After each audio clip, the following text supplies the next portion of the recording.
Chapter 84 Taoyang? I have never heard of it, and I suspect the conditions are not very favorable. Upon returning home, Wu Zhan was greeted by his wife, who took the toolbox and coat from him. While his son dutifully sat at the desk, engrossed in reading and writing, the modest abode, a 60-square-meter two-bedroom apartment, was situated near an affluent district, boasting decent security and a pleasant environment. His wife was gentle and considerate. Their son intelligent and obedient. Although his work occasionally made him feel belittled, the income was substantial enough to ensure they were well fed and secured. In his leisure time, he indulged in personal hobbies on the balcony.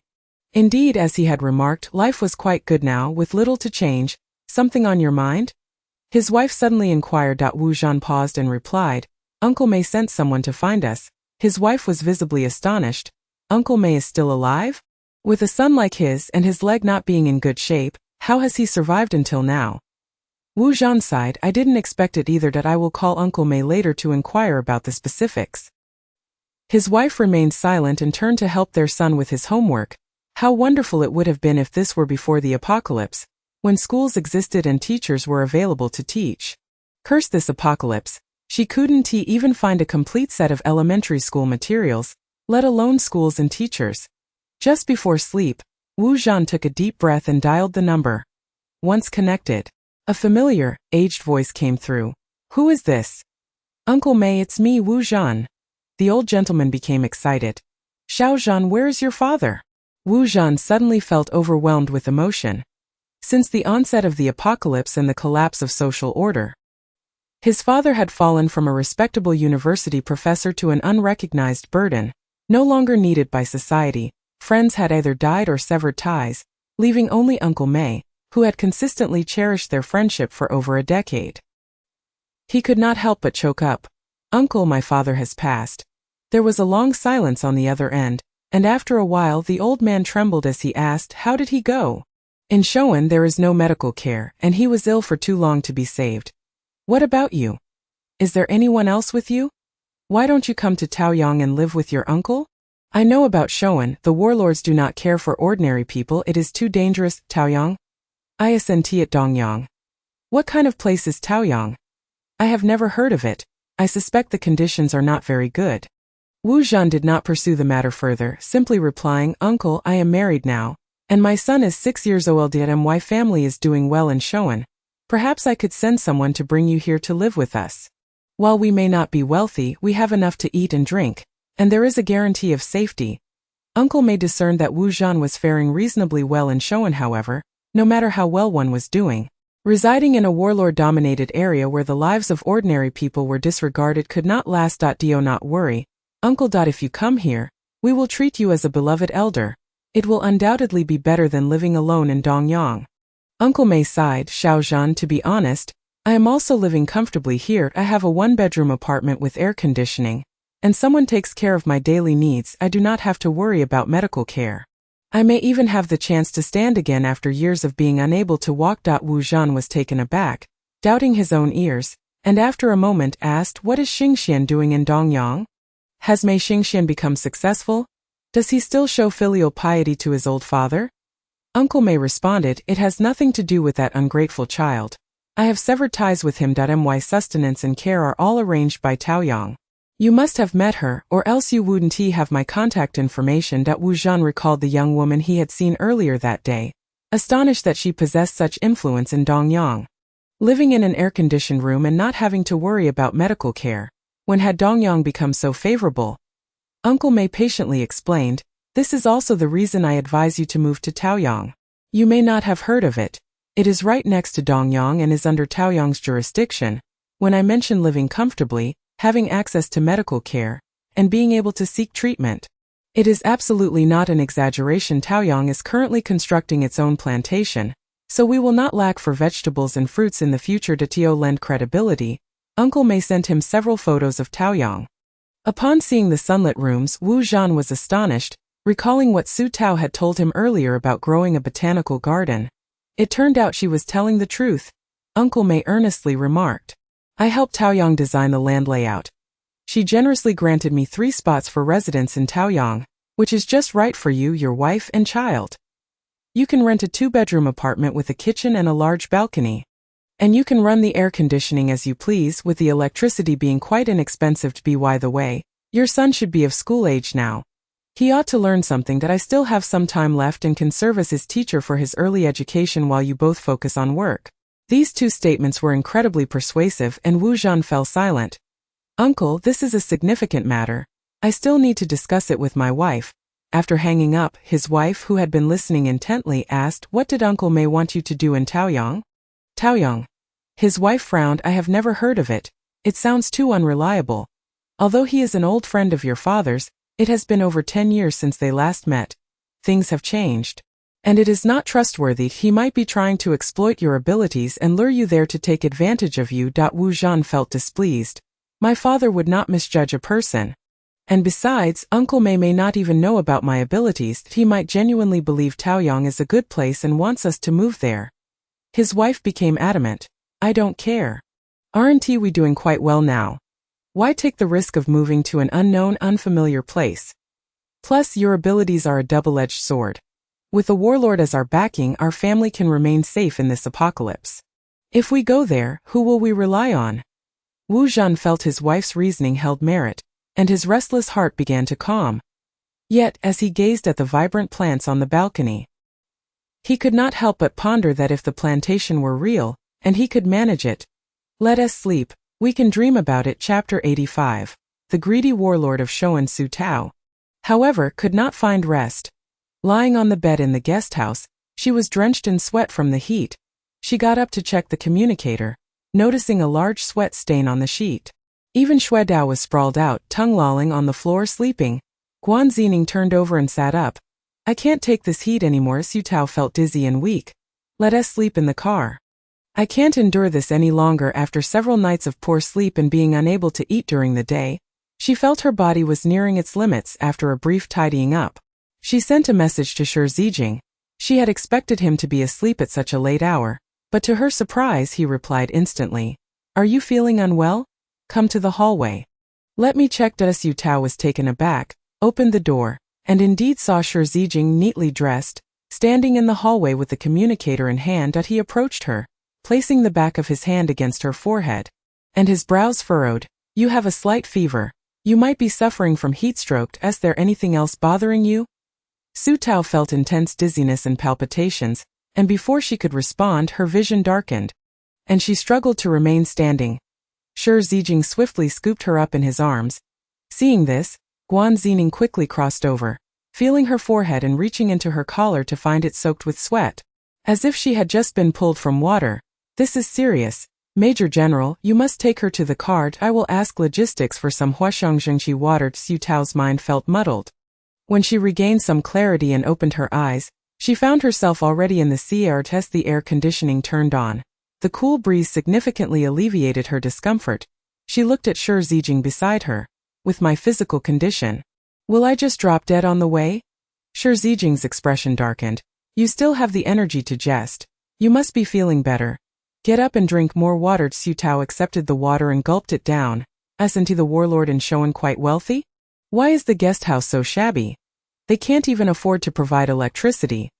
Even without air conditioning, as long as there is electricity, I could set one up myself. How could they let me suffer from heatstroke? It is absurd.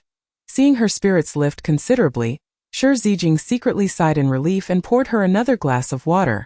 The actual power holder in Shoan is Gu Haibin, the older brother of Zhang Qingxiang's husband.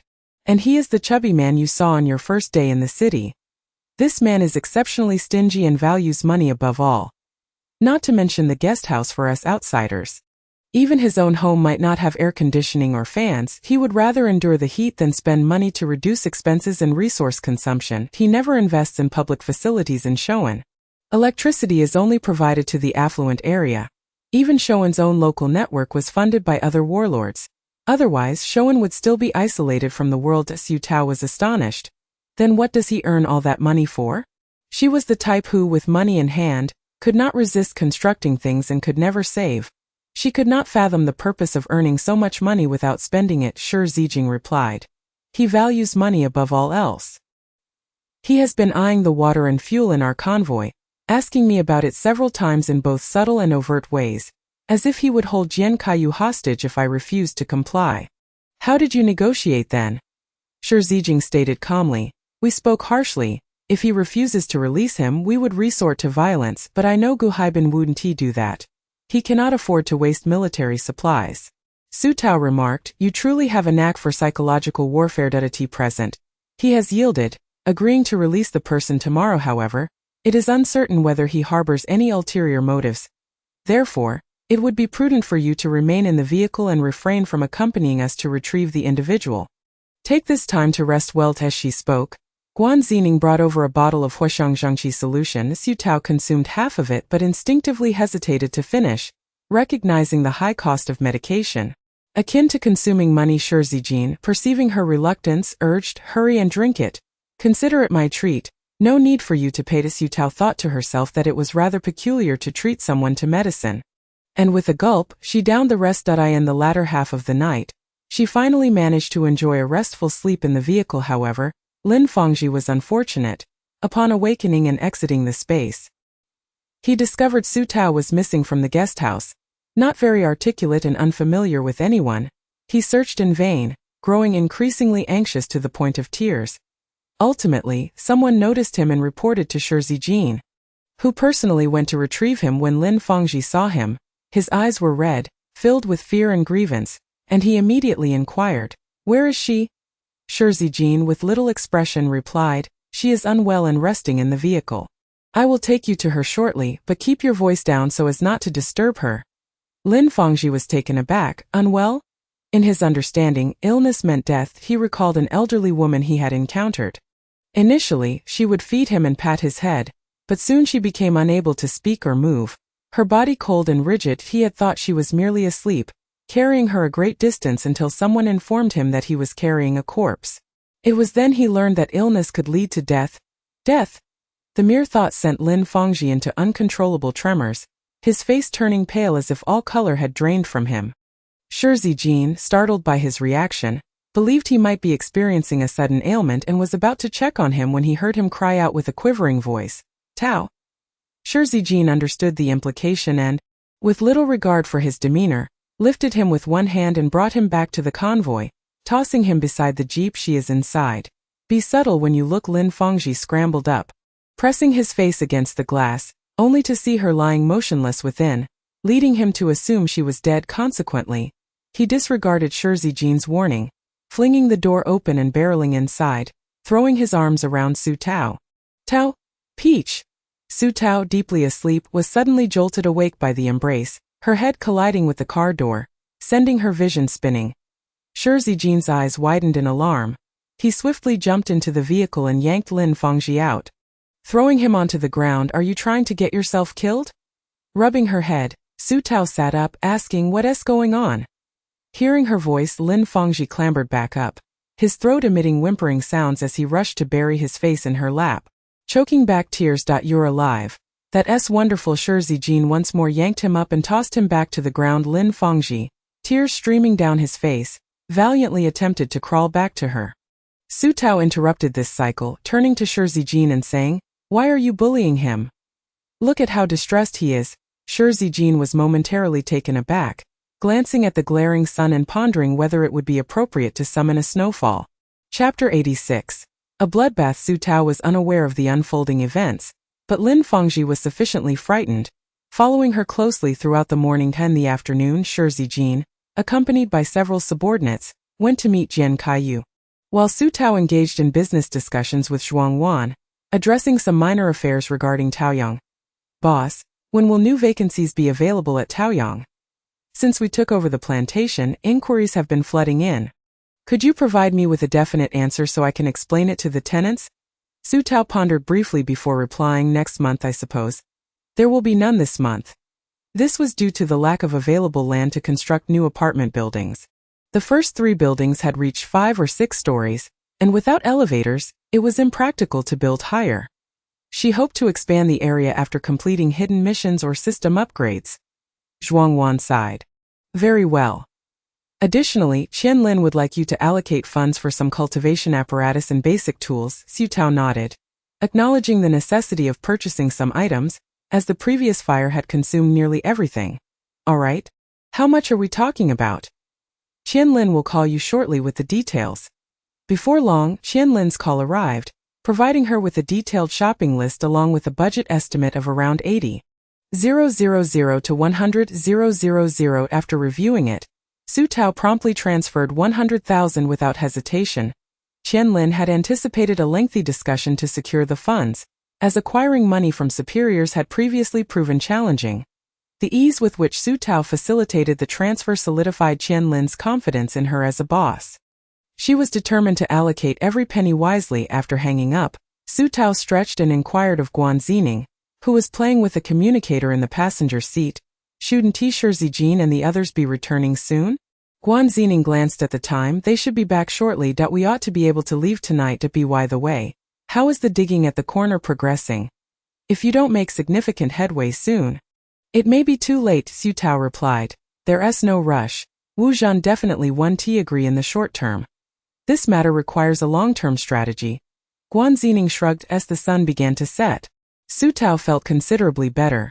Her fever had subsided and her mouth was no longer dry, but she felt sticky and yearned for a makeshift shower. Taking her toiletries, she led Shuadao down from the vehicle.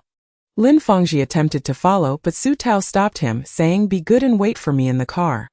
Reluctantly, Lin Fangji clung to the window, watching her set up a small tent and disappear inside. After enjoying a refreshing shower, Su Tao felt revitalized. She dried off, dressed, and upon lifting the tent flap, noticed Shi Zijin had returned. Strangely, alone with Sun Tianjiao and others nowhere in sight, he was conversing with 4 guards stationed at the blockade of Bone Wing. And before long, the guards saluted him and departed. Assuming he was going to replenish the nutrient solution for Bone Wing, Su Tao approached, towel in hand, and casually asked, "Why are you back alone? Where are Xin and the others?" Shi Zijin gave her a slight smile. They had some matters to attend to. That smile. An unsettling feeling began to creep over Su Tao. She sensed that the man before her was not Shi Zijin, but rather a complete stranger. Yet, she could not dismiss the possibility that, akin to the last time, he had inherited another's abilities and memories, causing a shift in his demeanor. But what if that were not the case? What if he were an imposter? She dared not voice her suspicions directly.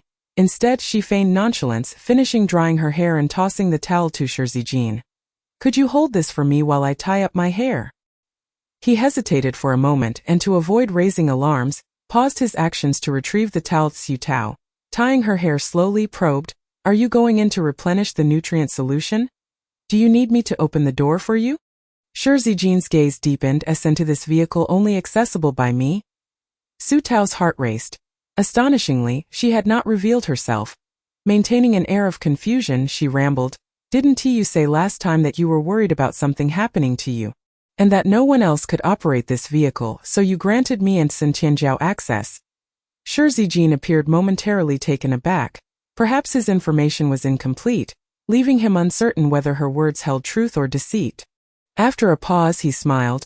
"I must have forgotten due to being so busy lately." A slip of the tongue. An icy chill coursed through Su Tao, from the crown of her head to the tips of her toes. Such a critical asset as Bone Wing would not have its access granted to anyone, not even Sun Tianjiao, let alone her, a mere novice. "He is not Shi Zijin." She could almost guarantee it. "He absolutely is not." Then who is he? What does he want? How could he impersonate someone so convincingly? Even Shuadao, who was nearby, had failed to notice, indicating this person could not only mimic appearances but also forge an aura to deceive Shuadao. What was his true intention with Bone Wing? To free it? Shi Zijin extended his hand, stroking her damp hair, a sinister smile curling his lips. "You're quite clever, but you should not test me." Remain silent and still. Guan Zining sensed Su Tao had been absent for too long and glanced back. Spotting Shi Zijin returning, Su Tao had her back turned to him, and they were locked in an embrace. She grimaced and turned away, pressing Lin Fangji's head down to prevent him from looking. Meanwhile, Su Tao found herself in a life-threatening situation. As Shi Zijin clutched her wrist tightly, the sound of cracking bones echoing painfully in her ears. "Tell me, what is inside this vehicle, water or fuel? How do you access it? If you refuse to speak, I will kill you." The pain rendered her vision dark, but she found herself laughing at the absurdity of his words. "You dare to come and steal without even knowing what's inside?" She had initially thought there were valuable goods within. Oh, how laughable! Stealing Bone Wing zombies? Shi Zijin's frown deepened and he tightened his grip. You are merely an ordinary person. Killing you would be as effortless as squashing an ant. Do not attempt to challenge my limits. Speak what is inside. Though the pain was numbing, she managed to chuckle. Come closer. I will whisper it to you, just don't speak too loudly. I wouldn't want to startle you. Do not play tricks. I am aware that you possess a firearm, yet it holds no power over me. I have already resigned myself to fate and shall not resort to deceit. Come closer. The impostor Shi Zijin believed himself invulnerable, clad as he was in bulletproof attire, and thus approached with audacity. Su Tao leaned in softly to whisper in his ear, I do have a gun, but it is no ordinary one. In an instant, a powerful beam from the energy gun pierced his heart, causing his body to shatter into fragments, blood erupting violently before Su Tao's eyes. Staining her vision crimson, she collapsed onto the ground. Gasping for breath, Xue Dao, sensing the scent of blood, rushed over and, upon seeing Su Tao resembling a bloodied figure, began to bark frantically. Guan Xingning, hearing the commotion, sprang up and looked back, his heart stopping at the sight of the gruesome scene. Lin Fengji flung open the door and stumbled forward. Chapter 87. Who did this? Guan Xingning was oblivious to how he had exited the vehicle, his hands trembling uncontrollably as he embraced Su Tao. What transpired? Was everything not well just moments ago? Su Tao managed to catch her breath. I am fine. It is not my blood. It is the impostor who disguised himself as General Shi, and I uncovered his ruse. Realizing this, Guan Xingning examined her thoroughly and indeed, apart from a dislocated wrist and some bruises, there were no other injuries. She exhaled deeply, feeling her composure gradually returning, her mind clearing. This meant that what she had witnessed earlier, the so-called dog food, had all been a deception.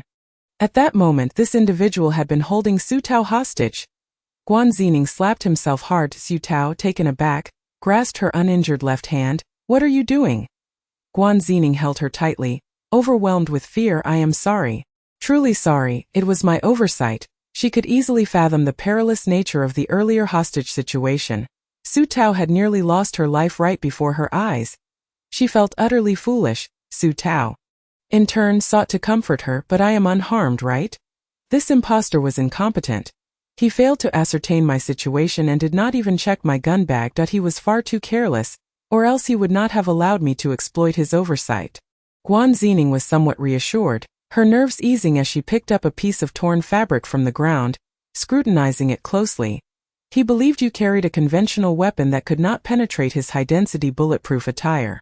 Xue Dao, having caught the scent of unfamiliar blood, calmed down, ceasing its frantic barking and instead licking the blood from Su Tao's face. Lin Fengji remained somewhat dazed, neither speaking nor moving, just leaning closely against her. Guan Xingning surveyed the scene and discovered fragments of a walkie-talkie. Her expression darkened. This man had accomplices, they must not be far. Just as Su Tao was about to speak, Shi Zijin and his group returned. The sight of blood and corpses, along with the bloodied Su Tao, startled everyone. Shi Zijin rushed over, his expression freezing to an icy pallor. Su Tao quickly opened her mouth to explain, I am fine. I am fine. Please remain calm. Clearly, Shi Zijin was unable to maintain his composure, as he lifted her up and upon inspection, found her dislocated and bruised wrist, gritting his teeth as he uttered, Who did this? Guan Xingning, come here. Su Tao swiftly covered his mouth. Do not shout. This time it is not Xingning's fault. Even Xue Dao failed to notice.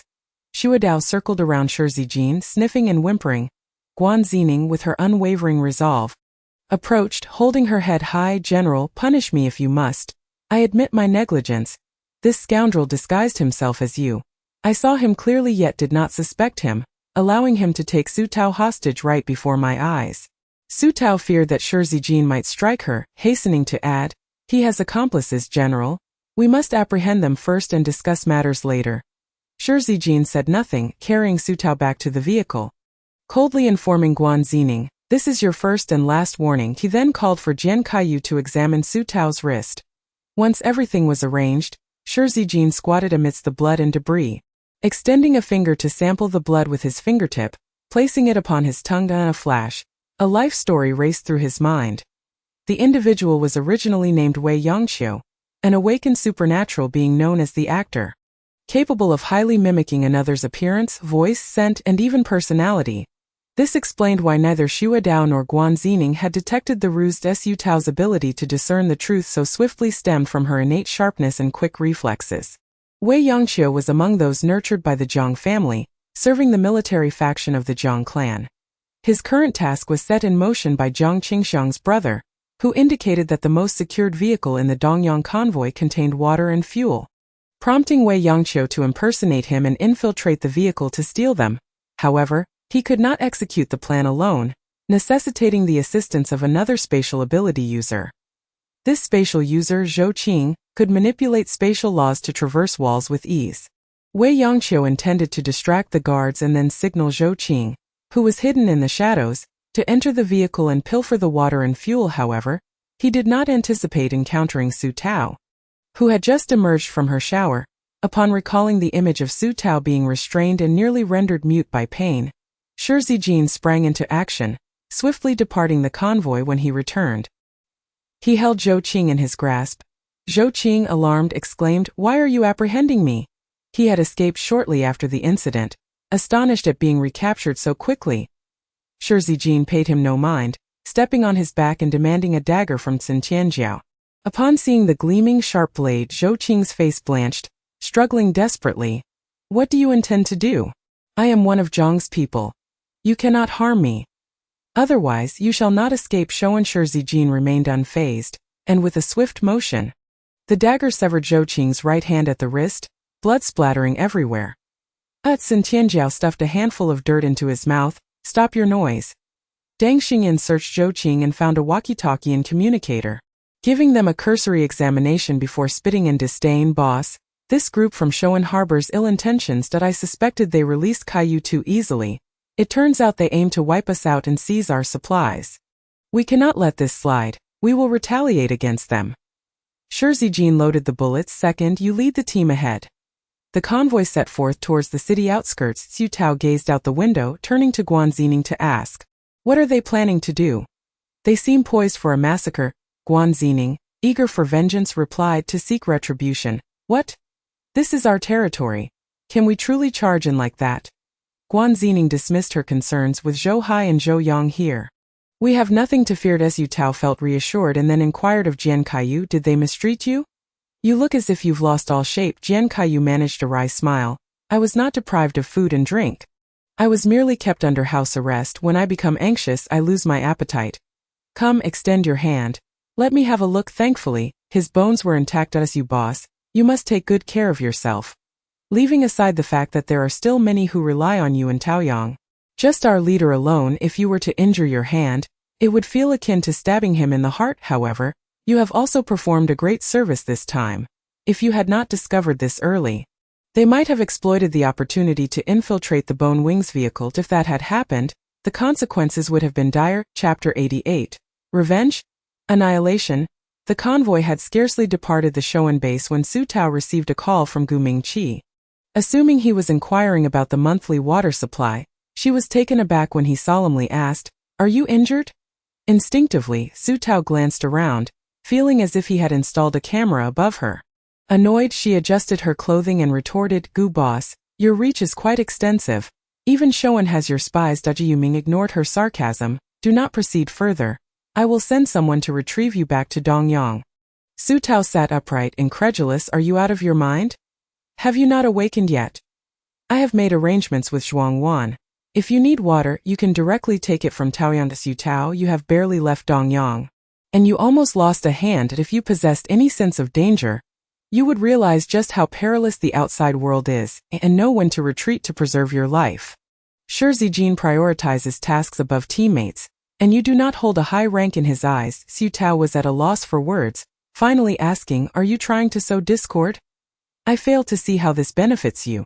Gu Mingqi, could you refrain from interfering in my affairs? I am under no obligation to heed your advice. Moreover, as a businessman, you should understand that all ventures carry risks. That if I were to perish, your East District would face a water shortage. This is a risk you must confront. Adio, I need to teach you this." Once again, the conversation ended unpleasantly. After hanging up, Gu Mingqi felt a throbbing headache. He turned to Zhong Gaoi. "Is she truly ungrateful?" Zhong Gaoi could only nod. "Why is it that she speaks to me so harshly every time? Zhong Gaoi remained silent, pondering that it was likely due to his meddling. Gu Mingqi felt vexed. I will no longer call her. Let her live or die as she pleases, Zhong Gaoi replied. That is the right course of action. On the following day, Shizijin and a few others managed to catch up with the convoy at 6 in the morning. Not only were there no casualties, but they also brought along a truckload of medical equipment, various treatment devices, medical electronic instruments, infusion chairs, hospital beds, stretchers, medical refrigerators, and so forth. Su Tao stood there wide-eyed. Did you go for revenge or for a sweep? Where did all this come from? I want some too. Shizijin glanced at her wrist, noting that she could move it freely now, and feeling satisfied, he replied. Gu Haibin is a coward who fears trouble. He apologized and compensated me. However, Shoun doesn't care for these items meant for ordinary people. They don't value the lives of regular folks. These machines are better left to gather dust in the factory than to be used to save lives. So when I mentioned wanting these items, Gu Haibin readily agreed. Su Tao was incredulous. It can't be that easy. The reality was somewhat akin, albeit with a few more twists and turns. There must have been more than just twists. It was likely that there had been some fierce skirmishes, evidenced by the scent of gunpowder and blood lingering on their clothes, yet she refrained from probing further, recognizing that men often feel the need to assert themselves. Instead, she gazed at the truck laden with instruments, tears of envy glistening in the corners of her eyes. Observing her reaction, Shizijin understood her intentions and with a resigned smile said, You may choose a few items. Su Tao turned her head in delight. Really, you truly mean it? Go ahead and pick first. Thank you, boss. Sure. You are generous and I wish you wealth and prosperity. Once we return to Taoyang, I will select some fine items for the clinic.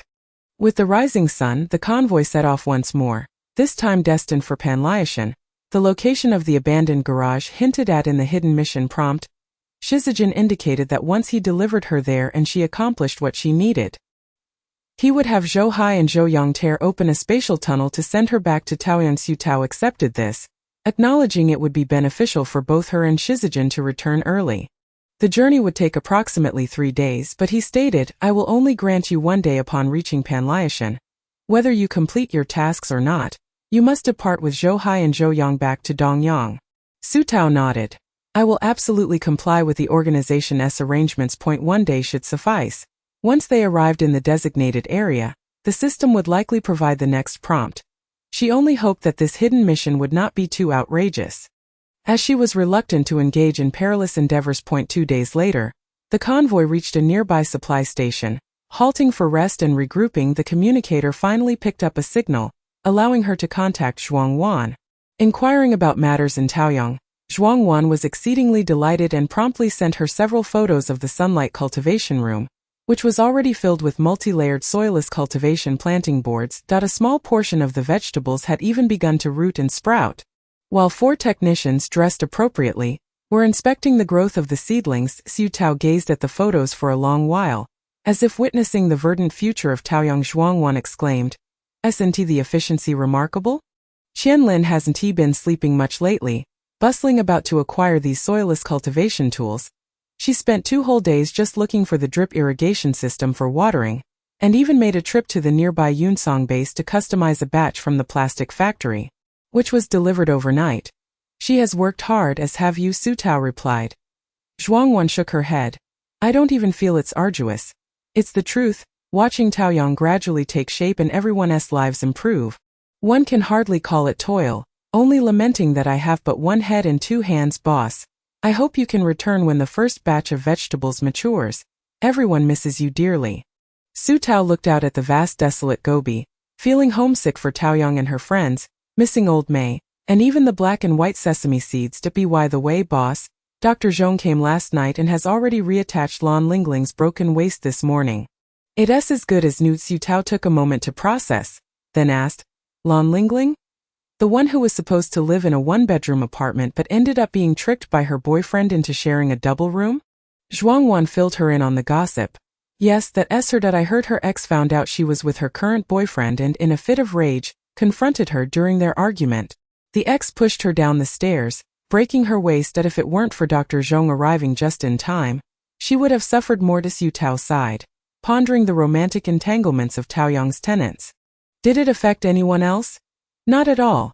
In fact, it provided everyone with plenty of entertainment. Oldson even came to my place to inquire, eager to get the latest scoop. Su Tao chuckled. Oldson seems to be in good spirits lately. More than just good. She's now volunteering in our sunlight room, arriving even earlier than the technicians, diligently watching over the seedlings as if raising children. Right now, she's busy taking close-up shots for records. What neither of them knew was that after taking the photos, Oldson immediately sent them to Old May. Upon receiving the images, Old May forwarded them to Wu Zhan, who was far away in Shoan. Continuing his earnest persuasion, Xiao Zhan, I am not deceiving you. The sunlight room is nearly complete, and look at those seedlings sprouting. How far can fresh vegetables be? By the way, our doctors from Taoyang came yesterday and successfully treated a patient with a broken waist. They carried him in and he walked out, all in under 10 minutes. Chapter 89. Let us move to Taoyang. Wu Zhan stared at the photos on his communicator for a long time, fully understanding that without the aid of wood-based abilities, growing plants solely through hydroponic technology and achieving such robust sprouts was no easy feat. First and foremost, someone had to monitor them constantly. Creating an environment with the right temperature and providing ample water. High temperatures and drought had already led most bases to abandon cultivation. For such an unassuming little place like Taoyang to persevere under these conditions was indeed remarkable. This clearly indicated that Taoyang placed great emphasis on agriculture. Unlike Shoan, Wu Zhan then looked at the balcony of his home, where ripe red tomatoes, sweet strawberries, and plump cucumbers thrived, were it not for the limited space on the balcony, coupled with the considerable time and effort he expended managing that useless garden. He would have loved to grow watermelons and fruit trees, even dreaming of constructing a breathtaking green kingdom. At that moment, Old May sent another message. Xiao Zhan, don't be fooled by the current modest size of Taoyang's sunlight room. We have plans for expansion. We will designate a large area specifically for a plantation capable of supporting thousands. He then sent a design blueprint for the plantation. This blueprint left Wu Zhan profoundly stunned. According to the plans, Taoyang's plantation would encompass a complete set of production and living facilities, even including a farm product processing plant and a machinery repair shop, essentially resembling a large-scale commercial agricultural base from before the apocalypse. He was left speechless and replied, Uncle May, this can't be real. It's too idealistic. Establishing such a vast plantation requires unimaginable amounts of water, electricity, manpower, and financial resources. Even before the apocalypse, it would have been a daunting task. Old May simply replied, Perhaps. Su Tao had once echoed similar sentiments. Wu Zhan felt a dryness in his throat as he glanced at his wife, who was currently losing her temper while tutoring their son, swallowed hard, and typed out a message. Does Dongyang or Taoyang have schools? Old May responded, Dongyang has schools, but they are not purely academic institutions. They have a military aspect. Mornings are for learning, afternoons for training. Taoyang does have plans to establish a school for academic subjects, but it will require some time for preparation. Wu Zhan had no further comments in terms of the emphasis placed on education. Dongyang and Taoyang had already surpassed Shoan by a significant margin. Previously, Shoan Base had remnants of a school, yet those had been demolished by the rogue warlords and converted into weapon manufacturing plants. They showed no concern for the fact that many children born in the apocalypse within Shoan were illiterate. The warlords, being wealthy and powerful, hired private tutors to educate their own offspring one-on-one. Ordinary people like them had to juggle work while devoting significant time and effort to educate their children. The lack of suitable teaching materials, systematic instruction, and even basic learning supplies and tools contributed to his wife's frequent breakdowns at home. For the first time, Wu Zhen felt that life in Shoan was not as idyllic as he had imagined. Just then his wife, who had stormed out after losing her temper while teaching their son, saw him and began to vent her frustration. That's your son too, not just mine. He's already 8 years old. He can't even write his name. We've been teaching him addition and subtraction within 10 for half a year, and he still gets it wrong. I'm truly at my wit's end. Wu Zhan, aren't you worried? Before the apocalypse, our whole family was composed of high achievers. Your father was even a professor at a university. Yet, his grandson is illiterate. His wife collapsed on the couch, and soon muffled sobs could be heard. Wu Zhan felt a twinge of discomfort, glanced once more at his conversation with Uncle May, took a deep breath and said, Darling, let us move to Taoyang. The supply station where the convoy halted was far more bustling than Su Tao had envisioned. Transport teams, merchant caravans, and military personnel from various bases would stop here to rest and resupply. Even a rather shabby inn was present, accompanied by a dilapidated gas station on the right side. While various individuals peddled their wares along the roadside, the entire supply station was bustling with activity. A cacophony of voices filling the air. As Su Tao and her companions disembarked from their vehicle, they were immediately spotted by an astute attendant from the inn. "Are you three in need of lodging? Our establishment offers hot water and meals, complete with private bathrooms and shower facilities. After your arduous journey, why not stay with us for the night, enjoy a warm bath, order a meal, and rest well before continuing your journey tomorrow?" Curiously, Su Tao inquired, "How much for a night's stay? What do you charge for water and meals?" The attendant, noticing their tidy and clean attire, deduced they were likely well off. With a glint in his eye, he donned a courteous smile. "A night will cost you 8,000 federal coins. As for water, you may be aware that it has become quite scarce lately, thus our costs have risen. We charge 12,000 federal coins for every 500 milliliters. Stunned, Su Tao thought to herself that this was sheer extortion. Yet, considering the remote location devoid of alternatives, those genuinely in need of food and water might begrudgingly pay. Guan Zining, with a stern expression, removed her sunglasses and military cap. "Ma de Peo, do you recognize who I am? Who dares to swindle me here?" Upon recognizing her face, the attendant recoiled in fright, scratching his head awkwardly after a moment.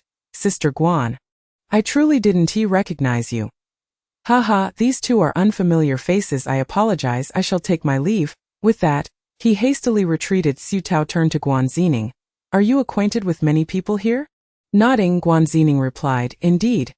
Every time we undertake a mission with the Major General, we must pass through here. This supply station is the only one within 100 miles, and nearly every team stops here to rest. Over time, I've interacted with the locals, that Ma de Peo specialized in luring guests for this inn. He was adept at sizing up individuals. Swindling us meant higher commissions for him, after I reprimanded him once. He now avoids anyone from Dongyang." Su Tao asked, "What would a reasonable price be?" "Not cheap. We once stayed here for about 3,000 federal coins a night, and even when water was plentiful, a 500 milliliter bottle sold for 800 federal coins. Now, prices might have multiplied tenfold." Recalling the water stored in Lin Fangji's space, she calculated that it could potentially fetch 1,000,000 federal coins here, with her savings at only 500,000 federal coins. She gazed wide-eyed at Guan Zining, eagerly asking, "Sister Guan, may I set up a stall to sell some water and fuel? Just a modest amount. I would be content with a little extra income." Chapter 90. Successfully triggering a hidden task. Su Tao understood that selling too much could attract unwanted attention, causing trouble for herself and the team. Though Guan Zining was not entirely supportive. She inquired, "How much do you intend to sell?" Su Tao replied, 10 bottles of 500 milliliters of water and 5 pounds of fuel. That's not excessive, right? Given the exorbitant prices here, I should be able to net over 100,000. She felt quite satisfied with this prospect. Guan Zining said, "I'll ask the Major General." To her surprise, Shi Zijin readily agreed but insisted she not set up a stall. Instead, he called over the supply station's procurement manager for Su Tao to speak with him privately. Guan Zining, armed and stationed aside, made sure the manager had no intention of taking advantage of her as he quoted reasonable purchasing prices. For water, it's 8,000 federal coins per bottle, and fuel is 6,000 federal coins per pound, totaling 110,000 federal coins. "Miss Su, I may be slightly high on the price, but consider it a friendly gesture." Su Tao readily accepted and recalled the surplus daily necessities stored in Lin Fangji's space. Shampoos, shower gels, pristine towels, and several sanitary pads. She would return to Taoyang in a few days, and after that, these items would hold little value. It would be wise to sell them here. Thus, she informed the manager, "I have some additional items." After asking Lin Fangji to retrieve them, she effectively brought out the box of surplus daily necessities. The manager, a discerning individual, quickly recognized that these items could significantly enhance the inn's lodging conditions, thereby increasing their profits. "How many do you have?" "I'm interested." Su Tao replied, "Not much, just this box." "What price do you propose?" After pondering, she boldly declared, 20,000 federal coins, The manager appeared troubled. If it were potable water, that would be reasonable, but while these items are rare, they are not essentials. Miss Su, this is truly too expensive, Su Tao then asked. Would you consider barter? Do you have any medical equipment, books, or other uncommon items? The manager sighed. Miss Su, we're merely a small transit station. We possess neither medical equipment nor books. The clientele consists of burly men, and few can read. He glanced begrudgingly at the box filled with toiletries, frantically searching his mind for anything that could be offered in trade. Suddenly, he thought of something. Would you be interested in something related to zombies? Specifically, the crystal core from their heads. A desperate outlaw once traded it to us for water, and while we have no idea of its utility, we recognize its rarity, hence we've preserved it. After instructing his subordinate to fetch it, a short while later, they returned with a small wooden box. Inside lay a genuine crystal core from an evolved zombie. Su Tao was pleasantly surprised and immediately agreed to the exchange, thus acquiring 4 more crystal cores. Both parties obtained what they desired, marking a successful collaboration. Once the manager departed, Guan Zining remarked, "You've truly made a profit. Once energy weapons become common, the value of those crystal cores will be incalculable." Su Tao smiled. For now we've made an equitable exchange. They have no use for that core, so trading it for my items was wise. Guan Zining replied, "You're quite the shrewd merchant. I concede your point. Let us return." The supply station buzzed with noise throughout the night, brightly lit, and Su Tao hardly slept. The following day, as the convoy set off, she felt somewhat dazed. By the time she regained her senses, the supply station had dwindled to a mere black dot on the horizon. With a sigh, she remarked enviously, "This little supply station operates like a sovereign, raking in who knows how much overnight." Guan Zining, without turning her head, replied, "Perhaps you could inquire about this from your partner, Gu Mingji. He has his hands in some unsavory dealings at that supply station." Su Tao was taken aback. What dealings? Before the apocalypse, his business was human trafficking, specifically targeting refugees, vagrants, and impoverished survivors, particularly children under 18. Unable to conduct such business in Dongyang, he concentrated the children at the supply station for care. Had you ventured a bit behind the inn last night, you would have seen a small building housing the children raised by Guming. Su Tao felt a chill run through her. What purpose does he have in acquiring so many children? Is he a monster? Abusing them? If that's the case, does collaborating with Gu Mingqi make me complicit in his wrongdoings? Guan Zining retorted. What are you imagining? Far from abusing them, he invested significant sums in acquiring and raising these children, ensuring they're well cared for, even employing homeless women to look after them. Su Tao composed herself. Isn't that a good thing? Guan Zining scoffed. While he indirectly saves these children, providing them with a stable and secure life, he simultaneously indoctrinates them from a young age, fostering a cult of personality around himself. These children view him as their savior, akin to a deity, willing to face any peril for him. Some may awaken extraordinary abilities upon reaching 18, while those who do not will become his trusted subordinates, loyal to him for life. Su Tao understood. His ambitions are considerable. Guan Zining nodded. Thus, it is prudent to remain wary of him. He is driven by power and lacks any moral compass. After traveling for half a day, the convoy unexpectedly encountered a massive horde of zombies. At least 100 strong, with 3 blood-scythe zombies discernible among them. Shi Zijin immediately ordered full defense, positioning the 2 most vital vehicles at the center and charging forth with key members to confront the enemy. From within the vehicle, Su Tao was gripped by fear as she heard the tumultuous sounds of battle outside. Anxious to peek, however, Guan Zining steadfastly kept the privacy curtain closed. Xue Dao, upon hearing the gunfire, became particularly agitated, scratching at the door, eager to join the fray. Su Tao struggled to restrain it, exclaiming in panic, "What's wrong with it?" Guan Zining explained, "It believes it must participate in the fight. Having undergone extensive training in its youth, it's ingrained in its very being." Su Tao felt a pang of sympathy. The twilight years of a military dog were seldom peaceful. The battle raged for nearly an hour. And when the privacy curtain was finally lifted, Su Tao was met with a gruesome scene of blood and a chaotic amalgamation of human and zombie remains, prompting her to hastily drop the curtain again. After a moment's contemplation, she gritted her teeth and raised it once more. She needed to be brave, for this was the harsh reality of the apocalypse. At that moment, the blood-soaked Shitsi Jin appeared in her line of sight. Leaning against the rear of a vehicle, surrounded by a multitude of corpses, he retrieved a cigarette from his blood-stained shirt and lit it with a lighter, his trembling fingers betraying his composure as smoke spiraled around his face. Obscuring his expression, however, Su Tao clearly noticed the tremor in his hand. The logistics chief approached to report. Major General, we have 8 fatalities, 16 seriously injured, and 24 infected. Dr. Jian has already been dispatched to provide treatment. Shitsi Jin extinguished the burning cigarette on his fingertip, reverting to his usual stoic demeanor. Understood. Please compile the list of fallen heroes, and ensure all bodies are collected promptly due to the surprise attack. They had failed to arrive at Panlyashan as scheduled, and that night, the fallen were cremated, reduced to mere small boxes. Su Tao felt a sense of numbness envelop her as she gazed at the names on the boxes. She recalled conversing and joking with some of them just days prior. The youngest was merely 19, and the eldest was not yet 40. In the span of just 1 hour, they had crossed the threshold between life and death. Observing Shitsi Jin's unexpressive face and his slightly quivering lips, she understood that no one could be more tormented than he was. She approached him gently and embraced him in silence. Shitsi Jin closed his eyes and allowed her to hold him. Remaining motionless, the urns were loaded onto the vehicle, and the convoy set off once more. Eventually, they arrived at Panlyashan in profound silence. When Su Tao alighted, she beheld the entrance of the abandoned garage below the mountain, and the system abruptly emitted a prompt. Detected that the host has reached the destination, triggering a hidden mission. Please acquire management rights for this area within 3 days. Condition: consume 5 level 1 crystals.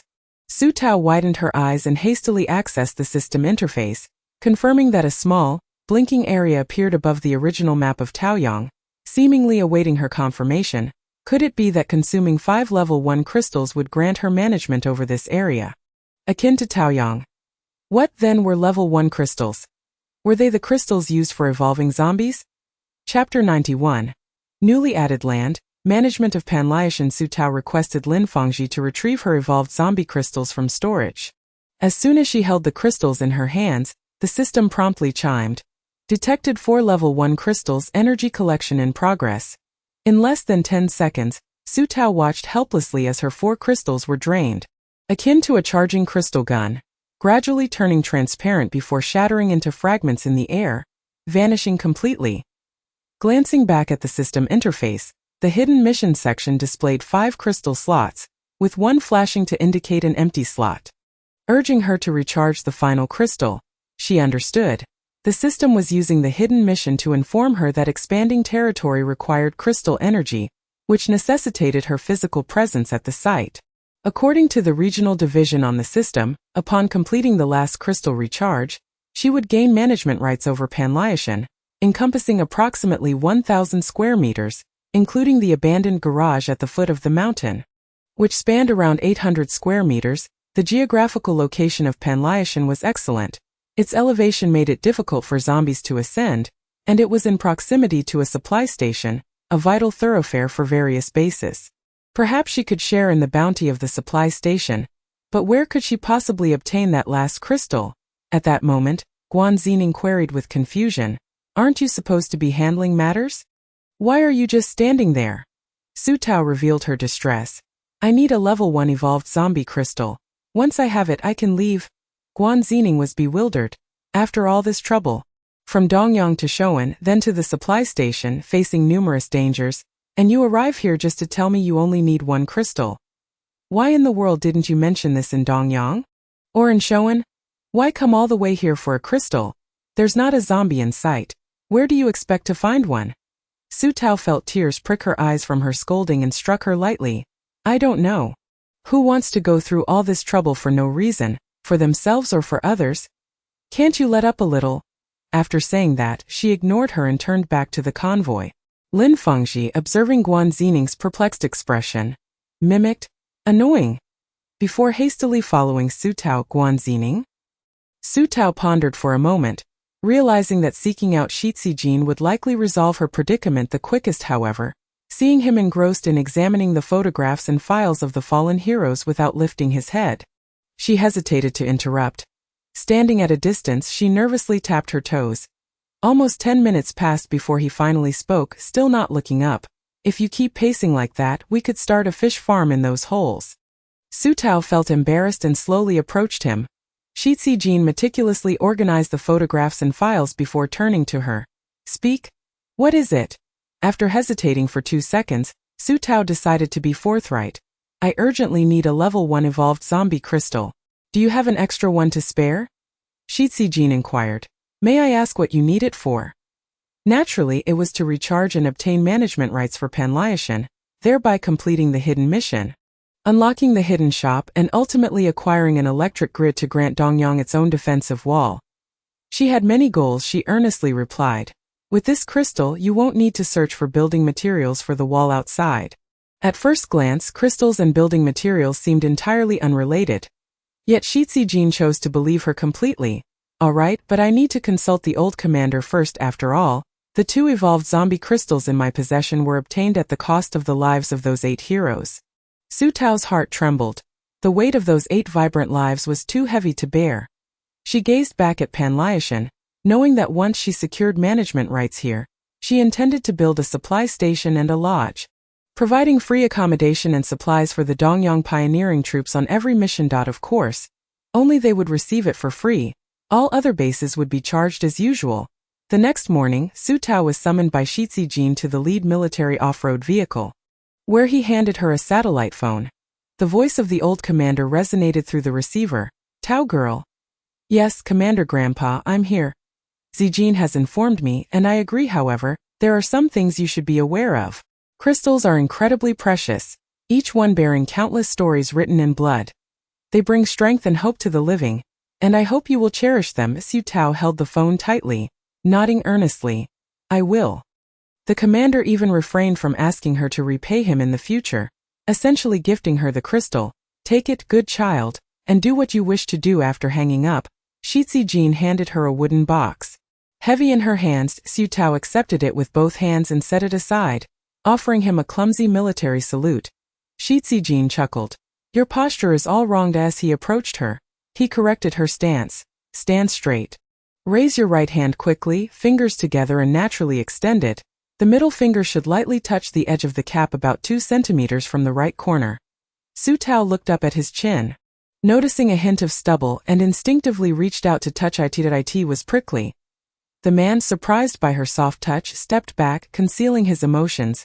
Go on. You still have things to attend to. Holding the box tightly, Su Tao nodded earnestly again, alighting from the vehicle and rushing towards Panliashan. The morning sun was not yet blinding, and she opened the box, extracting the weighty crystal and closing her eyes. Detected 1 level 1 crystal. Energy collection in progress. Collection complete. Congratulations, host, on completing the hidden mission and successfully unlocking the hidden shop, Defense Materials Shop. Congratulations, host, on obtaining management rights for this land. Please name the area. Panliashan had a pleasant ring to it, so she decided to leave it unchanged. Named as Taoyang Panliashan, please check promptly. A wave of excitement surged through Su Tao as she opened the system panel's map interface, discovering a green manageable area, Panliashan, appear above the Taoyang region. Clicking on the Panliashan map, a brand new 3D visual representation materialized before her.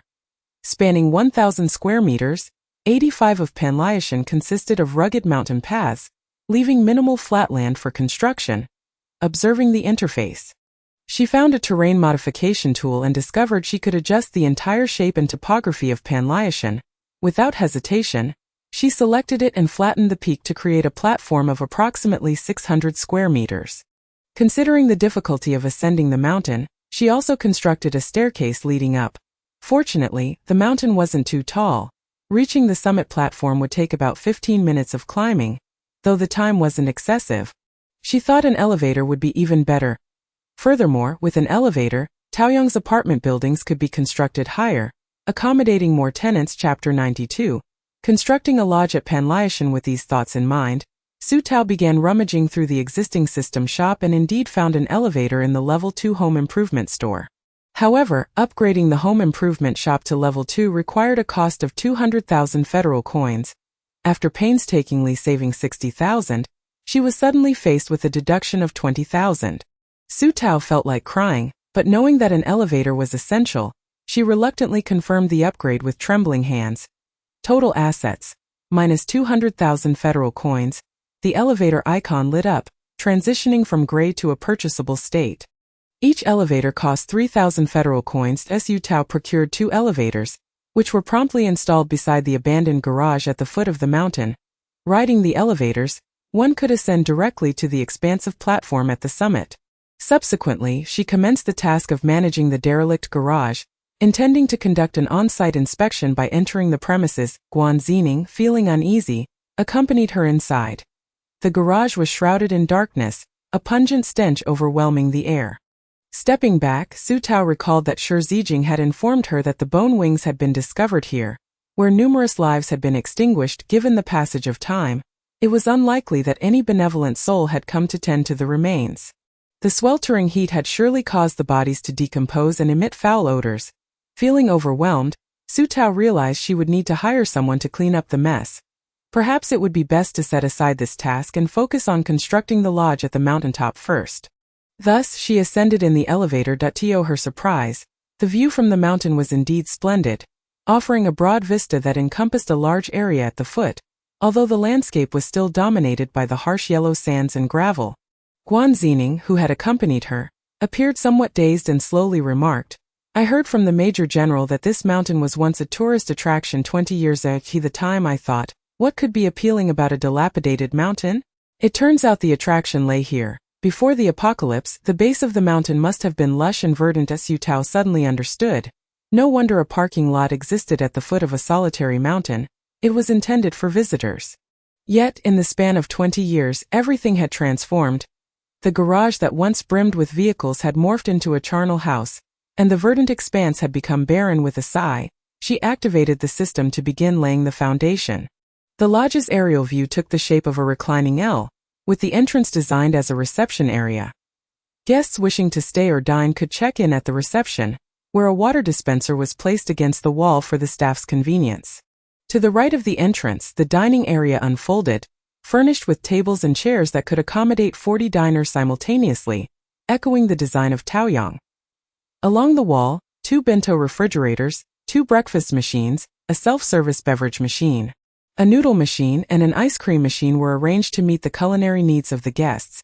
Beyond lay the kitchen, equipped with a stove, range hood, refrigerator, and utensils, costing 4,500 federal coins.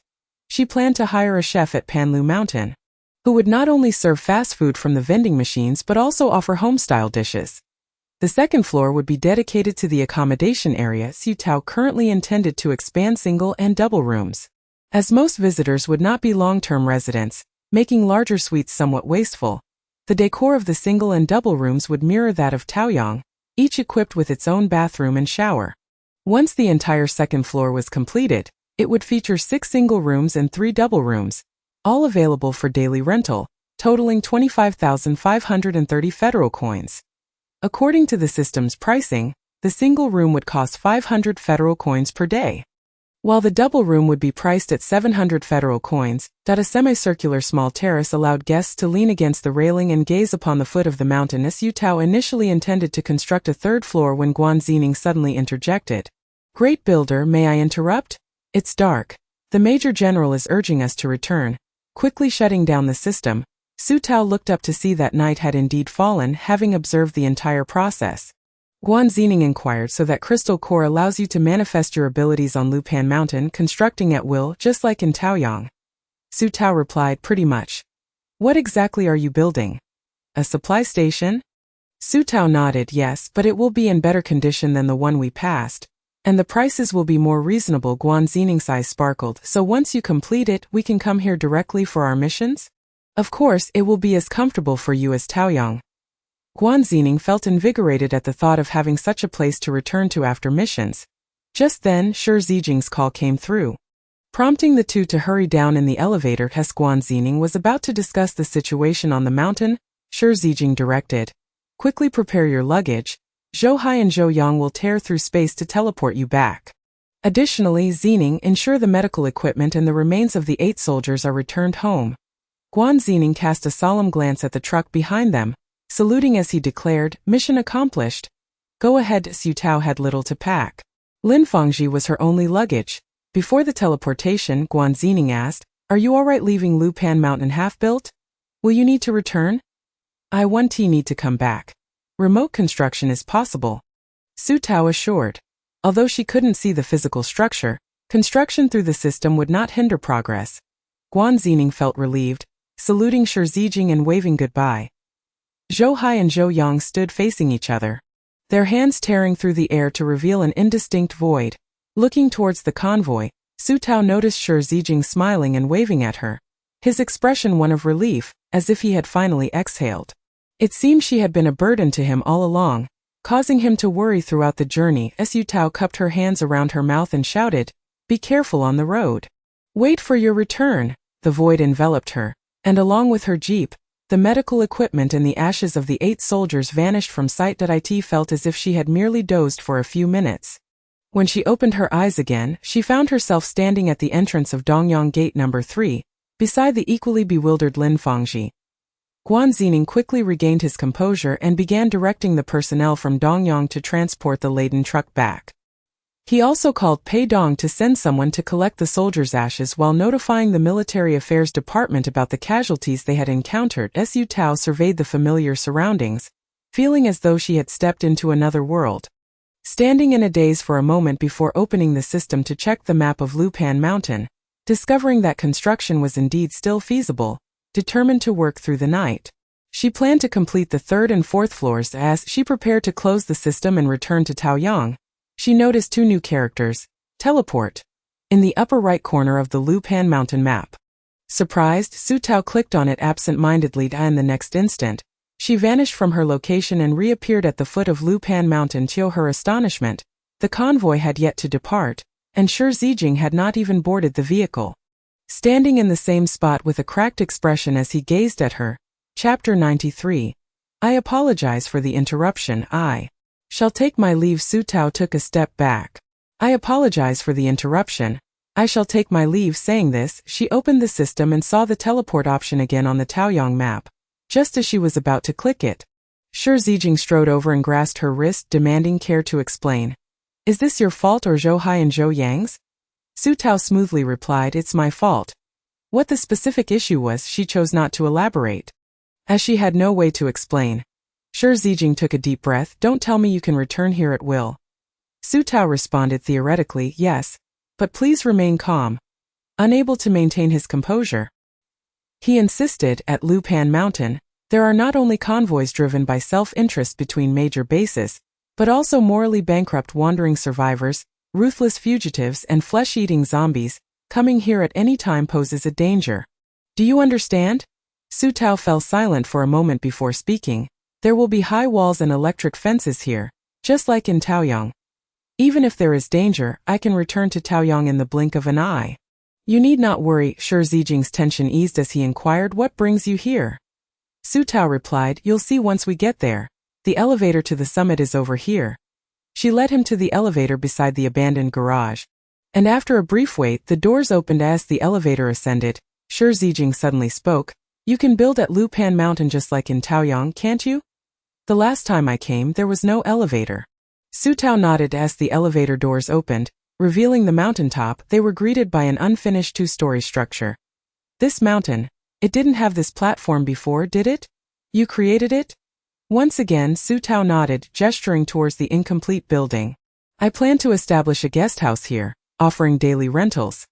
While earning some money from passing travelers is one aspect, I also hope that each time you undertake a mission, you will have a comfortable place to rest, just like in Taoyang. Moreover, I possess the same absolute authority here as I do in Taoyang.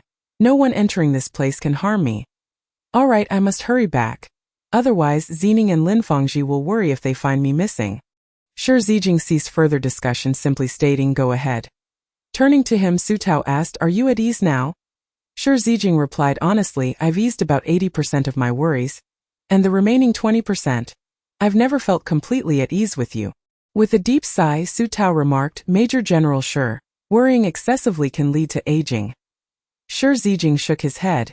"Aging is not frightening. What is truly frightening is growing old without anyone to protect you. Now hurry back. I'll keep watch over you."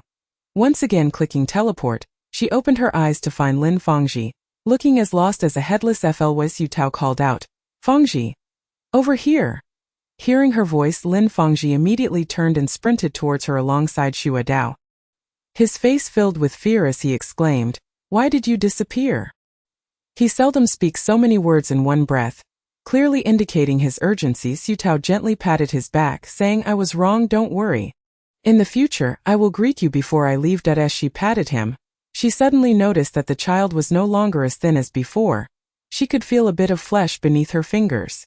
Looking at his small face, it was indeed much fuller than before. A simple outing had seemingly helped him gain some weight. It turned out that a bit of plumpness was more appealing. His features appeared more refined and delicate. Su Tao felt quite satisfied and decided to take extra care of him during her stay. On the other hand, Guan Zining had also arranged most of the important matters and had not even noticed that Su Tao had been missing for a few minutes. She approached Su Tao with a relaxed expression, draping her arm over Su Tao's shoulder. "It's all sorted. Let's head back to Taoyang. I haven't had a proper bath in half a month." Su Tao had returned quietly, wishing to avoid making a fuss. However, upon arriving at the office building, she overheard Zhuang Wan talking on the phone, her tone quite displeased. "Mr. Gu, what do you mean by this?" The literal meaning, "The Pioneer Corps has returned with the ashes of 8 people, indicating they encountered a considerable zombie attack on the way to Su Tao's devoted subordinate. You don't even know whether she is safe or not. You are utterly clueless. I am truly disappointed." Zhuang Wan's voice trembled with anger as she struggled to maintain her politeness. "While I may not know her circumstances, I can assure you she is absolutely safe. If you wish to know the specifics, why not call her directly?" "What do you mean by questioning me?" As Su Tao entered, Zhuang Wan paused, her anger dissipating instantly, and her eyes began to redden. "Boss, you are back." Simultaneously, the call on the other end was abruptly disconnected. Su Tao inquired, "Gu Mingqi?" Zhuang Wan expressed her frustration. "Yes, I don't know how he got my number, asking me about your situation. When I said I didn't know, he started berating me." Su Tao replied, exasperated. "Ignore him. He's being unreasonable." Zhuang Wan embraced her. "You finally returned.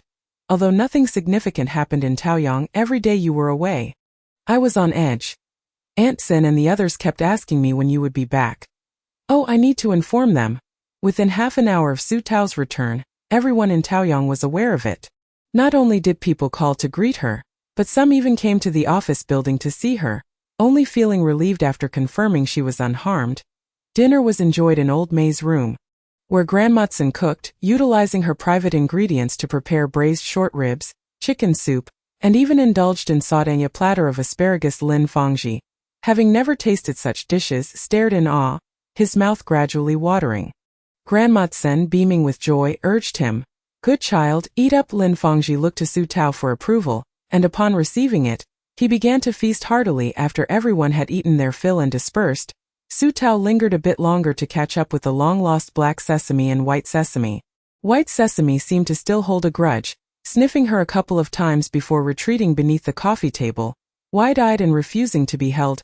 Black Sesame, on the other hand, rubbed against her, seeking her attention for play. After licking Black Sesame, Snow Knife went under the table to coax White Sesame out for a lick.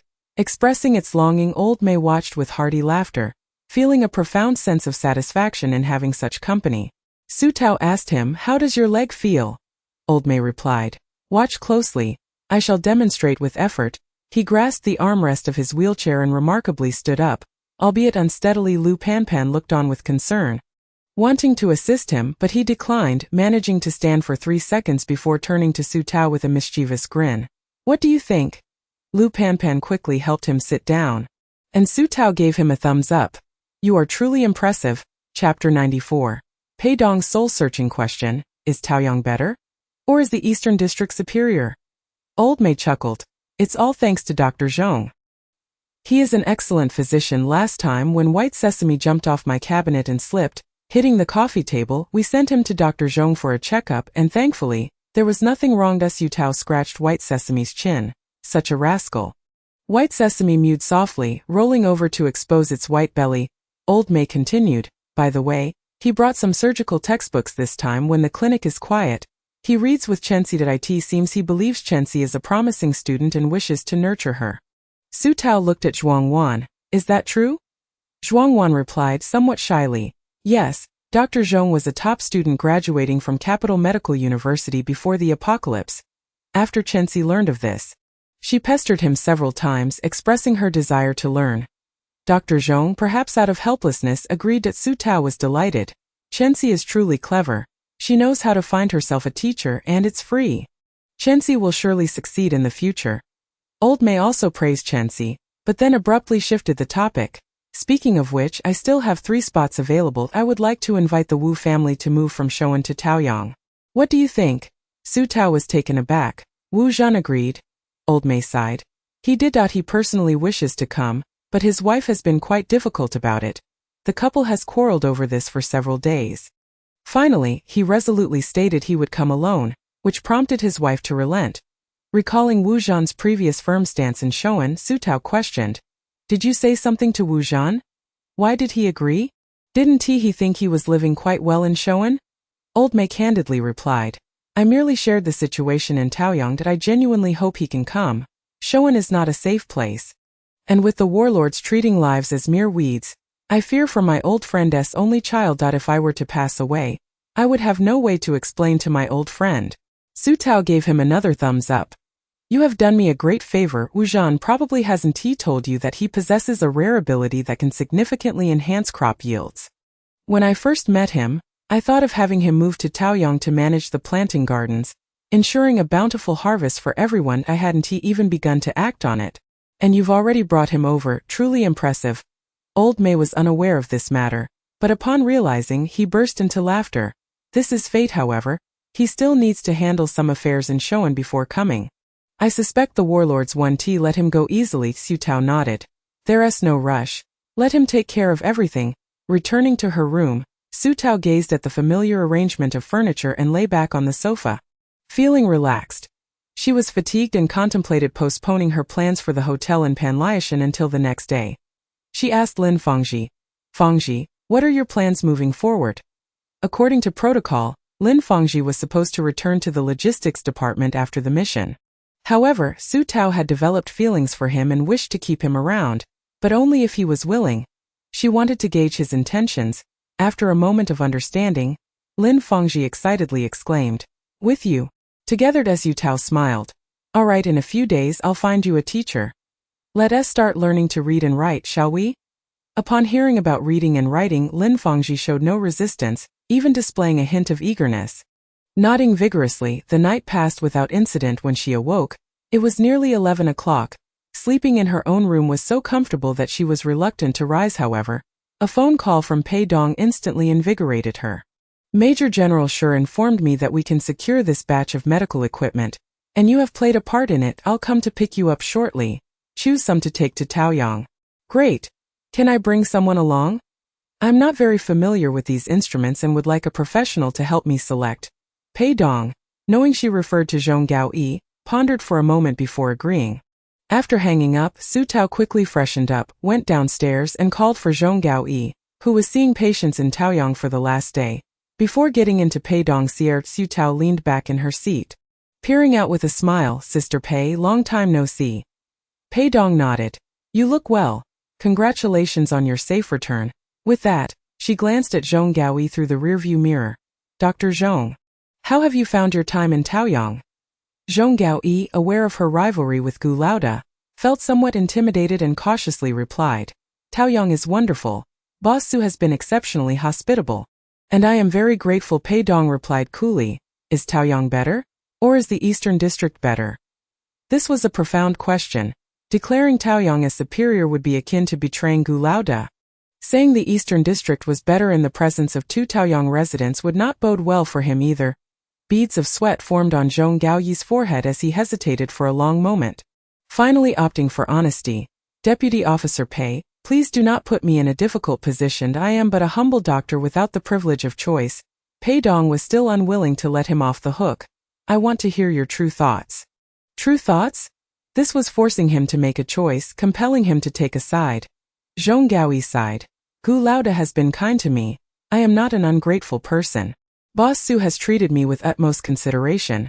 I am also not oblivious to kindness. Deputy Officer Pei, I believe this is the best scenario." Being able to stay in Taoyang for a few days each month is more than enough for me. One cannot be overly ambitious, nor dare to be so. Pei Dong listened to his words, which were as watertight as a drum, and with a scoff she refrained from further inquiries. Su Tao, however, regarded him with a newfound respect. It seemed Gu Mingqi had not placed much significance on Zhong Gaoi, as the remuneration offered was rather meager. Zhong Gaoi could have easily betrayed Gu Mingqi and sought refuge with her for better treatment and greater recognition. Yet he refrained from doing so, motivated by a sense of gratitude towards Gu Mingqi. She appreciated individuals who were grateful and principled. Such people possess the ability to restrain their desires and are excellent partners for collaboration. Unfortunately, Gu Mingqi was fortunate enough to be one step ahead. Upon arriving at the warehouse and seeing the room filled with medical equipment, Zhong Gaoi's breath quickened. Even prior to the apocalypse, these items held significant value. Let alone in this new world, where they could substantially elevate the medical standards of Dongyang Hospital. General Shi was indeed a capable individual. This was his conclusion as Su Tao eagerly urged him, choose what you can. Take everything that is currently useful for Taoyang. Zhong Gaoi, true to his profession, considered that since Taoyang had him for consultations, surgical instruments were unnecessary, and focused primarily on selecting items essential for internal medicine, as well as household items like blood pressure monitors, electronic thermometers, and crucial emergency equipment such as cardiac defibrillators, ventilators, and ultrasonic nebulizers. These everyday items would be invaluable, and the emergency equipment could save lives in critical moments. Pei Dong generously added, feel free to take whatever you need. I will speak to the higher-ups about it later. Su Tao watched with satisfaction as the instruments were loaded onto the vehicle. It seemed that an expansion of the clinic was in order. She needed to set up an emergency room first. Chapter 95. Envisioning the blueprint, they finally returned to Taoyang with a small cart full of medical instruments. Due to a lack of space, they could only temporarily stack them on the first floor of the office building. Zhong Gaoi, unable to part with the equipment, touched them repeatedly, telling Su Tao, I haven't seen these instruments in years. I've nearly forgotten how to use them. Let me study them first. However, he soon remembered that he was to return to the East District the following day, and with a sigh he asked, may I take some photos to study back in the East District? Su Tao waved her hand dismissively, what's the harm? Feel free to take as many as you like. Zhuang Wan and Qian Lin approached, hesitant to step inside upon seeing so many valuable instruments. Two unfamiliar technicians who had accompanied them also refrained from moving. One technician peered inside, curiosity piqued, and asked Zhuang Wan, Manager Zhuang, what kind of machines are these? Having been in Taoyang for barely half a month, they had encountered various new machines capable of selling food, creating ice, and providing daily necessities. Sometimes when they worked late, they were allowed to take home a little extra food from Taoyang, much to the envy of their relatives and neighbors. Although Zhuang Wan did not know how to operate these instruments, it did not hinder her from envisioning grand plans. These are for medical use. In the future, Taoyang will establish a large public hospital with outpatient departments, emergency rooms, operating theaters, and inpatient wards. These instruments are likely just the foundational equipment. The two technicians were taken aback, unable to suppress their thoughts that a miraculous healer was consulting at Taoyang each month. And now there were plans to build a hospital, indicating that the safety of the tenants was of utmost importance. Alas, their connection to the plantation was tenuous. Securing a position at Taoyang was already a stroke of luck, let alone being able to reside there. Qian Lin, having listened to their conversation, eagerly called out to Su Tao, Boss Su, the first crop of lettuce in the sunroom has sprouted. Would you like to take a look? Upon hearing this, Su Tao immediately turned and left. Since her return, she had not yet visited the sunroom. Qian Lin introduced the two unfamiliar technicians, who had never met Su Tao before. Upon seeing her, they were taken aback, as the rumors had described her as a young girl just reaching adulthood, leaving them momentarily stunned. She was indeed exceptionally youthful. Moreover, seeing how Manager Zhuang and Director Qian respected her indicated that one should not judge by appearances. Upon entering the sunroom, Su Tao was struck by the sight of rows of vibrant green sprouts and tender leaves, as if her entire field of vision was filled with vitality. It was quite a shock. The technician surnamed Song handed her a planting basket filled with remarkably fresh, verdant lettuce, its large leaves glistening with droplets of water. It looked incredibly appetizing. Unable to contain her excitement, she exclaimed, how beautiful! Let us take this basket to Grandmatsen. She can prepare some oyster sauce lettuce for everyone to enjoy. Everyone has worked hard these past few days. I'll treat everyone to ice cream tonight. With the boss's approval, everyone's faces lit up with smiles, eagerly agreeing to the ice cream reward. Qianlin, brimming with joy, remarked, "The key is the environment. Our sunroom is akin to a greenhouse. Equipped with central air conditioning to regulate temperature, effectively resolving the issue of reduced yield due to high heat. Otherwise, we wouldn't have been able to grow the first crop of lettuce so quickly and so well. In a while, the first crops of green amaranth and water spinach will also be ready to be. By the way, regarding the previous funding of 100,000, I spent less than 60,000. Should I transfer the remaining amount to you or to Manager Zhuang?" Su Tao admired her ability to purchase so many items while still having over 40,000 left. She couldn't fathom how she managed to save so much, so she replied, "No need. Keep it as team funds. If you have any other needs, feel free to let me know. Spend it as necessary. Don't trouble yourself." Hearing this, Qianlin felt a wave of relief wash over her. Having a boss who considered her welfare filled her with motivation. After a moment's thought, Su Tao continued, "There's one more thing. In a few months, we will be receiving a wood-type ability user who is quite powerful and can significantly enhance our vegetable yield. I was thinking, I hope you can manage both personnel and resources. He can focus on his Green Kingdom. What do you think?" Upon hearing that a wood-type ability user was coming, Qianlin was nearly in disbelief. Pausing for a moment before nodding vigorously, "That would be wonderful. Where did you find such talent?" Goodness. Su Tao had initially worried that Qianlin might overthink it, fearing that the arrival of the wood-type ability user would encroach upon her own authority. However, seeing her reaction clearly indicated that she valued the development of the plantation far more than personal power. Su Tao smiled. "It was Elder Mei who found him. Once he arrives, the personnel will be entrusted to you. Thank you for your hard work." Qianlin humbly shook her head, saying, "It's what we ought to do. If anyone deserves to be called hard-working, it's Xiao Song and the others, who monitor the plants day and night." The two chatted amiably in the sunroom for quite some time, and by the time they finished, it was nearly dinner time. Qianlin led the 4 technicians, all in high spirits, to the cafeteria, eagerly anticipating the evening's ice cream and oyster sauce lettuce. Su Tao planned to return to feed her pets before joining them, but just as she reached the bottom of the apartment building, she heard Grandmatsen crying and cursing, "Damn little thief. How dare they steal the freshly picked lettuce? Those were the crops we nurtured through countless sleepless nights. I curse you to have a rotten belly." Chapter 96.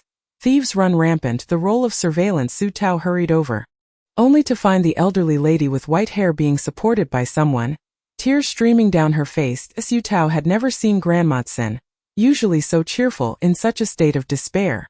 She rushed forward to embrace her, saying, "It's all right, it's all right. There are still vegetables.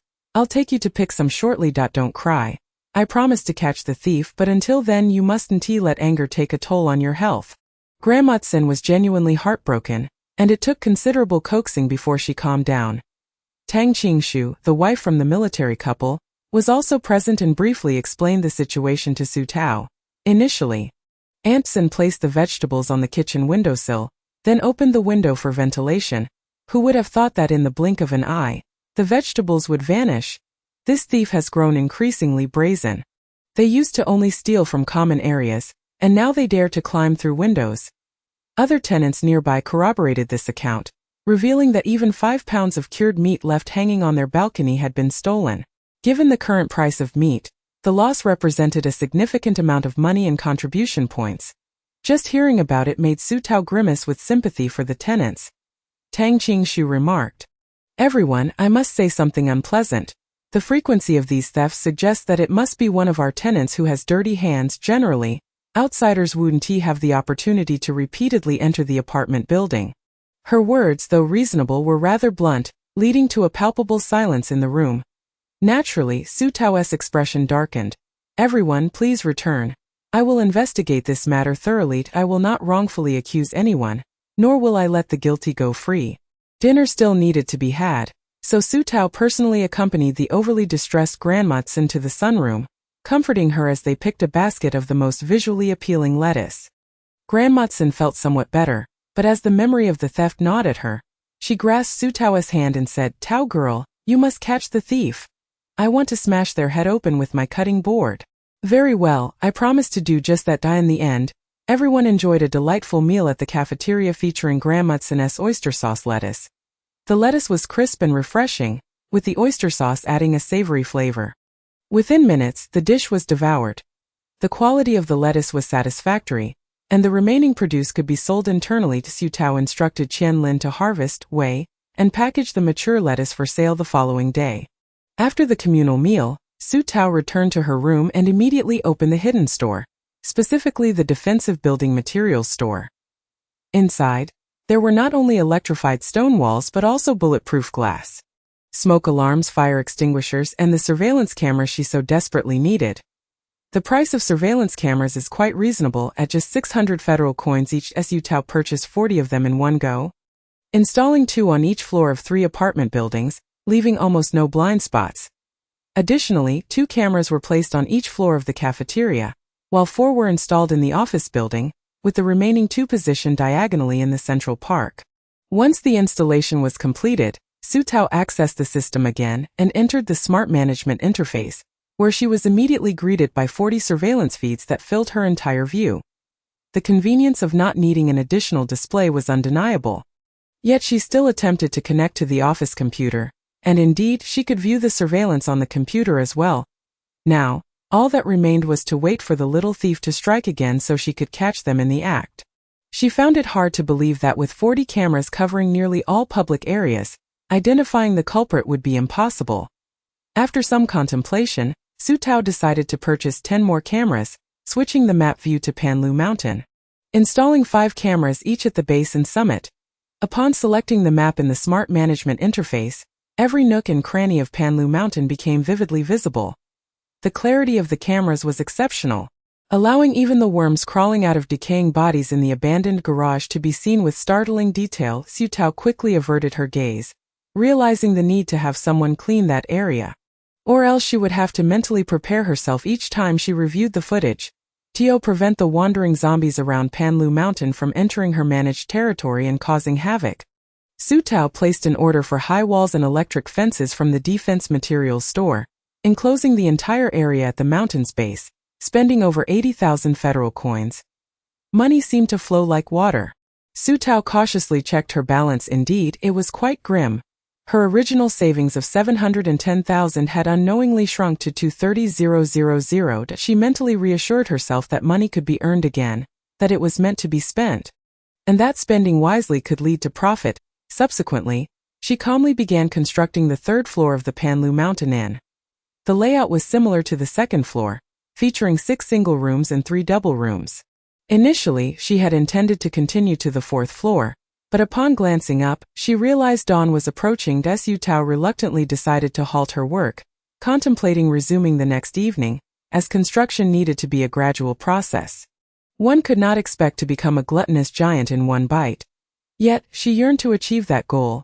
Once the Panlu Mountain Inn was completed and operational with a steady stream of tenants, it would not only provide her the opportunity to meet the requirements for upgrading to LV5 system, 200 tenants, but also yield a considerable income. With that thought, Su Tao closed her eyes to catch up on sleep, only to dream of constructing the 4th floor of the inn, where it was almost finished, before being jolted awake by the ringing of her communicator. "Hello?" The furious voice of Zhuang Wan came through. "Boss, we were on the verge of catching the little thief, and then they vanished." Instantly alert, Su Tao glanced at the time. It was already 1 in the afternoon. Sitting up, she inquired, "How did they disappear?" Grandmutsen had intentionally placed a pork rib in the spot where vegetables had been stolen the previous day, pretending to turn away before they saw a hook reaching in from the window, accurately snatching the rib away. When they rushed to follow the hook and apprehend both the thief and the stolen goods, there was no one outside. "This is absurd." Su Tao swiftly dressed, fed her pet, and instructed Lin Fangji in the living room to wait patiently for her. She hurried downstairs to find Zhuang Wan and the others. Grandmutsen, visibly distressed, stood silently, unable to voice her anger. Su Tao checked the balcony's position, opened the smart management interface, and pulled up the surveillance footage, indeed spotting Grandmutsen's balcony in one of the camera feeds. She asked Zhuang Wan, "Approximately when was the theft?" "Just 10 minutes ago." Lowering her voice, Zhuang Wan added, "Boss, I suspect it was a neighbor from above or beside who used a hook from their own balcony to steal, which is why they vanished so quickly. The residents above, Mei Lao and Xiaopan, were not particularly suspicious, while to the right were Tang Qingshu and her husband, who had also lost numerous items. Moreover, Tang's husband was a military officer, currently overseeing the outer security operations in the East District. They couldn't suspect a national hero. That left the household on the left. Boss, it's that couple from the grain administration. The woman's name is Ma Ying, and the man's is Wei Weima. Su Tao glanced at the other tenants present. Their expressions clearly reflected their suspicions towards Ma Ying and her husband. Since their arrival, the couple had been quite unpopular. Firstly, they were not very clean, though it had improved somewhat after hiring temporary help. Secondly, they kept to themselves, carrying an air of superiority due to their work at the grain administration. Just as Su Tao was about to check the surveillance footage, Grandmotson angrily stormed upstairs, banging on Ma Ying's door. The crowd swiftly followed, and Su Tao had no choice but to quicken her pace to keep up. After banging for quite some time with no response, the suspicions in everyone's minds solidified. Several frequently victimized tenants felt a surge of anger and joined in banging on the door. "We know someone is inside. Stop pretending. Hurry up and open the door. You've stolen my shoes, which I barely wore. Aren't you afraid of athlete's foot? And my umbrella? I just bought it at the cafeteria and it's gone. I just heated up my lunch from the cafeteria. Turned around and it disappeared. You work for the grain administration, yet you steal from others. Compensate you. Compensate you." Just then the door swung open. Ming, looking disheveled with messy hair and bleary eyes, stared blankly at the crowd. Seeing her expression, Su Tao realized the misunderstanding. It was unlikely that the little thief was her and her husband. She quickly stepped back from the crowd to review the surveillance footage, rewinding it about 10 minutes, and discovered that it was indeed the temporary worker, Renai, who had been sent by Ma Ying, hiding on the balcony and too afraid to come out. Su Tao was truly astonished. How could this couple's life be such that even hiring a cleaner would bring a thief home? Chapter 97. Unconditional trust in boss. Su Tao by the tenants of Taoyangming quickly regained her composure, wary, and asked, "What are you doing?" A tenant retorted bluntly, "What else? We're catching a thief." Ma Ying was taken aback but quickly responded, "What are you accusing me of?" Just then, Grandmotson huffed and puffed her way into the house, rushing towards Ma Ying's balcony, where she indeed found the stolen pork rib dangling from a hook. Caught red-handed, the evidence was irrefutable. Just then, Ma Ying's temporary worker Renai was nearby. Grandmotson angrily demanded, "Now tell me, where did this pork rib come from?" With a seemingly innocent demeanor, Renai blushed and lowered her head, saying it was brought back by the master of the house. "I had no idea." This statement further solidified the guilt of Ma Ying and her husband, causing the crowd to erupt in outrage. Clamoring to enter Ma Ying's home to search for their missing belongings, standing at the door, Ma Ying was initially stunned, looking around in disbelief, before realization dawned on her, followed by a mix of fury and desperation as she attempted to explain loudly, "I didn't take your things. It was all Renshan." Renai immediately adopted a pitiful expression, ready to cry, "Miss Ma, we're in a master-servant relationship. You can't just slander me like that. Let me ask you, since I've been here, have you lost anything?" Ma Ying had no idea. She had always tossed her things carelessly, using whatever she could find and discarding anything she couldn't, which explained why her home had become a dump. At a loss for words, she found herself speechless. This display only reinforced Renai's claims, and everyone felt Ma Ying was bullying the honest cleaning lady, trying to shift the blame for her lost belongings onto someone else to clear herself. Renai wiped her tears. "Miss Ma, if you can't accept me, I'm leaving today." As she spoke, she began to grab her bag and make for the door. Ming, furious, trembled, unable to articulate her thoughts. Su Tao stepped forward, grabbing Renai's bag with a cold expression. "Who said you could leave?" Recognizing Su Tao, Renai was startled, feeling guilty, but she defiantly questioned, "Boss Su, are you trying to prevent me from leaving? Do you believe what Miss Ma said?" "Of course, I'm not a tenant of Taoyang, so naturally, you stand with the tenants." Su Tao replied impatiently, "Don't waste my time with nonsense. I'll give you 2 minutes to decide.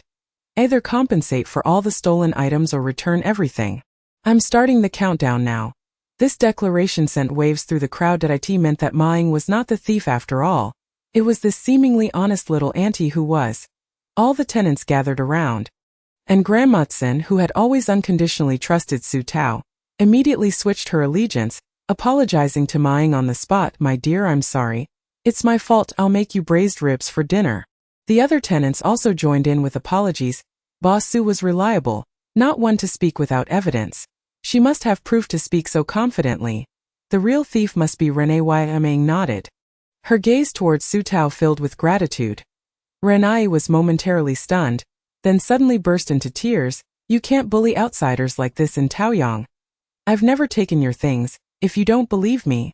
Look, saying this, she opened her bag and dumped its contents, revealing cleaning tools. Indeed, nothing belonging to the tenants was found. Upon coming to the conclusion that the elderly Tsin believed her to be a thief, she immediately regarded her with suspicion and exclaimed, "Only a fool would place stolen goods in their own bag. Who knows where you might have hidden them?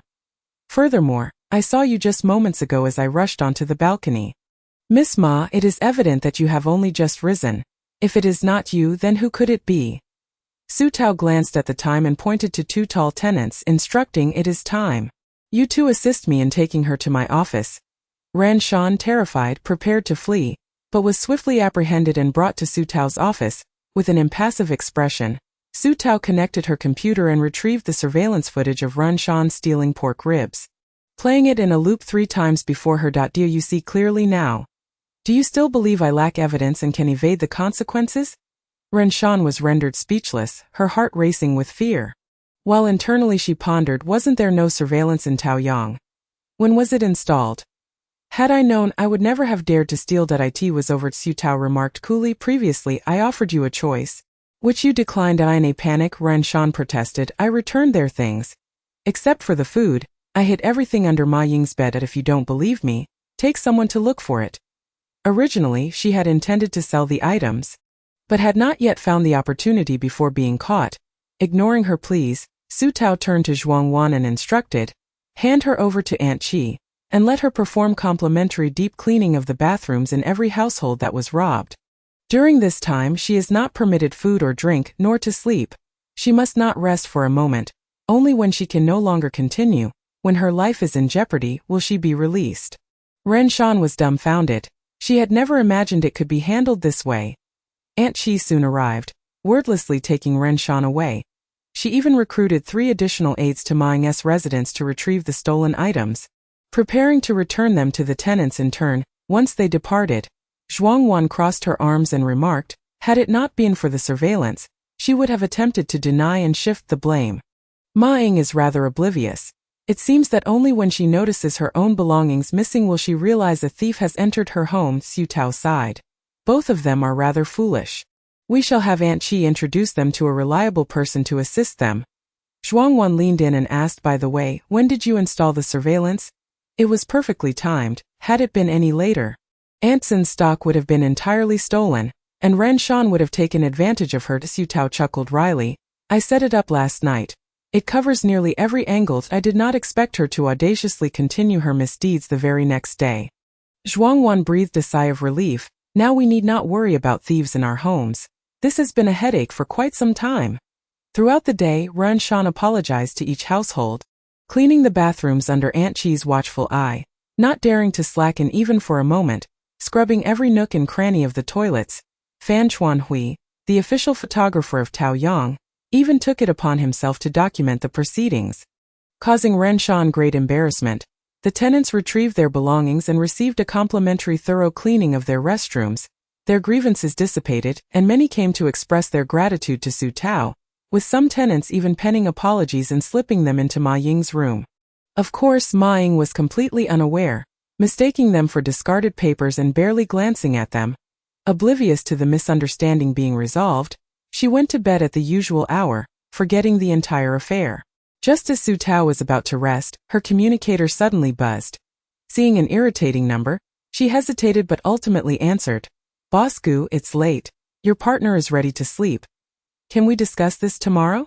After a moment's hesitation, it seemed he checked the time before responding. "Then I shall call you tomorrow." Chapter 98. Shitsi U.S. concerns regarding her brother's future. After hanging up, Su Tao seized the opportunity to sleep. Hoping to rise early for the construction at Panlu Mountain, there was no one there at night, and the basement was still filled with corpses, which honestly made her feel uneasy. She longed to clean it up swiftly. The following day at 8 o'clock, Su Tao awoke to the alarm, not lingering in bed, quickly feeding the little ones, and then taking Lin Fangji to the cafeteria for breakfast. That on their way back, they unexpectedly encountered Shiziyu, who had been participating in extracurricular activities for over a month. Just as Shiziyu stepped off the school bus, she stood in awe at the transformed Tao Yang. Her eyes reddening upon seeing Su Tao. "Sister Taozi, I'm back." Su Tao hurried over and embraced her. "At last, you've returned. You've lost so much weight and gotten darker." She had practically tanned 2 shades. And her skin was rougher. Dongyang First School organizes practical training trips for students of all grades annually. Although accompanied by military instructors, these trips are fraught with danger, aimed at training physical abilities and developing potential in preparation for future awakening of abilities. Su Tao's heart ached more the longer she looked at her. She turned and led her to the cafeteria for a meal, introducing her to Lin Fangji along the way. "This is my friend Lin Fangji. He is a few years older than you and tends to be quiet, so please don't mind him." Shiziyu perked up, assessing Lin Fangji from head to toe, her heart swelling with concern for her brother. "My brother is out every day, and Sister Taozi is always with this young, handsome fellow. How can he compete?" Unbeknownst to Su Tao, Shiziyu's thoughts raced as she inquired, "Does your school have any teachers looking to earn extra income? Particularly those teaching cultural subjects, available for 2 to 4 hours daily at Taoyang, including a meal at 150 federal coins per hour, along with unlimited snacks and drinks." Shiziyu swallowed hard and asked Sister Taozi, "Do you think I'm suitable?" Su Tao patted her shoulder. "Focus on your studies. Just find out for me. I want to hire a teacher for Fangji to help him with reading and writing." Shiziyu's eyes widened. "You want to find one for him?" "Oh, okay, I'll ask around." If so, her brother must not fall behind. At least he had been to school and could read and write. This handsome young man was not worthy of her sister Taozi. After Su Tao and Shiziyu finished their meal and familiarized her with the new environment of Taoyang, she advised Shiziyu to rest well during her first few days back before heading back to her room with Lin Fangji. Just as they returned, the phone rang, and as expected, it was the person with the surname Gu. "Hello? Su boss, are you free now? What's the matter?" "Go ahead, I'm listening." "That I heard Taoyang has acquired a batch of surveillance cameras?" Su Tao could only admire. "Boss Gu, your connections are truly remarkable. Nothing escapes your notice." Yu Mingqi feigned ignorance to her sarcasm, replying coolly, "It's merely a vast network of contacts. Though what do you need?" "I wish to purchase a batch of approximately 100 surveillance cameras. Recently, my blood sickles have been rampant, killing 4 of my awakened subordinates, and by the time I arrived, there was no trace." Su Tao furrowed her brows. "How serious is the situation? What about the Western District?" Gu Mingqi replied somberly, 3 kilometers outside the Western District, there are station troops making human walls. If there's trouble, they'll be the first to perish. This is something you should discuss with Pei Dong." After pondering for a moment, Su Tao stated, "Each camera will cost 1,000 federal coins, but you need to assist me with something else." Surprisingly, Gu Mingqi agreed readily. "Sure, tell me what you need." "I heard you have personnel at the supply station near Panlu Mountain, correct?" That was no secret. Gu Mingqi readily admitted. "Yes, do you need manpower?" Recalling the scene in the underground garage, she replied, "Find me 5 adults, those with courage, capable workers, to go to the abandoned garage at the foot of Panlu Mountain and remove all the corpses, cleaning the floors and walls thoroughly." Ji Yumingji was baffled by her request. "What do you need this for?" Su Tao stated bluntly, "I don't wish to disclose, just give me a straightforward answer. Can you do it? If so, we'll finalize this deal." There was a prolonged silence on the other end before he finally responded. "Deal, Su boss, is there a chance we could meet in person?" Su Tao sincerely replied, "It's better for us to remain internet acquaintances." Ji Yumingji chuckled softly, "Perhaps another time. We will meet eventually." After hanging up, Su Tao received a payment of a full 100,000 federal coins. Regardless of anything else, Gu Mingqi was quite generous with payments. Happily accepting, Su Tao promptly ordered 100 cameras from the system store for only 60,000 federal coins, netting a profit of 40,000 from Gu Mingqi. More importantly, it resolved the troublesome issue of cleaning the underground garage. That very afternoon, Su Tao packaged the cameras and sent them off with the vehicle dispatched by Gu Mingqi. Shortly thereafter, Gu Mingqi organized 5 individuals, preparing for departure at 6 p.m., with plans to arrive at the foot of Panlu Mountain by 11 p.m. After some thought, Su Tao ordered an additional 40 cameras, packaging them for delivery to Peidong that if Gu Mingqi needed them, the city defense army would surely require them as well. Once all was arranged, Su Tao briefly instructed Lin Fangji before hurriedly teleporting to Panlu Mountain. In a fleeting moment, she opened her eyes to find herself facing the tightly shut garage door and the desolate mountainside. Suddenly, Su Tao thought, when Wu Zhan arrives, she should have him undertake some landscaping for Panlu Mountain. From the rooms in the mountain lodge, the view would undoubtedly be splendid. Taking advantage of the remaining daylight, Su Tao first constructed a small gas station at the foot of the mountain. Equipping it with only 4 fuel pumps, why not install more? Simply because she was reluctant, she was short on funds and even 4 pumps had cost her 60,000 coins, with just over 200,000 remaining. She needed to be frugal. Indeed, one must also set aside $1 million for upgrades. Subsequently, Su Tao discovered a multifunctional charging station in the public facilities store. Not only could it charge common communication devices, but it was also suitable for various electric vehicles, making it exceptionally convenient for travelers seeking temporary lodgings. Each charging station was priced at 4,000 federal coins, and Su Tao ordered 4, erecting a charging shed adjacent to the gas station. Additionally, she constructed a double-duty room beside 2 elevators, outfitted with a desk and chairs for 2, as well as a computer capable of connecting to surveillance against the wall. There was a small sofa for brief rests. And to the left of the armrest stood a water dispenser, eliminating the need to trek up the mountain for water. In due course, she would need to hire 2 staff members specifically tasked with overseeing the comings and goings of Taoyang. As well as managing fuel and charging fees, it was imperative to charge. Just thinking about the bustling supply station next door, with its incessant flow of traffic, made Su Tao envious of the potential earnings. With the construction at the mountain base nearly complete, she intended to ascend and build herself a room, ensuring she had a cozy nook to retreat to whenever she visited, and perhaps even stay for a few days. How wonderful it would be if she could bring Xuedao and Jima along to frolic freely on the mountainside. Once her little haven was established, she would return to see if she could teleport items or living beings together. Chapter 99. Gu Mingqi truly knows how to solve problems with money. Upon reaching the mountain, Su Tao circled the entire inn and ultimately decided to construct her abode behind it. After a brief layout plan, she envisioned an entrance through the dining area on the first floor, with double doors leading into a short corridor. The left section would be her cozy retreat, while the right section would serve as staff quarters. Su Tao desired a smaller room, thus opting for a straightforward 1-bedroom, 1 living room and 1 bathroom design. As she entered the corridor and turned left, she pushed open the door to find the living room, primarily adorned with warm-toned wooden furnishings, complete with a television, coffee table, soft sofa and storage shelves. Moving further inside, she opened another door leading to her small bedroom, featuring a double bed against 2 walls and a petite wardrobe by the floor-to-ceiling window. The bathroom was directly opposite the bed, accessible through a sliding door and fully equipped. The entire renovation cost a mere 5,000 federal coins for the 1-bedroom, 1 living room, 1 bathroom setup. Su Tao flopped onto her new bed for a moment, before rising to draw back the curtains in the living room, revealing a breathtaking view of the expansive valley. She decided to install an air conditioner. The upgraded home improvement store offered not only central air conditioning but also compact standing and wall-mounted units. Providing an abundance of choices, Su Tao opted for a wall-mounted air conditioner in the living room for 3,000 federal coins, perfectly sufficient to cool both the living room and her small bedroom.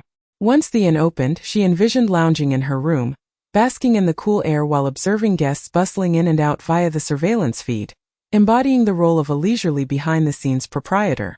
After completing her little haven, it was already past 7. Lacking the motivation to return to Taoyang for dinner, Su Tao decided to prepare herself a bowl of instant noodles in the inn's kitchen.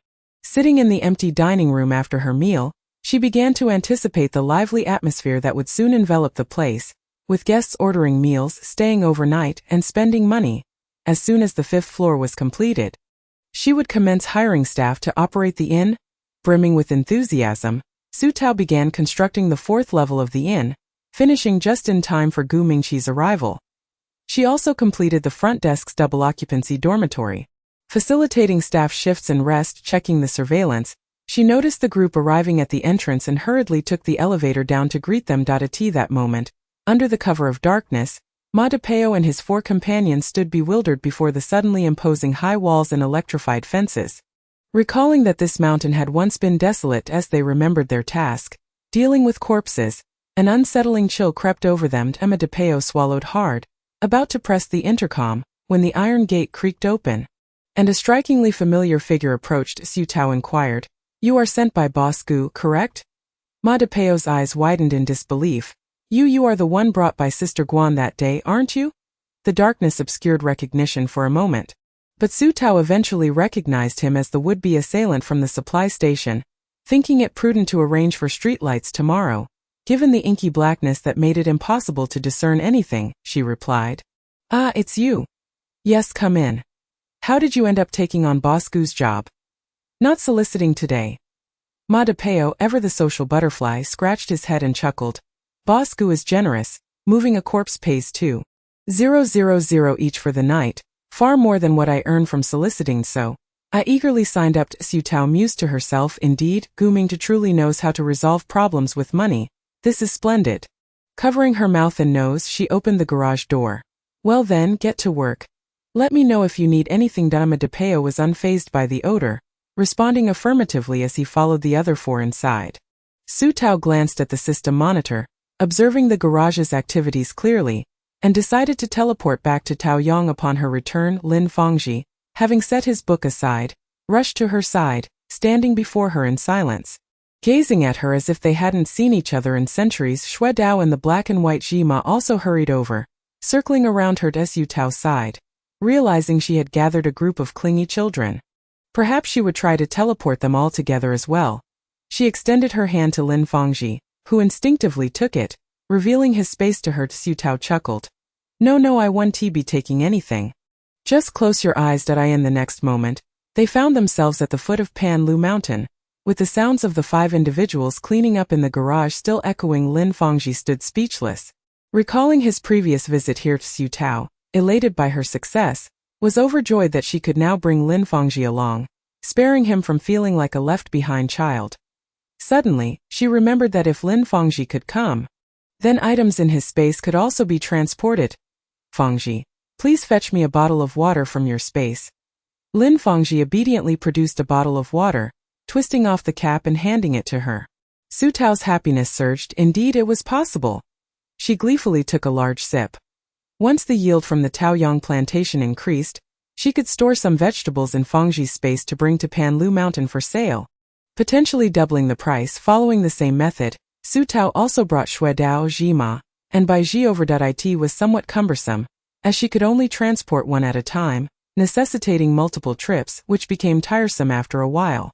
Considering that Lin Fangji would often visit, Su Tao decided to build him a small room on Pan Lu Mountain, directly above her living room, accessible via a small ladder. It featured a loft bed, with the upper section for sleeping and the lower section serving as his desk for reading and completing his homework. It also had a private bathroom, styled similarly to her own room.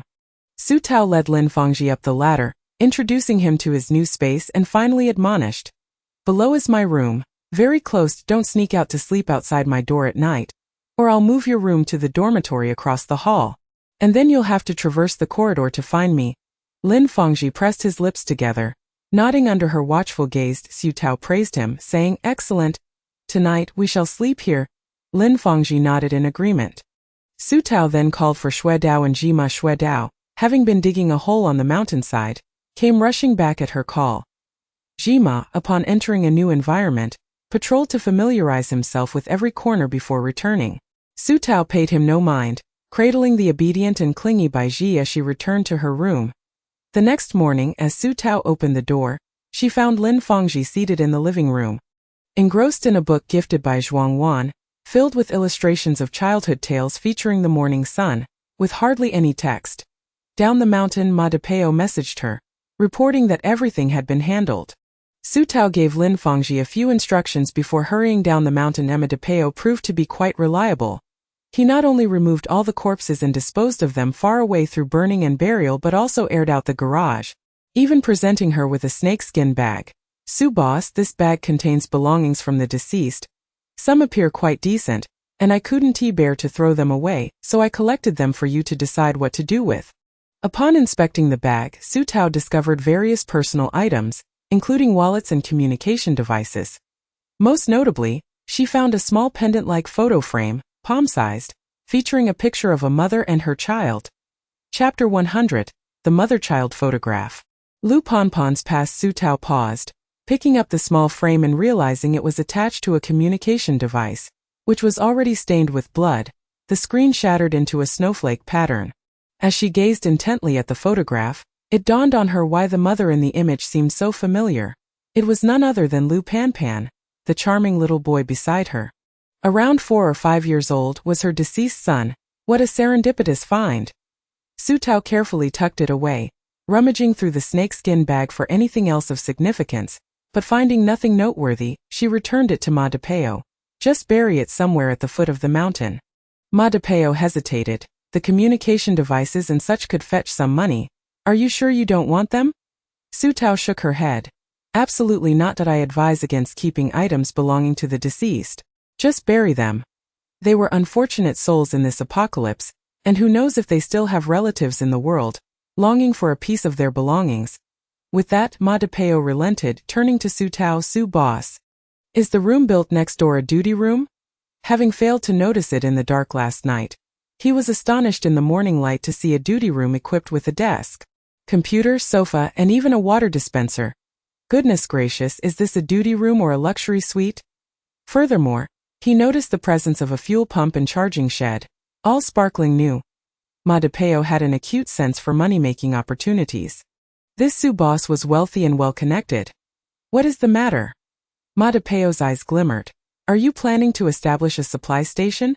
Are you in need of manpower? Do you think I would be suitable? I have a remarkable memory. I can remember nearly everyone I've met at least once. Additionally, I possess extensive experience, having interacted with various types of convoys and mercenary groups, both virtuous and wicked, ensuring that I can effectively oversee the entrance for you. Su Tao cast him a sidelong glance. With such experience, why not continue working at the old station? Perhaps in a few years, you could rise through the ranks. Ma de Peo slapped his thigh. Boss Su. I am not afraid of your disdain. That I've worked there for 6 years. Yet I remain just a doorman. The group at the supply station is tightly knit, with the management composed of the same individuals over the years. Only Gu Boss has been accepted among them. For anyone else to ascend is as difficult as reaching the heavens. Su Tao inquired. Are there many others in a similar situation to yours? That is quite common. Look, these 4 brothers who came with me are examples. 1 can repair vehicles, 2 can read and write, and there is one remarkable individual who possesses supernatural abilities and excels in combat. They have all been drifting for 6 or 7 years, and now they are just like me, taking on odd jobs like transporting corpses for extra income. Su Tao pondered for a moment before saying, all right. First help me find a few individuals. Start with a chef, preferably someone older who worked as a cook before the apocalypse. Then select 2 receptionists, ensuring they have well-defined features. Finally, find 2 nimble and tidy cleaners, regardless of age or gender. All these individuals will have meals and lodging provided, with salary to be discussed. In the end, she made a promise. If you manage to find suitable candidates, come work for me. And I assure you that you will not be treated unfairly. Upon hearing about the meals and lodging, Ma de Peo's eyes sparkled with greed. What an extraordinary benefit! Su Tao took him to the elevator leading up the mountain, introducing him one by one. Their SA room for the receptionists, furnished with a double bed and wardrobe, along with a private bathroom nearby. The 2 receptionists will need to alternate between day and night shifts, as we must have coverage 24 hours a day. Ma de Peo's eyes widened. It was exquisitely decorated. He snapped a couple of photos. Boss Su, you are too generous. With this environment, even if you were to pay less, there would still be people willing to come. Su Tao chuckled. Thus, I need you to be discerning in your selection. Those with bad habits and poor character must be excluded. She then took him to view the dining area, kitchen, and more. The longer Ma de Peo looked, the more he felt that his chance to rise above had finally arrived. Given the dismal conditions of the old station, once the operation at Panyushan commenced, as long as the prices were not exorbitant, where else would guests choose to stay? With prosperous business ahead, as one of the pioneers at Panyushan, His future appeared utterly promising. Emma DePeo was engulfed with excitement, his blood boiling as he resolved to excel in the task of recruitment. After Su Tao completed the introductions, she sent him off and swiftly renovated the underground garage. The previously blood-stained and filthy floor was retiled. Parking spaces were redefined, and the walls received a fresh coat of paint. At last, it was presentable. This garage would serve as a convenient stop for passing convoys. The construction of Panyushan had progressed to approximately 80. With only the staff apartments, a public restroom, and the 5th floor yet to be built, Su Tao decided to slow down for the time being, planning to complete everything in one go once the personnel were finalized. Before opening for business. By the time she returned to Taoyang, it was already afternoon. Su Tao touched the small photo frame in her pocket, contemplating for a long time before finally knocking on old May's door. When the door opened, it was indeed Lu Panpan. Upon seeing Su Tao, Lu Panpan smiled and called out, "Mr. May, Boss Su has arrived." "Boss Su, please come in and have a seat." Su Tao settled into the living room. Observing the impeccably tidy house that Lu Panpan had maintained, feeling quite moved. Had it not been for this apocalypse, Lu Panpan would likely have enjoyed a very happy family life, with a loving husband and a delightful son.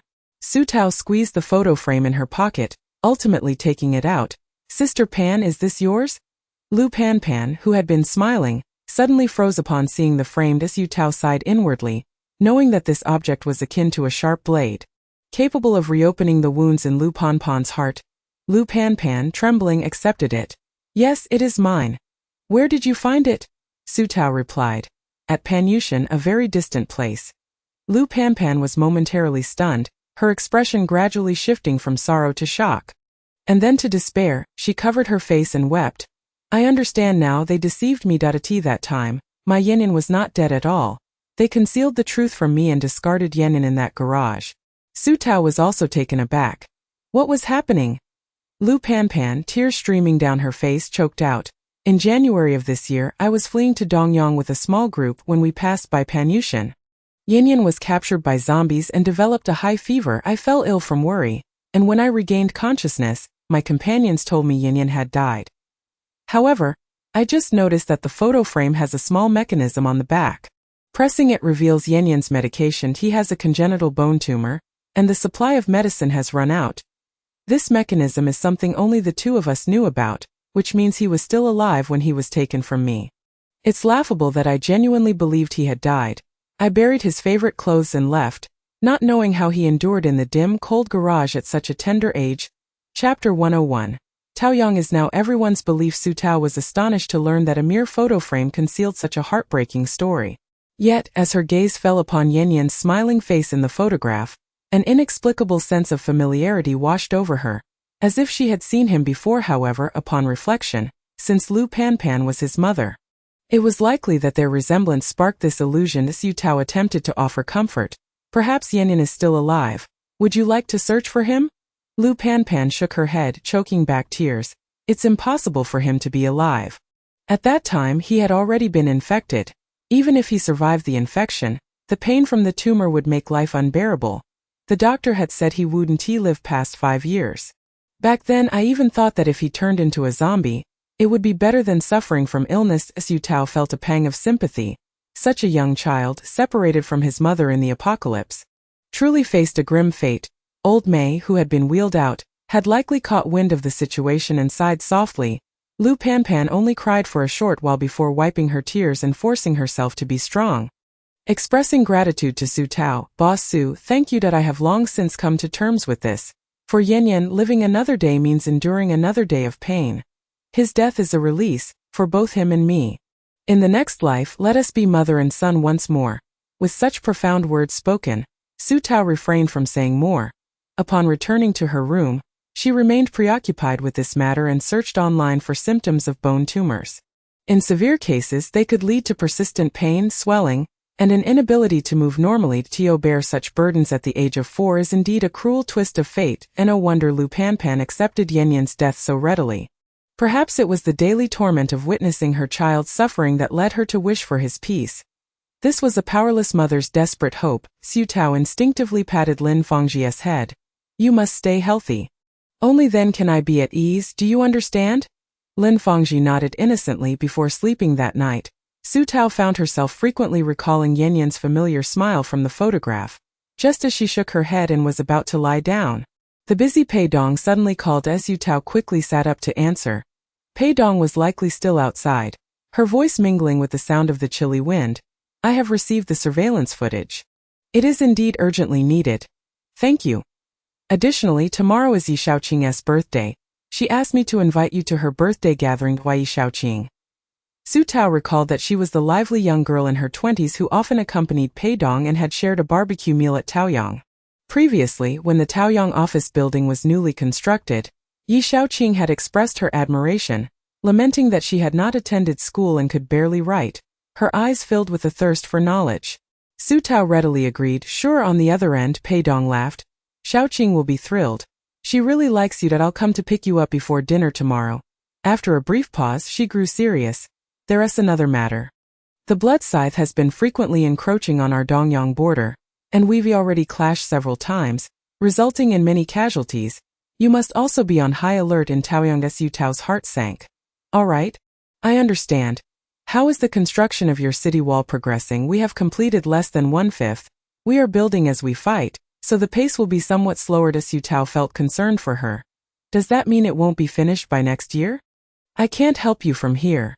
I discovered last time that I can only construct the wall within Taoyang. Once built, it feels as if it is embedded in the ground, and I cannot take it out of Taoyang. Initially, she thought unlocking the material defense shop would assist Dongyang, but she realized she had underestimated the situation. If it wasn't her territory, she truly had no way to intervene. Pei Dong likely never considered asking for her help. Her tone remained neutral. Don't worry about Dongyang's affairs. That is the responsibility of the City Defense Army and the pioneers. Just maintain your own paradise. Taoyang has now become everyone's belief. Su Tao was taken aback. Belief? Pei Dong softened her tone, acknowledging the increasingly dire circumstances of the apocalyptic world. Food shortages, dwindling water sources, soaring temperatures, and relentless hordes of zombies. Despair lurked at every corner. Yet, the people of Dongyang clung to a glimmer of hope, striving to live in the belief that they might someday escape this desolate existence and find solace in the paradise you have envisioned for them. Our suicide rate in Dongyang remains remarkably low compared to other bases. Even the flourishing Chongjing cannot boast the same stability in the hearts of its citizens as Su Tao. All of this is thanks to you. Su Tao's heartbeat quickened, a rush of warmth coursing through her veins. Pei Dong rarely gentle, urged, it's getting late. You should rest. Good night. After hanging up, Su Tao rubbed her nose and lay down, only to rise again and pull Bai Jima into her embrace. Inhaling deeply. The next day, Zhuang Wan could no longer withstand the incessant inquiries and pressures from the tenants. She boldly confronted Su Tao at her doorstep. My dearest boss, the month is nearly over. And we haven't released a single vacant room. That I'm being asked 800 times a day. I truly can't bear it any longer. Please, could you open at least one single or double room? Su Tao's first instinct was to check her balance, which stood at just over 100,000. Completing the construction of Panliashan would require approximately 60,000. The remaining 40,000 could be allocated for room expansions. But an elevator would be necessary. Otherwise, the high floors would be inconvenient for climbing. She inquired of Zhuang Wan, which room type is in greatest demand. Without hesitation, Zhuang Wan replied, all are in high demand. But if we must compare, the 2-bedroom, 1-living-room layout is the most sought after. It offers the best value for families of 3 or even 4. Su Tao felt tears welling up. With a budget of 40,000. She could barely expand 1.5 2-bedroom units. I'll report back to you tomorrow with the number of rooms. I need to calculate. The frugal boss must be meticulous. Returning to Panliashan, she transported herself and her 3 clingy children there. In one breath, she completed the 5th floor of the inn, sealing it off. She also constructed a public restroom accommodating 6 users simultaneously and built dormitories for the staff right above the duty room, with a ladder leading to a double room. Finally, in the employee dormitory area on the back right side of the inn, she added 2 double rooms for the cook and 2 cleaners. With nearly all of Panliashan completed, only minor details remained to be addressed. Now, it was merely a matter of waiting for personnel from Ma Depeo's side to arrive. Checking her balance once more, she found 60,000 Federation coins remaining, sufficient for room expansions. However, she was pressed for time. As Pei Dong's vehicle awaited her outside Taoyang, Su Tao hurriedly transported the people, dogs and cats back, washed up, tidied herself, and brought a gift for Yi Shaoqing before leaping into Pei Dong's car. Guan Zining, seated in the back, had evidently been waiting for quite some time. Noticing her hurried demeanor, she asked, "Where have you been lately? You've been elusive. What have you been busy with?" Su Tao nonchalantly responded, "Busy saving the world." "And you? Did you come empty-handed for a free meal?" Guan Zining scoffed, "Am I that kind of person?" With that, she retrieved a small bucket from the ground, opening it to reveal an array of colorful ice cream scoops. Each flavor represented, "I bought one of every flavor and mixed them together. How about that? A big bucket of ice cream, Shaoqing will surely enjoy it." Su Tao fell silent for a moment. "You truly are something else." The birthday celebration for Yi Shaoqing was to take place in the barracks. Within a room barely 10 square meters that housed 6 girls, the room was as rudimentary as could be when Su Tao arrived. The birthday girl herself had yet to return from her post 3 kilometers away, where they were stationed temporarily to act as a human wall against potential blood-scythe raids that could destroy the walls under construction and ensure the safety of the Dongyang people. Gazing at the pockmarked walls adorned with photos of Yi Shaoqing and her fellow warriors, Su Tao noted the youthful faces that bore such heavy responsibilities at a tender age, while they awaited Shaoqing's return. Her comrades excitedly set out the cake and hung balloons and streamers, chattering animatedly about how to blindfold her and create a surprise. The humble dormitory soon transformed into a festive atmosphere. As Su Tao was swept up in the excitement, anticipation blossomed within her. However, as time dragged on, nearly an hour passed without the appearance of the birthday girl. The initially vibrant atmosphere began to wane. A sense of foreboding gripped Su Tao, prompting her to step outside the dormitory in search of Pei Dong, only to see her frowning as she listened to a report from someone. Just as Su Tao was about to approach, Guan Zining suddenly grabbed her arm, shaking her head. "Shaoqing may not come back. Fighting has erupted again, and this time, there are over 10 blood scythes and hundreds of ordinary zombies surrounding the encampment." The reinforcements sent by Pei Dong Haven T even caught a glimpse of Shaoqing and her team before being forced to retreat. Su Tao stood frozen, struggling to comprehend, and questioned, "What do you mean? She might not come back?" Guan Zining, irritated, replied curtly, "It means she might die. We can't save them." Turning back to the shabby dormitory, Su Tao's eyes fell upon the unopened cake, the colorful balloons, and she couldn't hold back the tears. She's only 23. And her birthday isn't even over. Is there truly no way? Pei Dong approached, her military posture still upright and her step steady. Yet the hand that embraced Su Tao trembled slightly. "Taozi, there's nothing we can do. It's their mission." Su Tao could hardly recall how she made her way back. Upon reaching the entrance of Taoyang, she found herself still clutching the gift for Yi Shaoqing, a dictionary she had persistently requested from Old Mei. She vividly remembered the forlorn expression on Shaoqing's face when she had confessed her inability to write. Guan Zining exited the vehicle, angrily hurling the now melted ice cream into a trash bin, pummeling it with her fists and feet. Su Tao watched her momentarily, absorbing the chaos before silently retreating. Today had been exhausting. She didn't feel like overseeing construction any longer and resolved to sleep early. Lin Fangji, noticing her slumber, quietly gathered the clothes she had carelessly tossed on the floor and placed them in the washing machine. He fed the cats and dogs, tidying up the remnants of the day before leaning against her door, falling asleep in rhythm with her breathing. Su Tao's night was restless. She dreamt of Yan Yan, now grown into a teenager, a familiar visage that sent shivers down her spine. Moments later, she dreamt of Yi Shaoqing blowing out candles and unwrapping gifts, her smile radiant. Upon waking, she found her pillow damp, whether from tears or sweat. She could not tell. Checking the time, she saw it was only 6 in the morning and messaged Pei Dong to inquire about the situation. To her surprise, Pei Dong replied almost instantly, "We held them off. We didn't allow a large number of zombies to breach the city. Rest easy, they held them off all through the night. They fought against the zombies. How many others like Yi Shaoqing had risked their lives to protect this city? Could they recover Shaoqing? Even if only her remains could be found." After a prolonged silence, Pei Dong finally responded, "Not necessarily. The battlefield is too chaotic. We will hold a collective funeral for the fallen soldiers." Su Tao exited the chat and left a message for Shi Zijing. "Where are you? Are you all right?" Yet, as always, her messages fell into silence, met with no response. sleep eluded her and she rose to scroll through Dongyang's news. Most reports detailed the military's efforts to defend their homeland and sing the praises of the ongoing battle. The old commander pledged to personally visit the families of the fallen soldiers. With the government offering support to the bereaved, Su Tao felt a wave of relief wash over her. She was grateful for the presence of the old commander, who prioritized the people's welfare. Had this been another base, the ordinary citizens would have likely been the first victims of the blood size. She suddenly realized that Dongyang was not the only place facing such large-scale assaults. What of the nearby Yunsong base, or further afield, the Shoan base? At that very moment, Shoan base was enduring a similar fate. Dozens of formidable blood scythes and a multitude of ordinary zombies surged unchecked into the city, wreaking havoc and slaughtering indiscriminately, transforming the night into a living hell. The warlords of Shoan remained inactive, holed up in the affluent district, watching helplessly as blood flowed like rivers outside. Wu Zhan and his family huddled in their home, surrounded by the sounds of zombie growls and human screams.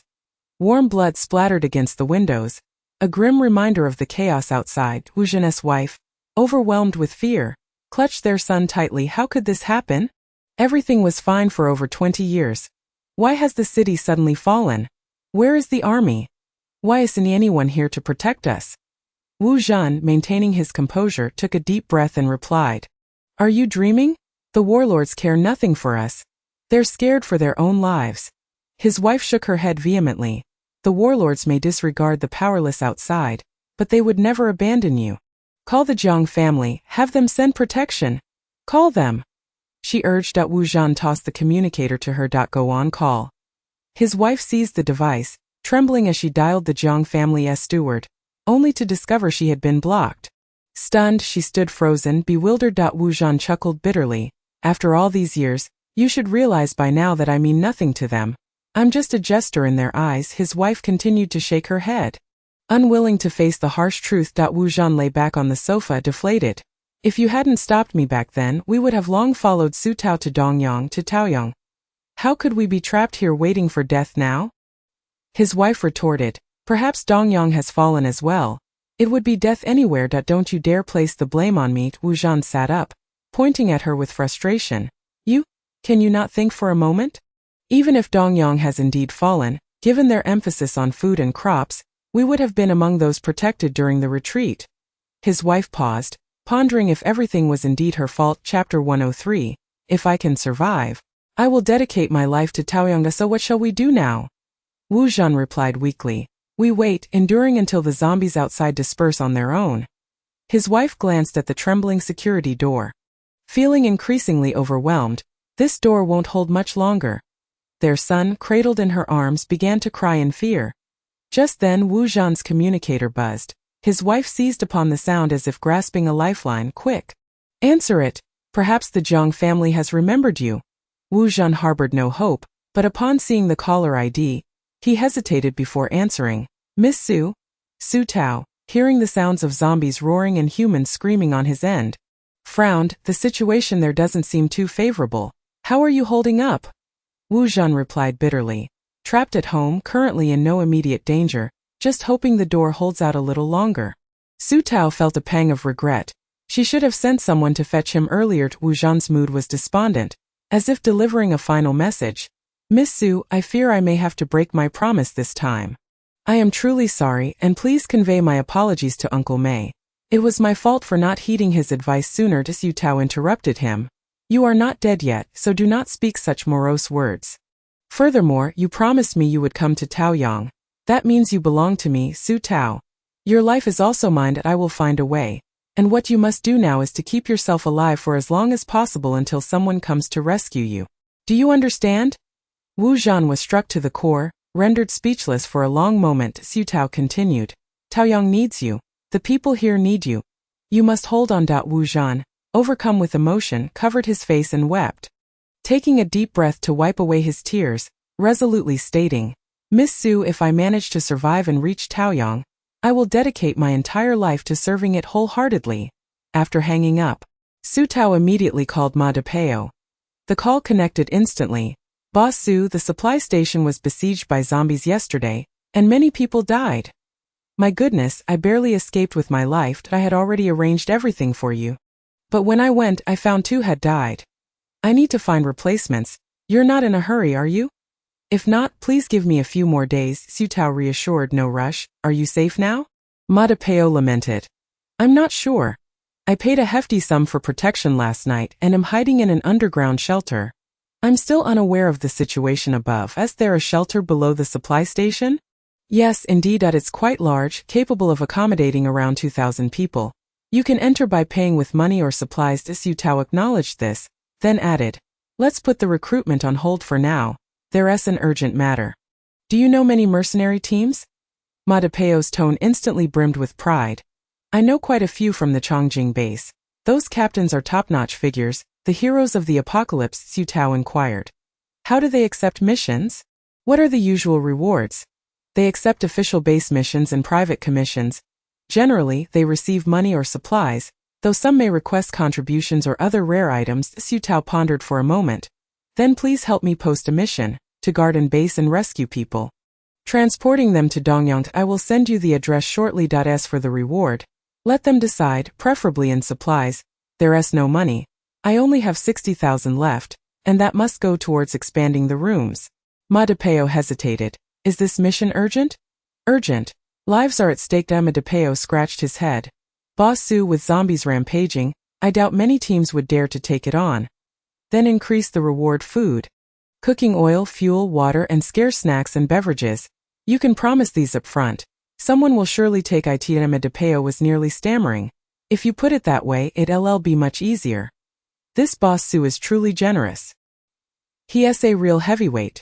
Su Tao lowered her voice. I will be generous with the reward, but I require efficiency. The rescue must be completed within a week. Rest assured, I will find you a capable mercenary team and provide you with an answer by tomorrow noon. Su Tao felt a slight easing of her worries and instructed, once you finish this, make your way to Panliashan as soon as possible. It's safe there, with ready rooms and food available. Ma de Peo expressed his gratitude. Thank you. I will surely handle this beautifully for you, or else I won't have the face to come and mooch off you. Just as she hung up, Su Tao received a message from Pei Dong. Xia Qing has been found. She has turned into a zombie, and I killed her. Inside her military cap was a will, written by someone else. One of the requests was that if she died, she hoped someone would take her ashes to the office building in Taoyang.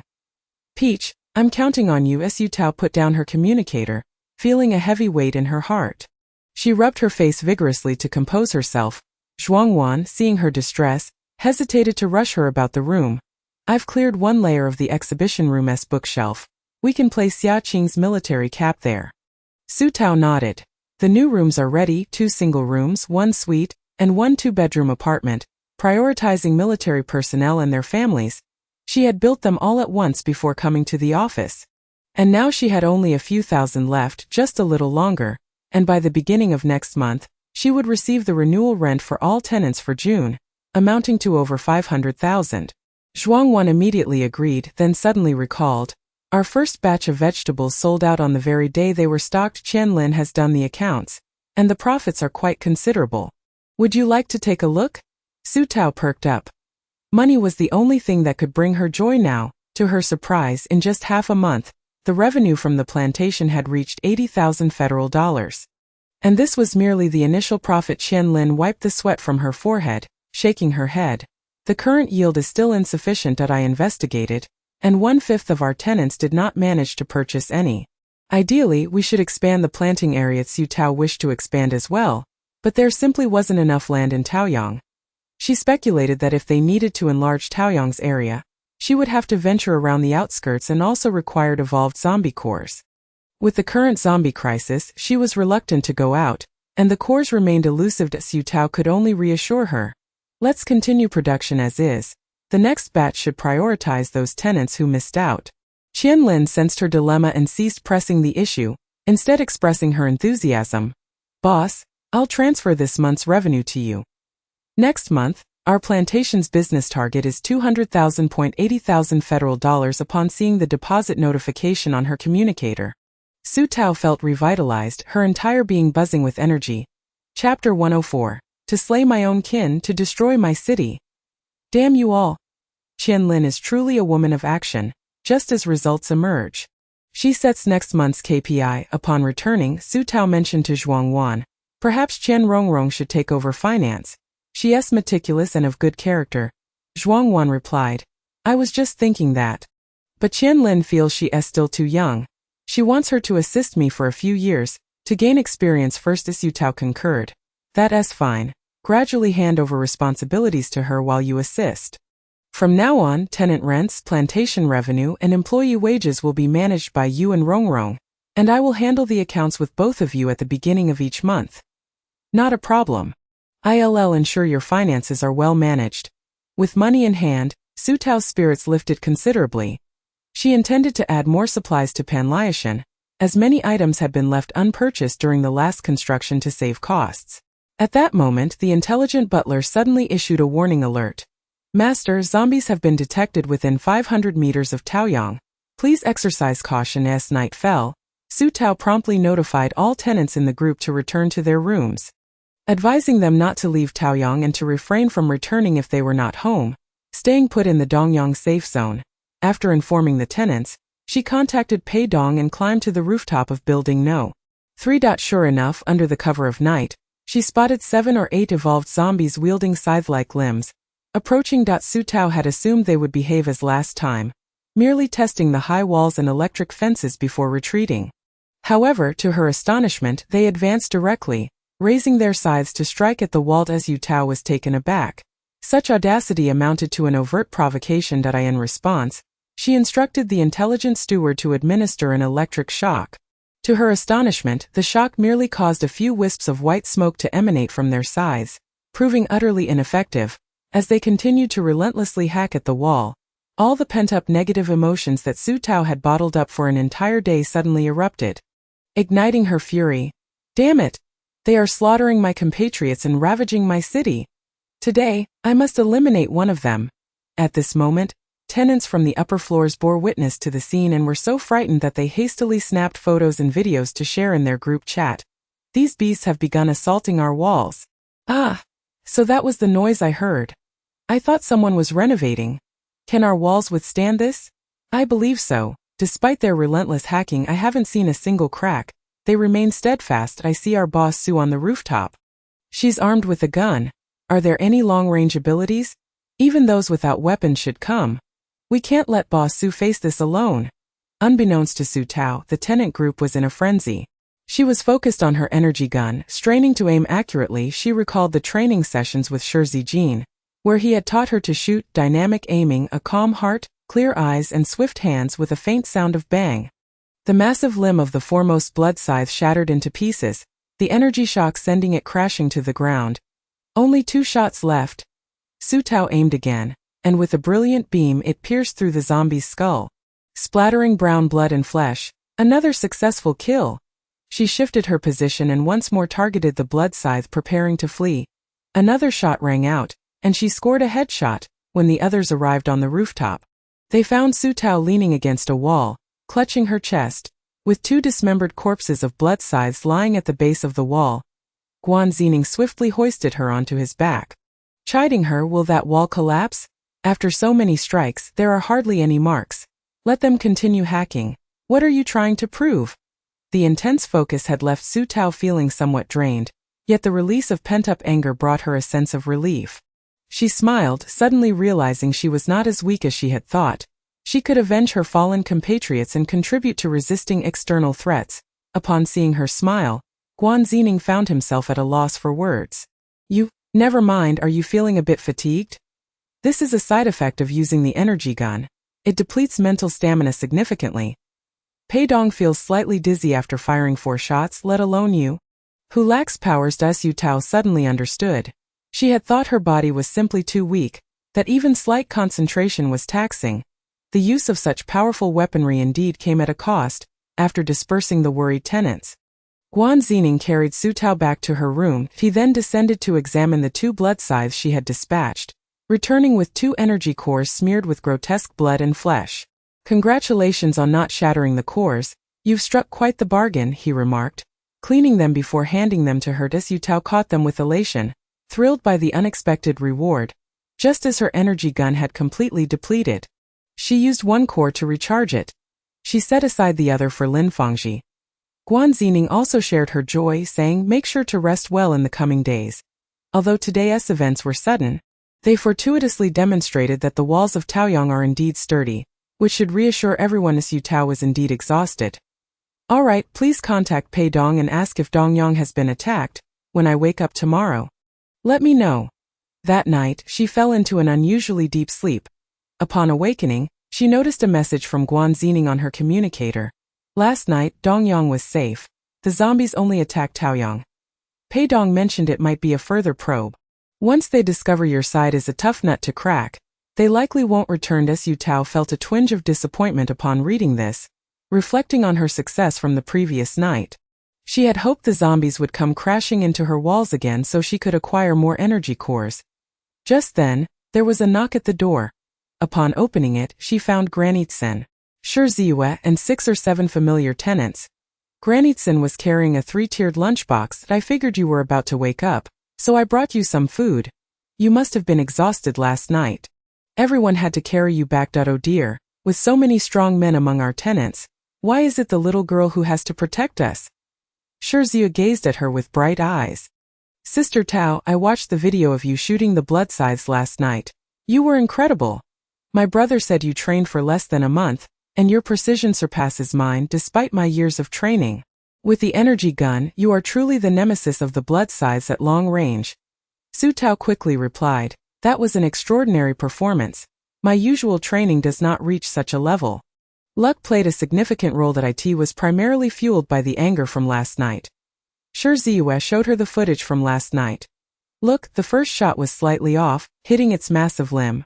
But the next 2 were perfect headshots. This distance is no small feat, especially at night. Don't be modest. If that were luck, you'd be finding money daily. And this wall is genuinely robust." She then presented several photos of the attacked wall, revealing only faint scratches resembling cat scratches, with no other signs of damage. These photos have gone viral. Now people outside are saying only by living in Taoyang can one escape the next zombie attack. Chapter 105. Does Taoyang currently have any vacant rooms? Hearing this, Su Tao felt a headache coming on. This smells a bit like rumor. Dongyang now has station troops and the walls are under construction. It won't be easy to breach the city. Those spreading such tales are merely inciting anxiety, adding to the workload of Zhuang Wan and the others as they deal with inquiries. Shi Ziyue nodded. "Indeed, it does shake people's confidence. Pei Jie will likely handle it. Don't worry too much. By the way, regarding the teacher you asked me to find last time, I have someone particularly suitable, but she's not a teacher. She's my classmate. Is that all right? But Sister Tao, rest assured, my classmate excels academically. She's a diligent and intelligent girl, though her family circumstances are a bit challenging. They all live in a communal dorm and she frequently faces harassment from the old perverts there." Su Tao suddenly recalled, "Haven't you mentioned her before?" "I have a vague memory. Her family consists of 4 members and both children are girls, correct?" Shi Ziyue nodded vigorously, Yes. Her name is Shang Yulan and her sister is Shang Yuqing. Both sisters are quite remarkable. Shang Yulan has a photographic memory, while her sister Shang Yuqing excels in sand table warfare. My brother once attended a sand table exercise at our school and praised Shang Yuqing for her poise akin to Pei Jie. Shi Ziyue added with a hint of jealousy, "Shang Yuqing is a year younger than me, and my brother has never praised me like that. Of course, my sand table skills are not very impressive. My brother says I have a straightforward mind and only know how to charge into battle." Su Tao chuckled. "These sisters have names that are anything but ordinary. They are indeed wonderful names. It's rare to hear you praise someone so much. They must possess genuine talent. How about this? In the next couple of days, bring Shang Yulan to Taoyang." Shi Ziyue leaped with joy. Grabbing Su Tao's hand, "Once you meet her, you will be satisfied." Su Tao patted her shoulder. "The main objective is for Fangji to find a teacher. If she can teach him, I will be more than pleased." Meanwhile, Lin Fangji was oblivious, diligently grooming Bai Jima, who was comfortably stretching its legs. Shi Ziyue observed Lin Fangji, feeling that he seemed a bit simple-minded, suddenly worrying that her good friend might not be able to teach him. At noon, the group enjoyed a meal of Granitsen stir-fried vegetables and clear pork rib soup. Lin Fangji was so engrossed in his food that he appeared almost dazed, his eyes glued to his bowl. Granitsen was particularly fond of him, watching him eat with delight, Her appetite noticeably improved. She gently patted his head, smiling. Fangji has gained a bit of weight. He looks even more handsome now. Have you eaten enough? If not, Granny will get you more. Lin Fangji, cradling his bowl, let out a soft burp, his expression still somewhat dazed. Granny Tsin was about to scoop more ribs into his bowl when Su Tao quickly intervened. Granny, don't give him any more. Sometimes he can't tell when he's full and might easily overeat, and the next moment, the ribs landed in her bowl instead. Good girl, Taozi. Then you eat. Lin Fangji's eyes immediately cleared up as he mimicked the gesture. Offering Su Tao some food, Taozi, eat. Faced with a mountain of food, Su Tao sighed and reluctantly shared her meal with Shirziyue. Just after finishing their meal, Su Tao received a call from Ma DePeo. Boss Su. I've contacted the mercenary team for you. Have you heard of Leopard Path? Last year, they undertook a task transporting weapons from Shoan to Chongjing. 14 members over 2 months on the road, only one injury. Having dispatched more than 200 zombies with no damage to the cargo, you should understand their impressive track record once you've been out of the base. They are certainly among the best. Su Tao replied, I've heard whispers of their deeds. They do possess some strength, but their price isn't low, is it? How are negotiations going? Ma DePeo sounded a bit embarrassed as a lowly errand boy. They look down on me. Their captain said he wants to discuss matters with you personally. He should arrive at Panlu Mountain to meet you tomorrow afternoon. That sounds fine. How are you holding up now? Are you still in the underground shelter? Please inform the boss that I have emerged. The zombies have receded here, that I am currently in touch with the chef I arranged earlier. Once I have found the cleaning staff and the front desk personnel, I will take them to Panlu Mountain for your review. After a moment's thought, Su Tao transferred 10,000 federal coins to him, advising, you've worked hard. I cannot let you toil for nothing. Furthermore, arranging for someone through connections requires some consideration. Take this, and also please exercise caution while outside. Your life is paramount. If you need assistance, do not hesitate to call me. Upon hearing these words, Ma DePeo was almost moved to tears. Recent times have indeed been arduous. In this apocalyptic world, individuals of clear lineage, good character, and without physical impairments are exceedingly rare. Furthermore, finding someone who can cook well, especially with prior experience as a chef, is akin to searching for a needle in a haystack. He had already spent some of his own money to inquire about these matters, accumulating a debt of favors, running his mouth dry, and exhausting his legs. As for the people from Baotu, they initially regarded him as a minor character and were reluctant to engage with him. It took him an entire night of persuasion without sleep to establish a connection. The tales are indeed filled with bittersweet struggles. Ma DePeo had never expected that this young boss would take such matters into account. He merely hoped to perform well enough to have a sturdy tree to lean against in this apocalyptic world, allowing him to live a more stable life. Little did he realize that this boss had it all in mind. This was not merely a monetary transaction. It felt like a warm gesture. You boss, don't be deceived by my usual eloquence. At this moment, I am at a loss for words. I can only promise that whatever you assign me, I, Ma DePeo, will strive to accomplish to the best of my abilities. In the afternoon, Su Tao headed to the office building, and indeed, she found Zhuang Wan and Chen Rongrong bustling about, answering one phone call after another, most of which were inquiries about whether Taoyang had any available rooms. Seizing a moment to catch her breath, Zhuang Wan quickly took a sip of water and said to Su Tao, they are incredibly persistent. Even after we inform them there are no available rooms, they refuse to listen. Some even tried to double the price to secure a room. After I declined, I was met with curses aimed at my ancestors. Chen Rongrong wore a look of despair. I believe some people have gone mad after hearing the rumors outside. They threatened to kill me if I didn't arrange a vacant room for them, or to murder any tenant from Taoyang they encountered. Su Tao's face darkened. You two from now on refrain from answering any calls, only take inquiries from our internal tenants. These people are utterly outrageous. Just as she spoke, her communicator rang, and it was Mr.Gu again. Upon answering, before she could even greet him, he bluntly inquired, does Taoyang currently have any available rooms? Chapter 106. Mr. Gu, you are perhaps placing too much trust in me. Su Tao was momentarily taken aback, finally responding, Mr. Gu, are you joining the fray as well? Your properties should not be significantly fewer than mine. Gu Mingqi replied. It seems many are inquiring to date. I will not beat around the bush. I wish to jump the queue and reserve a one-bedroom apartment. Please do not hastily reject me. I can offer you something that others cannot. Su Tao was astonished by his audacity, brazenly discussing backdoor dealings and bribery as if they were perfectly reasonable. She retorted, "For whom are you reserving? For yourself? I do not welcome you." Gu Mingqi's tone was devoid of discernible emotion. "I do not need to seek refuge on your territory for survival. The reservation is for an elder of mine. Currently, aside from Taoyang, nowhere is safe. Moreover, the Eastern District has faced multiple assaults recently. It is perilously unstable. My grandfather is quite old, and I do not wish for him to traverse this chaotic world alongside me." This revelation left Su Tao momentarily speechless. She found it difficult to fathom that someone like Gu Mingqi harbored such a heartfelt sense of filial piety. "Mr. Gu, you are perhaps placing too much trust in me. We are merely business partners after all. Are you not afraid that I might use this significant individual as leverage against you, exploiting your vulnerabilities?" After a brief silence, he confidently stated, "Others may, but you are Su Tao. You would not." Su Tao laughed in exasperation. "What do you mean? Are you suggesting that you perceive me as virtuous? In this dire era, virtue is hardly a commendable trait. Do not presume that I am incapable of resorting to unscrupulous means." Gu Mingqi replied, "Do not misconstrue my intentions. Let us return to the essence of this matter. Treat it as a business transaction. Assist me in reserving a one-bedroom apartment, and I will offer you one of the following two rewards. First, I have a group of young ability users and skilled individuals.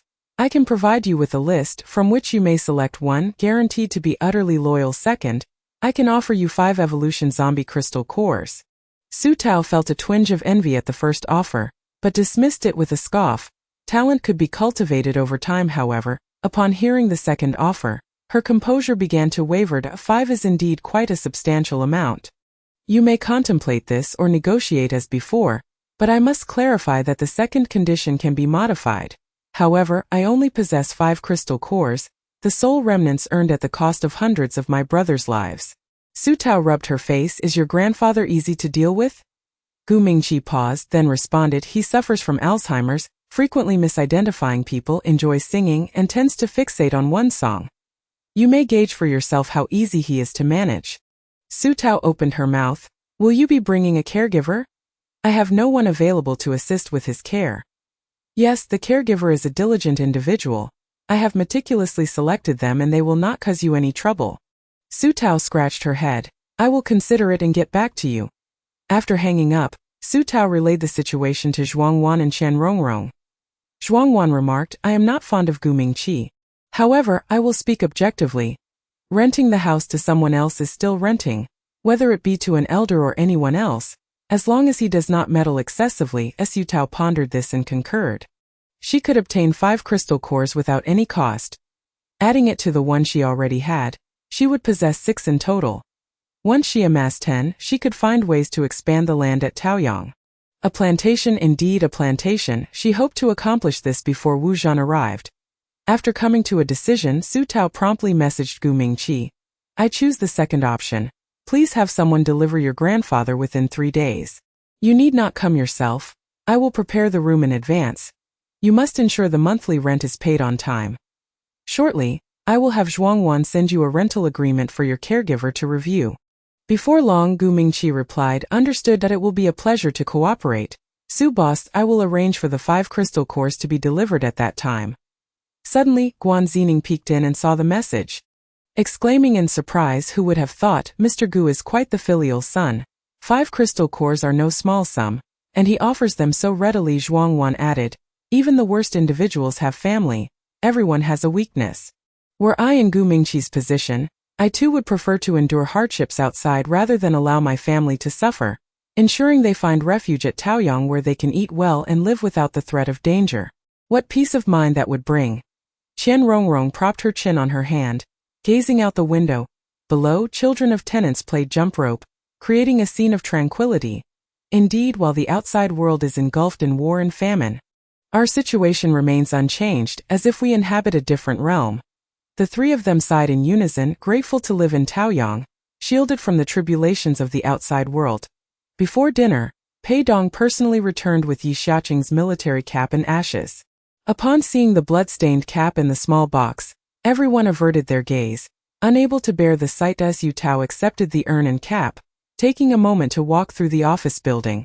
Pausing at each window, ultimately, she returned the ashes to Pei Dong and placed the cap on the bookshelf in the exhibition area, from where the entire office building was visible. After completing this, Pei Dong suddenly stood at attention and saluted Su Tao and the others, stating on behalf of Shaoqing, "I thank you for helping her fulfill this wish."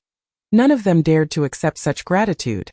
Hastily attempting to dissuade her, Pei Dong insisted, explaining that there would be a collective funeral next week, and she would take everyone to pay their final respects to Shaoqing and the other soldiers.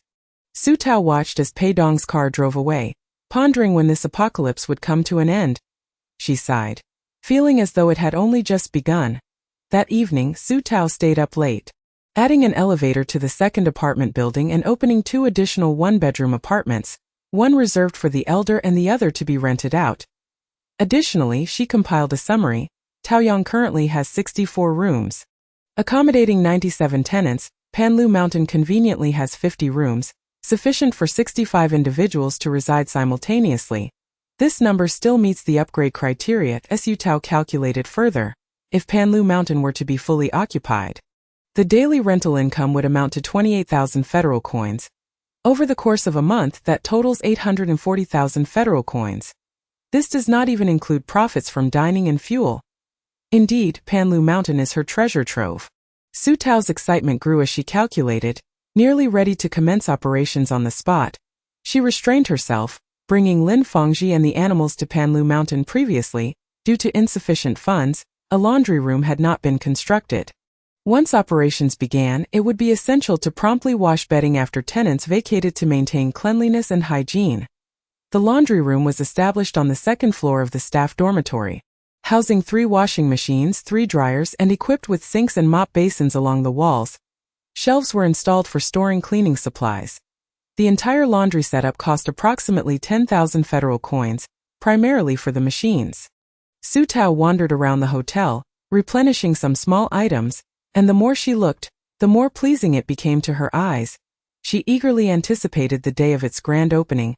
He Ji Ma, as always, was curious about new things, darting into the laundry room to explore. Resembling a patrolling sentry, Su Tao found it amusing and watched as it frolicked atop the washing machine. Suddenly, her vision shifted. And this time she distinctly realized that her perspective had transformed into that of He Ji Ma. The cat jumped from the washing machine to the sink, and her viewpoint followed suit, causing her to stumble and fall onto the ground. Chapter 107. Can cats awaken special abilities? This tumble restored Su Tao's sight to normal. Lin Fengji hurriedly helped her up, concern etched on his face.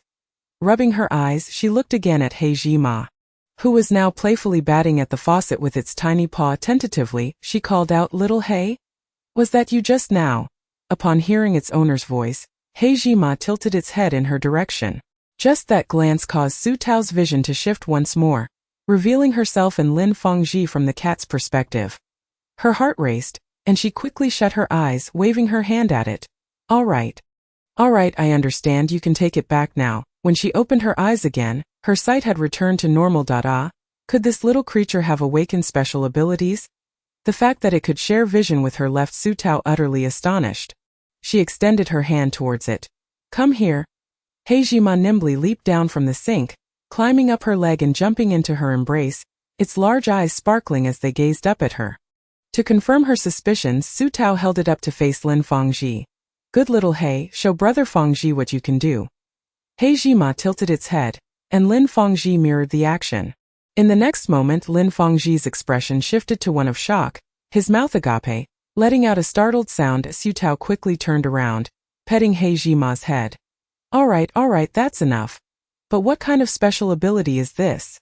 He Ji Ma mewed softly, attempting to lick her face. Su Tao hastily set it down. She and Lin Fengji exchanged glances, both harboring the same thought. Can cats also awaken special abilities? Su Tao felt compelled to consult Shi Zijin about this. Upon returning to Taoyang, she wasted no time in the early hours around 2 am, detailing He Ji Ma's situation and sending it to Shi Zijin. Along with a close-up photo of the cat, around 5 am, the communicator chimed. Su Tao, not deeply asleep, immediately awakened upon hearing the noise. She picked up the communicator and sure enough it was Shi Zijin. We've just reached a supply station to rest. It should take us another 2 or 3 days to arrive at Chongjing. We've encountered a zombie attack on the way, but the casualties were within normal limits, so there's no need to worry. From your description, it sounds like it has awakened special abilities, but I need to see it in person to determine what kind. For now, I can only speculate that it's related to mental abilities. You should observe whether it has any other powers besides sharing vision. Su Tao felt a pang at the thought of casualties being within normal limits. After all, lives had been lost. Yet, there was little she could do, so she could only say dryly, "All right, please be careful on your way. Also, I'm very sorry about the city wall. I couldn't offer any help. Once the construction materials for Taoyang are set, they can't be moved. And I hadn't anticipated that." After all, before departing for Panlu Mountain, she had confidently claimed she could resolve the city wall issue. What a slap in the face. Shi Zijin's response was similar to Pei Dong's. "Don't worry about it. This is my responsibility." Su Tao rested her chin on her hand, unsure of what to say in reply. The silence lingered for a moment until Shi Zijin suddenly added, "There's something I think you should know. Jiang Jinwei has run off with someone." Su Tao was taken aback. "Ran off with whom?" "We passed by a small survivor gathering, and she hooked up with a minor leader there. By the time we discovered it, the convoy had already traveled 2 kilometers. Considering the cost of capturing her, I chose not to intervene." "Unbelievable." "I see, let her be." Su Tao was truly astonished. Had Jiang Jinwei forsaken her devoted mother, Li Ronglian? Was she abandoning her 3-year-old daughter? With an unreliable father and a mother who didn't want her. Jiang Jinwei's heart was indeed ruthless. Never mind, it was none of her business. Everyone had their own fate. After a brief nap, she awoke to find it was already past 11. Just as she was about to head for a meal, Shi Ziyu called to inform her that she and her classmate, Shang Yulan, were waiting at the door. Su Tao then took Lin Fangji to meet them. Shang Yulan was a slender girl with glasses, exuding an air of studiousness and composure. Su Tao held her in high regard and immediately invited her to lunch at the cafeteria. Upon seeing the delicious assortment of dishes and the chilled soda beside them, Shang Yulan suddenly became reserved. "This must be quite expensive. I didn't bring much money today, and I probably can't afford this meal." Su Tao even ordered an ice cream for her, smiling as she said, "Don't be shy. From today on, you'll be having lunch at Taoyang. Has Ziyu informed you about the benefits? You'll come to Taoyang for 2 to 4 hours of teaching each day, which includes a meal. It's 150 federal credits per hour, and drinks and snacks are unlimited, as long as there's no waste." She then turned to Lin Fangji, saying, "Fangji, please help teacher Shang familiarize herself with the cafeteria's vending machines." "I've granted her access." Upon hearing Su Tao refer to her as teacher Shang, Shang Yulan blushed deeply. "Oh no. Please just call me Yulan's boss. This remuneration seems a bit excessive. I feel undeserving." For the meal, 50 federal credits per hour would suffice. Su Tao chuckled. "Fangji's situation is somewhat special. You may need to be more patient in teaching him." Shang Yulan instantly understood that the student might be challenging to teach. However, she still felt the remuneration was too much. Generally, only qualified teachers in schools earned that hourly rate, and she was still a student yet to graduate. Shang Yulan gazed intently at Lin Fangji, resolute to invest every ounce of effort into teaching him, not wanting to disappoint Su boss. Lin Fangji felt unnerved under her gaze and quickly ducked behind Su Tao, sensing an ominous premonition. After lunch, Lin Fangji was promptly taken away by teacher Shang. Su Tao had specifically arranged a corner of the first building's lobby by the window, setting up 4 sets of desks and chairs along with 2 whiteboards. Upon seeing the environment, Shang Yulan immediately began her assessment of Lin Fangji, customizing an appropriate teaching plan. Su Tao had other matters to attend to in the afternoon and had to leave first. Lin Fangji sat at the desk, gazing longingly at her departure. Resembling a child on their first day of kindergarten, Su Tao had intended to offer him some words of comfort, but then Ma Depao called, "Su boss. The people from Leopard Path have arrived. Their captain's surname is Lei, named Lei Xing. This person is a bit unpredictable and doesn't follow the norm. Please be cautious during negotiations to avoid any conflicts that might harm you." Su Tao braced herself mentally, thinking, "Understood, don't worry. Surely Leopard Path wasn't just a band of thugs. But if they wished to cause her harm on her own turf, they would find it impossible." Thus, she transported herself to Panlu Mountain with her snow knife.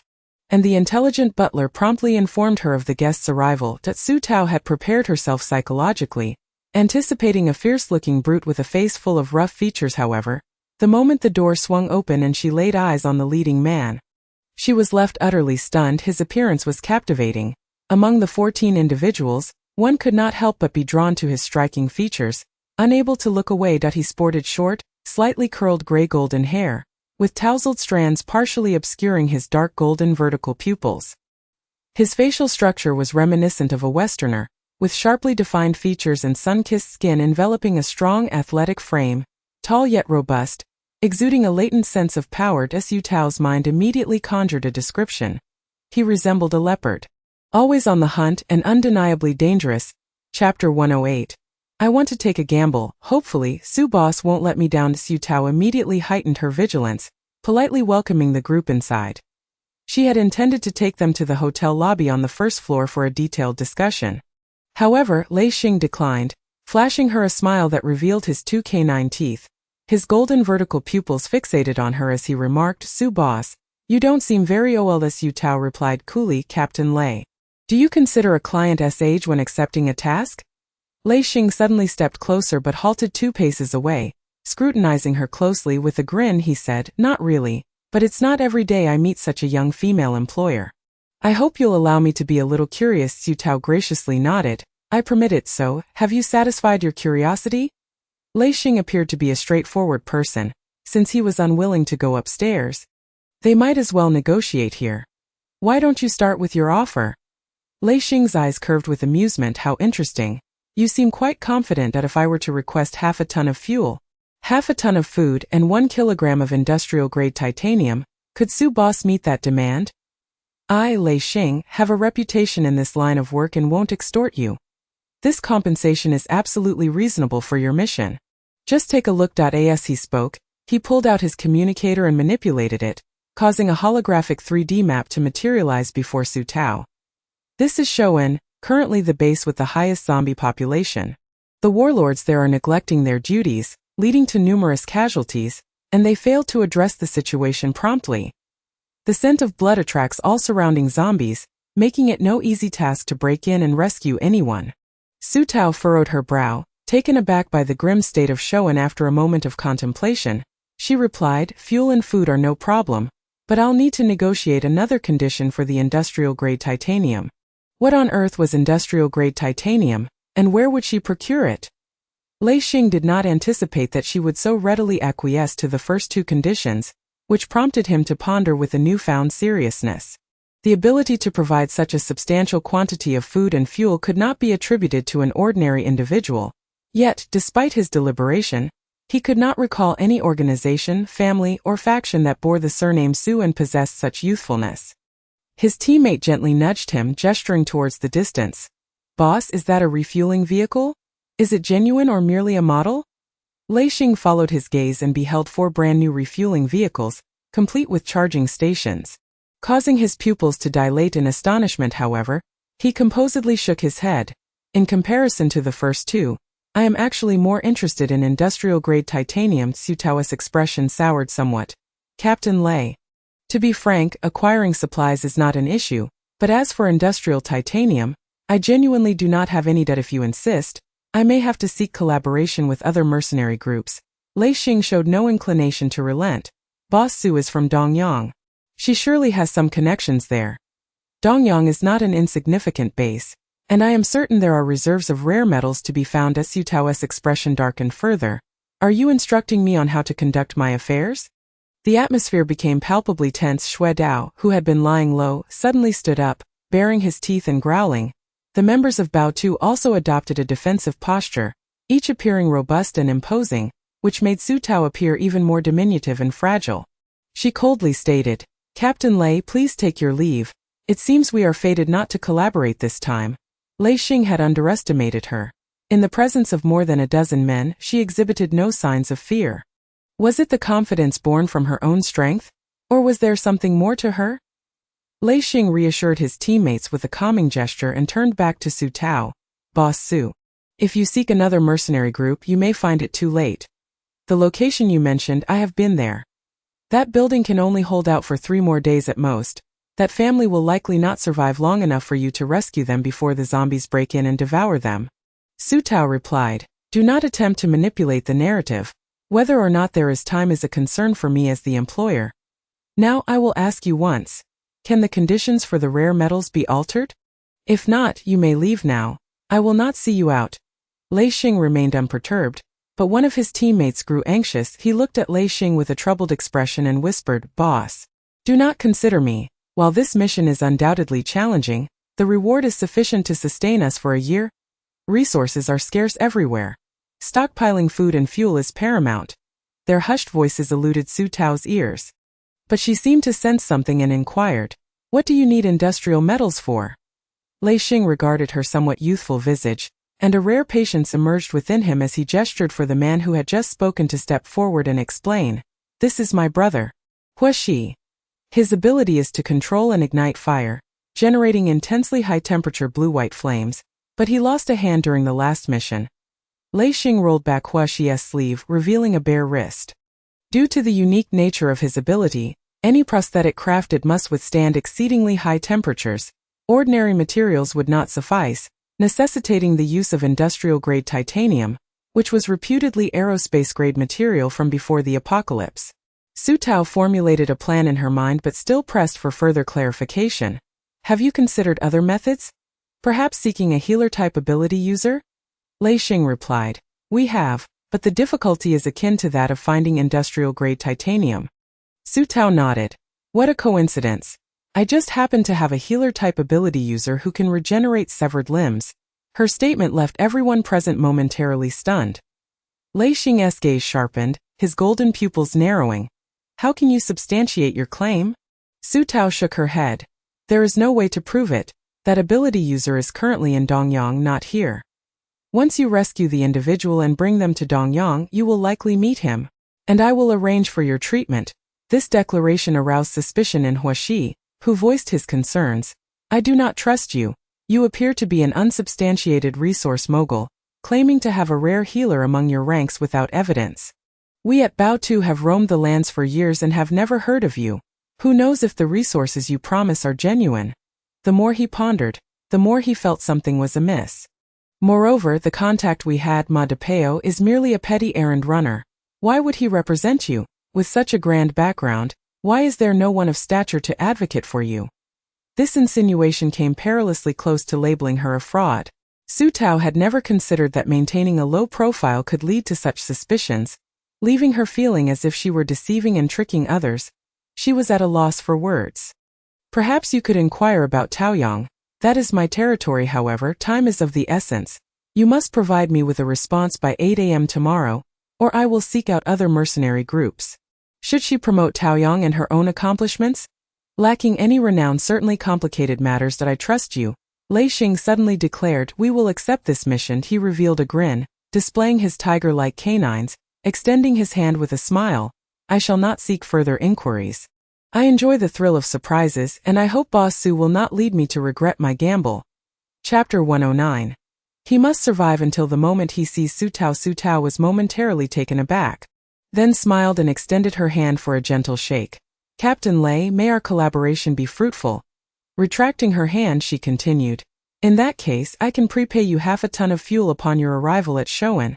After locating the Wu family, I will provide you with another 1/2 ton of food. Once you successfully reach Dongyang, I will arrange for treatment. How does that sound?" Lei Xing beamed. "Perfectly agreeable. 3 days. I guarantee we will locate and rescue them within that time frame." That very afternoon, the members of Baotu set off with 1/2 ton of fuel, roaring towards Shouan on their modified cyber motorcycles.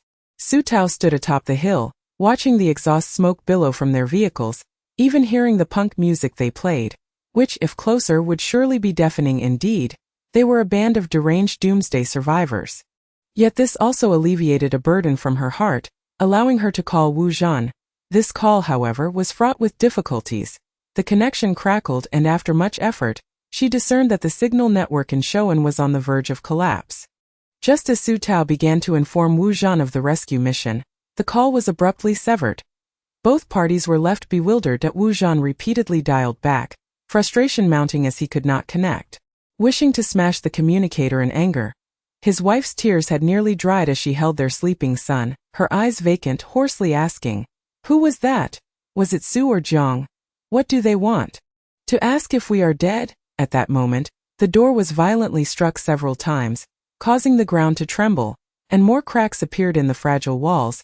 The son awoke in fright, stifling tears. Terrified to cry out, Wu Zhan, while moving furniture to barricade the door, said, "It was Miss Su. The signal cut off after just a few words. I suspect she has found someone to rescue us." A glimmer of hope flickered in his wife's eyes, only to dim once more. How could that be? Shoan is a hellscape. Anyone who comes here dies. Perhaps it was merely an apology.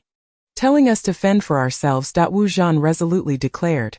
"I believe in her." His wife scoffed, leaning against the wall while silently weeping.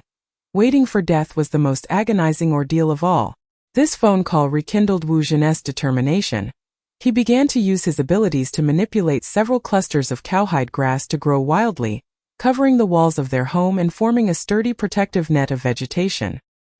He must survive until he sees Su Tao. Meanwhile, Su Tao exerted herself to make several calls, all of which failed to connect, forcing her to abandon the effort, her heart racing with concern for Wu Zhan. She hoped Lei Xing and his group would arrive soon. Before dinner, Zhuangwan sent her a list of new tenants. "Boss, there are a total of 9 individuals. 5 are military families, including the widow of a martyr whose husband and 2 sons, along with her own brother and sister, have all perished, leaving her alone during my visit. I saw a row of memorial photos in her home. The sight was heart-wrenching." Yu Tao sighed deeply at her description. "Please take good care of the martyr's widow. If she needs assistance, let her know not to hesitate. The other names on the list are fine. They can move in the day after tomorrow. You should also get some rest." Zhuangwan sighed. "I need to visit Dongyang Hospital. Do you remember Lan Lingling? The one who fell and broke her back after arguing with her ex? She was kidnapped on her way back today and has been severely assaulted." Yu Tao felt a chill run down her spine. "I will go with you." "Have they caught the people who kidnapped her?" Zhuangwan shook her head. "They have not been apprehended, and she remains unconscious. We do not know the specifics until she awakens. Additionally, her fiancé, Wu Feiqi, is also missing and has not been in contact. I suspect it might be the disgruntled individuals who could not move in recently, coupled with possible personal grievances against them." Su Tao felt overwhelmed, her anger surging. "What beasts wait here? I will call Zining to drive us." Upon arriving at the hospital, they headed straight for the ward, entering to find several police officers conversing with Lan Lingling's father, who was weeping uncontrollably. Lan Lingling was connected to numerous tubes, her face bearing distinct burn marks from cigarette butts, and her body was bruised and battered. Yu Tao could hardly bear to watch. Lan Lingling's father was speaking with the police when suddenly, he burst into heartfelt lamentation. "I implore you to apprehend the perpetrator. This must be the work of Su Zhengqing. He threatened my daughter not long ago, vowing that if she continued to live with Wu Feiqi in Taoyang, he would have them both killed. My daughter's recent injury was a warning from Su Zhengqing. Officer, I am Lan Minghui, an engineer of long standing in Dongyang, having devoted half my life to this city. Now my daughter has suffered such a fate at his hands." Before he could finish, he fell into a fit of tears. "Su Zhengqing?" Su Tao was left speechless and moved to the front to examine Lan Minghui's appearance more closely. Indeed, she recognized him. In her childhood, Su Jiaming had invited leaders to dinner to secure a promotion, and Lan Minghui was among them. Later, Su Zhengqing sought to marry the daughter of one of Su Jiaming's superiors and had repeatedly applied for housing in Taoyang. So it was Lan Lingling that Su Zhengqing had pursued? What a fateful connection, a dire predicament. The police, equally helpless, reiterated that they required evidence to make an arrest and must await the results of the injury assessment. Lan Minghui, distraught, exclaimed, "By the time the results come back, he will have long fled. Are you saying you want to arrest him? I'll go find him myself. The Su family is wretched. I must have been blind to let Lingling associate with such a person. I will confront Su Jiaming. I will end his life." His intense agitation led to his immediate restraint by 2 officers. Su Tao watched in a daze as he was taken away, quickly dialing Pei Dong, "Sister Pei, could you please check if there is someone named Su Zhengqing leaving the city in the next few days? If there is, apprehend him and hand him over to the police." Without questioning the reasons, Pei Dong readily agreed. As Yu Tao hung up, still somewhat dazed, gazing at the unconscious Lan Lingling in the hospital bed, sighing perhaps it would be best to wait until she awoke to discuss matters further. On the way back, Su Tao inquired of Zhuang Wan and Guan Zining, why would someone who was once merely a cowardly prankster suddenly have the audacity to commit such a heinous crime? Employing such brutality?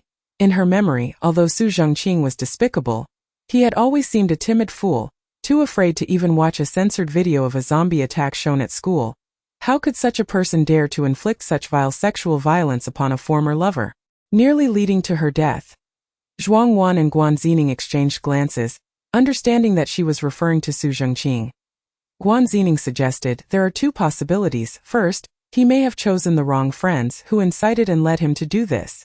Second, he might believe that with the apocalypse approaching, his days are numbered. Thus, he unleashes the dark seeds of evil within him, trampling upon morality and law. This is particularly common after the first apocalypse. Many who seemed respectable and morally restrained before have become demons in its wake. Chapter 110. Another form of happiness. Zhuang Wan nodded in agreement, adding, it's also possible that Lan Lingling's actions, running off with someone else for the sake of housing in Taoyang, made him feel his manhood was insulted, leading to malicious retaliation. A man without capability often seeks validation through a woman. Su Tao waved dismissively. Enough of this talk. It's increasingly nauseating that I can't believe I share blood with such a person. Let us keep an eye out for news about Wu Feiqi and check on Lan Lingling regularly, as they are, after all, our tenants. The following morning, news from the hospital arrived that Lan Lingling had regained consciousness. Su Tao needed to pick up Gu Mingqi's grandfather and asked Zhuang Wan to drive to the hospital to inquire about the situation. The old gentleman appeared remarkably spirited, refusing assistance from caregivers as he alighted from the vehicle using his cane. Upon seeing the surroundings of Taoyang, he adjusted his reading glasses and uttered something that left Su Tao utterly astonished. This nursing home is quite nice. Why are there young men and women living here?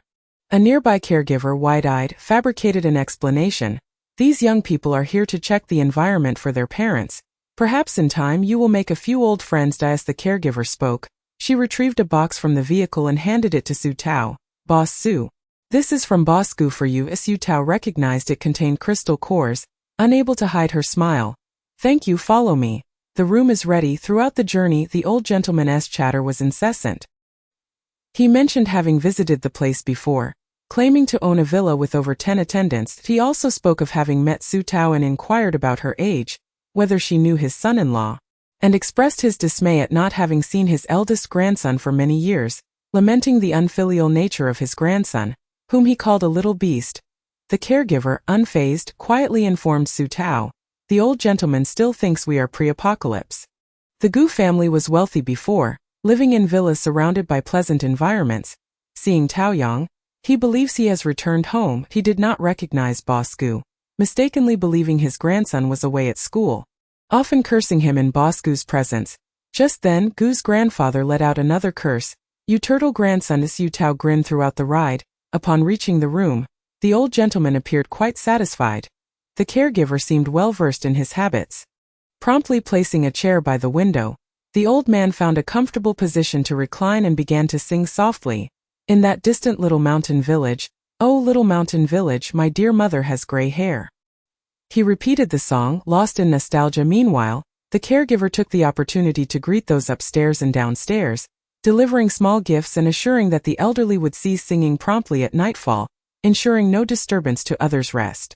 It wasn't until Su Tao finished her rounds, had dinner, and stood downstairs that she could still hear the old man singing. Zhuang Wan, returning from the hospital, also heard it and expressed her concern. Isn't he thirsty?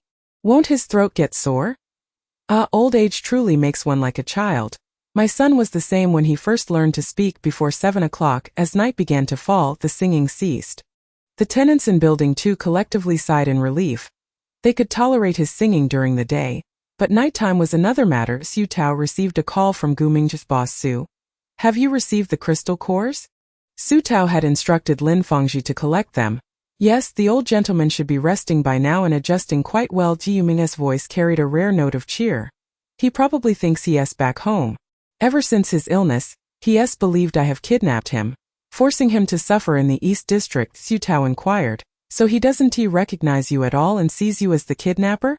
That would be a fair assessment. Su Tao paused, then suddenly remarked, aren't you upset? If one of my closest relatives not only failed to recognize me but also harbored hatred towards me, I would find it hard to accept. Gu Mingqi replied without hesitation. No, at least in his memory, the apocalypse never occurred. All the suffering, bloodshed, and violence are unrelated to him. That is what satisfies me. Su Tao was taken aback, then reflected that this was indeed the case. It could be considered another form of happiness. Just as she hung up, Zhuangwan approached her, recounting her visit to Lan Lingling earlier. When I arrived, Lan Lingling was in a state of despair, nearly taking her own life. Several medical staff and police intervened to save her. Upon questioning, she confirmed that it was indeed Su Zhengqing who was responsible. Along with a group of unfamiliar faces, 5 in total, who had collectively assaulted her. She mentioned that Wu Feiqi was also abducted by Su Zhengqing and his accomplices, beaten for nearly an hour. And there's a strong possibility he was killed and disposed of. Furthermore, Lan Lingling asked me to convey that Su Zhengqing and his gang harbor immense resentment towards Taoyang, openly expressing a desire to set it ablaze. Declaring that no one would find peace in the apocalypse, Su Tao's expression darkened, nearly dripping with fury. If they have the audacity, let them come. Should I catch them, they will learn what it means to suffer. Zhuangwan found the situation utterly outrageous. Regardless, we should prepare ourselves. I'll ask Aunt Qi to keep a close watch on the comings and goings. That night, Su Tao purchased 20 smoke detectors for the defense materials store, ensuring each floor of the cafeteria had one installed. Fortunately, Zhuangwan had arranged for the new tenants to move in that afternoon, providing her with an influx of 280,000 federal dollars. After deducting the cost of the smoke detectors and her previous savings, her total assets had reached 300,000 federal dollars. With money in hand, she felt more generous, adding 2 elevators to building 1. The building had reached 7 stories, and without elevators, tenants would be exhausted from climbing. After the installation, she opened 5 single rooms and 6 double rooms for rent the following month, with over 200,000 remaining. Su Tao intended to save it, resisting the urge to spend whenever she had some cash, as she needed to save for upgrades.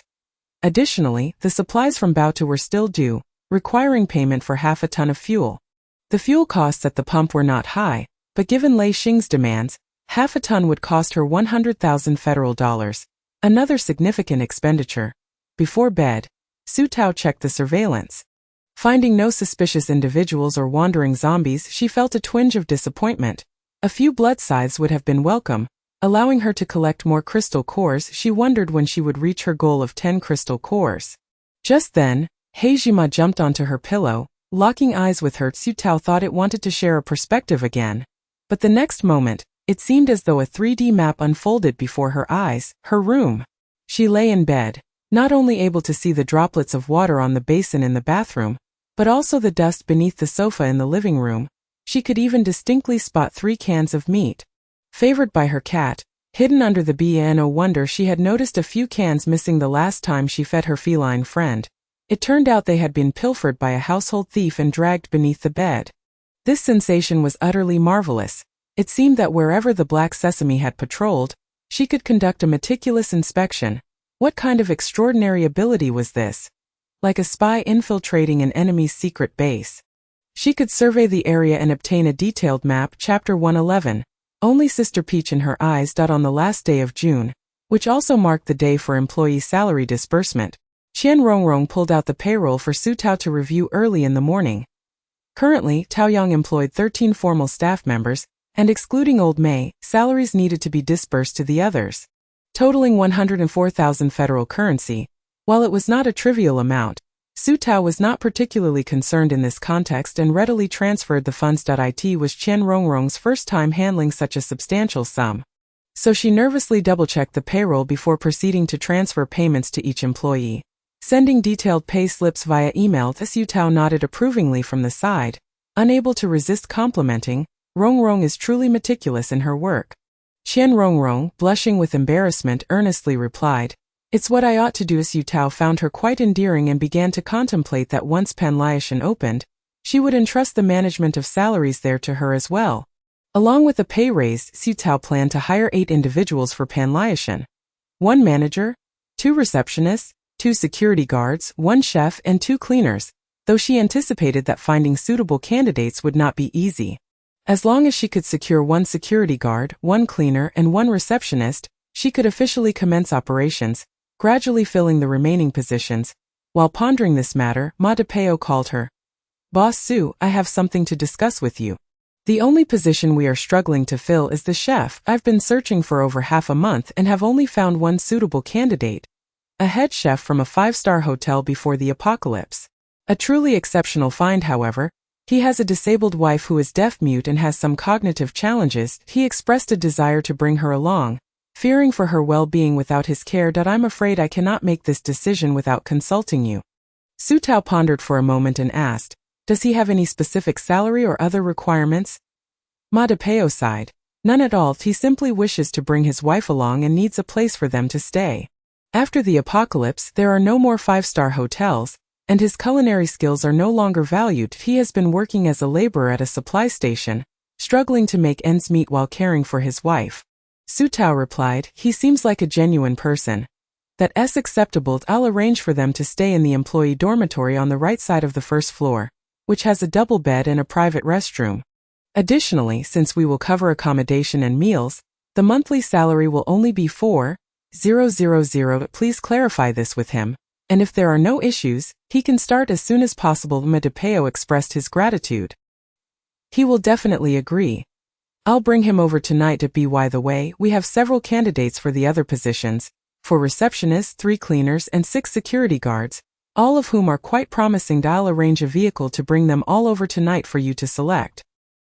He added. Su Tao was astonished by his efficiency. "Where did you find so many candidates? Surely there aren't that many at the supply station." Ma DePeo chuckled sheepishly. "When I last left, I took some pictures of the work environment in the employee dormitory. After you provided some funding, I offered a few incentives to the communication personnel at nearby small bases and shelters to spread the word about the photos and job openings. The response has been excellent. Many have called, some even disregarding the recent zombie attacks, bringing their families to the supply station to seek opportunities. As if everyone knows Panliashan is opening a hotel and supply station, effectively generating some pre-opening publicity for you." Su Tao praised him. "You have quite a network. You're well connected with the communication personnel from other areas. You've truly excelled in this recruitment effort." Ma DePeo felt a surge of motivation but humbly deflected the praise, asserting, "It's primarily due to our excellent working environment and living conditions. The recent large-scale zombie attacks have severely impacted many small bases and groups. It's not just about having a place to stay. Many can barely find food or water. What we offer isn't just work. It's hope for survival." Su Tao remarked, "You have a way with words. You don't need to bring the candidates for me to choose.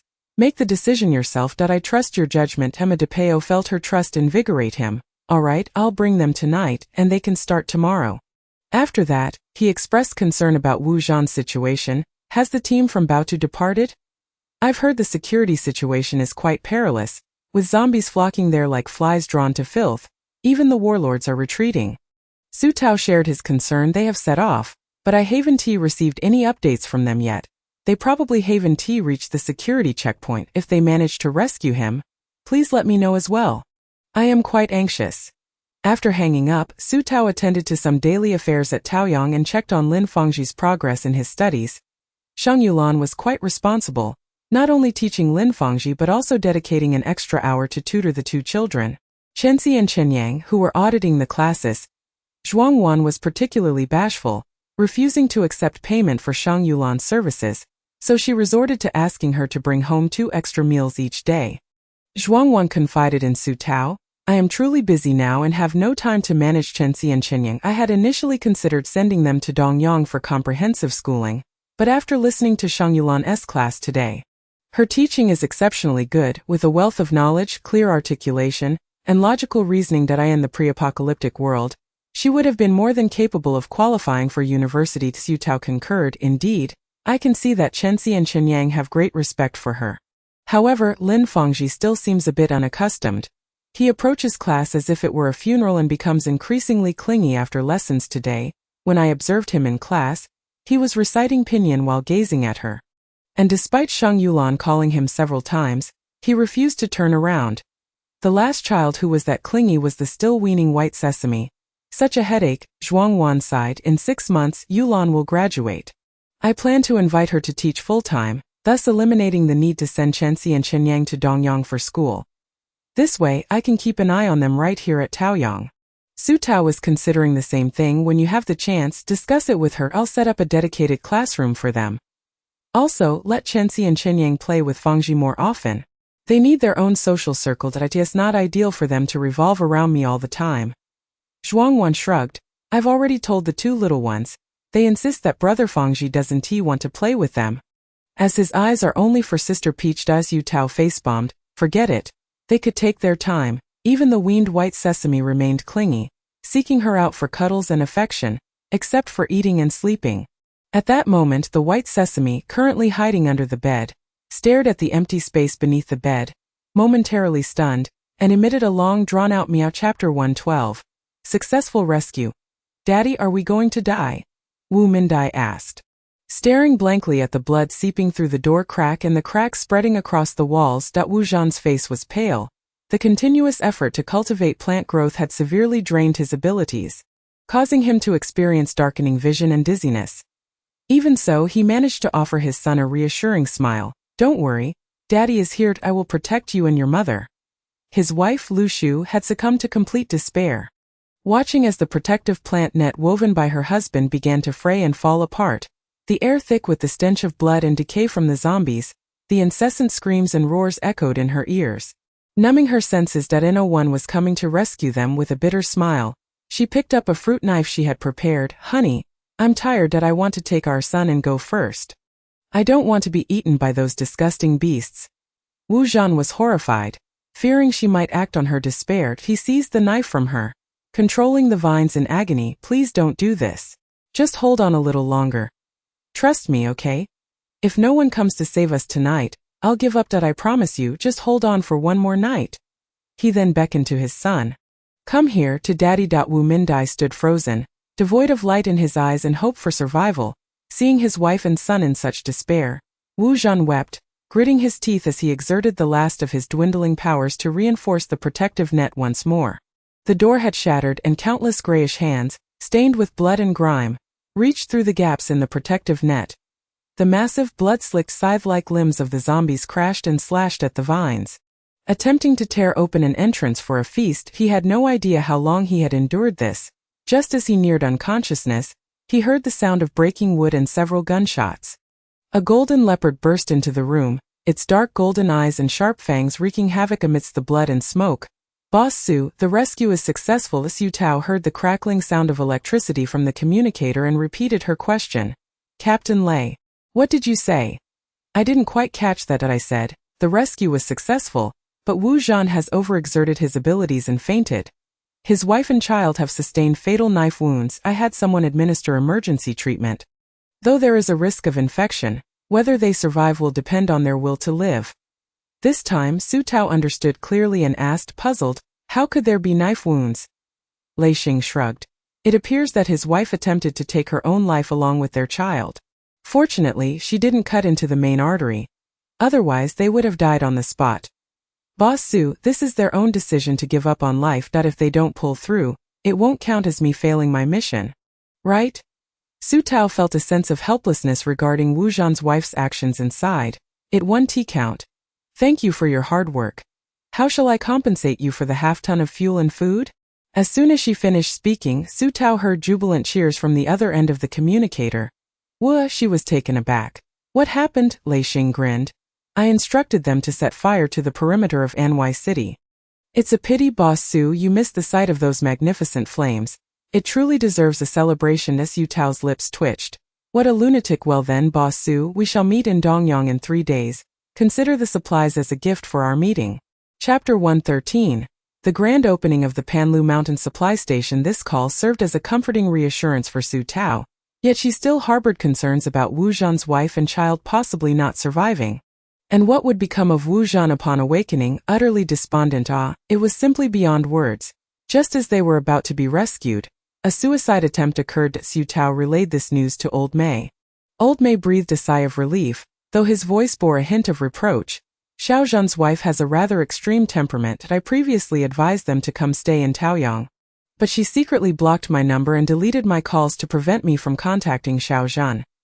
Once when I called, she answered and immediately berated me as a scheming old fool. Su Tao felt a lump in her throat. Why didn't you tell me about this? Old Mei shook his head. I'm too old to quarrel with someone much younger. Don't be upset. They might be on the brink of death. All I hope now is that she and Minda can survive.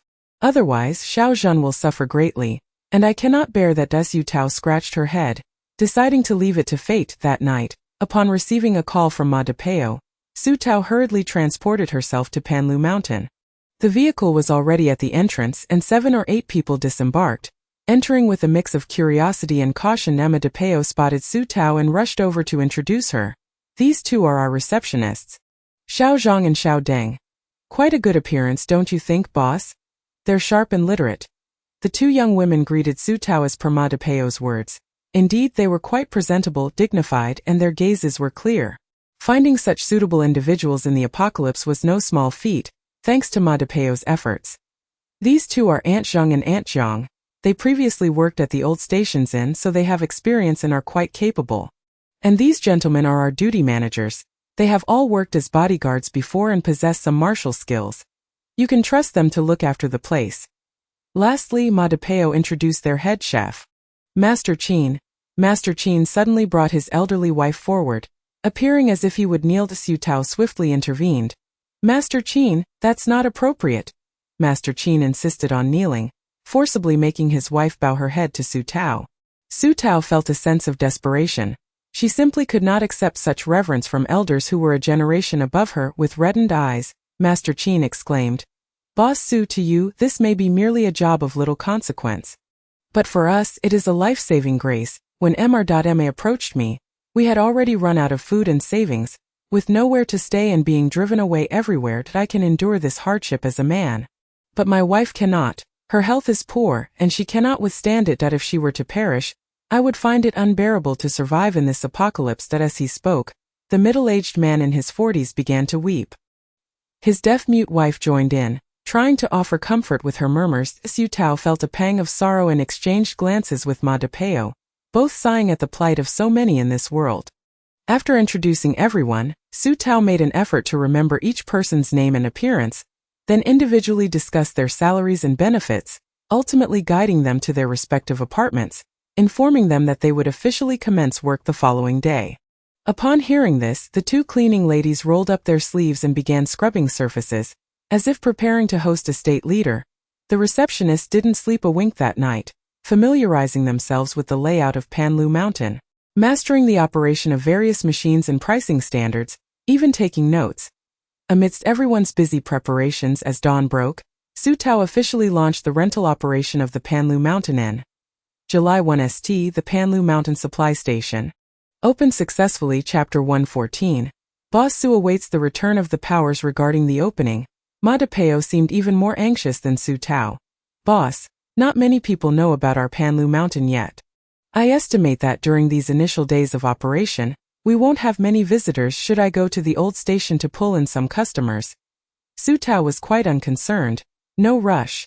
Let's take it slow. Being too conspicuous in the beginning isn't ideal. Also, let us tell others that we are the Taoyang Panlu Mountain Supply Station. You haven't been to Taoyang yet, have you? Tonight I'll take you to meet some colleagues working there. Ma Depeo only knew that Taoyang was under his boss's domain in Dongyang, which apparently had conditions as favorable as Panlu Mountain, but he was unaware of the details. Upon hearing that he would meet other colleagues, he felt a bit shy, pondering whether he should buy new clothes or tidy his hair. But then he remembered that traveling to Dongyang would take about a week, and by then, his neatly styled hair would be a mess again. Just as he was lost in thought, he suddenly heard his boss say, Depeo, you know that I can't be around all the time at Panlut. We still need a manager, and I've noticed that you've been quite responsible lately. So I'm entrusting the management to you from now on. Is that all right? Ma Depeo's eyes widened, doubting his own hearing. Su Tao playfully teased him. Not willing? Then I might need you to help me find a capable manager from outside. Willing? Willing, my esteemed boss. I'm just overjoyed. I, Ma Depeo, am unworthy of such trust, but with your faith in me, I would be honored to die here in this mountain. Su Tao chuckled. You must take care of yourself. As business picks up, there will be plenty for you to manage. As for salaries, I have two options for you. The first includes accommodation at 6,000 per month for a shared room, which may later accommodate other staff as well. The second option is without accommodation at 12,000 federal coins per month, same as the first, including 3 meals a day, along with an additional high-temperature subsidy. Ma de Peo's heart raced at the prospect.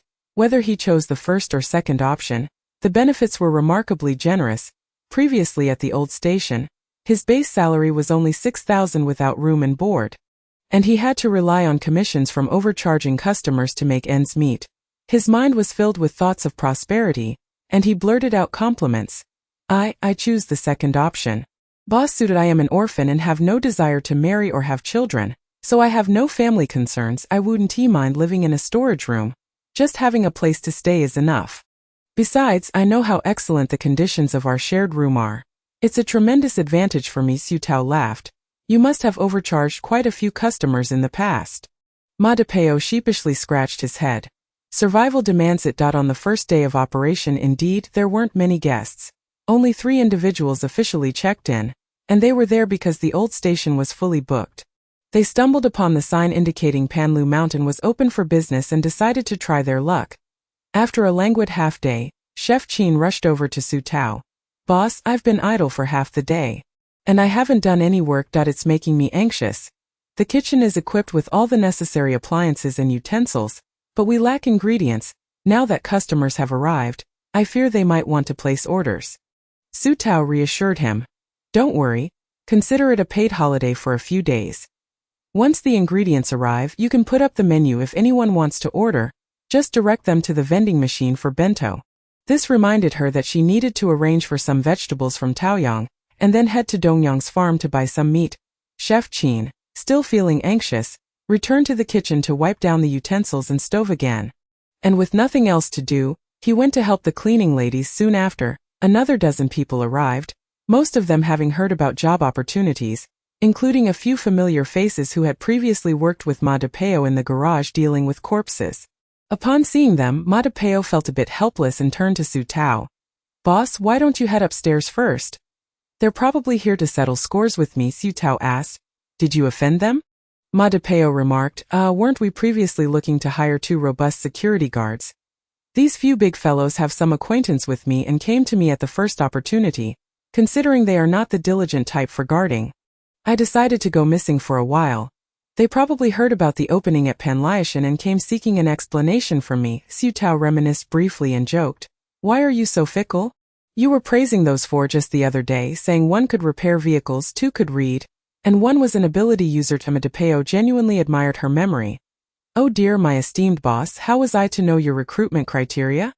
I thought a few skills would suffice, but if we consider character, those 4 truly fall short. Pointing to a disheveled man in the surveillance footage, Ma de Peo said, this man is Xiong Tai. That he possesses an ability, a rather rare one among spatial abilities, which is offensive in nature. I recall it being called cage. I've seen him fight. With just a thought, the air around him ripples, and his opponent appears ensnared by an invisible rope, rendered immobile before he proceeds to beat them senseless. With envy, Ma de Peo continued, such an ability is quite formidable. If he were to join a mercenary group, he would undoubtedly be a core member. He could trap zombies with his powers, significantly reducing casualties for the entire squad. Yet, he refuses to engage in such endeavors, only taking on menial tasks suitable for an ordinary person, like helping you with corpse removal. Not to mention, he even sold his newborn daughter to buy alcohol. And at times, when short on cash, he has stolen from passing caravans. He is lazy and enjoys taking shortcuts. I can hardly consider bringing such a person into our fold, Su Tao thought to herself. This is a perfect example of someone who refuses to appreciate the blessings bestowed upon them. With such an ability, a little effort could lead to a life far beyond what ordinary people in this post-apocalyptic world could ever hope for. She couldn't help but feel envious. Indeed, people are not the same. While she longs for abilities, some possess them yet do not take them seriously. Ma de Peo's side, the other 3 are quite similar. They have skills but are not dependable workers. Boss, you should head up soon. I'll go out to deal with them. Su Tao advised. Don't leave Panlaishan if they harm you outside. I want to be able to help. She then called in the 2 security guards on duty. Lao Zhu. Lao Chi accompanied de Peo. And remember what I said last night. The two burly men nodded, repeating, fighting and brawling are prohibited within Panlushan. No destruction of public property is allowed. Unauthorized entry into non-public areas is forbidden. Report any disobedience directly to you for action. Reporting to her meant being thrown out of Panlyashan in an instant and blacklisted. Emma DePeo waved dismissively. There won't be any fights. I'll speak to him properly.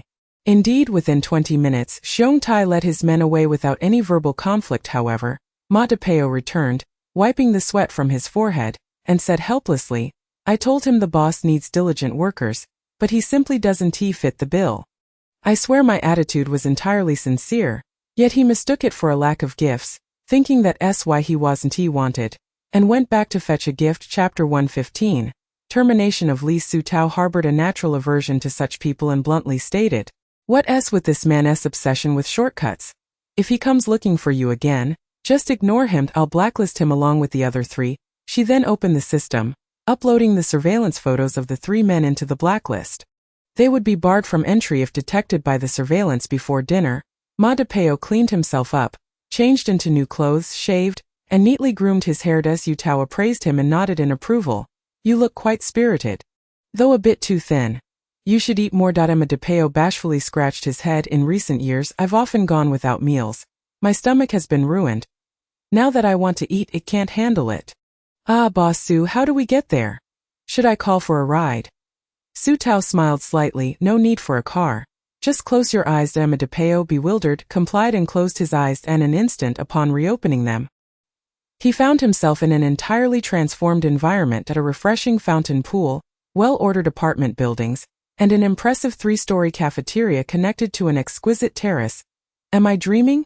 He stood frozen, utterly astonished. Su Tao patted him. Welcome to Taoyang. Don't be nervous. You'll be visiting often.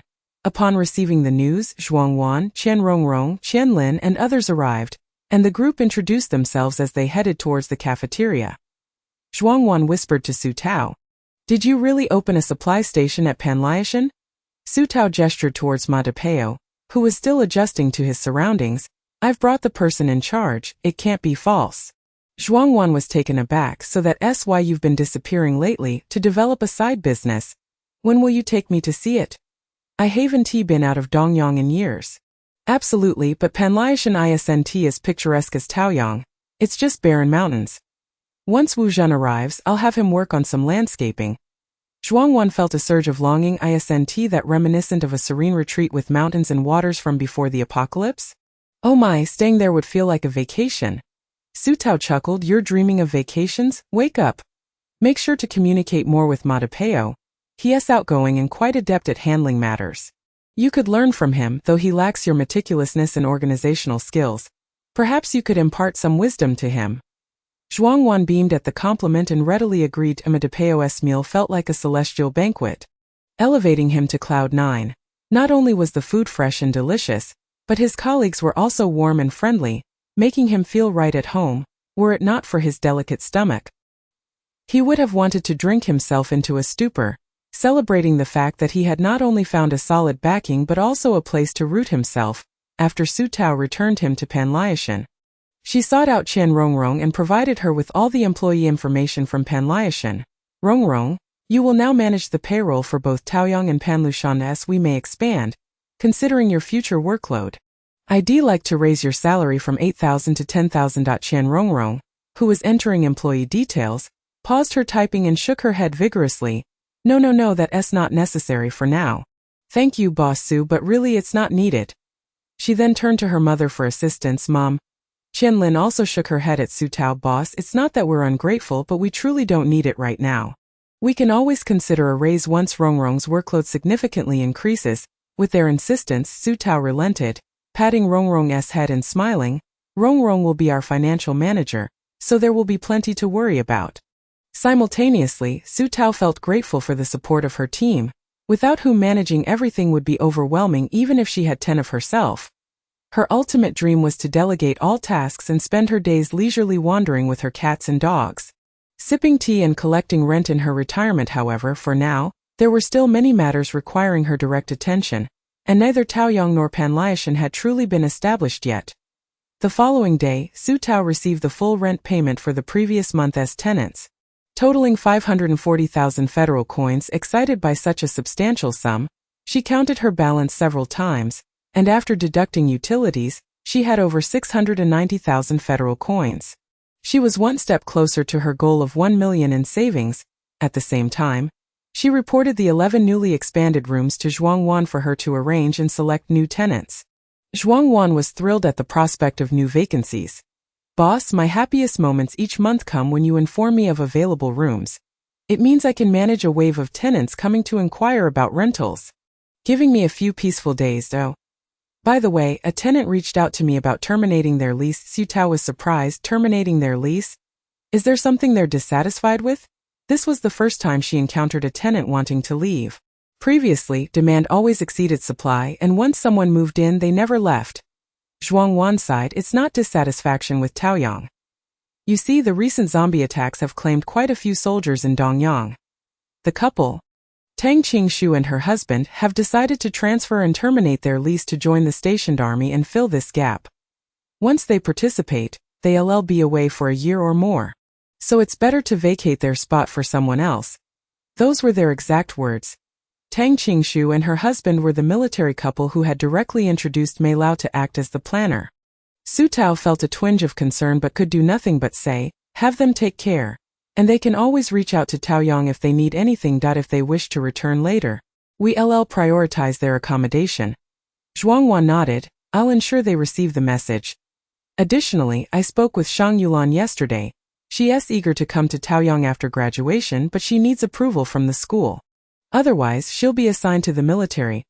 "Boss, why not wait for Major Shi to return and discuss it with him? He should have the authority. I'll ask him. You don't need to worry about this," Su Tao replied. She also wished to keep Shang Yulan around, as she was truly an excellent teacher. Lin Fengjia's spoken English had improved significantly, as he could now articulate sentences exceeding 20 words.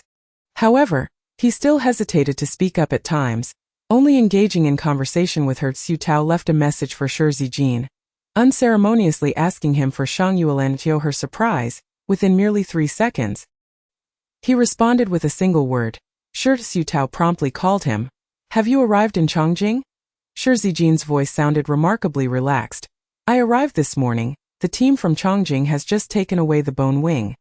The task is considered accomplished." Su Tao felt a significant weight lift off her shoulders, finally sent it off. "When are you heading back?" "Tonight," he replied, "but we still need to collect some building materials along the way. So we won't reach Dongyang for another half a month." Chapter 116. Major General, you truly are one of us. Where will you be gathering the building materials? Will you pass by Panlu Mountain? Su Tao inquired. "Panlu Mountain? Has your new territory been established?" Su Tao sent him several photos of Panlu Mountain, boasting, "It's already operational. If you pass by, you are most welcome to dine and stay." All expenses covered. Shi Zijin could almost envision her triumphant little face, chuckling. "In just a short time, you've become quite the business owner. If the collection of materials goes smoothly, we will indeed pass through Panlu Mountain according to our original route. Otherwise, we will have to take a longer detour to collect from the unplanned base." Su Tao glanced at the blazing sun outside, a hint of worry crossing her mind. Does taking the longer route mean delaying your return to the base? It's July now, and in another half a month or a month, the temperatures will surely rise even higher. Will you be able to endure the heat on the road? Su Tao sometimes found it difficult to venture into places without air conditioning. Even the distance from her apartment to the cafeteria felt like a trial. The temperature in Taoyang was slightly cooler than outside, making it hard to imagine the infernal heat beyond the base. Shi Zijin replied, "It will be somewhat challenging, but fortunately we have ample water, thanks to you.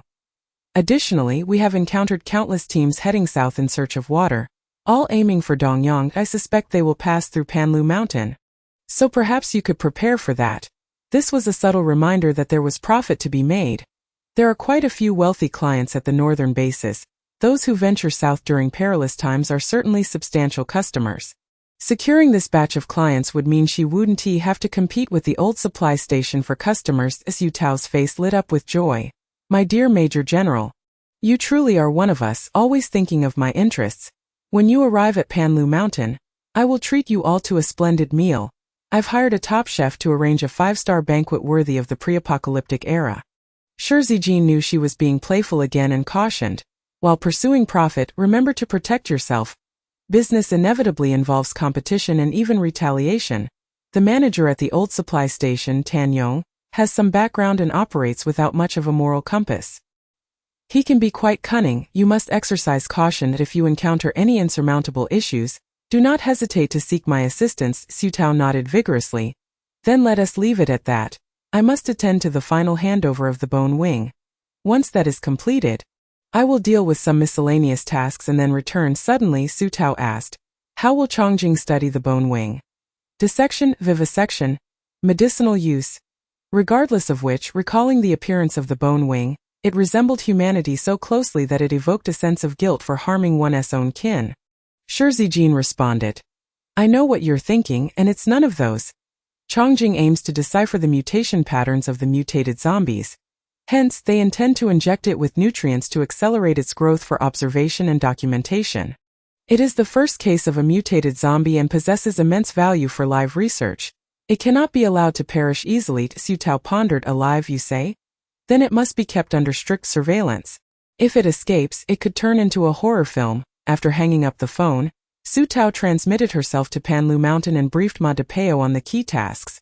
There will be a considerable number of convoys heading south. Passing by Panlu Mountains, I need you to secure this batch of customers and ensure they don't slip away. Upon hearing that business was on the horizon, Ma Depeo's eyes sparkled with enthusiasm. Rest assured. I am well versed in this, but don't attract too many. The Panlu Mountain Inn can accommodate a maximum of 65 guests per day. Also, be wary of those from the old station who might give you a hard time. If you encounter any issues, have them contact me. Lastly, go purchase a vehicle for transportation.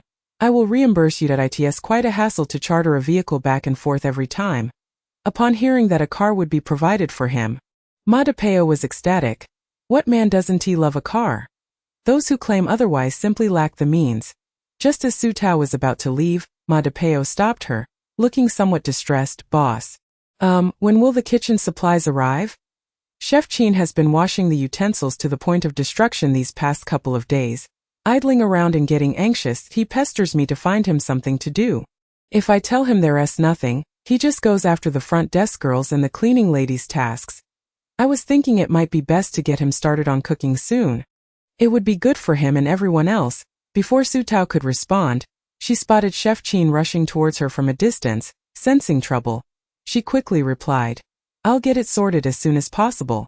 You just keep him occupied. And with that, she swiftly made her exit back to Taoyang. Sure enough, it wasn't long before Chef Qin arrived empty-handed, only to grab Ma Depeo for assistance. Manager Ma.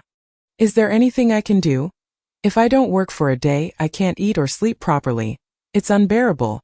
Upon returning to Taoyang, Su Tao began to fret over the kitchen supplies for Panlu Mountain. Vegetables could be sourced directly from the Taoyang plantation, but meat had to be purchased externally. It seemed prudent to assign someone specifically for procurement at Panlu Mountain. Otherwise, once the supply volume increased, she would be overwhelmed. After contemplating, she noticed Lin Fangji sitting at her desk, diligently reading. With a smile, she waved him over. Fangji, come here. Lin Fangji obediently set down his book and walked over to sit opposite her. His doe-like eyes wide with earnest anticipation as he awaited her words. Su Tao inquired, Is the academic pressure heavy? Lin Fangji thought carefully before shaking his head. Su Tao encouraged him. Speak up. Don't rely on body language. Lin Fangji pouted slightly but endeavored to articulate. Not heavy. I can learn quickly. Su Tao praised him. Fangji, you are indeed very clever. Teacher Sheng has also complimented you to me. I believe that soon you will be able to converse effortlessly with anyone. Currently, I am facing some matters and require your assistance, but it will involve speaking with others, even strangers. Are you comfortable with that? She wanted Lin Fangji to manage the supplies and procurement for Panlu Mountain. While there was a genuine need for a buyer, her greater intention was to encourage Lin Fangji to step outside his comfort zone. Rather than remain ensconced in her world indefinitely, Lin Fangji understood, his doe-like eyes widening even further. After a moment he asked, I can help you? Su Tao recognized the astonishment in his gaze and smiled. Why wouldn't you be able to? You are someone I trust. I wouldn't feel at ease handing this over to anyone else. Lin Fangji's eyes sparkled with excitement as he nodded vigorously. I want to help you. Su Tao peeled a piece of his favorite milk candy and offered it to him. Wonderful. Now, please assist me by visiting Qianlin and informing her that you need 20 pounds of vegetables of any variety. Once you obtain them, store them in your space and then come back to me. This process must not involve any body language. Though Lin Fangji showed slight resistance, the thought of helping her dispelled any lingering reluctance. Su Tao watched him dash towards the plantation, then called Qianlin to explain the situation. Qianlin remarked, "You truly care for Fangji, something that could be resolved with a phone call. Yet you went through such lengths to train him." Su Tao replied, "I'm okay. It's just that I've made things slightly more challenging for you. From now on, all vegetable procurement for Panlu Mountain will be handled by Fangji in coordination with you. He speaks slowly and may sometimes struggle to express himself, so please be patient and give him the time he needs." Qianlin responded readily, "No problem at all. Fangji is quite endearing. Anyone who sees his delicate little face would naturally be inclined to be more patient and listen to him. 20 minutes later, Lin Fangji returned, glistening with sweat, and upon seeing her, he grabbed her hand. "Peach. Look!" He was eager to showcase the vegetables he had brought back. Su Tao beamed at the neatly arranged baskets of vegetables in his space, showering him with compliments while feeling a sense of satisfaction. He truly was making an effort to grow. Chapter 117. Guan Zining returns to the team. Subsequently, Su Tao asked Guan Zining to drive them to the farm.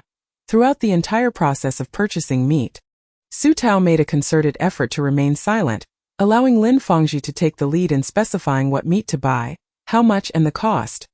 Despite the numerous obstacles they faced, including several moments where he faltered, unable to utter a word, the staff at the meat counter stared at them with a mix of confusion and impatience. Su Tao insisted on repeating her requests, prompting Lin Fangji to echo her words back. A repetitive cycle that persisted countless times. Guan Zining, listening from a shaded corner, felt his head spinning as he observed their impromptu lesson. After successfully procuring the meat, the sun was nearly setting, and Guan Zining was yawning incessantly by the time they returned to Taoyang. As they exited the vehicle, Guan Zining suddenly called out to Su Tao, "I need to talk to you." Noticing the rare seriousness in her demeanor, Su Tao instructed the weary Lin Fangji to head back while she took a seat in the car. Asking, "What's the matter?" Guan Zining seemed somewhat hesitant.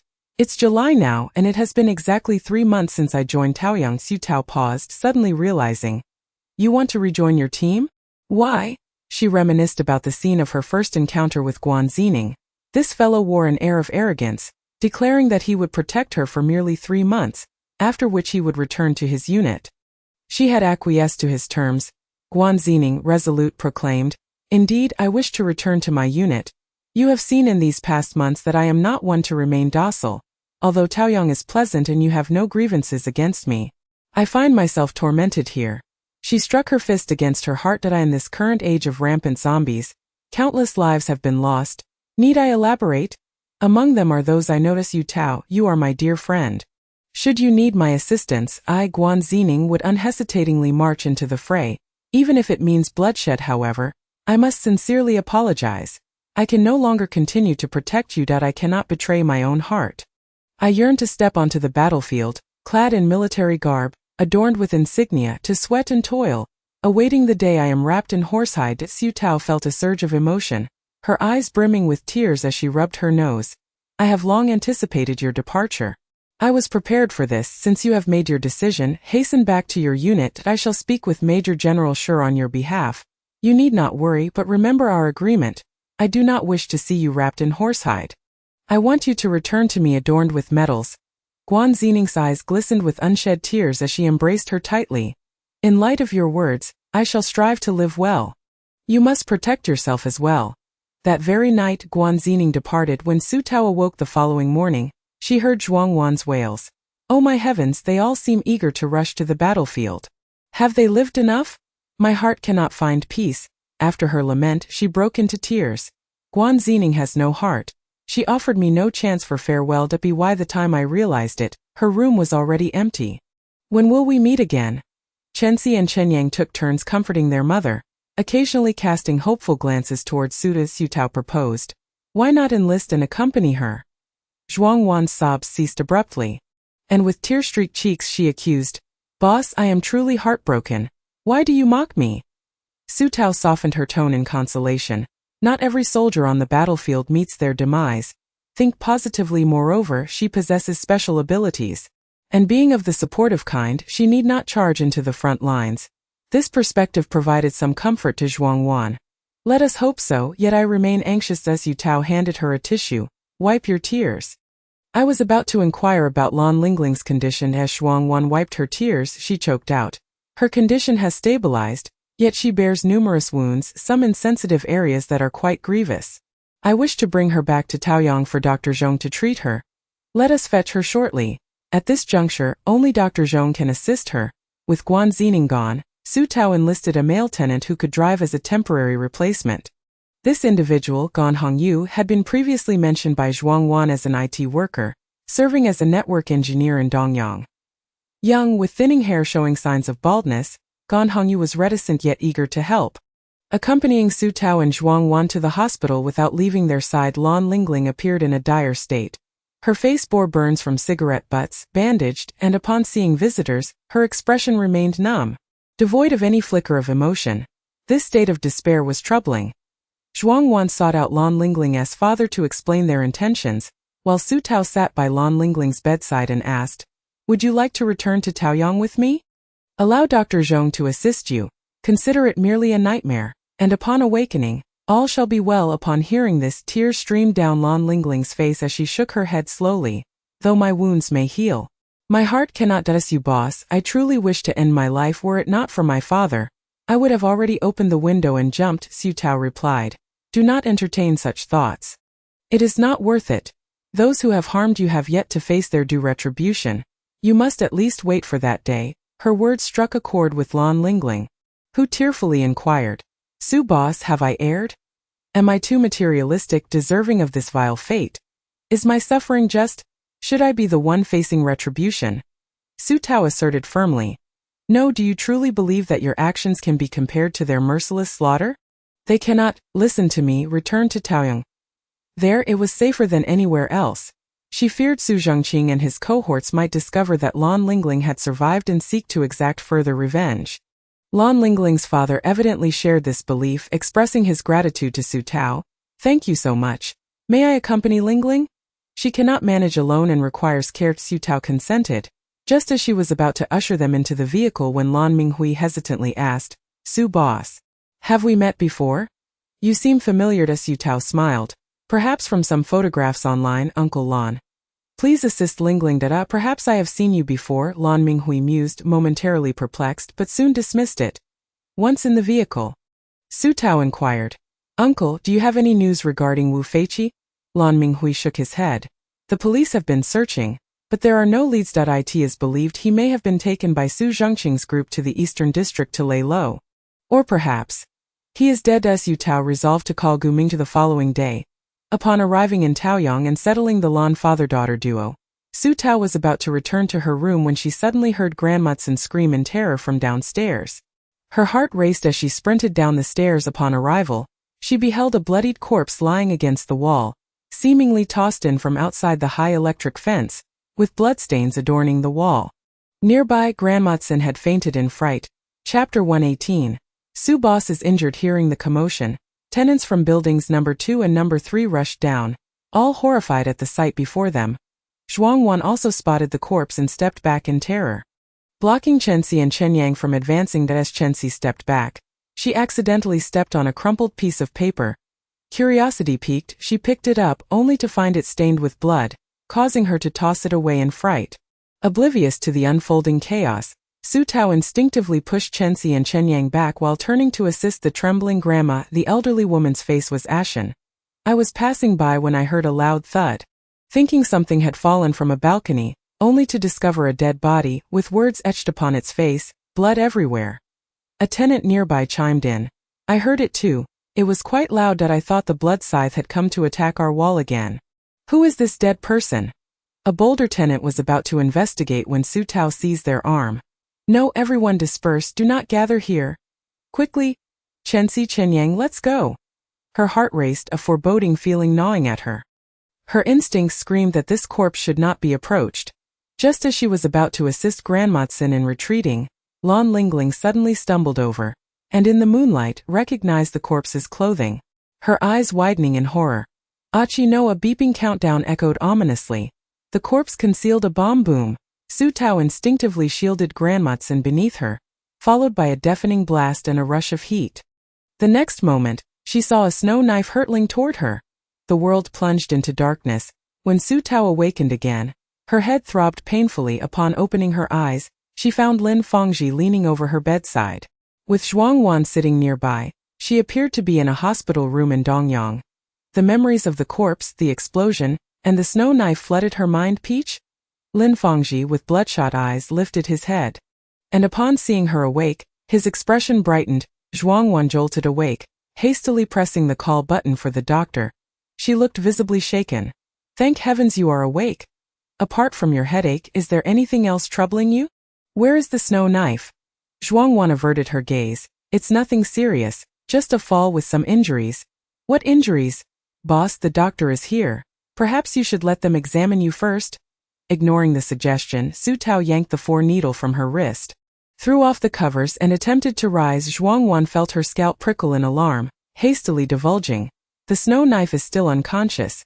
Initial assessments show only a broken back leg. Dr. Zhong believes it should be fine. Su Tao was infuriated, her frustration boiling over. What about Grandmatsen? What of the others? Were there any casualties? To be ambushed and bombed on her own turf, and now the snow knife was injured. For the first time, Zhuangwan witnessed her boss's face contort with rage, her fury palpable, akin to a volcano on the verge of eruption, leaving Zhuangwan stammering. Boss, please remain calm. Only Lan Lingling sustained serious injuries. She is currently in critical care. Thanks to your timely evacuation, most individuals were far from Wu Feiqi's corpse, and the bomb rigged to it was homemade, with relatively minor explosive power. Only you and the snow knife sustained light injuries. And Grandmatsen, shielded by you, suffered only minor external wounds. Hearing this, though relieved, Su Tao's anger only intensified. The doctor, upon seeing the 4-needle she had removed, couldn't help but scold her, yet upon noticing her pale countenance and the frigid atmosphere surrounding her, chose to remain silent. The round of examinations has been completed, revealing no significant issues, yet a day's observation in the hospital remains necessary. In the afternoon, a large group of tenants from Taoyang crowded outside the ward, eager to enter but were promptly shooed away by the doctors. Honestly, I've never seen so many visitors at once. You all should return and discuss coming in shifts. You're blocking the corridor entirely. Hurry along. Consequently, only Qian Lin, Grandmatsen, Mei Lao, and Lu Panpan were permitted entry that afternoon. Upon seeing Su Tao with her head wrapped in bandages, Grandmatsen's eyes immediately welled with tears. Oh, silly child, you sent everyone away in return just to support me. I, at my age, am half buried in the ground. If I were to die, so be it. But you, how young you are. Su Tao's initial fury was doused by her tears. Grandmatsen, inconsolable, frantically called Sun Tianjiao, crying and scolding. Where is that rascal? My Tao girl nearly got blown up by a bomb. Get back here quickly and find out who did this. After raising you, all you know is to run off. Sun Tianjiao was taken aback. What? Boss Su was blown up. Su Tao sensed the gravity of the situation. Indeed, Sun Tianjiao's communicator was snatched away.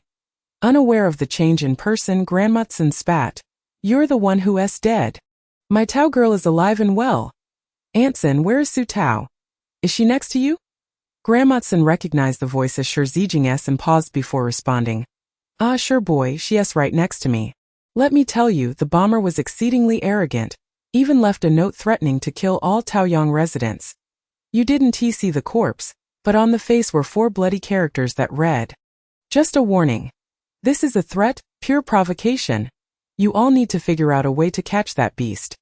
Hearing this, Su Tao turned to Zhuangwan for confirmation. Zhuangwan, recalling last night's events, felt a shiver. Chenxi picked up a piece of paper last night. At first, she was frightened by the bloodstains and tossed it away, narrowly avoiding the bomb's blast. After the incident, we found it at the scene. It had some hateful words against Taoyang written in blood, which I want to repeat. They were quite vicious. By dawn, Pei Dong sent someone to take away the dismembered body, and tests confirmed it was indeed the missing Wu Feiqi. Su Tao wished to inquire further about the details when Grandmatsen suddenly thrust the communicator into her hands. They're looking for you. The tone doesn't sound pleasant, so you both better keep it cool and avoid arguing. Young people are always so hot-headed. Su Tao took it, racking her brain on how to downplay the situation. The other party suddenly said, I'm so worried. You say you're fine, which is great. But I can hardly believe it. Su Tao felt a headache coming on. Just as she was about to ask how she could prove her well-being, suddenly, the air in the ward began to ripple violently. Two hands appeared from the void, tearing open an invisible rift backlit, breaking the shackles of space. A figure clad in blood-stained military garb emerged before her. Su Tao stood frozen, as if something had taken root and sprouted in her heart. Chapter 119. Su Tao's partners in business are quite numerous. You say you're fine, which is great, but I can hardly believe it. I must see it with my own eyes. Su Tao was abruptly enveloped in his embrace. The strong scent of blood overwhelming her senses. You're hurt. She was jolted from the tender atmosphere, instinctively tugging at the buttons of his military uniform to locate the source of his injury. Shi Zijing seized her wrist, his expression inscrutable. It seems you truly are not seriously harmed. Su Tao grew anxious. Where are you injured? Why does it smell so strongly of blood? As she attempted to rise to check him further, Shi Zijing regained his usual composure, placing a large hand on her face and pushing her back onto the bed. Stay down, rest well. I'm uninjured. It's all someone else's blood. When the call came in, they had just concluded a fierce battle. Su Tao felt relieved but wanted to ask how he managed to return directly, and what would happen to the convoy, before she could voice her concerns. The ward door swung open, revealing Pei Dong standing outside, his expression shifting drastically upon seeing Shi Zijing. How did you return? Shi Zijing did not respond directly but changed the subject. Deputy Officer Pei. Expedite the capture of those responsible and detain them for me to handle personally upon my return. Pei Dong frowned. You needn't worry about that. We've made some progress, but the distance is considerable. Zhou Hai and Zhou Yang's abilities must be heavily depleted. If any danger arises, how shall we ensure the convoy's safety? Major Shi, you've acted impulsively. Su Tao opened her mouth, not anticipating such a price to pay. Guilt and gratitude surged within her. Shi Zijing's brow furrowed. If there's danger, I will hold the rear alone. You focus on matters within the city. Pei Dong clearly sensed his displeasure and refrained from further comments. Su Tao tugged at Shi Zijing's sleeve. I understand your concern, but please don't act recklessly next time. If anything happens to the convoy, I would feel utterly guilty, and I cannot bear to see you facing danger alone. It would break my heart. Shi Zijing lightly flicked her forehead. Rest assured, I know what I'm doing. Moreover, you must remain vigilant. Even in your own territory, you cannot let your guard down. This mention reignited Su Tao's anger. This time they had been caught off guard. The intelligent caretaker failed to detect the existence of the bomb. The assailants discarded the body and fled, never having launched an attack or even touched Taoyang's walls. But don't fret too much. They should be apprehended soon. In the meantime, Pei Dong will also dispatch personnel to patrol around Taoyang. Su Tao felt considerably reassured and asked, Will you still leave? Yes, I must depart by tomorrow morning. Pei Dong, listening from the side, felt anxious. Back and forth like this, it seemed Zhou Hai and Zhou Yang would be unable to teleport for at least half a month. Yet Shi Zijing's absence was equally critical. He was the foundation of the convoy, its pillar. Pei Dong sighed and looked at Su Tao, his tone involuntarily softening. How are you feeling now? Su Tao shook her head. Occasional headaches, but nothing else seems amiss. Pei Dong nodded. Then it should be fine. I came to inform you that a mercenary team named Leopard Path arrived this morning. Their captain mentioned that you are their employer, and they have someone named Wu Zhan on board. Su Tao's spirits lifted. Yes, they are my hires. How are Wu Zhan's wife and children? Pei Dong shook his head. Perhaps you should check your communicator. Zhuang Wan timely handed the communicator to Su Tao. There are many calls. I didn't dare to answer any on your behalf. Just left a message that you're tied up and to have them call back this afternoon. Su Tao opened it to find indeed many missed calls. 1/3 were from Lei Xing, and the remaining 2/3 were from Gumin. Shi Zijing glanced at it and remarked, It appears Su Tao has quite a few business partners. Su Tao felt inexplicably guilty and laughed awkwardly. Haha. It's all business. There's nothing personal. Shi Zijing raised an eyebrow, then called back. Steeling herself, Su Tao first dialed Lei Xing. The call was answered almost instantly. No way, Boss Su, did you forget we're heading to Dongyang today? I almost thought you didn't want to give me a welcome gift and were trying to get something for nothing. Upon hearing this, Shi Zijing looked at Su Tao, his gaze seemingly questioning. You're giving gifts? Su Tao felt a prickling sensation and whispered into the communicator. He's just joking. It's merely a hiring fee, don't read too much into it. Our relationship is strictly professional. Shi Zijing with a serious demeanor replied, I'm not thinking too much about it. There's no need for an explanation. Su Tao mused to herself, wondering what that look had meant earlier. Not hearing a response for a while, Lei Xing called out, Boss Su. Here. Su Tao refrained from mentioning her injury, merely explaining she had been delayed and asked him to rest at the Dongyang guest house for the night and come to Taoyang in the morning. Lei Xing didn't seem to mind. Then see you tomorrow, Boss Su. But your friend Wu is not in a stable state. I fear he might not handle the loss of his wife and children well and may attempt to take his life tonight. You'd better send someone to fetch him and keep a close watch. Of course, if you want me to help, that's fine. But it'll cost extra. Su Tao felt a headache coming on. His wife and children really didn't make it? Lei Xing feigned regret, but his tone was devoid of empathy. They passed away last night. His wound had become infected and caused a high fever. We couldn't find a doctor while on the road. I thought he was already mentally prepared and could cope, but who knew he'd go mad and try to jump from the vehicle the night of their death. I have my professional ethics. I can't let the target die. I had to bind him up after capturing him. Now he's in my vehicle, gagged. When we entered the city defense troops thought I was a kidnapper. Su Tao felt a throbbing pain in her head. I'll send someone to pick him up tonight. After hanging up, Su Tao informed Mei Lao of the situation. Mei Lao was momentarily taken aback before he sighed deeply. This is fate. Let Xiao Zhan sleep in my room tonight. I'll have a word with him. It seems there's no other option. It would be a pity if he truly fell into despair.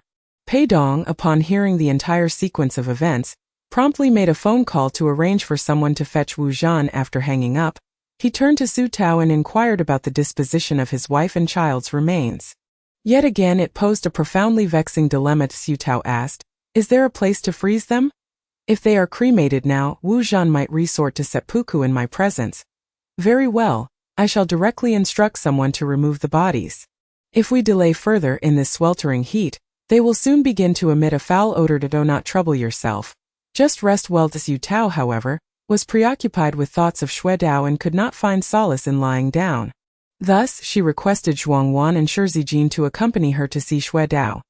Fortunately, Xue Dao soon regained consciousness, albeit with numerous abrasions caused by the blast. Had it not shielded Su Tao, those injuries would have befallen her instead. Su Tao's heart ached deeply as she embraced it. Unwilling to let go, Pei Dong reassured her, fear not.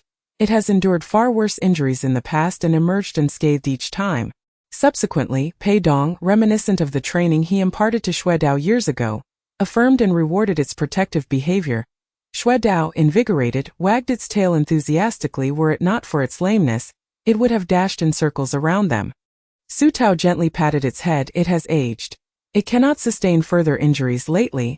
I have noticed it lying down and sleeping for extended periods. That evening, regardless of anything, Su Tao insisted on returning to Taoyang.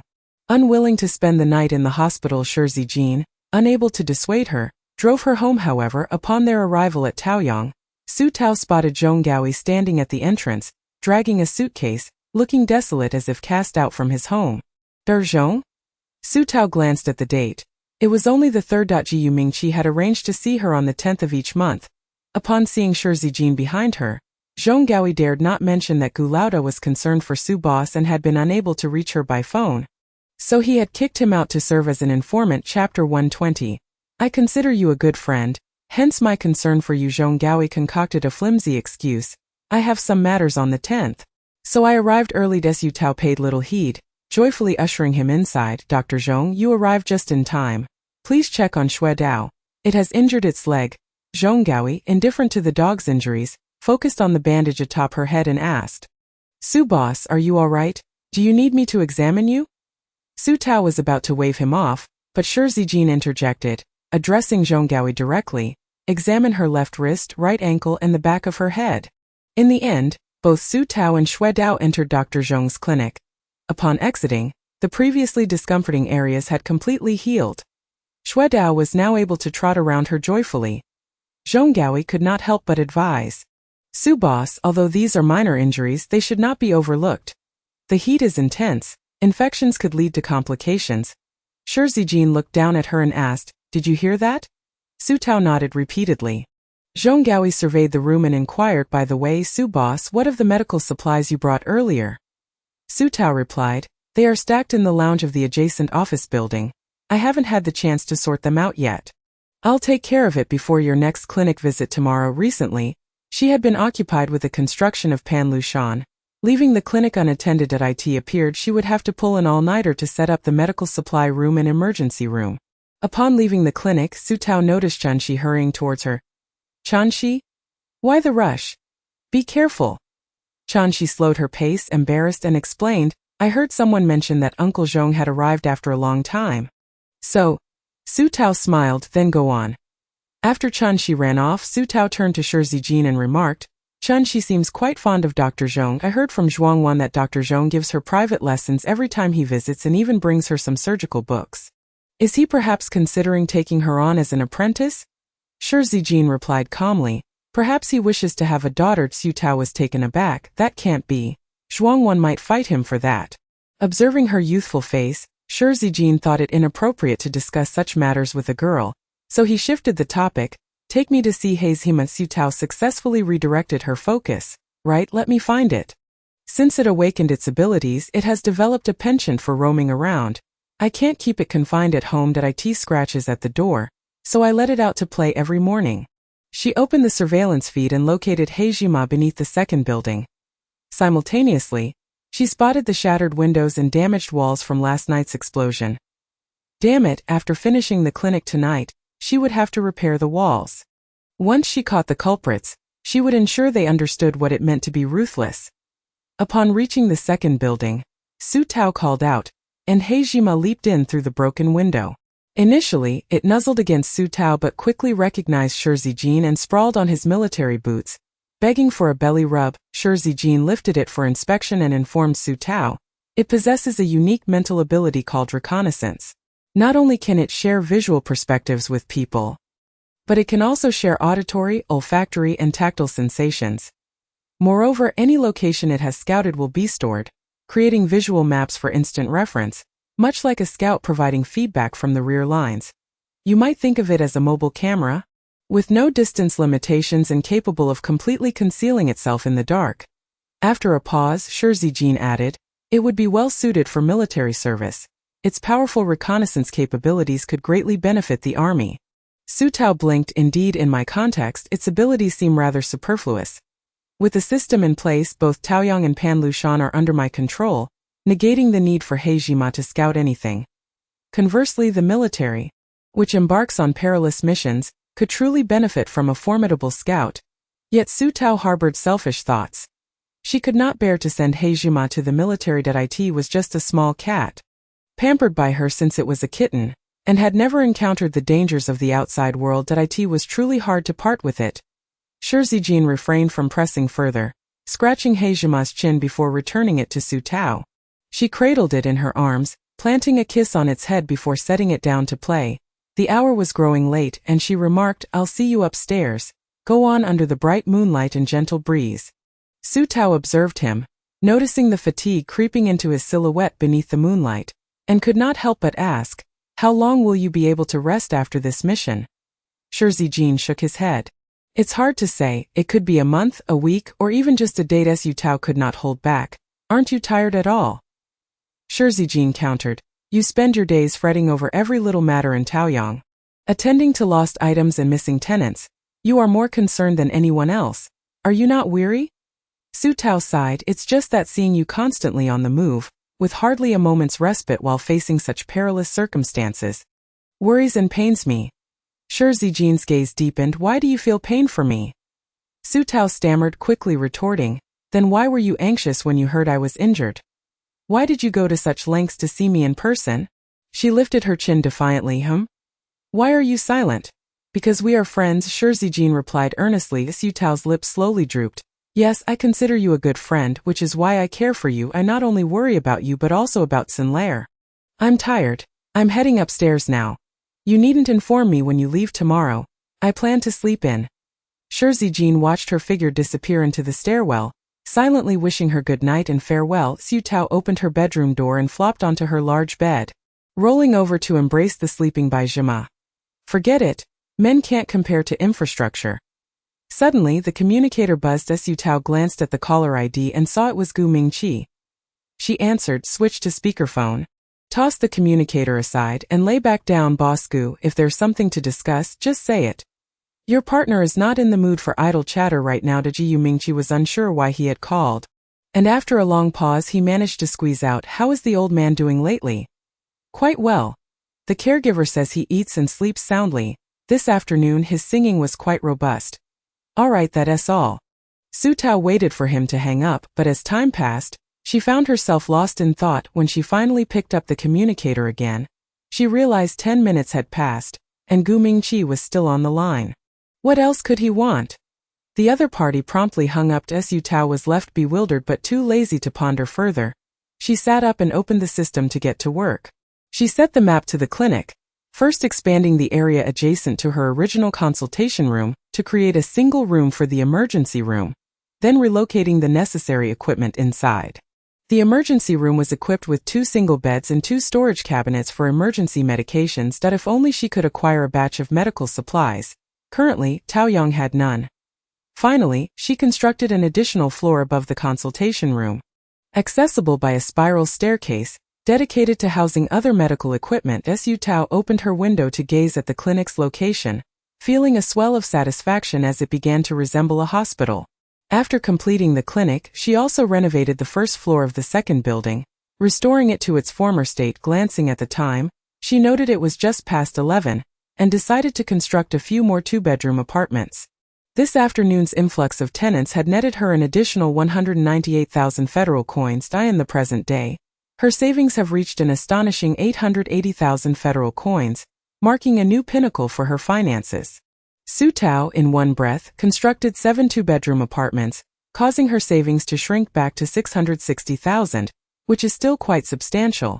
Once these 7 2-bedroom units are rented out, an additional income of 560,000 is anticipated, propelling her savings past the million mark. If all goes smoothly, the number of her tenants could soar to 150 should Panlu Mountain offer further support.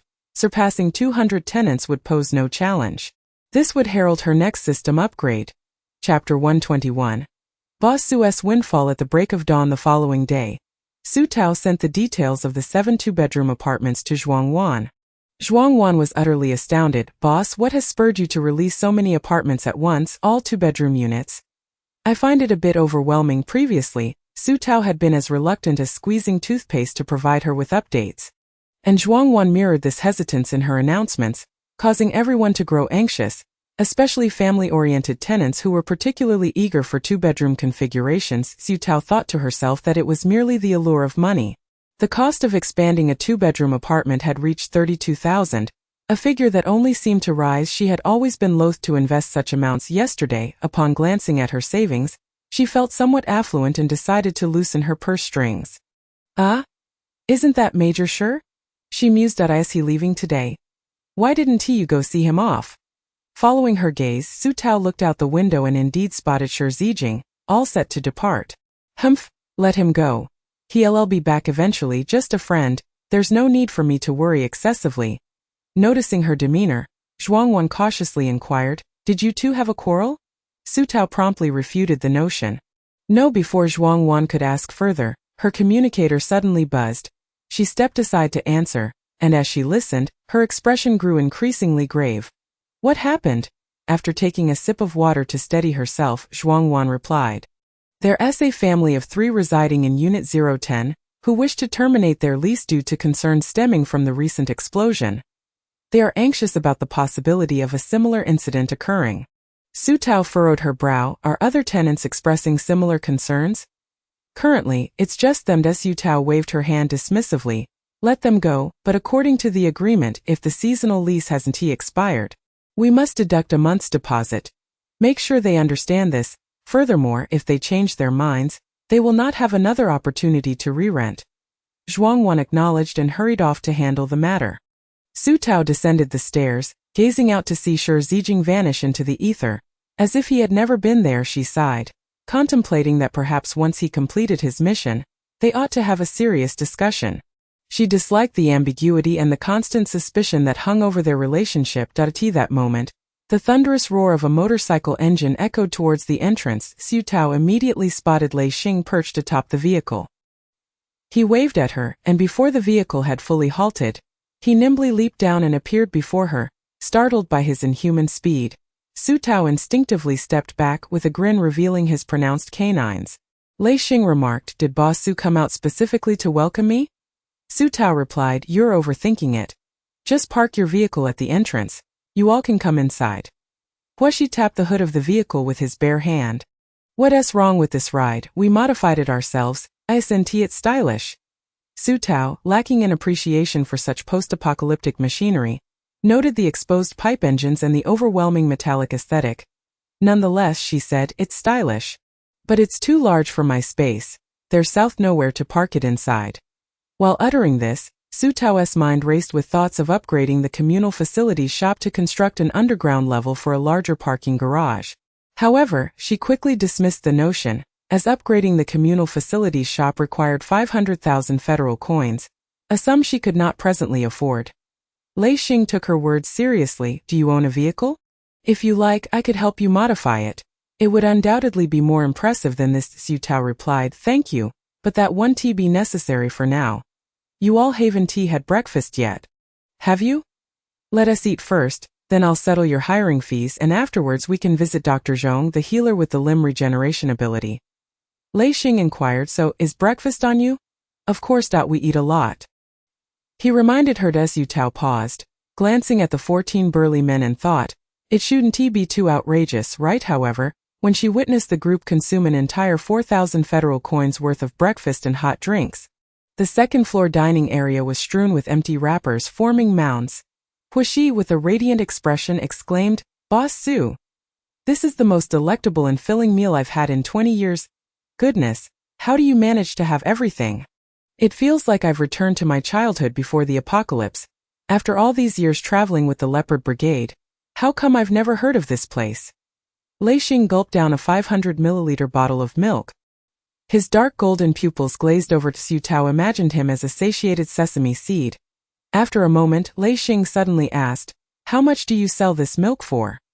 Su Tao swiftly adopted a shrewd merchant's demeanor.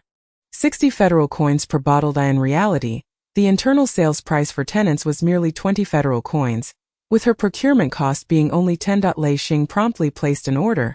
"I'll take 1,000 bottles before I leave." "Boss Su, should I deduct this from our hiring fees, or will I pay you separately?" Su Tao's mind quickly calculated that this order would net her a profit of 50,000 federal coins, not only covering the breakfast expense but also yielding an additional 10,000. "Please pay me separately." Lei Xing then turned to his comrades, inquiring if they desired anything else. They eagerly began placing their orders. "Boss, I want that instant noodle. Get more soda, it's refreshing in this heat." "Excuse me, I'd like that candy." Thus Su Tao spent the entire morning packing their orders, filling the second-floor dining area. The group descended upon the cafeteria as if raiding a village, demanding everything from every machine in bulk, even purchasing 20 beds and 30 tables and chairs to transport to their territory.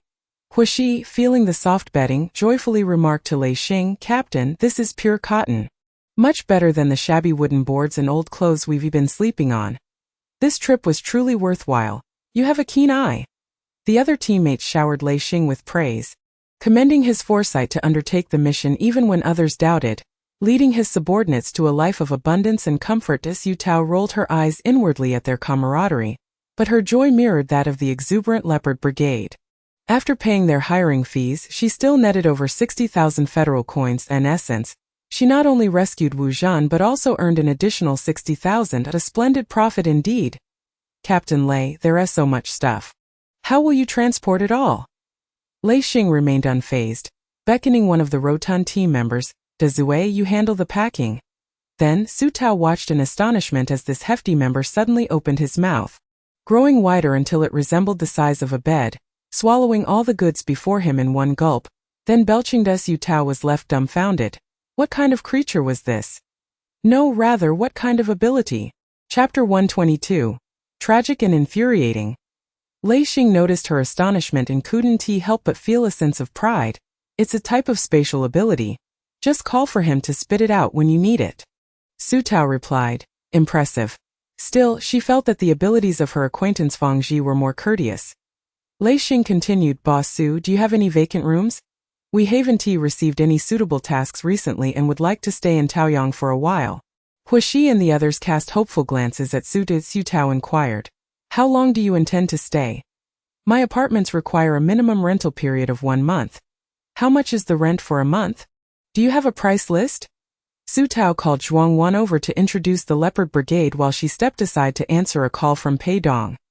They had apprehended one of the suspects involved in the bombings. But it wasn't Su Zhengqing. The individual was named Fei Pengyi, an unemployed drifter in Dongyang who could make bombs, albeit with limited potency due to material and technical constraints. The bomb found on Wu Feiqi was made by him. As soon as she finished speaking, Su Tao heard a man's venomous curses through the communicator. Damn city defense forces. You're all colluding with Taoyang, you scoundrels. Fei Pengyi will eventually kill you all. 1 bomb isn't enough, I'll use 2, 3, 100. Shut up. Pei Dong kicked him in the jaw, sending 2 teeth flying along with blood and flesh. Su Tao asked, where are you? Outside the southeast wall of Taoyang. My men caught him trying to throw a bomb into Taoyang, but it has been disarmed. Su Tao gritted her teeth in frustration. Pei Jie, please bring him in. I want to interrogate him personally about what exactly he has against Taoyang. She could not fathom what deep-seated grudge could drive this individual to wish death upon everyone within Taoyang. In less than 15 minutes, Pei Dong entered Taoyang, flanked by 2 subordinates holding Fei Pengyi captive.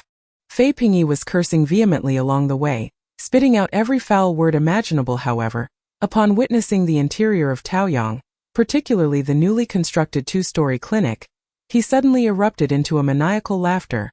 Ha ha ha, Taoyang? Peach Blossom Spring? A paradise on earth? You are truly hypocritical. While those outside struggle to survive, you live in comfort, without a care for illness, merely taking a few steps to wait for the superhumans to treat you in this little building.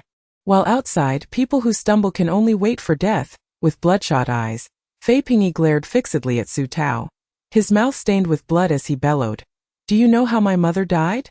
It was because you persistently refused my application, denying us entry, and thus she succumbed to her illness. She merely fell. Why, when you have superhumans, wouldn't you let us in for treatment? Why can others? But we cannot. Her death is on your hands. Everyone residing in Taoyang is a murderer. The more Su Tao listened, the more her eyes widened in disbelief. Just as she was about to call Zhuang Wan over to clarify the situation, Lei Xing suddenly appeared in a flash, swiftly standing before Fei Pengyi and slamming him to the ground with a single palm strike. That in an instant, Fei Pengyi saw stars. Lei Xing spat at him. Why so many questions? Aren't you an adult? Haven't you lived through the apocalypse? This world is survival of the fittest. The strong have the final say. Your mother's death only reflects your incompetence, and you dare blame it on Boss Su? It seems you are seeking death. Pei Dong remained equally indifferent, instructing someone to silence him, and turned to Su Tao. Just treat his words as nonsense. I'll take him away, and we'll wait for Major General Shi to return for handling this. Su Tao asked her to wait a moment and called Zhuang Wan over for a detailed inquiry. Zhuang Wan, with her sharp memory, immediately recognized Fei Pengyi and, unable to restrain herself, cast aside her usual gentility and decorum. Exclaiming, he threatened Rongrong, saying if he wasn't allowed to move in, he would kill everyone. My goodness, is he insane? No job and a gambling habit. He even proudly wrote on his housing application that he knows how to make bombs and has killed wandering survivors. How could we possibly approve that?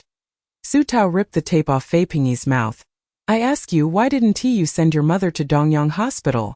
Fei Pengyi glared at her fiercely, spitting out a mouthful of blood, and replied, you are not worthy to know. To put it bluntly, you look down on people like us. That if I were a general, if I had a splinter in my finger, you would have to take me to Taoyang to let the superhumans remove it. A hypocritical savior, calling itself a paradise, yet merely a sycophant serving the powerful. Su Tao slapped him hard. The hypocrite is you. Every word you utter is merely a veil for your own faults. Why didn't you send her to Dongyang Hospital? Because you gambled away all the medical fees. To avoid self-reproach, You shift all responsibility onto Taoyang, making others pay for your flawed character. I feel pity and anger for your mother. A profound silence fell over the room. The sound of a pin dropping could be heard. Her words struck Fei Pingye's heart. Shredding his pride and facade to pieces, he glared at Su Tao with bloodshot eyes. Spewing a torrent of filthy words, Su Tao reached for Lin Fangji beside her. Sensing her intent, Lin Fangji retrieved her handgun from her space and handed it to her. Su Tao expressionlessly chambered around, the dark muzzle aimed squarely at Fei Pengyi. Speak another word, and I shall ensure you can never open your mouth again. The cacophony of shouts and profanities came to an abrupt halt. Now tell me, who among you advocated for the matter concerning Lan Lingling? Fei Pengyi gritted his teeth. She deserved it. For a mere trifle, a disloyal man's mistress should be punished. That I was teaching her a lesson for my brother. I even showed mercy, or else she would have perished with the one surnamed Wu. A cold light flashed in Su Tao's eyes, and she lowered the gun. Bang! With a piercing scream, Fei Pengyi, bound at the hands, collapsed to the ground, wailing in agony. The men present felt a chill run down their spines, as if a cold blade had passed through Sister Pei. I'll trouble you with him. Let me know when you have news of Su Zhengqing. Pei Dong cast her a reassuring glance and waved her hand. Two city defense guards immediately lifted Fei Pengyi and dragged him away. Still chiding, you wretch, if it weren't for Taoyang, you scum, wouldn't he even have water to drink? You'd end up like those at other bases, desperately searching for water and dying on the road. Utterly ungrateful. Chapter 123. What makes you think you can seek death? Is your life truly yours?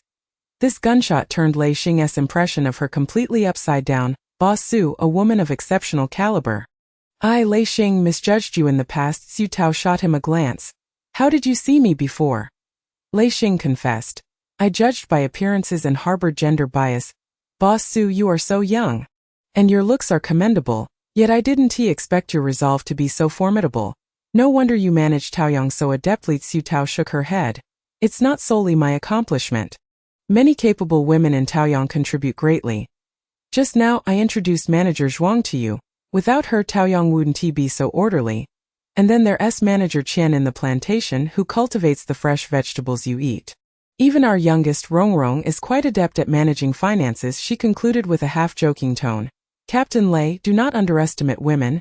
Our cleaning supervisor is also fit for management. Without her, Taoyang wouldn't maintain such a clean and comfortable environment. Nor would we have such diligent staff. In that moment, Lei Xing saw an unprecedented light in her. It was a sense of inclusivity and grace that many male warriors lacked, possessing an irresistible allure. He revealed a playful grin. Boss Su, we wish to temporarily reside for a month, 7 double rooms. Is that possible? Come to Taoyang tomorrow to find Manager Zhuang to arrange your stay. By the way, have Huoshi come to the clinic to find Dr. Zhong at 8 tonight. Huoshi was so excited he could hardly speak. The other brothers laughed and rushed to express their gratitude before scampering off to play in the fountain. Zhuang Wan watched them run off like children and said to Su Tao, Chun Yang told me this morning that he also wants to become a free mercenary warrior. When I asked him why, he said it was to ride a cool motorcycle. I gave him a roll of my eyes immediately. Just then, Su Tao noticed Chen Yang excitedly running over to join Lei Xing and the others. Zhuang Wan sighed. Well, the people from Baotu seem quite upright, so it's good for Chen Yang to learn how to be a man from them. Su Tao inquired. What about Chen Shi? Is she looking for Dr. Zhong again? Zhuang Wan's face broke into a smile. Yes, she has been following Dr. Zhong as a little assistant. She just learned how to use a blood pressure monitor. When tenants come to see the doctor, she can already roughly assess their conditions. With Dr. Zhong guiding her on prescriptions, Su Tao was taken aback and then laughed.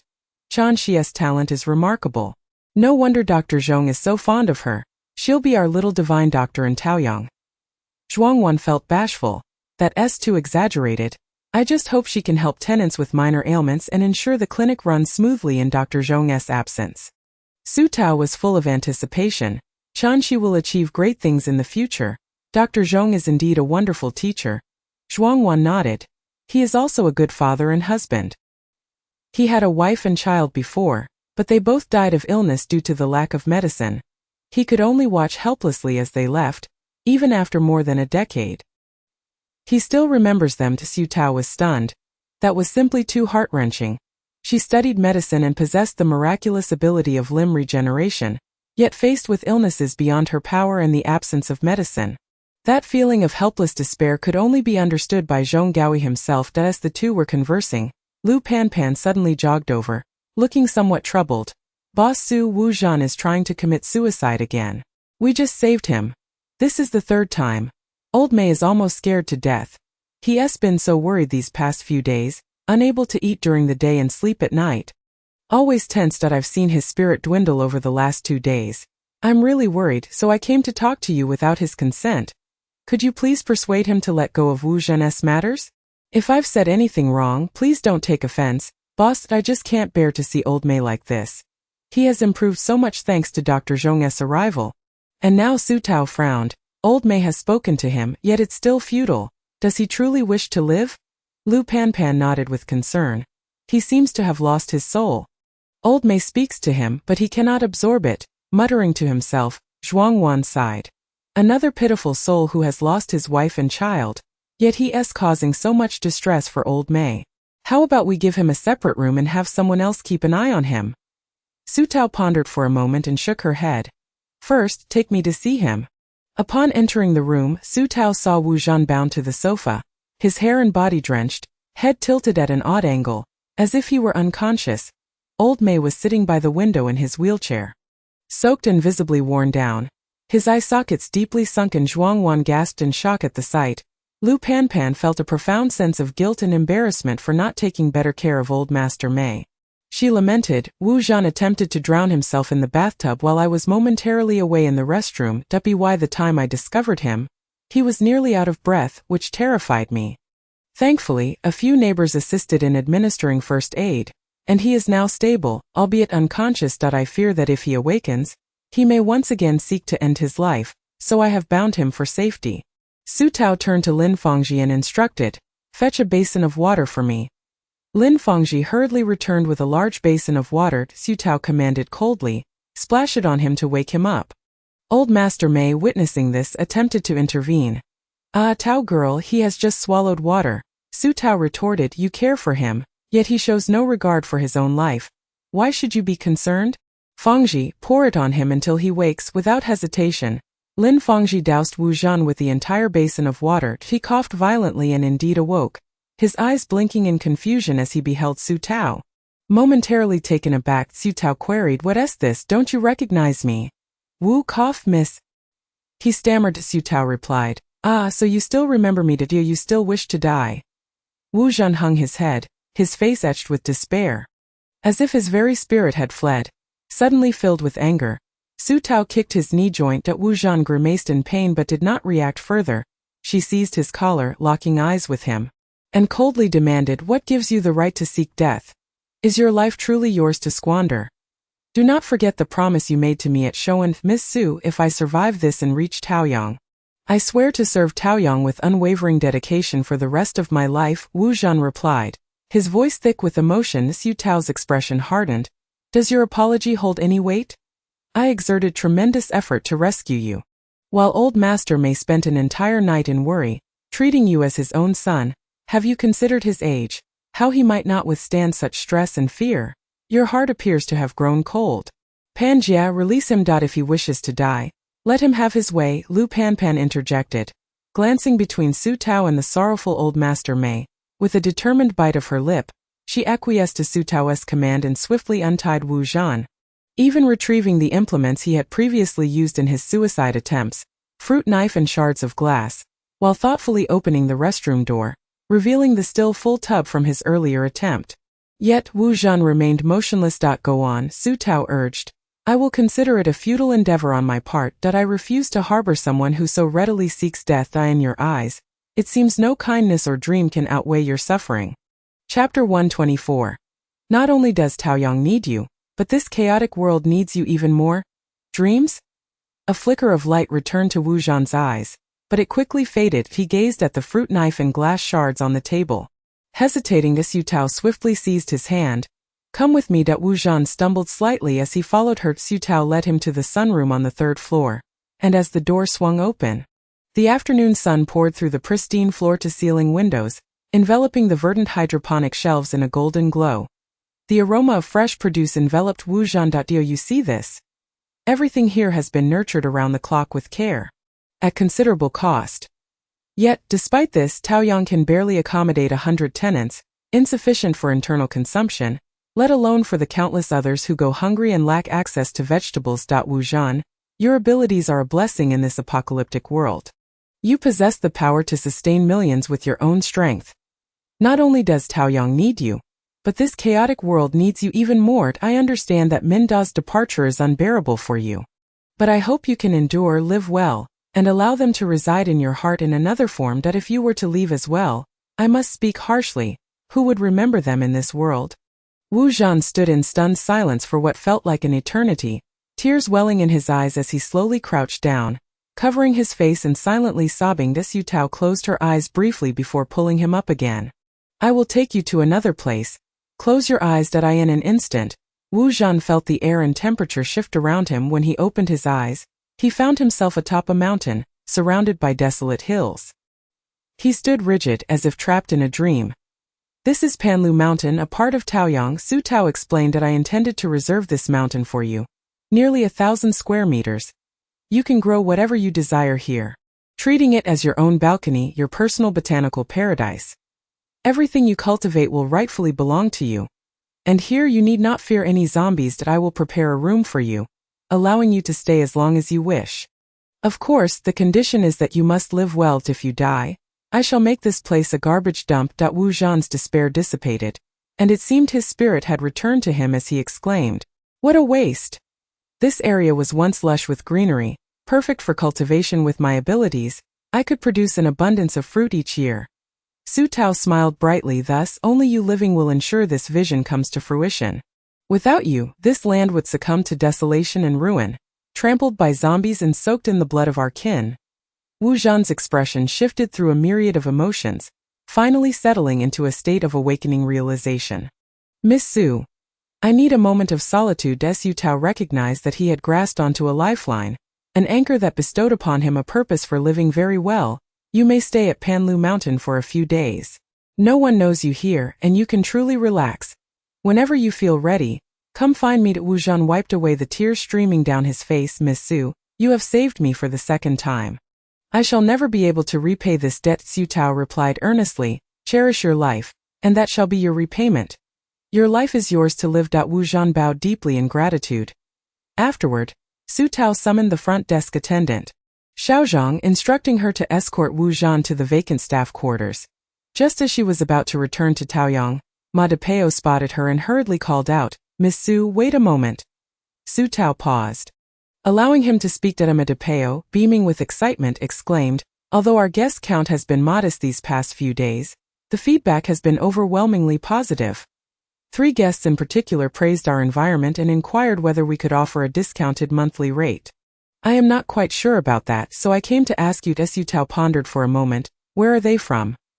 Even if they appreciate the environment, it seems unlikely they would want to stay for an entire month. Ma Depeo explained, they are from the Shoan base. They were originally transporters, trading goods between various bases. They just returned from the north, only to find Shoan in ruins, leaving them with no choice but to stay. They are quite affluent, and having encountered Panlu Mountain, they thought they might as well settle in for the time being. Moreover, they know several teams heading south in search of water and said they could help us connect with them if we offered a discount. I was initially wary that they might be deceiving me, but after thorough inquiry, it turned out they were genuine.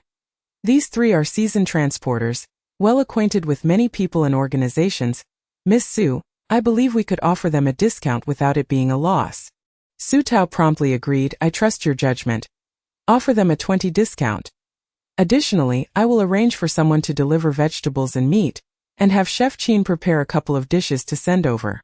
Ma Depeo's eyes sparkled with excitement. You are so considerate. Accustomed to his flattery, Su Tao dismissed it and added, I just sent Xiaozhang to take a friend of mine to the staff quarters for a short stay. During this time, please keep an eye on him and ensure he doesn't do anything foolish. If you cannot stop him, notify me immediately. Ma Depeo realized. Oh, you mean that brother you were just speaking to? I'll keep watch. He doesn't seem very old. What could possibly trouble him?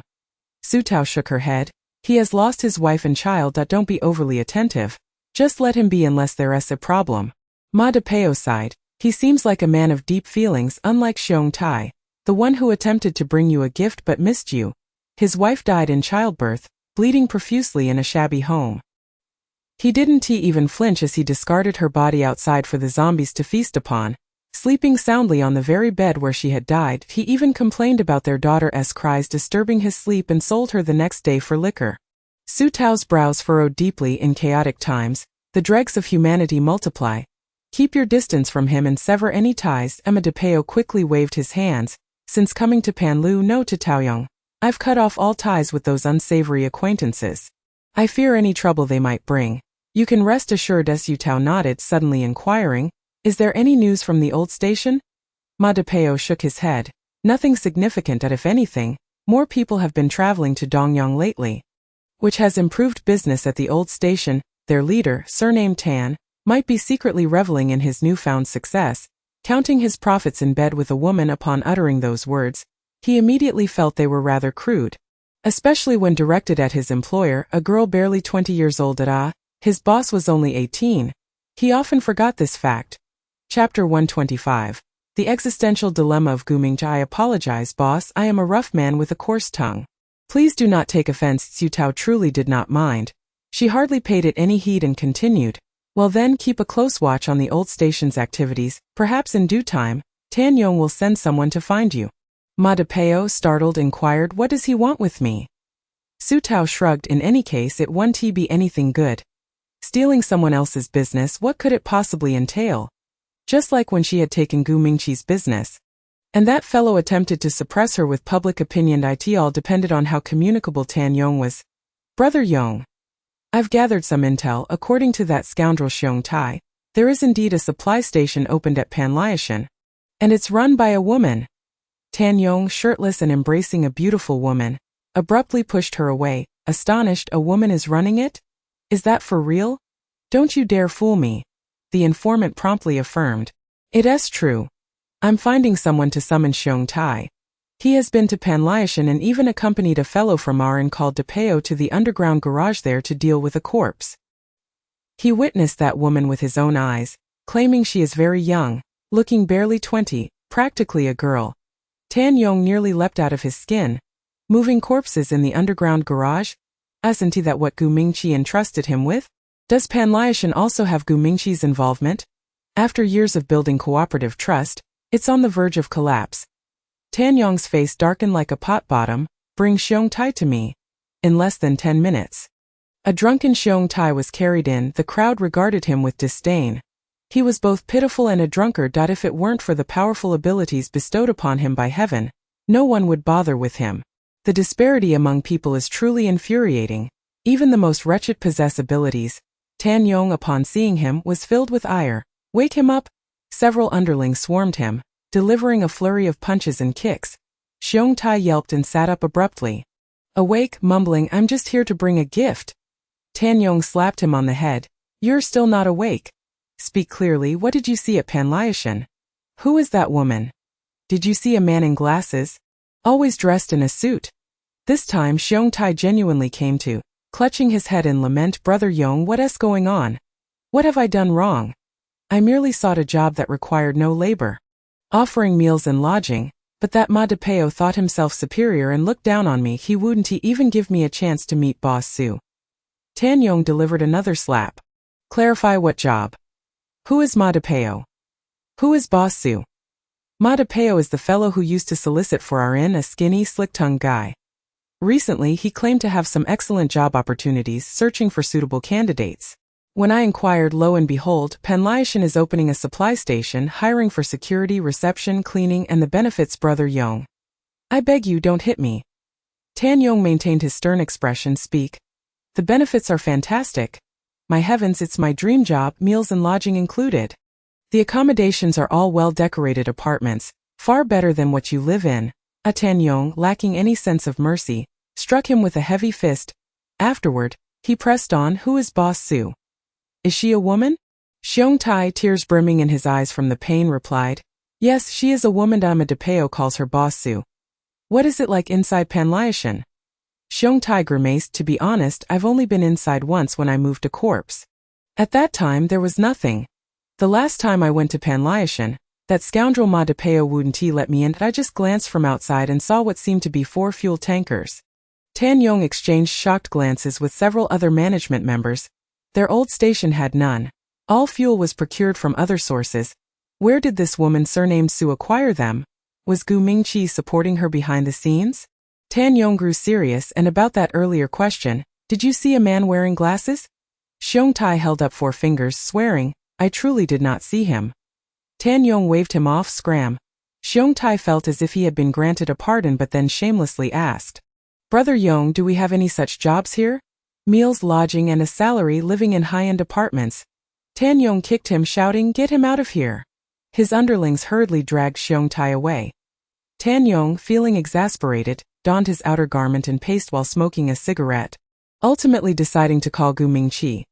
Once connected, he cut straight to the chase. Brother Gu, we've collaborated for so many years. I won't beat around the bush. I'll ask plainly, are you involved in the Panliashan matter? Gu Mingqi frowned, utterly perplexed. Panliashan? Is that the place where I asked you to find someone to deal with a corpse? What's the matter? His tone did not seem feigned. He genuinely appeared unaware. Tan Yong softened his tone. Panliashan has opened a supply station and you didn't know? A long silence ensued on the other end. After a considerable pause, Gu Mingqi finally raised his voice. A supply station? Tan Yong was at a loss for words. Brother Gu, how can you be more clueless than I? If my guess is correct, that woman surnamed Su should know you. Once again there was an extended silence. Gu Mingqi finally stated, I need to verify this and will call you back later. When Su Tao received Gu Mingqi's call, she was teaching Lin Fangji how to communicate the types and quantities of ingredients to Master Qin. Upon seeing the 20 pounds of fresh vegetables, Master Qin's eyes nearly bulged out. Boss Su, this, Manager Lin, quickly, help me put these in the refrigerator. Don't let them wilt? Lin Fangji, called manager for the first time, blinked and scratched his head in embarrassment. He adeptly assisted in putting the vegetables away, recalling Su Tao's instructions. Lettuce 5 pounds, water spinach 5 pounds, bean sprouts 8 pounds, scallions 2 pounds. Although he spoke slowly, he was clear and made no mistakes. Master Qin did not perceive any language barrier, repeatedly praising him. Manager Lin is truly meticulous. Lin Fangji felt a warm glow from receiving compliments from a stranger, his eyes sparkling like a bright moon. Su Tao discreetly gave him a thumbs up after leaving the kitchen. Su Tao answered the incessantly ringing communicator. Su Tao, is it you who opened the supply station at Panliashan? Su Tao pulled out a chair and sat down. Not concealing anything, yes. Is Boss Gu here to investigate my assets again? Gu Mingqi suddenly felt that Su Tao was not merely a pawn in his game. She always found ways to elude his gaze. Accomplishing numerous astonishing feats beneath his radar, he instinctively questioned, You haven't left Taoyang in over a month. How could you possibly travel back and forth? Chapter 126. Boss Gu, which side will you stand on in this business? Su Tao paused before asking, How do you know I haven't left Taoyang? Gu Mingqi replied, You only went out to buy some meat, and even then you barely acquired a few contribution points. Su Tao instantly retorted, Why are you so fond of monitoring me? You seem to know everything about my movements. What are your intentions? Gu Mingqi with clarity of thought responded, Do not attempt to divert the topic. Why haven't you left Taoyang? Yet someone has seen you at Panliashan? Su Tao replied, This matter is not as simple as you think. Tan Yong is a vengeful man with a keen sense of retaliation, and his underlings are not to be underestimated. If the supply station at Panliashan is indeed mine, you are encroaching on his territory. Su Tao fell silent for a moment before stating, It is indeed mine. As for how I got to Panliashan, consider it as if I can fly. Moreover, encroaching on territory is inevitable in business. It's a dog-eat-dog world where the capable thrive. Isn't that right, Boss Gu? Gu Mingqi was left speechless. Furthermore, I do not aim to monopolize the entire market. Tan Yong can send someone to negotiate with us. We can expand the pie together and share it. Isn't a win-win scenario better? Gu Mingqi shook his head. From my understanding of Tan Yong, he likely desires to kick you out and claim everything for himself. There's no such thing as a win-win with him. Su Tao calmly declared. That's entirely up to him. Let him come to me when he's ready to negotiate. But, Boss Gu, in this business, which side will you stand on? With my old partner Tan Yong or with me? Gu Mingqi had not anticipated that she would dare to undermine him so boldly. Su Tao, you are far too audacious. Do you realize what you are saying? Su Tao replied candidly, of course I'm trying to win you over. Gu Mingqi scoffed, if I side with you, I would have to start everything anew at the old station. Inexplicably turning former partners into enemies. What's in it for me? You can consider it. There's no rush. Gu Mingqi dismissed her with a curt, dream on, before abruptly hanging up. The more he thought about it, the more he felt this woman was audacious beyond measure. Daring to contemplate anything. He redialed Tan Yong to explain the situation. Tan Yong sneered. So it truly was her doing. Quite impressive, Gut. You've been rather oblivious in this matter. For so long, you've allowed a woman to snatch business right from under our noses. If we don't show her some consequences, it will be as if we've been ridden by women. Gu Mingqi frowned. Are you suggesting a hard approach? I disagree. Find someone to negotiate with her. Su Tao is not the type to sever business ties. Having more partners is, in her view, far more important than creating enemies. Tan Yong erupted. Negotiate my foot. Do you know what my subordinates are discussing? They believe working for Panliashan is better than being under my command, with meals, lodging, and money provided. Can you believe such conditions? Clearly, that woman is deliberately provoking me, luring my men to sway their loyalty. She is already so disgustingly focused on me, and yet I should give her a chance to negotiate. If I don't stand firm, I am no man. Gu Mingqi said sternly. Calm down. Don't jump to conclusions without verifying the facts. Have someone inquire before you make a judgment. Don't let your emotions cloud your reasoning. Su Tao wouldn't engage in such trivial antics. Tan Yong was furious. Has that woman offered you some favor? Or have you decided to side with her? Or is there something more between you two? I've never seen you defend any woman before. Gu Mingqi. If you're not interested in collaboration, just say it. Don't use a woman to irritate me. Bah! With a huff, he hung up, leaving Gu Mingqi feeling overwhelmed. Su Tao remained blissfully unaware that she had inadvertently sparked a silent war. At that moment, she was observing the newly regrown hand of the fire snake. Despite having been informed, witnessing the regeneration of a severed limb was still astonishing. Zhong Gaoi wiped the sweat from his brow, removing his gloves as he instructed the fire snake. You must take care of it for the next 2 weeks. Avoid lifting heavy objects or engaging in any unusual activities, such as forcefully bending your fingers or flinging your arms. Refrain from using your powers entirely. Complete rest is essential. Understood. After 2 weeks, you'll be free to use it as you wish. The fire snake was overwhelmed with excitement, practically ready to worship Zhong Gaoi, treating every word he spoke as sacred. Thank you, Dr. Zhong. I cannot express my gratitude enough. You are truly like a rebirth parent to me. Since losing his hand, his powers had diminished significantly, making life quite inconvenient. He had even gone through a period of despondency. Now, gazing at his fully functional hand, he felt as if he had been granted a new lease on life. Lei Xing was also happy for him but coughed lightly. What's next? The fire snake immediately darted in front of Su Tao, expressing, Thank you, Boss Su. If it weren't for you, I would never have had the chance to meet Dr. Zhong. You are also like my rebirth parent. Su Tao smiled. Well, you have parents everywhere. You've been raised on the kindness of many. The fire snake bashfully scratched his head, while his teammates congratulated him with friendly pats on the shoulder. Lei Xing turned to Su Tao, saying, Tonight, we're planning to stay out for the night and report to Taoyang in the morning. We'll need your hospitality for a month, Boss Su.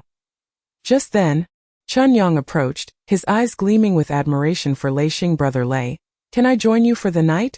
He was utterly enamored with Lei Xing and his crew, each of whom possessed remarkable skills and drove such impressive vehicles. Lei Xing bent down, showing his tiger-like grin.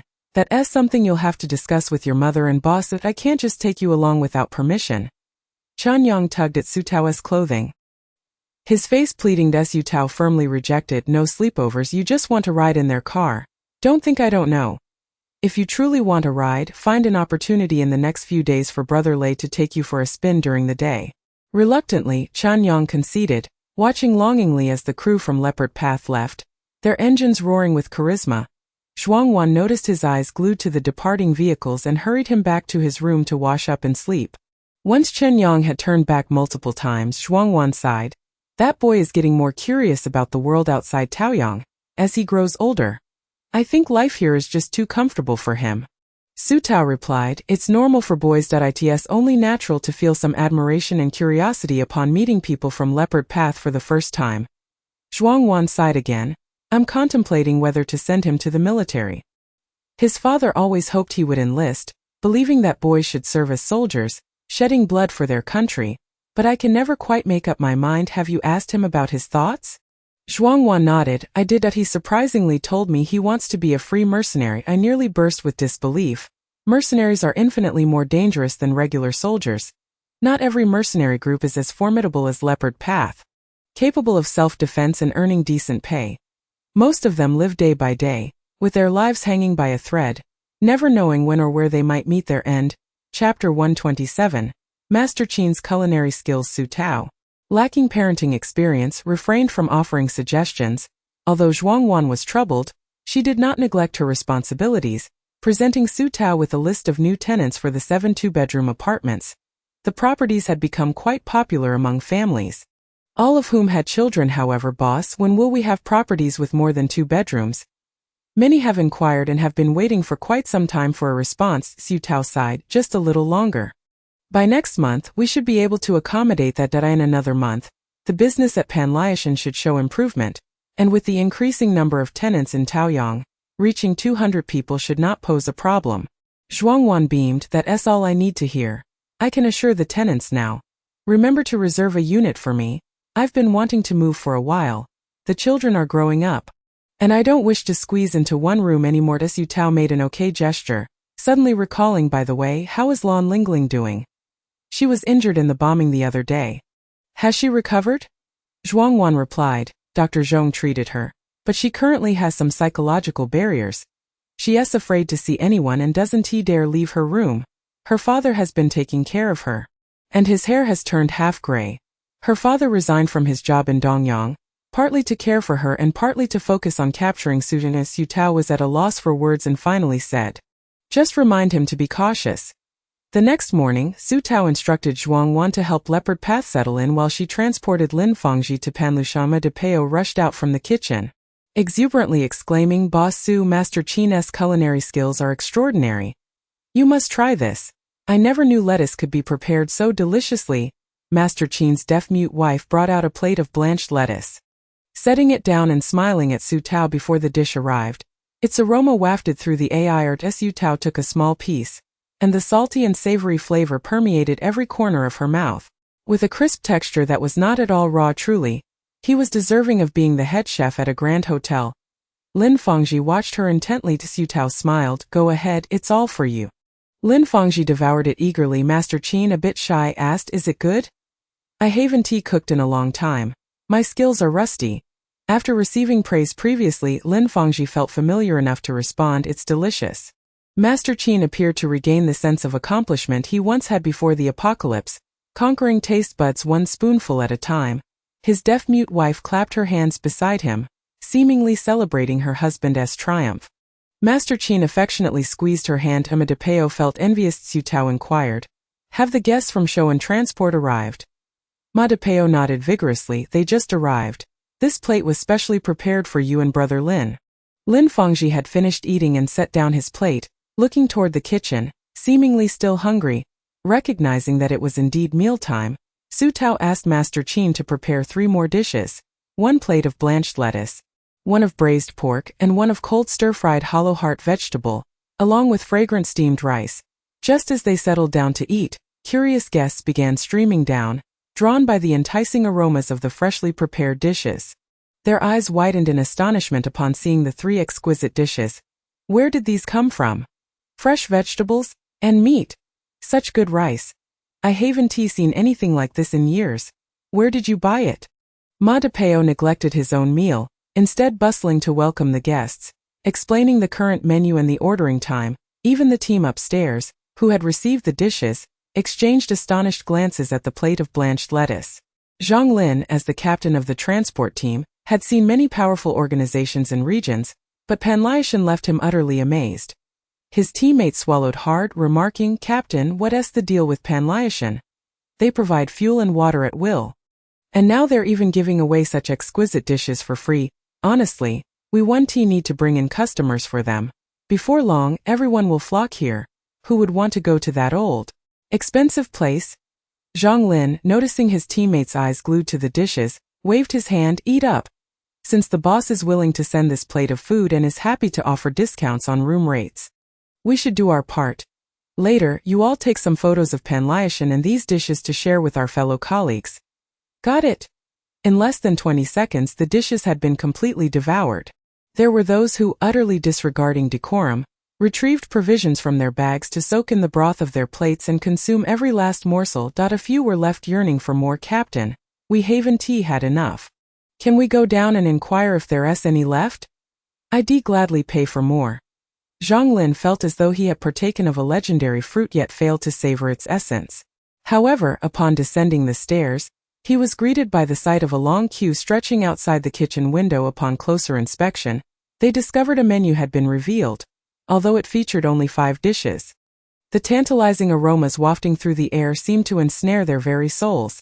Let us queue in the kitchen. Chef Qin, witnessing the popularity of his culinary creations, wielded his ladle with renewed vigor. Even Wu Zhan, who had been sequestered in his room, could hear the jubilant commotion. This lively atmosphere momentarily liberated him from his solitude, as if he had been transported back to the realm of the living. He descended the stairs, and upon inhaling the rich scent of the bustling kitchen, he found himself momentarily stunned as Yu Tao, having dined sufficiently and prepared 5 takeout boxes to bring back to Taoyang for Zhuang Wanmei and the others to relish. Turned to see Wu Zhan lost in thought, she approached him with a smile, asking, "Awake from your slumber?" Rather than inquiring if he had come to any realizations, this casual, unaffected demeanor was comforting to Wu Zhan, who nodded. Indeed, it has been a while since I have slept so well. What has caused this sudden flurry of activity? In truth, Pan Liashan had not many patrons, merely around 20. Yet, with everyone queuing, the somewhat cramped dining area felt considerably more animated. Su Tao lifted the food she carried. As for the menu, a few days ago, I had Feng Ji bring some cultivated vegetables from Taoyang to Pan Liashan. Chef Qin is our head chef. He can transform any vegetable into a delectable dish. As soon as the menu was unveiled, everyone rushed to line up. Just as she finished speaking, Chef Qin's voice echoed from the kitchen. We are out of lettuce and water spinach. Friends wishing to order these need not stand in line.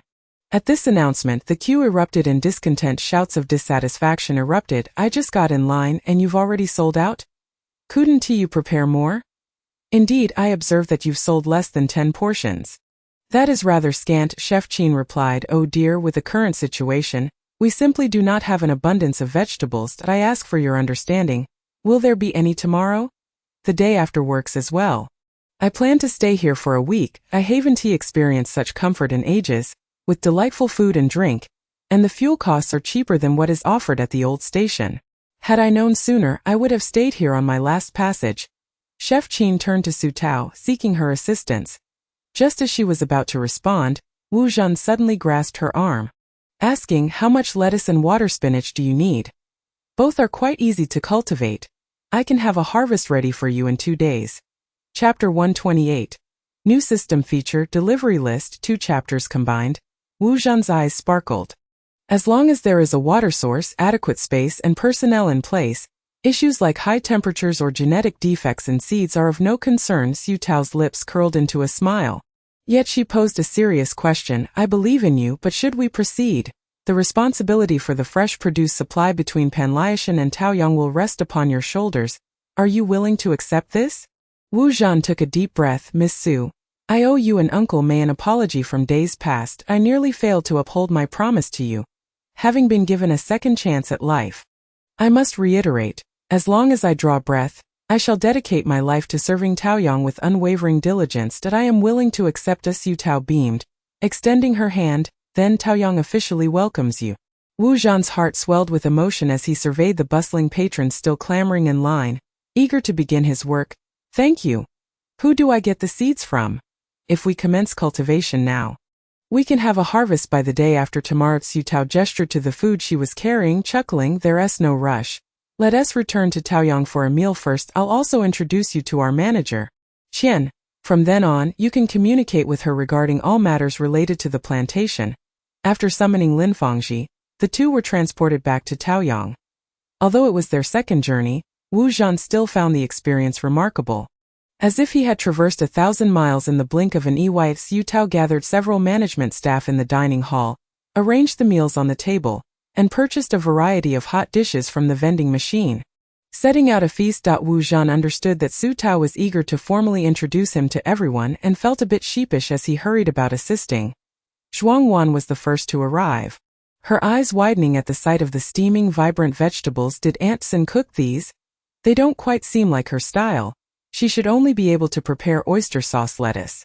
Su Tao clarified, these are from Panliashan, prepared by Chef Qin, who was a head chef at a hotel before the apocalypse. Where are Chenxi and Shenyang? Please fetch Dr. Zhong as well. Upon calling out, Zhuang Wan noticed Wu Zhan bustling about and quietly asked Su Tao, has he come to terms with everything? He seems much more at ease. Su Tao raised an eyebrow and nodded. Zhuang Wan marveled at her boss. How did you manage that? He appeared utterly lifeless that day. I thought I couldn't bring him back, Su Tao replied. He still has things that weigh upon his heart. He merely needed someone to remind him. As they spoke, others gradually joined the gathering before they began their meal. Su Tao raised her glass to formally introduce Wu Zhan to everyone. Amidst the warm applause, Wu Zhan felt a long-lost sensation of being valued and accepted.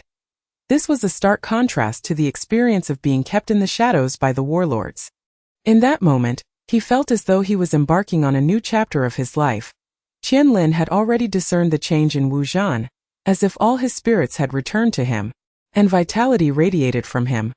She smiled. Mr. Wu, it is an honor to welcome you to Taoyang. We have been looking forward to your arrival for quite some time.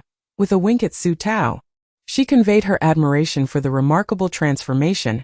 You've managed to bring back someone who was so resolutely seeking death. Wu Zhan, overwhelmed by gratitude, replied, oh no, I must thank Boss Su for granting me this opportunity. Otherwise, I wouldn't even know where my remains might be. Su Tao clapped her hands. Now, the supply of fresh produce is entrusted to you two. The first goal is to meet the demands of all Taoyang tenants and ensure Panliashan can provide around 30 jin of vegetables daily. Can you achieve this? Qian Lin, brimming with confidence, declared. With Mr. Wu on board, it is certainly achievable. Wu Zhan nodded. It will be more than sufficient.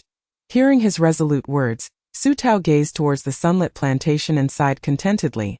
Taoyang would continue to flourish. After the meal, Zhuang Wan hurried off to arrange for new tenants' check-ins. That evening, Su Tao received the first month's rent for 7 two-bedroom apartments, totaling 560,000 federal coins. This brought her savings to a staggering 1.31 million federal coins, a new personal high. She promptly transferred 200,000 to the public account managed by Qian Rongrong. To her surprise, Qian Rongrong was still awake. Springing up from her bed upon receiving the substantial amount and quickly messaging to inquire, Su Tao responded, in the future, if our people need anything, they can apply for public funds through you. But it must be reasonable requests, such as purchasing various facilities and tools for the plantation or replacing uniforms and cleaning supplies for the housekeeping staff, as long as it is justified. Applications are welcome. Qian Rongrong, overwhelmed by this immense trust, nodded vigorously. I will meticulously review every application. No one shall waste a single coin. Su Tao smiled. I believe in you. It's getting late. You should get some rest. After ending the call, Su Tao looked at her bank balance exceeding 1 million. Sighing in satisfaction, however, with an abundance of funds, she found herself unable to resist the urge to splurge. After upgrading her home decor store, she discovered a plethora of convenient smart home appliances, but upon seeing the prices, she had reconsidered. Today, she decided to enhance her cozy abode with new additions. First on her list was a robotic vacuum cleaner. Prior to Feng Zhi's arrival, she had been forced to tackle the cleaning herself, which was a daunting task given the size of the house and her pets. Since Feng Zhi's arrival, he had taken over the cleaning duties, leaving everything spotless. Yet, she did not wish to treat Feng Zhi as a housekeeper, nor did she want him to spend excessive time on household chores. Thus, she not only purchased an automatic garbage bin but also a whole house control robot, electric curtains, smart toilets, and more. Almost all of her furniture was replaced. Of course, the total cost was quite staggering, amounting to over 20,000 federal coins, but it was well worth it, significantly enhancing her quality of life. She planned to renovate the next batch of new apartments to this standard, anticipating a substantial increase in rental income. When Lin Fengzhi returned and saw the transformed room, he took a step back, Momentarily confused, checking the room number, thinking he had entered the wrong place, Su Tao pulled him inside, handing him 4 robotic vacuums and 4 vacuum cleaners, instructing, "Stop staring. This is our home. Please take these to Aunt Chi tomorrow and have her distribute them to the cleaning staff to boost their efficiency." Lin Fengji agreed, stowing the items away, and once inside the room, he began exploring. After learning to operate the various smart appliances, Su Tao observed him tinkering with them enthusiastically before bedtime, relishing the joy of discovery. He is still just a child. The next morning, Qian Rongrong sought out Su Tao, her face slightly anxious. "Sister Tao, isn't there an error with the Panliaishan accounts? Yesterday there was suddenly an additional 20,000 federal coins in income, just a few days ago. It was only sporadic hundreds and thousands." Glancing at her spreadsheet, Su Tao chuckled. "No issue. It's the income from Panliaishan's dining services. Yesterday was still less than expected, with only a little over 10 dishes sold. It will only increase from here." Qian Rongrong gasped in surprise. "I suspect the substantial income comes from the catering industry, but this is simply excessive. Are we talking about 1 to 2,000 federal coins for a single dish?" When she accompanied her mother to some restaurants in Dongyang during her childhood, a plate of stir-fried greens cost at most 500 federal coins. Qian Lin playfully flicked her forehead. "Silly girl. Do you think we're still living in the past 6 months? The yields of crops at various bases have significantly declined due to the sweltering weather. Scarcity breeds value, and prices are bound to soar. Besides, just being able to purchase food is already a blessing. Vegetables have become precious commodities, often available but seldom priced. Boss Su has been quite reasonable. Charging 3,000 for a dish wouldn't even be considered outrageous." Qian Rongrong was unaware of this. Having lived in Taoyang for so long, the quality of life had somewhat disconnected her from the outside world. She was astonished to realize how dire the situation had become beyond her sheltered existence. Thankfully, she was with her mother in Taoyang. Otherwise, how would they manage? She cast a grateful glance at Su Tao. "I understand now, Sister Taozi. I will compile the information." Qian Lin waved her daughter back to her office and turned to Su Tao, saying, "Boss, I discussed with Wu Jin yesterday about procuring a batch of seeds. But seeds are currently in short supply. If we want to buy them, we must travel to Chongjing. We were wondering if we could find a transportation team to make the trip." Su Tao immediately thought of Zhang Lin and his companions living in Panlu Mountain. They specialized in north-south transportation. After some contemplation, she replied, "Certainly, you can accompany me to Panlu Mountain shortly, and I will introduce you to the transportation team. You can negotiate with them, and for any required funds, please consult Rongrong." Qian Lin chuckled. "Rongrong has truly become our purse now, albeit rather stingy. It seems I must put in extra effort to haggle. I wouldn't want to hear her complaints." After lunch, Su Tao brought along Lin Fengji, who had just finished his morning lessons, instructing him to deliver today's dishes to Master Qin and then return to transport both him and Qian Lin to Panlu Mountain. She hadn't felt the hassle during the less frequent trips, but now with increased transport, it had become quite bothersome, occasionally leaving her dizzy. She silently cursed, but there was no time for further thoughts as she led Qian Lin into the inn. Today's menu was entirely meat dishes, yet the restaurant was still lined with long queues, even more crowded than the previous day, filled with noise and chatter. Master Qin was busy in the kitchen, expertly tossing the dishes with flames leaping high, demonstrating a marked improvement in his skills since yesterday. Unable to resist the enticing aroma, Qian Lin inquired, "Boss, could I request an employee benefit? I'd like to cut in line for a portion." "It smells too delicious," Su Tao chuckled, summoning Ma DePeo to relay the message to Master Qin to prepare a takeaway portion. Before long, Master Qin's wife emerged from the kitchen, cheerfully handing over a takeout box to Su Tao. After she left, Su Tao asked Ma DePeo, "How does Master Qin's wife seem to you? Does she appear to be capable? I noticed her swift packaging movements. She seems quite diligent," Ma DePeo replied. Master Qin mentioned her intelligence is equivalent to that of a 5 or 6-year-old child. But she can indeed assist him in various tasks. Sometimes she even helps the cleaning lady wipe the tables and chairs, and I've seen her clean customers' vehicles as well. She is quite industrious. Su Tao immediately responded, "I think she's doing well. She's polite and shouldn't work for free later. Please inform Master Qin that we will provide his wife with a monthly salary of 2,000. Ma DePeo was overjoyed. "I will express my gratitude to Master Qin on your behalf. This is truly wonderful as long as one is willing to work. Boss Su will never treat anyone unfairly. Qianlin shared the same sentiment, deeply moved. Little did she anticipate that the fire at the Dongyang plantation would lead her to a better phase of life. After arranging for the show and transportation team to meet on the second-floor terrace, Zhang Lin, feeling both awkward and embarrassed, confessed. Boss Su, Manager Qian, to be candid, we have no intention of taking on any work for the past month. We simply want to enjoy the comforts of Panlu Mountain for a month. As it's been ages since we've encountered such a pleasant place that I apologize, but I can help by introducing you to other transportation teams. Observing his relaxed demeanor, Qianlin found it amusing. Thank you. That would also work. Zhang Lin noticed the amusement in their eyes and scratched his head. Sorry for the laughter. Are you in a hurry? If not, we can wait for them to come to Panlu Mountain for a face-to-face discussion. IV told them that anyone heading south must stay at Panlu Mountain at least once. They'll regret it for the rest of their lives if they don't. Their conversation was enjoyable. Su Tao escorted Qianlin back to Taoyang, then returned to take Lin Fangji back to Depeo. Eager to join in on the fun, wanted to take a stroll around Taoyang, but Su Tao declined. It was too bothersome and she felt dizzy. Lin Fangji was required to visit daily, and more people would likely need to frequent the place. Each time it had to go through her.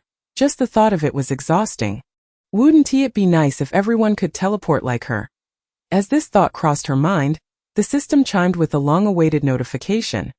The host can activate the teleportation list, allowing individuals on the list to gain autonomous teleportation privileges, requiring only one level 1 crystal core per month, with no limits on the number of individuals or trips. Would the host like to activate it? Su Tao gasped. Such a function existed. She hesitated for 2 seconds, then took a crystal core from Lin Fangji. Activate. Congratulations, host, the autonomous teleportation list has been activated.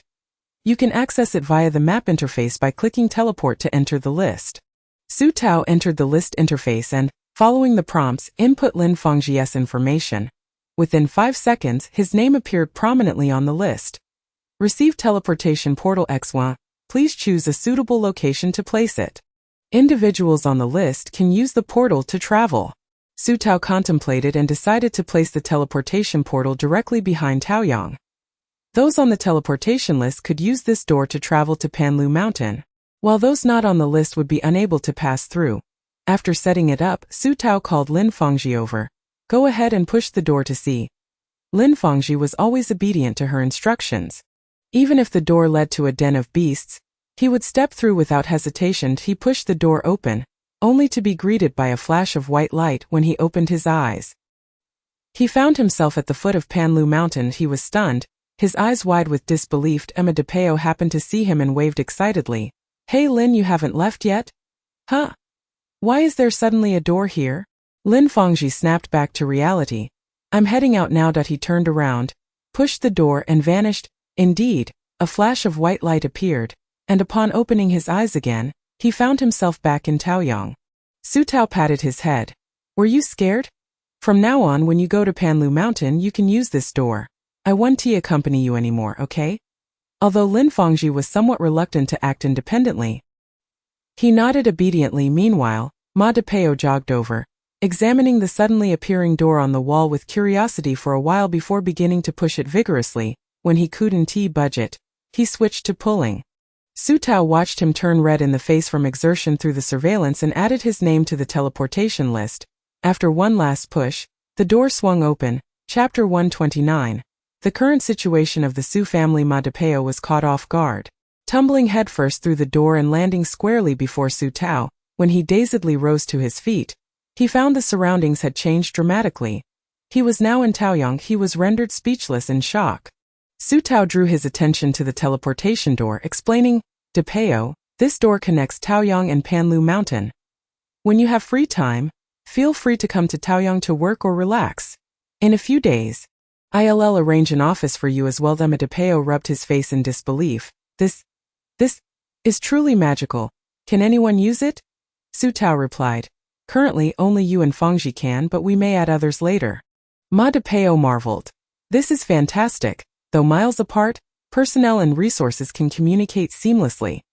Essentially, Taoyang and Panlu Mountain have become one cohesive unit, No longer in a state of disconnection, Su Tao shared the same thought. She hoped there would be hidden tasks in the future that could unlock new areas. Expanding on the foundation of Taoyang would also be ideal. She truly needed more land. The plantation required land. And with the increasing number of tenants, more land was necessary for building residential complexes and schools. Just as this thought emerged, the system chimed once more. Hidden tasks are issued randomly, upon completion. They can unlock hidden shops and grant management rights to new areas. To expand the existing land area, the host must reach level 5 after upgrading. Crystal cores can be used to unlock land expansion management rights. Su Tao was astonished. The system seemed to have become significantly more intelligent lately. Previously, many things required her to explore to discover, such as the first hidden tasks, which she had to navigate blindly. She had also suspected that upgrading would require crystal cores. Now, the system was providing her with accurate prompts without the need for guesswork, as Su Tao felt invigorated, regardless of the reason for this change. It was a welcome improvement. Therefore, her current focus was on upgrading, accumulating crystal cores, and awaiting the release of hidden tasks. Of course, there was one more thing: capturing Su Zhengqing. Pei Dong's people had been searching within Dongyang for several days without a trace of Su Zhengqing. As if he had vanished from existence, Su Tao decided to release Heijima nightly after dark to patrol and scout around Dongyang. However, after several days, she still hadn't made any useful discoveries. Nevertheless, that night, Su Tao did glean insight into the current situation of the Su family from Heijima. Su Jiaming, having lost his engineering job due to layoffs, was desperately seeking employment, pleading for help from anyone he could think of.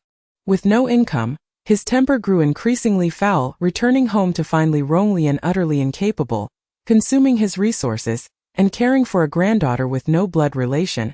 He felt a rising tide of dissatisfaction.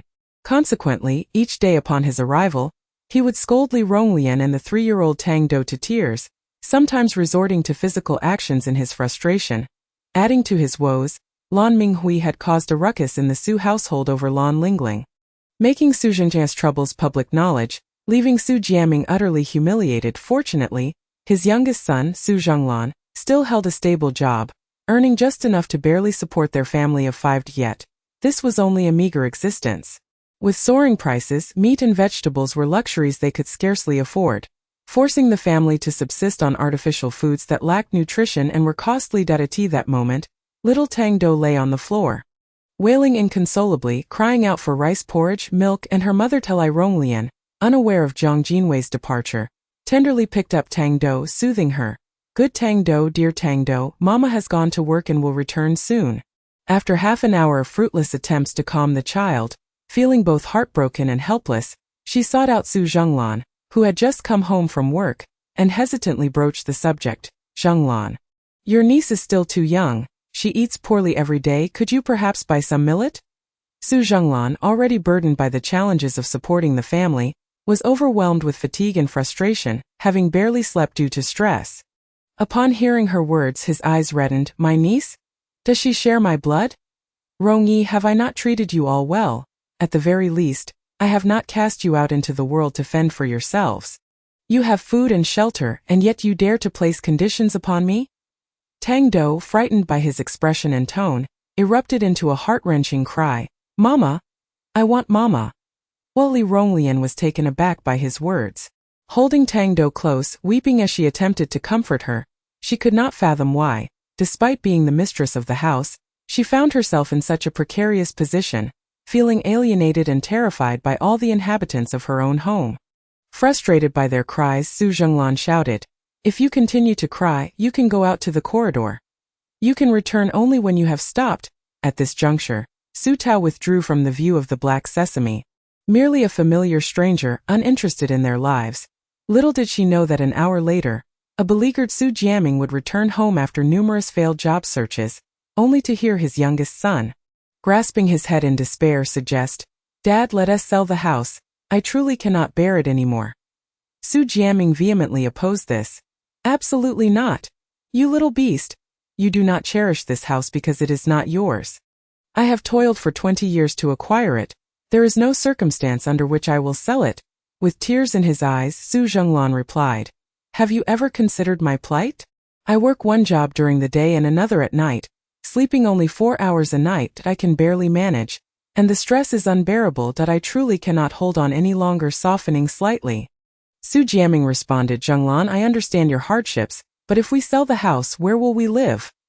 Without hesitation, Su Zhenglan proposed. We can seek out my younger sister, apologize to her.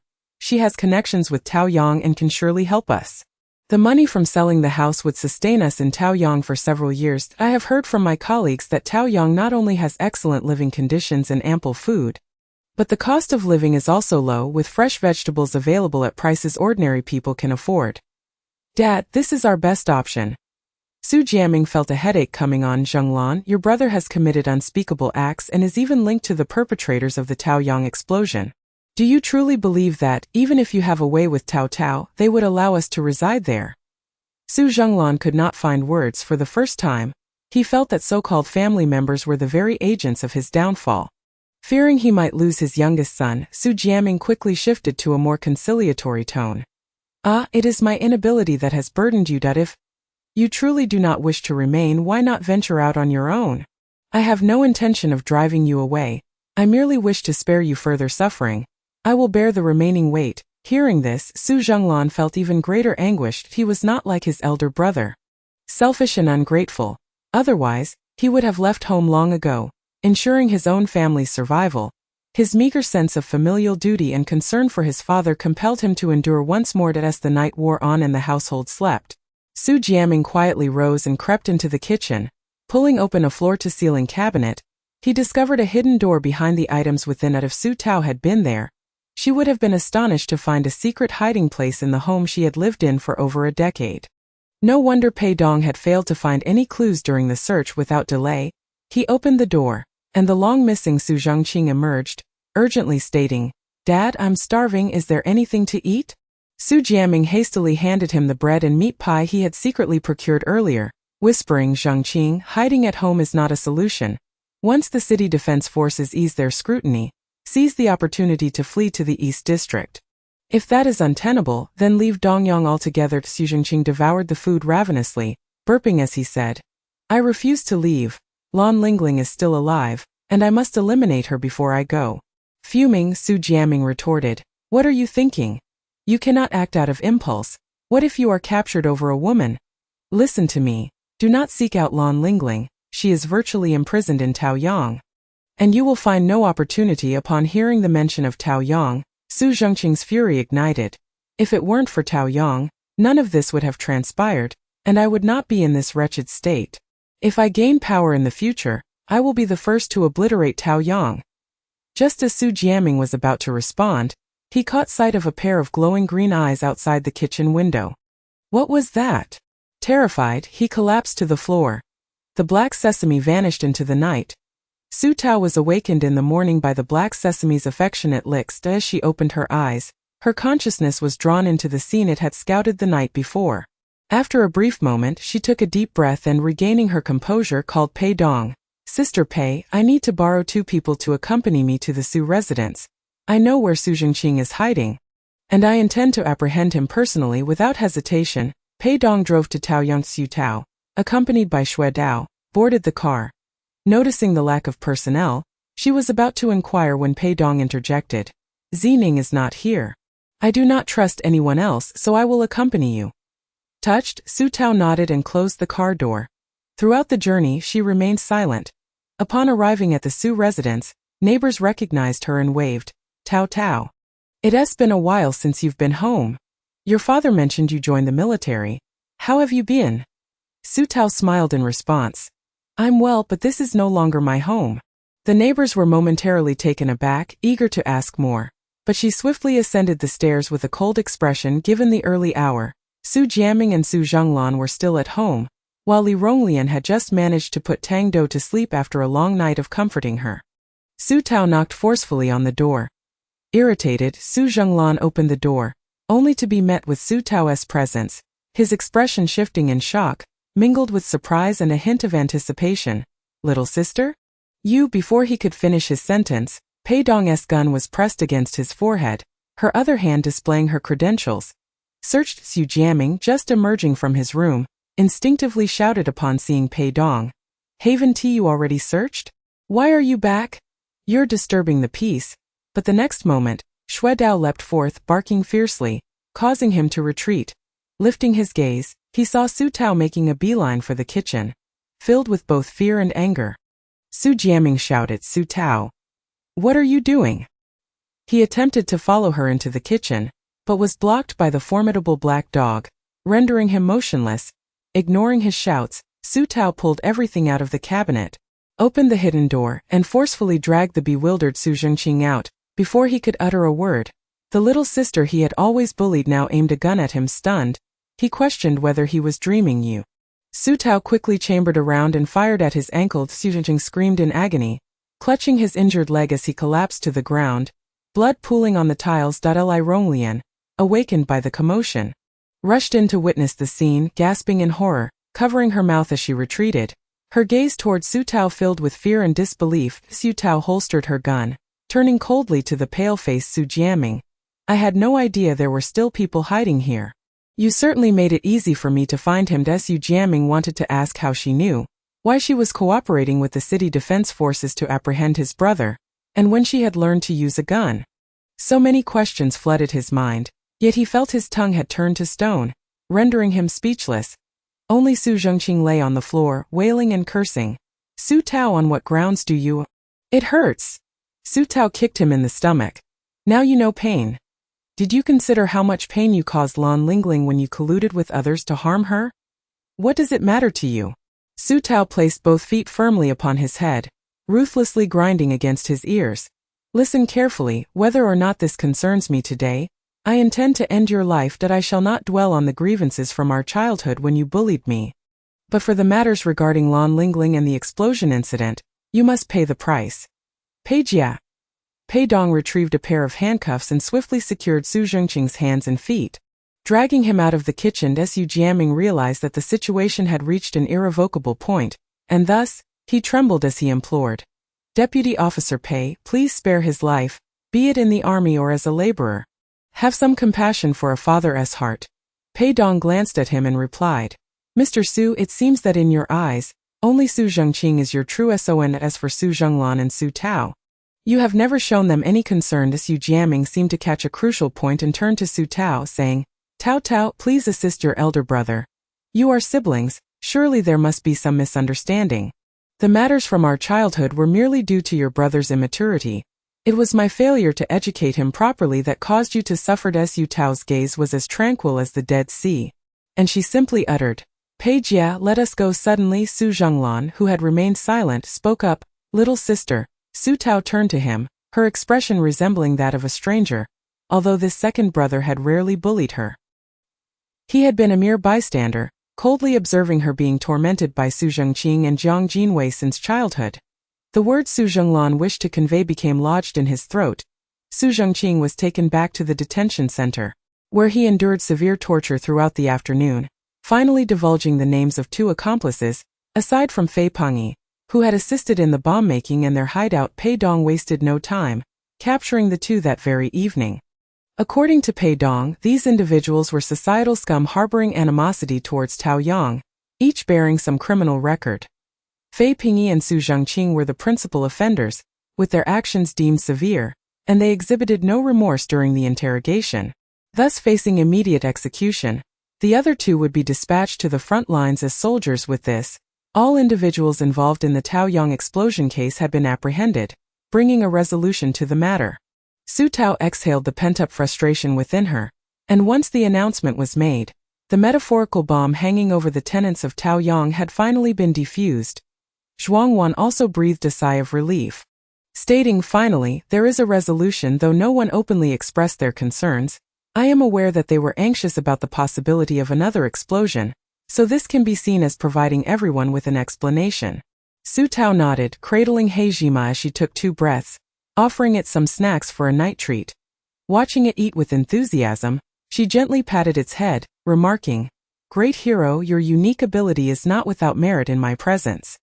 Chapter 131, Termination of Lease and High Yield. The great hero, after consuming half, sniffed the remainder and walked away. Bai Jima, who had been lurking in the shadows, immediately dashed out as soon as it departed.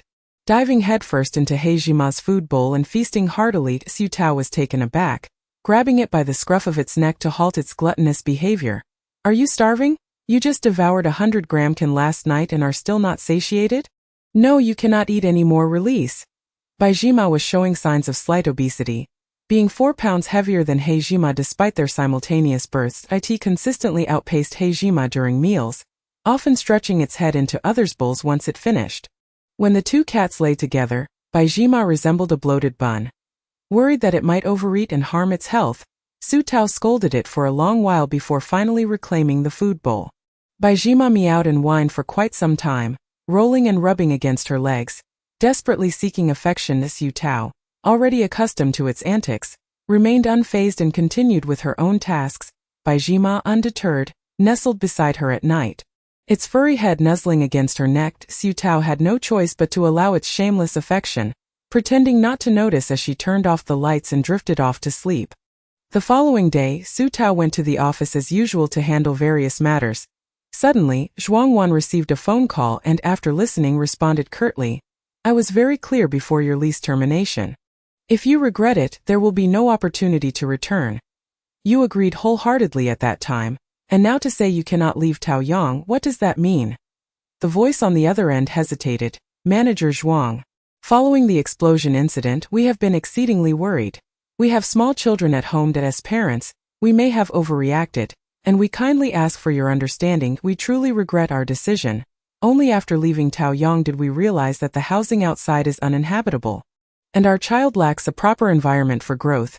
Zhuangwan, stern and unyielding, replied, Ms. Dai, we must adhere to our regulations. Everything was made clear before your lease termination. You are well aware of the housing scarcity in Taoyang. It is impossible for us to keep a property in reserve while you reconsider your decision. Manager Dai. Is there truly no room for negotiation? During our tenancy, we have adhered to the rules of Taoyang and maintained excellent relations with our neighbors. We are merely parents acting out of concern. Cannot some leniency be extended? Zhuangwan maintained her composure. Ms. Dai, adults must take responsibility for their choices. If I make an exception for you, others will come seeking the same leniency. Rendering the agreement meaningless, silence lingered on the line for a few seconds before the call was abruptly terminated. Su Tao, having gathered the general context, inquired, Is it the family of 3 who vacated Unit 010? Zhuangwan replied indignantly, Yes, they spoke quite harshly during their departure, claiming they would never regret it, stating that if there was one explosion, there would be a second, and that life was more valuable than quality of life. Before leaving, they even incited Gan Hongyu and her husband to move out with them. It seemed they had heard of the apprehension of those involved in the explosion case, yet having failed to find suitable accommodation, they wished to return to Taoyang. How could that be possible? Was the agreement merely a formality? Su Tao remarked, Do not concern yourself further. If they call again, instruct them to confront me directly. I shall not treat them kindly. Zhuangwan took a large sip of water to calm her nerves, then shifted to another topic. I've noticed that old Master Gu seems to be improving. He appears more alert. I visited him last night, and he even recognized me, calling me Xiao Zhuang, inquiring why you had not come. The caregiver was astounded. Su Tao was equally surprised. I will go visit him this afternoon. Zhuangwan continued, Speaking of old Master Gu, Gu Mingqi seems to have quieted down considerably. He hasn't called or sent anything to old Master Gu, which is quite rare. Su Tao immediately recalled the earlier incident regarding Gu Mingqi's allegiance. Perhaps he remained conflicted, unwilling to contact her until he had fully made up his mind. This was excellent. They could enjoy a period of tranquility as they conversed. Qianlin hurried up the stairs. Spotting Su Tao and breathless with excitement, exclaimed, Boss, the first batch of vegetables cultivated by Wu Zhenpei has been harvested, yielding an astounding 80 pounds, nearly tripling previous outputs. Would you like to take a look? Su Tao and Zhuangwan were both taken aback and hurried after her to the sunroom. Upon entering, they beheld baskets piled high with vibrant green vegetables, some even overflowing into the corridor. The 4 technical staff members wore expressions of delight, diligently recording the statistics. Su Tao inspected the vegetables, each one plump and attractive in appearance. Qianlin beamed. Thanks to Wu Zhan, I initially thought a 2-fold yield would be remarkable, but I never expected it to be close to 3-fold. Now we can fully supply both Taoyang and Panlushan internally, and in time we might even sell externally. Su Tao was also thrilled. Let us have Chef Qin prepare a vegetable feast tonight. Everyone can indulge. The surrounding individuals beamed with joy. Having tasted Chef Qin's dishes, none could resist the anticipation of another delightful meal. Qian Lin added, by the way, boss, I have a dilemma. With the increasing number of tenants, every time they come to purchase vegetables, we need to send someone along. At least 10 people come daily, and our staff is currently too sparse. Everyone is tied to their own duties, making it inconvenient to leave. Could we perhaps hire a few more personnel dedicated to sales? Su Tao pondered for a moment and nodded. Indeed, as our vegetable products increase, the number of tenants purchasing will also rise. I will discuss this matter with Zhuang Wan. Additionally, she considered another issue. Currently, tenants had to run around to buy various items, food on the first floor cafeteria, vegetables on the third floor, and daily necessities in the apartment building. There was no centralized shopping area. She contemplated establishing a shopping center-like venue where all purchases could be made in one location. Su Tao noted this plan in her to-do list as she strolled around the sunroom. She observed Wu Zhan. Engrossed in examining the new seedlings on the last shelf, he was a far cry from the lethargy he exhibited a week prior. His entire demeanor was filled with vigor, earnest and resolute. Qian Lin whispered to Su Tao, last night at 11, I saw the lights still on in the sunroom. Initially, I thought someone had forgotten to turn them off, but upon checking, I found it was Wu Zhan still nurturing the new seedlings. I advised him to get some rest, but he told me he couldn't sleep, as thoughts of his wife and child plagued him. Only extreme exhaustion would allow him to doze off. I didn't press further. Su Tao nodded knowingly. It's all right. Time can heal wounds. Work can serve as a distraction from painful memories, and that in itself is a form of salvation. Please keep a close eye on him. Qian Lin sighed. Certainly. The news of the abundant harvest from Taoyang Plantation spread like wildfire within half a day, causing the third floor to be packed with eager tenants. Su Tao even witnessed Granitsin pushing a small cart to buy some, yet she returned with less than half a cartful. Heartbroken, she lamented to Su Tao, Tao girl, now that our yield has increased, why are we still imposing purchase limits? What I buy is not just for myself. You know I always share what I make with everyone, ensuring nothing goes to waste. Su Tao reassured her, it's not like before. We will have a weekly supply. If you find it insufficient, you can come again next week. Granitsin responded with a sigh of relief. That's wonderful. I thought it would be like before, when we only sold once a month. Seeing so many vegetables, I wished I could take them all home. How delightful. Tao girl, you are amazing. Taoyang is getting better and better. Chapter 132. Seize their business and get it done.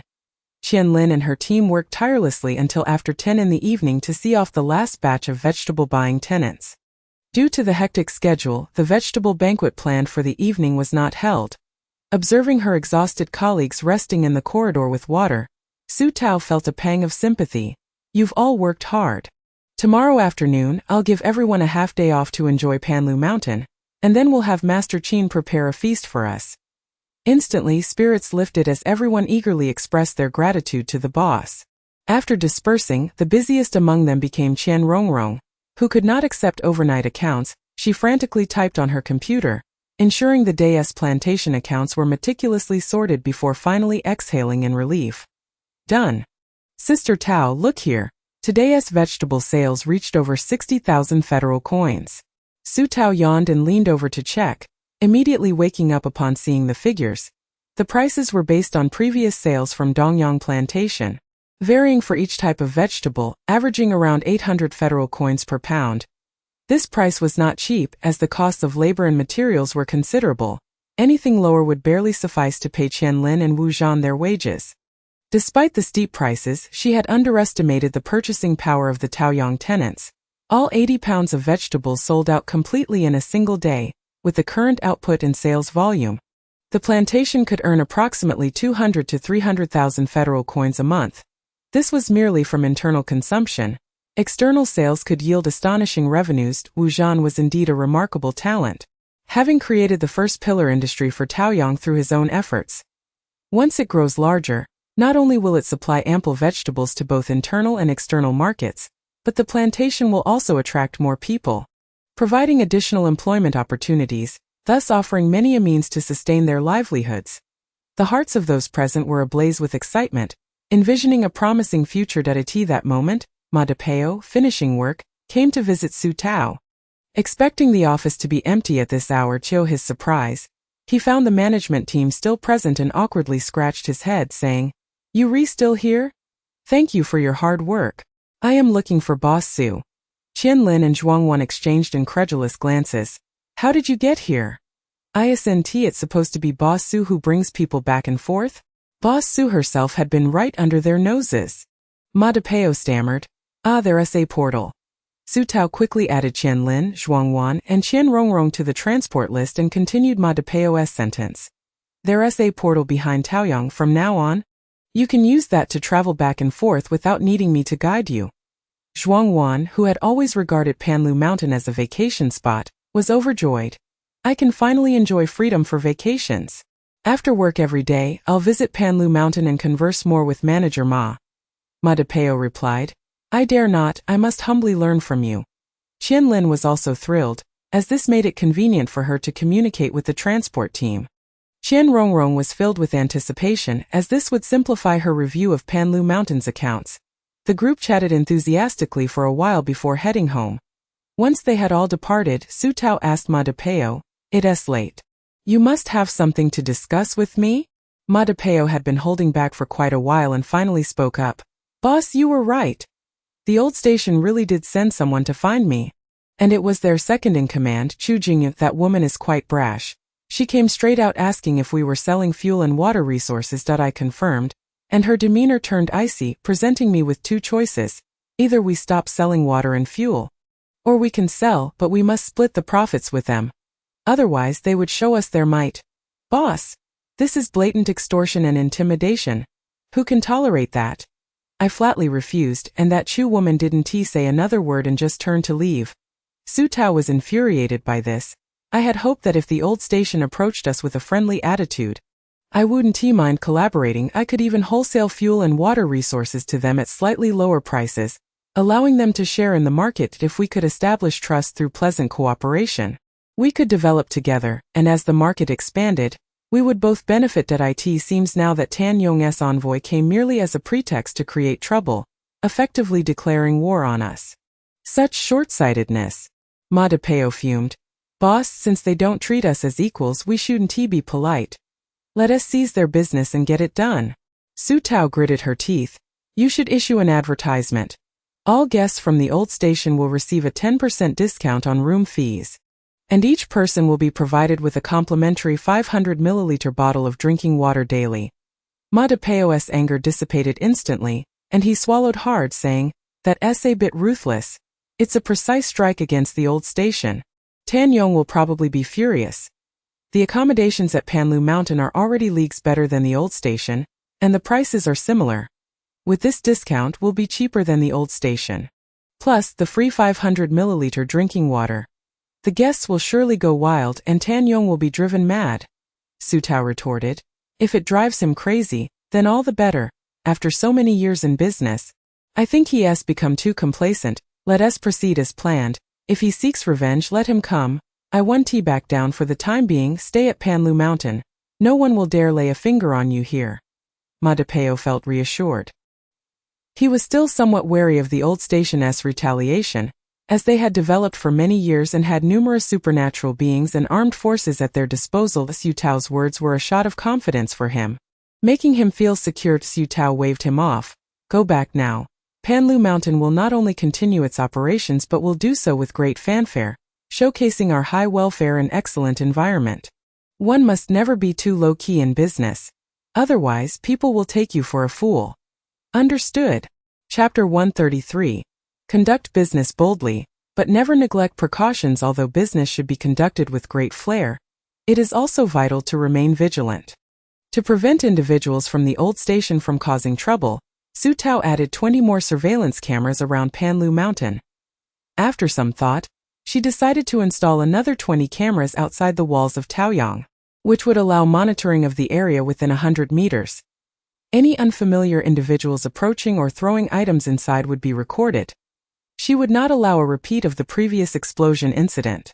With so many cameras, she couldn't possibly monitor them alone, so she needed to hire someone to keep watch 24 hours a day. Early the next day, Su Tao approached Zhuang Wan and asked her to recruit 6 to 8 surveillance personnel. The well-informed Mr. Mei, who was listening nearby, remarked, "Tao girl, why not establish a dedicated security department? The 8 individuals you hire should not only be responsible for video monitoring at Panlu Mountain and Taoyang but also handle fire safety and security monitoring. They should focus on suspicious individuals, events, and potential safety hazards. Additionally, you only need 4 individuals solely for monitoring, and they should be patient, able to handle monotonous tasks, and possess analytical skills and foresight. Watching surveillance can be deceptively tedious. The remaining 4 should be individuals with abilities or strong male figures, specifically for responding to sudden suspicious incidents, capable of swiftly containing any malicious events." Su Tao humbly took in his advice. "You truly have thought this through. Wan, let us proceed with this plan." Zhuang Wan nodded eagerly. "That's great. Every department needs management, and I was thinking of having Aunt Qi oversee it. She has been with us for a while, knows Taoyang well, and is meticulous and decisive, a perfect fit for the role." Su Tao readily agreed. "All right, have her come find me shortly." Zhuang Wan genuinely felt happy for Aunt Qi. "Thank you, boss." Half an hour later, Su Tao met Aunt Qi in her private office on the first floor. Aunt Qi was somewhat perplexed, constantly reflecting on whether she had been lacking in her recent work and her nervousness. She asked, "Boss Su, did you need something from me?" Su Tao smiled warmly, inviting her to take a seat. "We are establishing a dedicated security department responsible for the safety of Taoyang and Panlu Mountain. Zhuang Wan has recommended you as the head of the entire department, stating that you have been with Taoyang long enough to be familiar with the tenants and the environment, and that you are cautious and diligent, making you an ideal candidate." Aunt Qi was momentarily taken aback, sensing that something significant was about to transpire, causing her heart to flutter. Su Tao continued, "This position may present more challenges and responsibilities compared to your current role, hence the corresponding enhancement in benefits. While your monthly salary remains unchanged at 8,000 federal coins, we will provide 3 meals a day and accommodation. Considering your family situation, the accommodation will be a 2-bedroom apartment. Are you willing to accept this?" Aunt Qi's mind erupted with fireworks at the thought of all-inclusive meals. A 2-bedroom apartment, with a seasonal rent reaching as high as 80,000 federal coins. It was tantamount to her boss granting her an immediate raise of over 20,000 federal coins. Most importantly, securing a place in Taoyang was not something easily achievable. Even with wealth stunned for a moment, her eyes glistening with emotion, she fervently nodded, "I am willing. Thank you so much. I truly appreciate it." Su Tao personally poured her a cup of tea. "You're welcome. Security work is of paramount importance to Taoyang. If we do not excel in security, our development will be severely hindered. So you will have a multitude of responsibilities to manage moving forward." Aunt Qi, overwhelmed with gratitude, nearly choked on her. Su Tao smiled and guided her to the computer. "This is the general plan for the security department." Taking into account Aunt Qi's limited literacy, Mei Lao had specially created a set of simple and comprehensible illustrations to serve as a work manual. Upon seeing it, Aunt Qi immediately understood and nodded. "I see, we are essentially the eyes of Taoyang, and we must identify potential dangers at the earliest opportunity and respond accordingly." Su Tao affirmed. "Precisely." With a newfound sense of purpose, Aunt Qi took a deep breath. "Boss Su, grant me some time, and I will ensure that Taoyang operates as securely as a fortress, with no malevolent forces slipping through." Su Tao sincerely replied, "Thank you for your hard work and dedication. When the time comes, you will accompany Manager Zhuang to select the personnel. The requirements I just shared with you are crucial, so be judicious in your choices." Aunt Qi, filled with ambition, responded, "Understood, I will choose quality over quantity." After a brief pause, she shyly inquired, "Is this idiom used correctly? I recently sat in on a class with teacher Xiaoshang and learned a few new words. I hope I didn't embarrass myself." Su Tao encouraged her. "Yes, you used it perfectly." Aunt Qi beamed with joy. Su Tao, inspired by her enthusiasm, smiled warmly. "Let us go to Panlu Mountain together for a meal later. You haven't been there yet. And since we have time today, it's a great opportunity to explore and familiarize yourself with the surroundings, especially since it will soon fall under your jurisdiction." By the way, the entrance to Panlu Mountain is just diagonally behind the cafeteria. You can easily access it. Unable to contain her excitement, Aunt Chi requested a half-day leave to return home for the first time. On the way, she called her husband, urging him to take a leave as well, as she had significant news to share. What major news? He asked nervously. It's not that Taoyang is laying off employees, is it?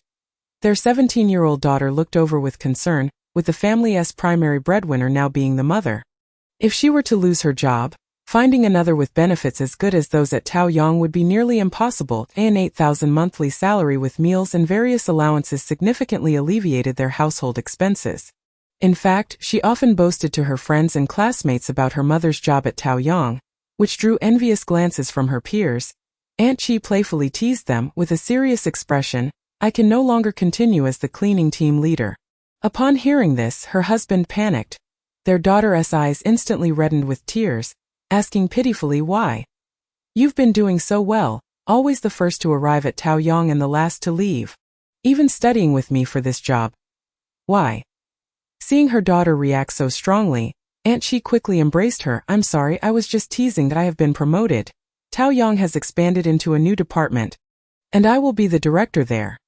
While my salary remains the same, I will have 3 meals a day and accommodation in a 2-bedroom apartment. The boss has asked me to bring you both to live with me." Her husband nearly jumped up in disbelief. What? Their daughter was also momentarily stunned, forgetting to cry. Really? Aunt Chi swore. "Absolutely. You'll have your own little room and we can live like tenants at Taoyang, where we can buy daily necessities downstairs and enjoy delicious meals at the cafeteria, with a refreshing fountain just outside." Before lunch, Su Tao added Aunt Chi's name to the delivery list, along with Xue Dao and He Jima's for Bai Jima. That could be overlooked. She hardly ventured outside, treating each outing as if it were a life-or-death situation, waiting for Lin Fengjia's class to end.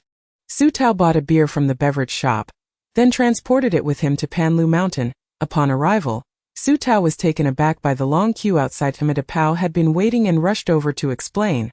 "Boss, our customer flow has exploded. I released the news last night, and before dawn, a convoy arrived from the old station to check INT BY10 this morning. All rooms were fully booked. These people are waiting for others to check out." Hearing this, Su Tao immediately checked the system for occupancy numbers. 226 people. They had surpassed 200. At that moment, the system chimed with a notification. Level 5 upgrade conditions met. Would you like to spend 1 million federal coins to upgrade the system? Chapter 134. Su Boss's Gratitude. System upgrade. Su Tao felt a rush of excitement but managed to contain it, closing the system and deciding to wait until evening for the upgrade. Meanwhile, those waiting outside grew impatient, leaning out of their car windows to shout, "How much longer do we have to wait for checkout?" Mada Pao shouted back, "Brothers, don't wait any longer. The next batch of checkouts 1 TB until tomorrow morning." Surprisingly, the queue was resolute. "I'm not leaving. If I go, I'll have to queue again tomorrow. This is ridiculous. Can't you build a few more rooms? There are only 60 people staying." "Yeah, boss, the old station can accommodate 600 people at once. Can Panlu Mountain learn from that? The old station can fit 10 people in one room, while Panlu Mountain can only allow 2. You can't compare like that. If you think the old station is better, let me through so I can get to the front faster." The crowd outside erupted into chaos, yet not a single person was willing to abandon the line, stubbornly remaining in the queue. Su Tao admired their tenacity. They truly were indomitable. Upon reaching the cafeteria on the first floor, Zhuang Wan and the others had already gathered, spontaneously pushing several tables together, where 5 or 6 completed dishes, both meat and vegetarian, were already laid out. Chef Qin was in the back kitchen, beaming as he prepared 3 new dishes. Once all the dishes were served, the enticing aromas filled the air, but everyone urged Su Tao to say a few words to kick off the meal. Reluctantly, Su Tao raised her glass of juice and sincerely stated, "To everyone at the plantation, thank you for your hard work these past few days. You have brought so much greenery to Taoyang and established our first pillar industry. Manager Qian, without your unwavering support from the beginning, this plantation may never have come to fruition." Wu Zhan, thank you once again for joining us. Here's to you all, and to our dedicated support staff. Without you, Taoyang and Panlu Mountain would not have such a wonderful environment today. Aunt Chi, the weight of security will soon fall on your shoulders. Thank you for your efforts. De Pao, you were there from the very beginning when Panlu Mountain was still barren. selflessly running around without compensation after the opening. You have been the most diligent, and Chef Qin, you have brought the delicious flavors of the pre-apocalyptic world to us, garnering immense popularity for Panlu Mountain. Thank you all. Zhuangwan, we have known each other the longest. In the early days it was just you and me at Taoyang. You have taken on many tedious tasks, often neglecting your own needs. So here's to you. Mr. Mei, you are my elder and my mentor. The blueprint for Taoyang today is the fruit of your tireless labor. I raise my glass to you. Every word Su Tao spoke resonated deeply. And the crowd responded with misty eyes and silence. In the end times, people desire little. Just a shelter from the storms and a hearty meal is enough to satisfy them. Yet one person has pulled them from the depths of despair, providing them with refuge, quality housing, delicious food, and even recognizing their worth by offering them work, allowing them to support themselves and their families with dignity. The meal continued, filled with laughter and conversation until darkness enveloped the sky. Zhuangwan, unable to hold her liquor, insisted on drinking and, despite attempts to restrain her, ended up crying and wanting to make a blood oath with Su Tao. Exasperated, guided her back and instructed Chen Shi and Chen Yang to take good care of her. Lin Fangji had also indulged a bit, not by choice but because Ma Dapao had coaxed the young ones into believing beer was delightful. When Su Tao turned around, she found him with a flushed face, sitting upright on the sofa, grinning foolishly at her. Do you know me? Su Tao teased, pointing at herself. Lin Fangji, cheeks rosy, grinned widely and managed to utter a single word. Tao, say my full name. Remember what I told you before about speaking clearly without omissions. It's not a good habit. Lin Fangji patted his chest confidently, exclaiming, my Su Tao laughed heartily, perceiving him as childlike, and affectionately patted his head, saying, all right, go to sleep. Lin Fangji shook his head, insisting, there's something I need to discuss. Abruptly, he produced a crystal core from his space, exclaiming, it's warm. You should feel it. Su Tao, initially puzzled about the crystal core's condition, quickly took it from him, examined it carefully and remarked, what's wrong? It doesn't feel warm. It's just like before. You must have had too much to drink. Let us put it away and get some sleep. Lin Fangji was relentless, even slightly anxious, persistently placing the crystal core in her hand, urging her to feel it, reiterating, it's warm. You must touch it. I am not lying. After feeling it a couple more times and failing to detect any difference, Su Tao finally relented, coaxing him, you should sleep first. I'll try again after you wake up. All right? Only then did Lin Fangji acquiesce, holding onto the crystal core in a daze for a few seconds before reluctantly returning it to his space. When Su Tao emerged after washing up, she found him curled up on the sofa, sound asleep. Shaking her head, she approached and placed a light blanket over him before returning to her room. Upon reopening the system, a notification chimed in. You have met the requirements for a level 5 upgrade. Would you like to spend 1 million federal coins for the system upgrade? This time, Su Tao did not hesitate and clicked confirm. Total assets reduced by 1 million federal coins. Su Tao sighed. Back to square one. Congratulations, the landlord system has been upgraded to level 1v5, unlocking a 3-bedroom, 2-living room layout and an agricultural supplies store. Please take note. Su Tao was overjoyed to discover the agricultural supplies store, which was precisely what she needed at the moment.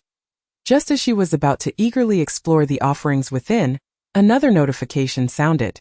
To reach level 6, you must have 500 tenants and expend 6 million federal coins. After the upgrade, you can unlock multi-tenant housing and a livestock supplies store. How splendid! Each upgrade proving to be more challenging than the last. It had taken her nearly half a year to gather 1 million. And now 6 million. However, the allure of the livestock supplies was undeniable.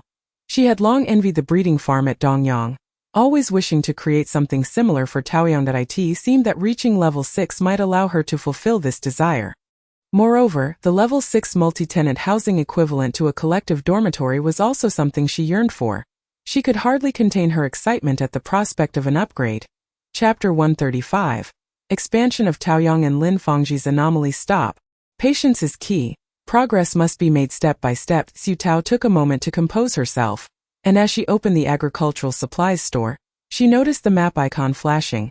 Remembering the system prompt indicating that upon reaching level 5, she could expand her existing land, she felt a surge of excitement. Casting aside thoughts of the agricultural supplies store, She clicked on the map.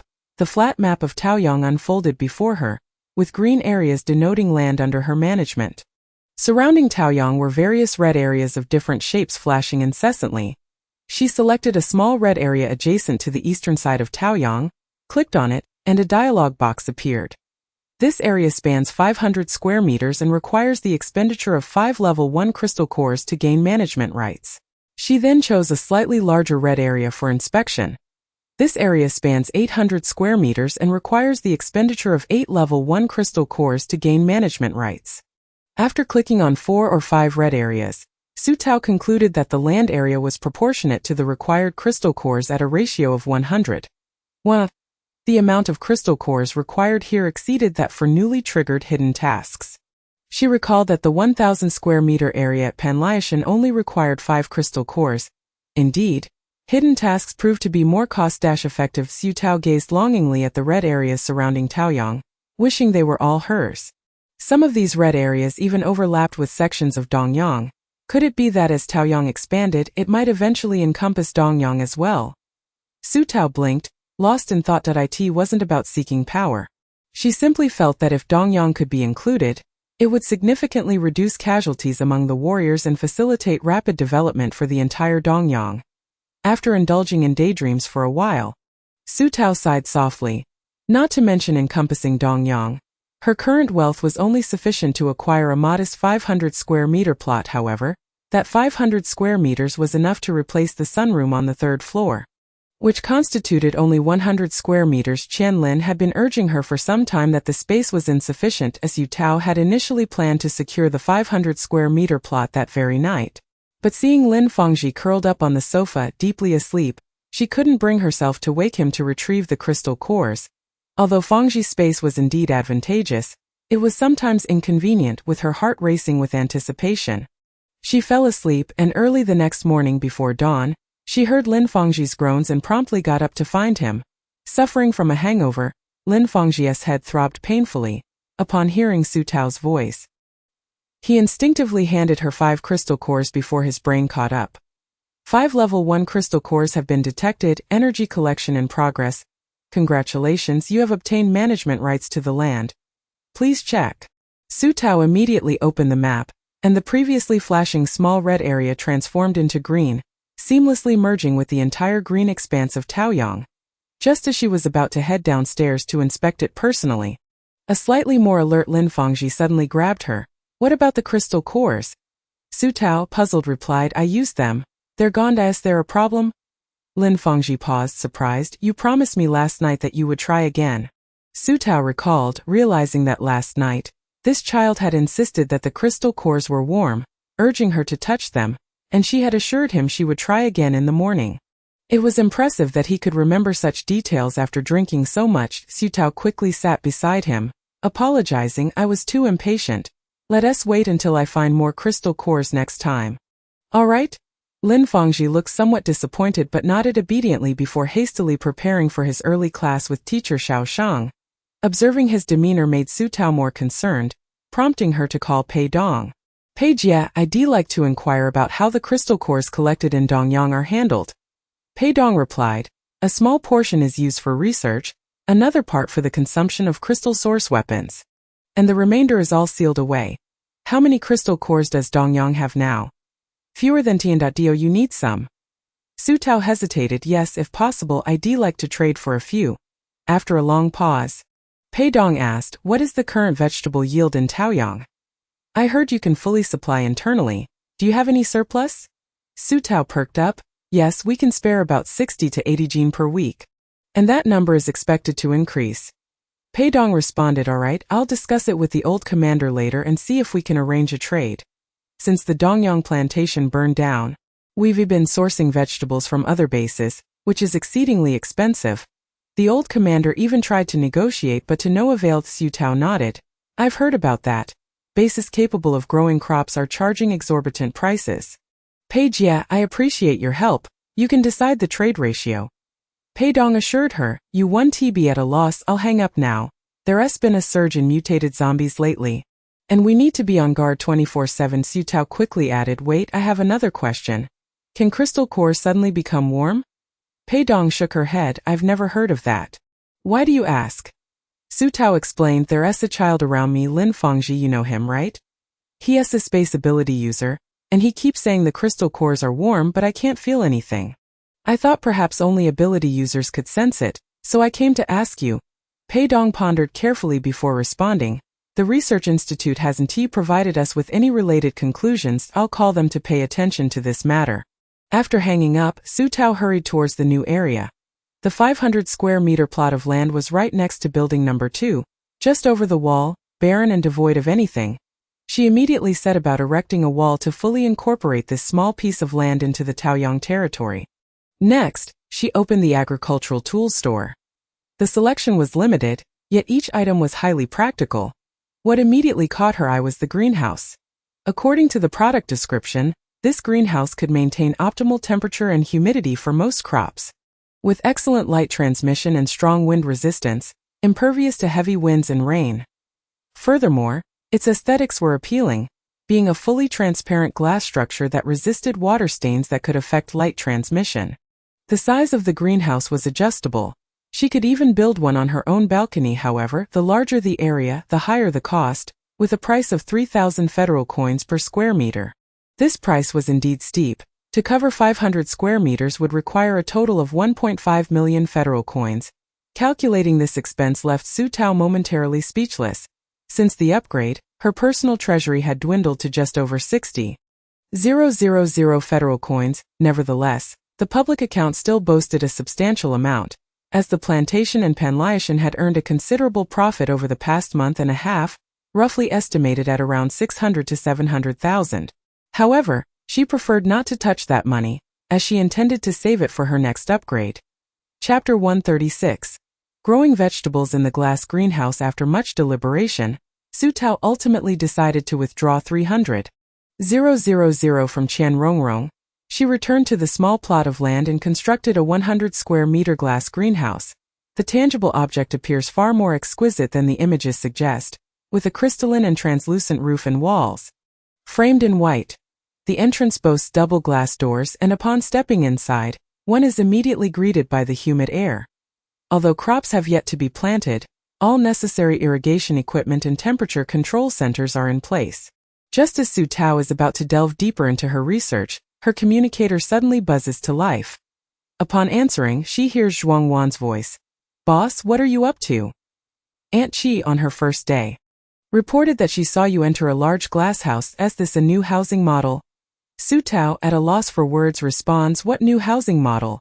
It would be suffocating. It's a greenhouse for growing vegetables." Perfect timing. Have Qian Lin and Wu Zhan come to see me.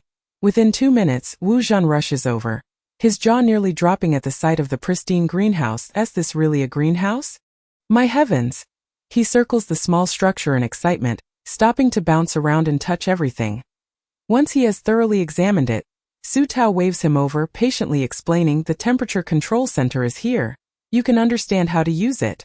Right. It displays both temperature and carbon dioxide levels, along with the irrigation equipment. This system can accommodate both soil and hydroponic cultivation. We have 10 sets of farming tools, and there are several boxes of nutrient soil in that corner. Wu Zhan grows increasingly exhilarated as he listens. This is infinitely superior to that sunroom on the 3rd floor of the cafeteria. Although my ability allows me to tame plants, having optimal growth conditions will significantly reduce my energy expenditure, making the taming process much easier. The yield and appearance of the crops will also improve. He pauses. In fact, with these growth conditions and the seeds I've pre-cultivated, we could achieve a good harvest even without my presence for taming. Su Tao waves her hand dismissively. This greenhouse is now under your management. If you like, I can arrange a smaller one for your home balcony. Wu Zhan beams with delight. I would love that. Thank you, boss. At that moment, Qian Lin arrives and, upon seeing the sparkling glass greenhouse, is equally astonished.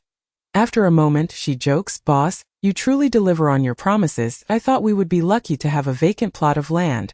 But you went ahead and built us a greenhouse. It's a bit small though, boss. Could it possibly be larger? We believe in your capabilities." Wu Zhan looks over expectantly as well.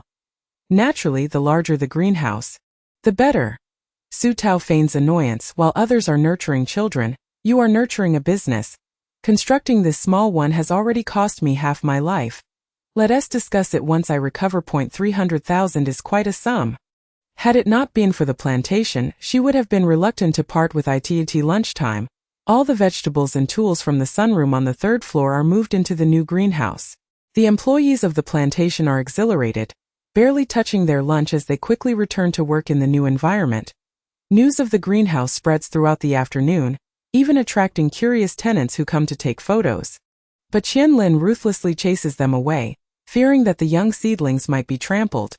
Even Grandma Tsun approaches Su Tao with a query. Tao girl, do we need more hands for the greenhouse? Su Tao shakes her head fervently. You should stay home and prepare meals, chatting with everyone.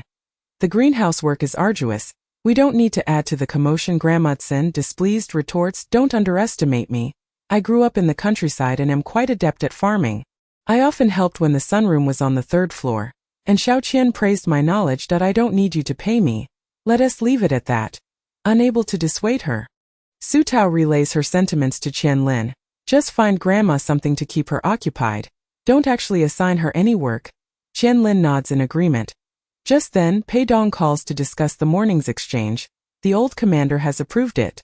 In the latter half of this month, as long as Taoyang has surplus vegetables, Dongyang will take them. I can provide you with 2 crystal cores, but starting from August, we can only purchase at 800 federal coins per pound. No extra crystal cores will be available. Is that acceptable? Su Tao nods eagerly. That works perfectly. There 1 TB much produce left in half a month. The old commander is essentially trading 2 crystal cores for a long-term supply of vegetables from Taoyang, which is incredibly beneficial for me. Pei Dong chuckles. The old commander is worried you might refuse. Otherwise, he would have to negotiate with someone else. Su Tao quickly responds, I wouldn't dare to take advantage. The old commander once generously gifted me a crystal core, which I have always remembered. I seem to be the one benefiting. Pei Dong shakes his head. The water and fuel you supply to Dongyang are invaluable. Well, I won't keep you any longer. Someone will come to deliver the crystal cores tonight. Please be ready to receive them. Before dusk, Su Tao receives 2 crystal cores neatly packed in a wooden box, wrapped in velvet cloth, indicating the sender's great care. She takes the cores in her hands, feeling their coolness, and passes one to Lin Fangji. You should feel this too. Lin Fangji gently touches it and immediately senses the energy emanating from the core, even experiencing a slight burning sensation that evokes a deep yearning within him. Unable to articulate his feelings, he paces anxiously. Su Tao suddenly has a premonition that this could be a fortuitous event. To confirm, she gathers fellow ability users Meng Xiaobo and Lei Xing, even asking Lei Xing to bring along De Zue, another spatial ability user. Surprisingly, all 3 handle the cores but do not experience the warmth Lin Fangji described. Lei Xing tosses the crystal core back to Su Tao, addressing Lin Fangji. What sensation are you experiencing? Describe it in detail. With limited vocabulary, Lin Fangji's face contorts in confusion as he struggles to articulate. It's hot, I can't control it. Not only Lei Xing but even Su Tao is left baffled. She waves her hand dismissively. Let us observe it further. Thank you all. You may return now. Before departing, Lei Xing points to the timid, trembling white sesame hiding beneath the sofa, its golden leopard-like eyes peering out, and asks with a grin, can I play with this little fellow for a couple of days? White sesame, frightened, darts out from underneath the sofa and leaps into Su Tao's embrace, burying its head under her arm. Shivering, Su Tao tosses a ball of tissue at Lei Xing. You must be bored to tease it. Knowing it's terrified of you, just leave quickly. After 10 minutes of coaxing and patting, White Sesame finally calms down upon noticing Meng Xiaobo lingering. She inquires, what's the matter, Xiaobo? The tall man, awkwardly shifting, replies, Boss Su. I noticed that our Taoyang security department is hiring. Do you think I could apply? Chapter 137. Expanding new housing models. Su Tao is somewhat surprised. Aren't you currently working as a security officer at a factory? Isn't that going well? Meng Xiaobo sighs. Don't even mention it. It's on the verge of bankruptcy. My salary has significantly decreased since last month, and the manager has advised us to find better opportunities.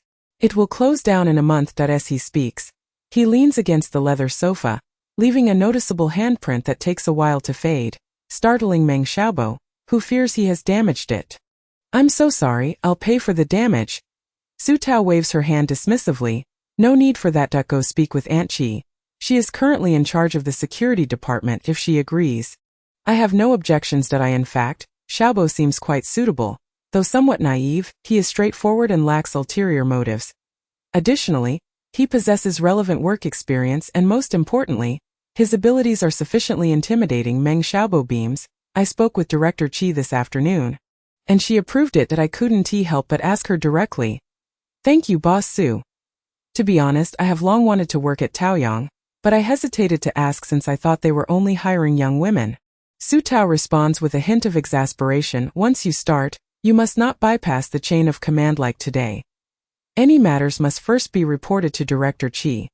This advice came from Elder Mei, emphasizing that once authority is delegated, bypassing the hierarchy leads to chaos in management. Although Meng Xiaobo doesn't understand the reasoning, he quickly realizes his mistake and apologizes. I'm truly sorry. I didn't comprehend. I will be mindful in the future. Su Tao jokingly remarks, alright, hurry back before your girlfriend makes you kneel as punishment. Although Meng Xiaobo isn't married yet, he has already earned a reputation for being henpecked at Taoyang. He takes it in stride, proudly asserting, I just care about my girlfriend. Her happiness is paramount. Meng Xiaobo rubs his hands together. Boss, may I ask one more question? It's unrelated to work, but my girlfriend asked me to inquire. Go ahead, Su Tao replies that he appeared somewhat shy. Isn't it true that we are getting married? We have already begun preparations for having children, yet we are concerned that with both of us working, we might struggle to care for the child. Thus, we thought it best to ask our parents for assistance, which necessitates moving to a larger house. I would like to inquire if we can change our rental to a 3-bedroom, 2-living-room apartment under these circumstances? Su Tao nodded.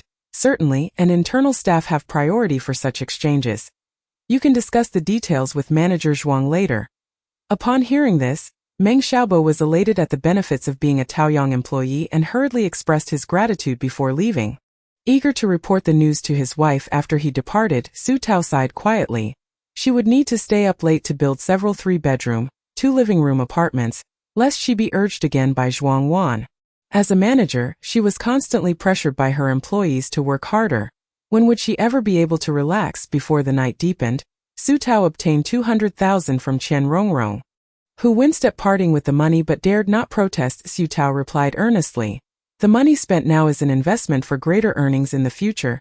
Chen Rongrong repeated this phrase to herself multiple times, attempting to convince her mind, and indeed it became somewhat easier to bear. After midnight, Su Tao rose and accessed the system, initiating a new building behind building number 2, on the newly acquired 500 square meters of land. Naming it building number 4, which would cover an area of 180 square meters, she decided to construct only the 3-bedroom, 2-living-room layout, omitting a lobby on the first floor. Upon entry, one would find a corridor, with each floor featuring independent units. She scoured the internet for floor plans of 3-bedroom, 2-living-room layouts from the pre-apocalyptic era to guide her renovations. Compared to the 2-bedroom, 2-living-room option, the 3-bedroom layout included a storage room and a walk-in closet, essential for accommodating more occupants. The combined living and dining area was spacious, allowing tenants to partition off a section for children's recreation or create an open study, offering great flexibility. Additionally, the master bedroom featured an en-suite bathroom, while a communal bathroom outside ensured a dry and wet separation, meeting the needs of large families of 5 or 6. The balcony was also expansive, receiving ample daylight, and came equipped with a washing machine and dryer.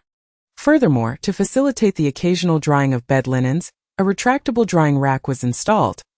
Flanking the walls were towering wardrobes, enhancing storage capacity.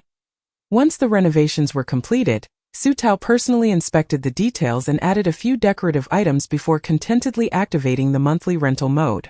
The total expenditure for one unit was 48,000 federal coins, with the system determining the seasonal rental price to be a staggering 100,000, averaging over 30,000 per month. This was quite substantial, primarily targeting high-income families and those with multiple occupants, making it more economical per person than single rooms. After an exhausting night, Su Tao expanded and renovated 3 more 3-bedroom, 2-living-room apartments. As she finished, dawn broke, prompting her to hurry back for some much-needed sleep. In her dreams, she envisioned herself as a wealthy landowner, building homes wherever she pleased, even constructing a quaint 3-story villa complete with a dedicated play area for her children, adorned with a luxurious cat tree she had purchased for her feline companions. Black Sesame leapt to the highest perch, meowing at her, while in her dream, the cat tree towered as high as 3 stories, causing her to stretch out her hands in a panic, fearing it might fall. With a single meow, Black Sesame leaped down as Su Tao awoke, not from fright, but from the weight of Black Sesame jumping off the cabinet and landing on her. "You little rascal!" Su Tao scolded, seeing the cat scratching at the door while mewing insistently. Reluctantly, she climbed out of bed to let it out for some playtime. The moment she opened the door, it dashed outside. As the cat grew older, it became increasingly adventurous, often dashing to Panlu Mountain to visit friends, and occasionally even venturing outside. When White Sesame noticed its boisterous brother had left, it timidly approached Su Tao, sweetly requesting food. After a nap that lasted until nearly afternoon, both White Sesame and Snow Knife were starving. After feeding them, she quickly grabbed a bite herself before rushing to the office. There was a mountain of tasks awaiting her attention. Before she could reach the office, Zhuangwan called, her voice brimming with excitement. "Boss, are you awake? I saw the new building. Is it a 3-bedroom, 2-living-room layout?" "Yes, yes, yes. Hang up now. I'm on my way to the office." Upon arriving, Zhuangwan looked at her with sparkling eyes, akin to a cat eagerly awaiting its meal. Amused, Su Tao sent her the details of the 4 3-bedroom, 2-living-room apartments. Unit 002 is reserved for Meng Xiaobo's family. You can explain the rental exchange process to them. Unit 003 and 004 are for external rental, while Unit 001 is specifically set aside for you. Zhuangwan's heart soared at this last piece of news. Just as she was about to express her gratitude, Su Tao continued, "But this unit is not for rent to you." Chapter 138. Gu Mingqi, which side do you truly stand on? Zhuangwan was momentarily taken aback, unable to comprehend. Su Tao chuckled. "As an employee benefit, this unit is provided for your family of 3 at no cost. I had actually been considering a raise for you, given that your workload is exceedingly heavy, with no days off, and you are nearly working every day of the month. Let's convert this opportunity into a benefit housing arrangement. Your salary will remain unchanged. Is that acceptable?" Su Tao also considered another factor. Zhuangwan, as a single mother raising 2 children, found her monthly salary insufficient to cover rent, relying instead on the meager compensation from her late husband and brother. Su Tao wished to help her save on rent, allowing her to set aside some funds for herself. Zhuangwan was astute enough to grasp Su Tao's intentions immediately, her eyes welling with tears. And before long, she was sobbing uncontrollably. "Taozi, thank you honestly. If it weren't for you, I might have had to seek refuge with a man. I understand that in such circumstances, I wouldn't be looking for a husband, but rather a lover or a benefactor. They would never marry me. In this apocalyptic world, how many men seeking lovers are genuinely kind-hearted? You have helped me immensely. Otherwise, I cannot bear to imagine my current plight. Morning Dawn and Morning Sun would also suffer with me. You have been so good to us. I feel undeserving of this house. I'm sorry. I cannot accept it without giving back." Su Tao gently embraced her, offering comfort. "It's not truly a gift. You still have to work diligently for Taoyang. Besides, with your savings, you should think not just of yourself but also of Morning Dawn and Morning Sun. They are still young, and there will be plenty of expenses ahead." Zhuangwan continued to shake her head. "It has been difficult enough to raise them. Whatever expenses arise in the future, they can earn it themselves." After much persuasion, Su Tao found herself unable to sway Zhuangwan, who was resolute in her decision. After some contemplation, she decided to raise her salary to 30,000, which, when calculated, still proved to be less advantageous than the employee housing benefit. Zhuangwan felt this amount was excessive, but fearing that further refusal would truly offend Su Tao's goodwill, she accepted, seeing her agreement. Su Tao smiled. "You have half a day off to move. Go on." Zhuangwan, excited at the prospect of the new home, expressed her gratitude once more, then hurriedly gathered her belongings, calling for Morning Dawn and Morning Sun as they rushed to Building No. 4. Upon witnessing the exquisite and thoughtful renovations along with the 3 independent bedrooms, the family was overjoyed. Morning Dawn, now a young lady, yearned for her own space. Upon entering her room, she was thrilled to find a cozy bed, a personal bookshelf, and even a large wardrobe all to herself. She dashed out, her face alight with excitement, asking Zhuangwan, "Mom, are we going to live here forever?" Zhuangwan nodded gently. Morning dawn flitted from room to room like a jubilant bird. This is wonderful. Mom! I truly love this home. I want to live here forever in Taoyang, and I want my children to live here too. Zhuangwan earnestly replied. Then you must study hard with Dr. Zhong. And become a good doctor in Taoyang. Remember to treat Sister Taozi well. Without her, we wouldn't be able to live in such a fantastic house. Do you understand? Morning Dawn nodded vigorously with a beaming smile. Just as Su Tao finished seeing off Zhuangwan, Qi Yunlan arrived to find her. Qi Yunlan had been waiting for her all morning and immediately presented her with a list of candidates. Su Tao examined it closely, surprised to find several familiar names. Tenants from Taoyang. Qi Yunlan explained. Meng Xiaobo should have informed you last night. He is indeed quite suitable. Having him as our security guard would be very imposing. This Wu Yanfeng is also one of our tenants, a widow of a military martyr. Her entire family perished. Leaving her alone, she approached me, expressing her desire to find work. I observed her demeanor to be quite steady. And since she previously worked in criminal investigation at the police department, she would be more than capable as our surveillance officer. She continued. There are two others you might not be familiar with, one named He Han and the other Liang Yongyuan. They are also our tenants. Their private factories and enterprises are on the brink of collapse, and upon hearing of our recruitment they came forward. Both are commendable individuals. The remaining candidates were sourced externally. Su Tao waved her hand in agreement to recruit them all. Let them start as soon as possible. She was concerned about potential mischief from the old station. The sooner monitoring commenced, the better. Su Tao's apprehensions were not unfounded. At that moment, at the old station, Tan Yong was fuming at the news coming from Panlu Mountain. His anger reaching a boiling point, Chu Jingyun disdainfully remarked, do they really apply a 9% discount to everything coming from the old station? Is there still free water being distributed? Such a ruse is audacious. It is truly shameless how far they will go to deceive customers, targeting us without any moral compass. I wonder if that woman, surnamed Su, is genuinely foolish or simply naive enough to challenge us without understanding the depth of our establishment. We could easily send in a few capable individuals to dismantle her shabby operation. With a grave expression, Tan Yong called over one of his subordinates. Find a few people to pose as a merchant caravan and infiltrate to gather information. I want to see if their high welfare, favorable environment, and the promise of a free bottle of water for each person are indeed genuine. Chu Jingyun disagreed, saying, Yonggu, that seems overly complicated. Why not just send in a few formidable individuals to take everything in one fell swoop? Whatever valuable items they possess, we can seize. Tan Yong refrained from elaborating, recalling Gu Mingqi's warning. He calmed himself and realized that recklessness was unwise. Even the smallest ant can be an adversary, and it would be prudent to gather intelligence first. Yet, thinking of Gu Mingqi incensed him. How could he allow a mere woman to create a rift between them? Damn it, whose side is he truly on? Tan Yong, feeling vigilant, took the initiative to call Gu Mingqi. Brother Gu. It has been a week since we last spoke. I cannot contain my concerns any longer.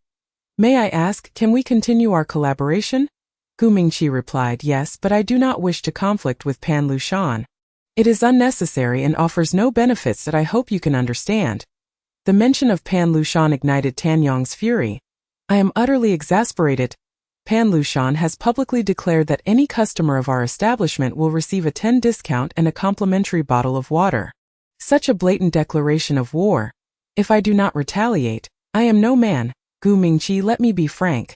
I will soon send individuals to infiltrate and dismantle Pan Lushan entirely, capturing that little woman alive. You are aware of the abilities of those I command. This would be a trivial matter for them. If you consider yourself a brother, treat this as though it does not exist. Do not communicate with that woman surnamed Su. If you choose not to continue our collaboration, so be it. I have no objections if you wish to assist her in guarding her territory. Chapter 139. Are you so devoted to Su Tao that she will appreciate it? Upon hearing this, Gu Mingqi's tone darkened. Tan Yong, must we escalate matters to this extent? You are the one opposing me. Be clear. Gu Mingqi continued. This is not a choice you are offering me. It is a coercion. Tan Yong, as a friend, I advise you one last time. There is no need to sever ties with Su Tao. She possesses numerous valuable resources. Water and fuel are merely a fraction of what she holds. If we cultivate a good relationship with her, achieving collaboration, your business may seem slightly diminished on the surface, but the benefits she can provide us are beyond your imagination. Tan Yong scoffed. It appears you have already made your choice. Gu Mingqi fell silent. Tan Yong could no longer absorb any of Gu Mingqi's words. The thought of being trampled by a mere girl ignited his rage, feeling as though his masculine pride had been sullied. Gu Mingqi, you should carefully consider your position at my establishment. I can offer you 20 of our revenue, which amounts to over $1 million each month. That I doubt Su Tao can be as generous. Additionally, those individuals you employ are all working and have friendships here. Do you genuinely believe they would willingly leave you? Frankly, if you act impulsively out of infatuation, you will end up losing everything. To put it bluntly, are you so devoted to Su Tao that she will appreciate it? This statement struck a nerve with Gu Mingqi. Do you wish to provoke me? If not, mind your own business. Tan Yong rarely heard such a tone from him, feeling a sense of pride. Truth often stings. Let us see how this unfolds when we launch our surprise attack on Pan Lushan. We shall discover whether Su Tao is prepared.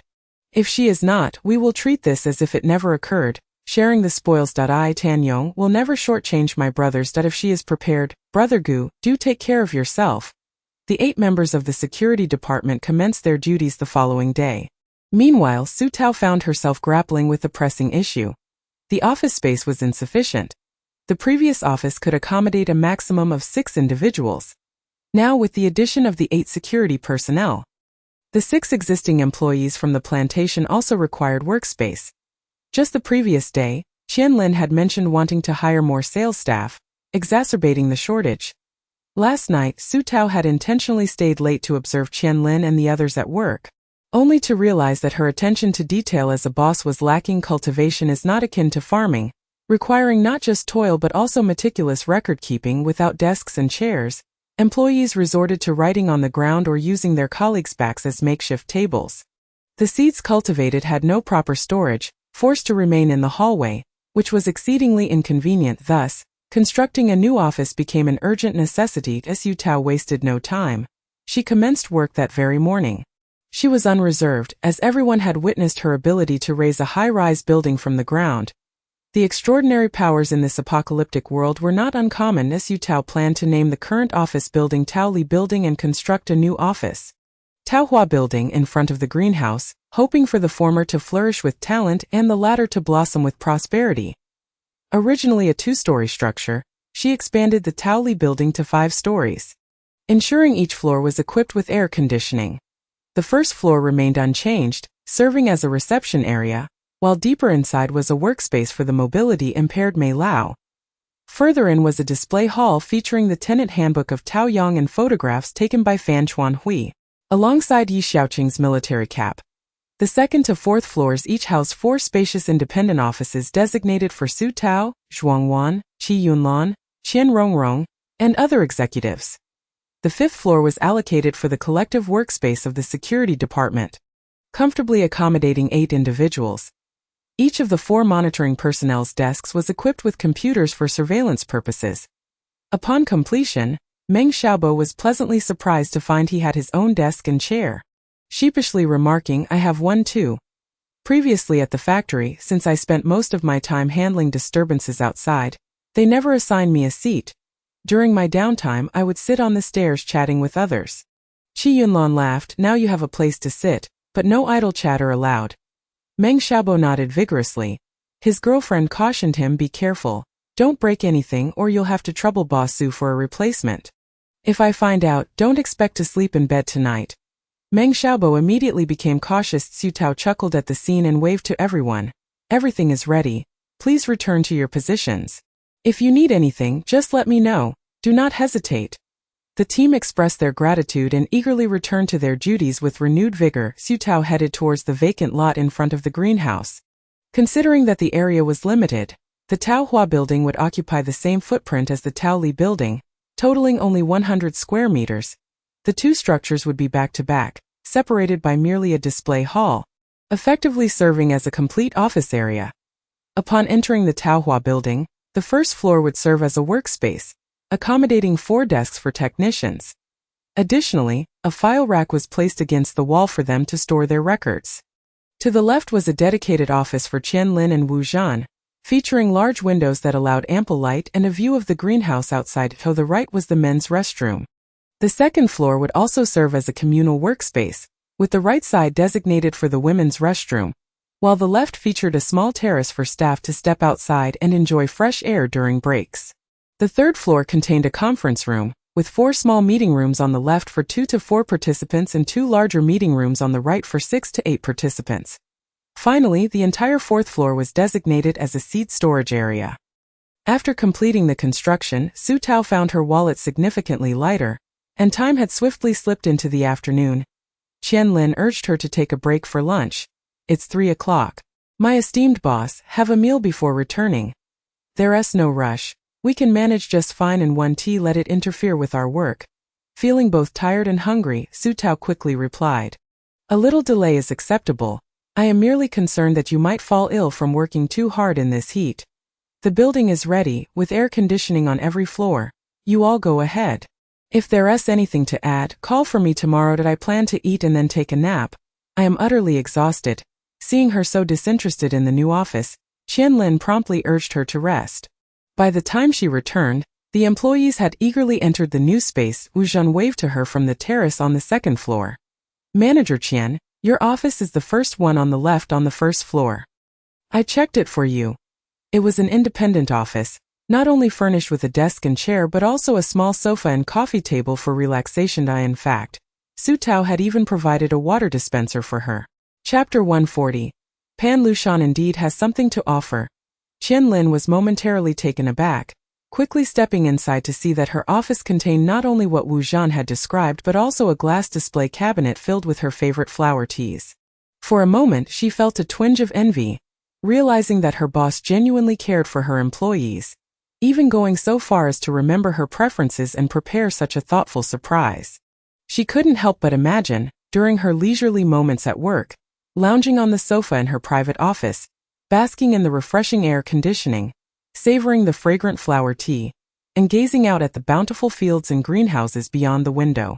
What sheer bliss! In that instant, Qian Lin felt unworthy, marveling at how she could lead such a life in the apocalypse. At that moment, Wu Zhan exuberantly called out to her from the doorway, Manager Qian.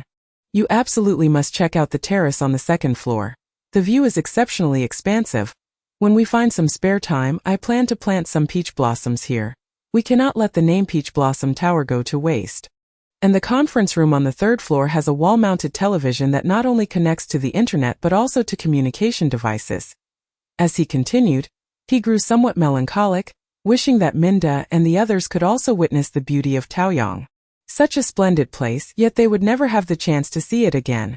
The other technicians chimed in, eagerly recounting the various merits of Peach Blossom Tower to Qian Lin, some even snapping photos to share with the group, nearly eager to let the entire world know just how delightful the office environment in Taoyang was. Qian Lin interrupted them. Stop! I will go see for myself after work. You all need to get back to work. With such a fabulous office environment, slacking off would be a disservice to Boss Su. Everyone understood she was joking, chuckling as they quickly returned to their tasks. After eating, Su Tao lay down for a deep slumber. Awakening to find the sky shrouded in darkness, yawning, she exited her room to find Lin Fangji seated on the sofa, staring blankly at 2 crystal cores on the coffee table. Su Tao instantly became alert and asked, Are you feeling strange again? Lin Fangji, lacking energy, looked up at her and replied, It's been constant. Tao, help me, can you take it away? Su Tao rubbed her forehead. I can't keep this. It's too easy for Black Sesame to dig it out and snatch it away. He loves crystal cores. If I lose it, I won't have anywhere to lament, and it will only trouble you. The last time she had hidden it deep in the wardrobe, Black Sesame had still managed to find it. Had she not discovered it in time, who knows where it would have ended up? Moreover, this creature roamed freely every day. If it were to take it outside of Taoyang, retrieving it would be truly impossible. Upon hearing that she might cry, Lin Fangji immediately put it away. No trouble, no tears. Su Tao sighed and peeled a piece of candy for him. I've asked Sister Pei to inquire about your condition. I'm sorry for putting you through this. Lin Fangji leaned against her, shaking his head, likely wanting to say not to apologize. Su Tao tousled his hair and shifted the topic. How's your recent learning with teacher Xiaoshang going? Lin Fangji replied, "I've finished learning Pinyin and am now studying the strokes of characters." As he spoke, he motioned for Su Tao to extend her hand and carefully wrote the Pinyin for Tao in her palm. Su Tao was pleasantly surprised and praised him. "That's right, Fangji, you're amazing. Teacher Shang Yulan is truly impressive. Look how much you've learned in such a short time. I should send her a bonus red envelope soon." The two engaged in Pinyin interaction for a while when suddenly Qi Yunlan called her, her tone somewhat serious. "Boss Su, I genuinely didn't expect that on our very first day, we would discover 3 suspicious individuals claiming to be a small merchant team from the north. They entered asking questions without making any purchases. While I can understand inquiries about fuel and parking fees, perhaps fearing the costs were too high, they also inquired about the reserves of fuel and water resources, which raises significant suspicion that I even had someone approach them under the pretext of discussing business. And these 3 avoided eye contact and were evasive." After relaying this, she sent some surveillance footage, marking the suspects' appearances. Qi Yunlan continued, "I haven't acted yet to avoid alarming them. I wanted to ask you how to handle this situation. Should we expel them directly, or apprehend them for questioning?" Su Tao immediately thought they might be sent by Lao Zhan to probe for information. So she said, "No need for either. A cold treatment will suffice. That I in the future report any similar suspicious individuals directly to me. For those exhibiting substantial harm or destructive behavior, you can have Xiao Bo and the others drive them away or apprehend them on the spot." It turned out these 3 were indeed sent by Tan Yong to gather intelligence. Upon receiving the news, Tan Yong examined the content, his expression shifting through a spectrum of emotions. Chu Jingwen, curious, asked, "Yonggu, what did you find out?" Tan Yong's hands trembled slightly. After a deep breath, he scoffed, "Gu Mingqi was not deceiving me. That Panlu Mountain indeed has something of value." He then tossed the communication device to Chu Jingwen and continued to scrutinize the information. Chu Jingwen caught it, her eyes widening as she read. How is it possible? How can she sell fuel at such low prices and still make a profit? And water, giving each person a bottle for free? Is she out of her mind? Does she even know how to run a business? Afterward, she glanced at the interior of the single and double rooms at Panlu Mountain, immediately silencing herself. This environment was indeed several notches above their old station. Tan Yong, feeling somewhat irritated, lit a cigarette. Panlu Mountain likely hosts around 70 to 80 actual guests daily, each receiving a bottle of water. That little lady, in declaring war against us, has certainly invested a great deal. Furthermore, she has established a restaurant, and reports indicate that fresh vegetables are stir-fried daily at reasonable prices. Chu Jingwen was rendered speechless. Unable to articulate her thoughts for a long time, she felt a pang of bitterness in her heart. Having worked at the old station for so many years, she had finally worked her way up to this position, only to find that even a small Panlu Mountain provided better food and accommodation than they did. This blow was indeed rather overwhelming, leaving her breathless. Yet, looking at Tan Yong, her frustration dissipated. As long as he was around, enduring some grievances didn't seem so significant. After smoking 3 cigarettes in quick succession, Tan Yong's expression hardened, and he extinguished the cigarette butt, declaring, "This time we shall act like bandits. With so many good resources at hand, it would be madness not to seize them. Jingwen, compile a list of our most capable ability users." Chu Jingwen hesitated momentarily. "Does this include Gu Mingqi's people?" "He has nurtured quite a number of ability users here, all of whom are quite capable. That if we don't include them, we might not have enough manpower." Her perception of Panlu Mountain had completely changed. With so many valuable resources, there were likely numerous ability users guarding it as well.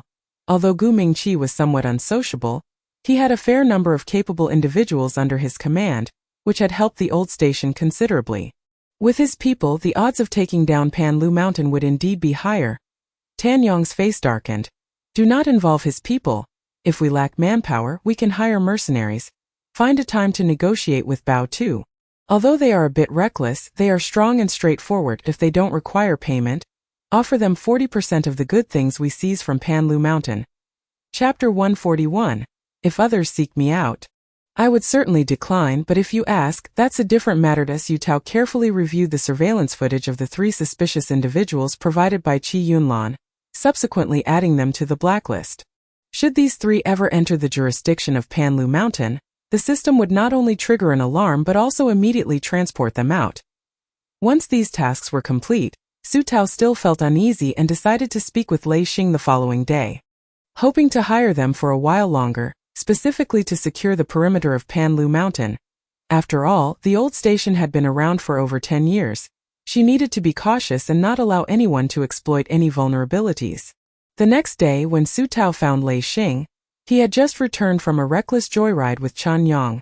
Boldly letting Chen Yang take the wheel himself, Su Tao's heart nearly leapt into her throat. Chen Yang, exuberant and oblivious to danger, hopped out of the car and rushed over to Su Tao, exclaiming, "Sister Tao, did you see? How did I do? Wasn't I impressive?" Seeing him so delighted, Su Tao suppressed her worries and replied, "Very impressive. Now hurry back. Your mother was just asking where you went." As she watched him scamper away in high spirits, she turned to Lei Xing and said, "Be careful not to let Shuangwan find out. It could cost you your life. Are you driving that car like a rocket?" Lei Xing, wiping the sweat from his forehead against the sunlight, grinned and joked, "I'm a leopard, not a deer." Su Tao was reluctant to engage him in a discussion about species. So she got straight to the point. "Have you all had enough fun lately? Are you available for work?" Lei Xing leaned over the fountain, splashing cool water on his face, droplets glistening on his golden hair and trickling down his tanned skin, giving him an exuberantly youthful athletic appearance. He shook his head and asked, "Is Boss Su looking for us? If others sought me out, I would certainly decline, but if you ask, that's a different matter." Su Tao pulled out a piece of tissue and handed it to him. "To be frank, I've offended some people recently and would like to enlist your help to guard Panlu Mountain for a while." Lei Xing took the tissue, wiped his face, and then glanced up at the blazing sun overhead. "This task sounds a bit grueling. It takes a week just to drive to Panlu Mountain. It's already late July. Look at this sun. I think my complexion is just right now. If I get any more sun, it won't be good." Whether he was tanned or not, Su Tao didn't know. But her own face had darkened. "You have quite the standards. You won't need to trek all that way. There's a teleportation portal behind Taoyang, allowing for zero-distance transport. Just step through the door, and you're at Panlu Mountain." Lei Xing's eyelids twitched. "Really?" Su Tao responded. "I'll take you to see it shortly. If you agree to take on this task, I will reserve those 7 double rooms you currently occupy for Bao Tu to stay in free of charge. Even if you decide to leave later, I won't accept other tenants, so you can always come back to stay at Taoyang." This statement is as refreshing as a splash of cold water to the face. Lei Xing readily agreed, exclaiming, "Boss Su, you truly possess sincerity. May I inquire about the individual you have offended?" "It would prepare me psychologically," Su Tao replied. "I have established a supply station at Panlu Mountain. And now that business is thriving, who do you think I would offend?" Lei Xing paused for a moment, then understood. "Tan Yong." "Ha ha ha, Boss Su, you are indeed quite capable. You have been rooted in that area for over a decade. Like a local emperor. Not to mention the past caravans and merchant groups. Even I have been taken advantage of by them. At one point, I merely wished to wash my hair and asked to purchase a 3-milliliter bottle of shampoo. And they had the audacity to charge me 6,000 federal coins." Unable to contain her curiosity, Su Tao asked, "Did you buy it?" Lei Xing replied, "Am I a fool? The fire serpent melted their supposedly impenetrable storage room door. And I swaggered in, taking 4 large bottles that I in front of them. I used an entire bottle to wash my hair. Everything was fine, except it was a bit wasteful of water. Ever since then, I have been their VIP customer, receiving discounts every time I brought my brothers to stay later. Tan Yong even sought my assistance. I suppose he can be considered an old employer." Su Tao, with utmost seriousness, stated, "In the future, you can come directly to Taoyang for lodging. No discounts needed, it's free." "Am I not treating you better than Tan Yong? I have also sought your help. Do we not share a deeper bond?"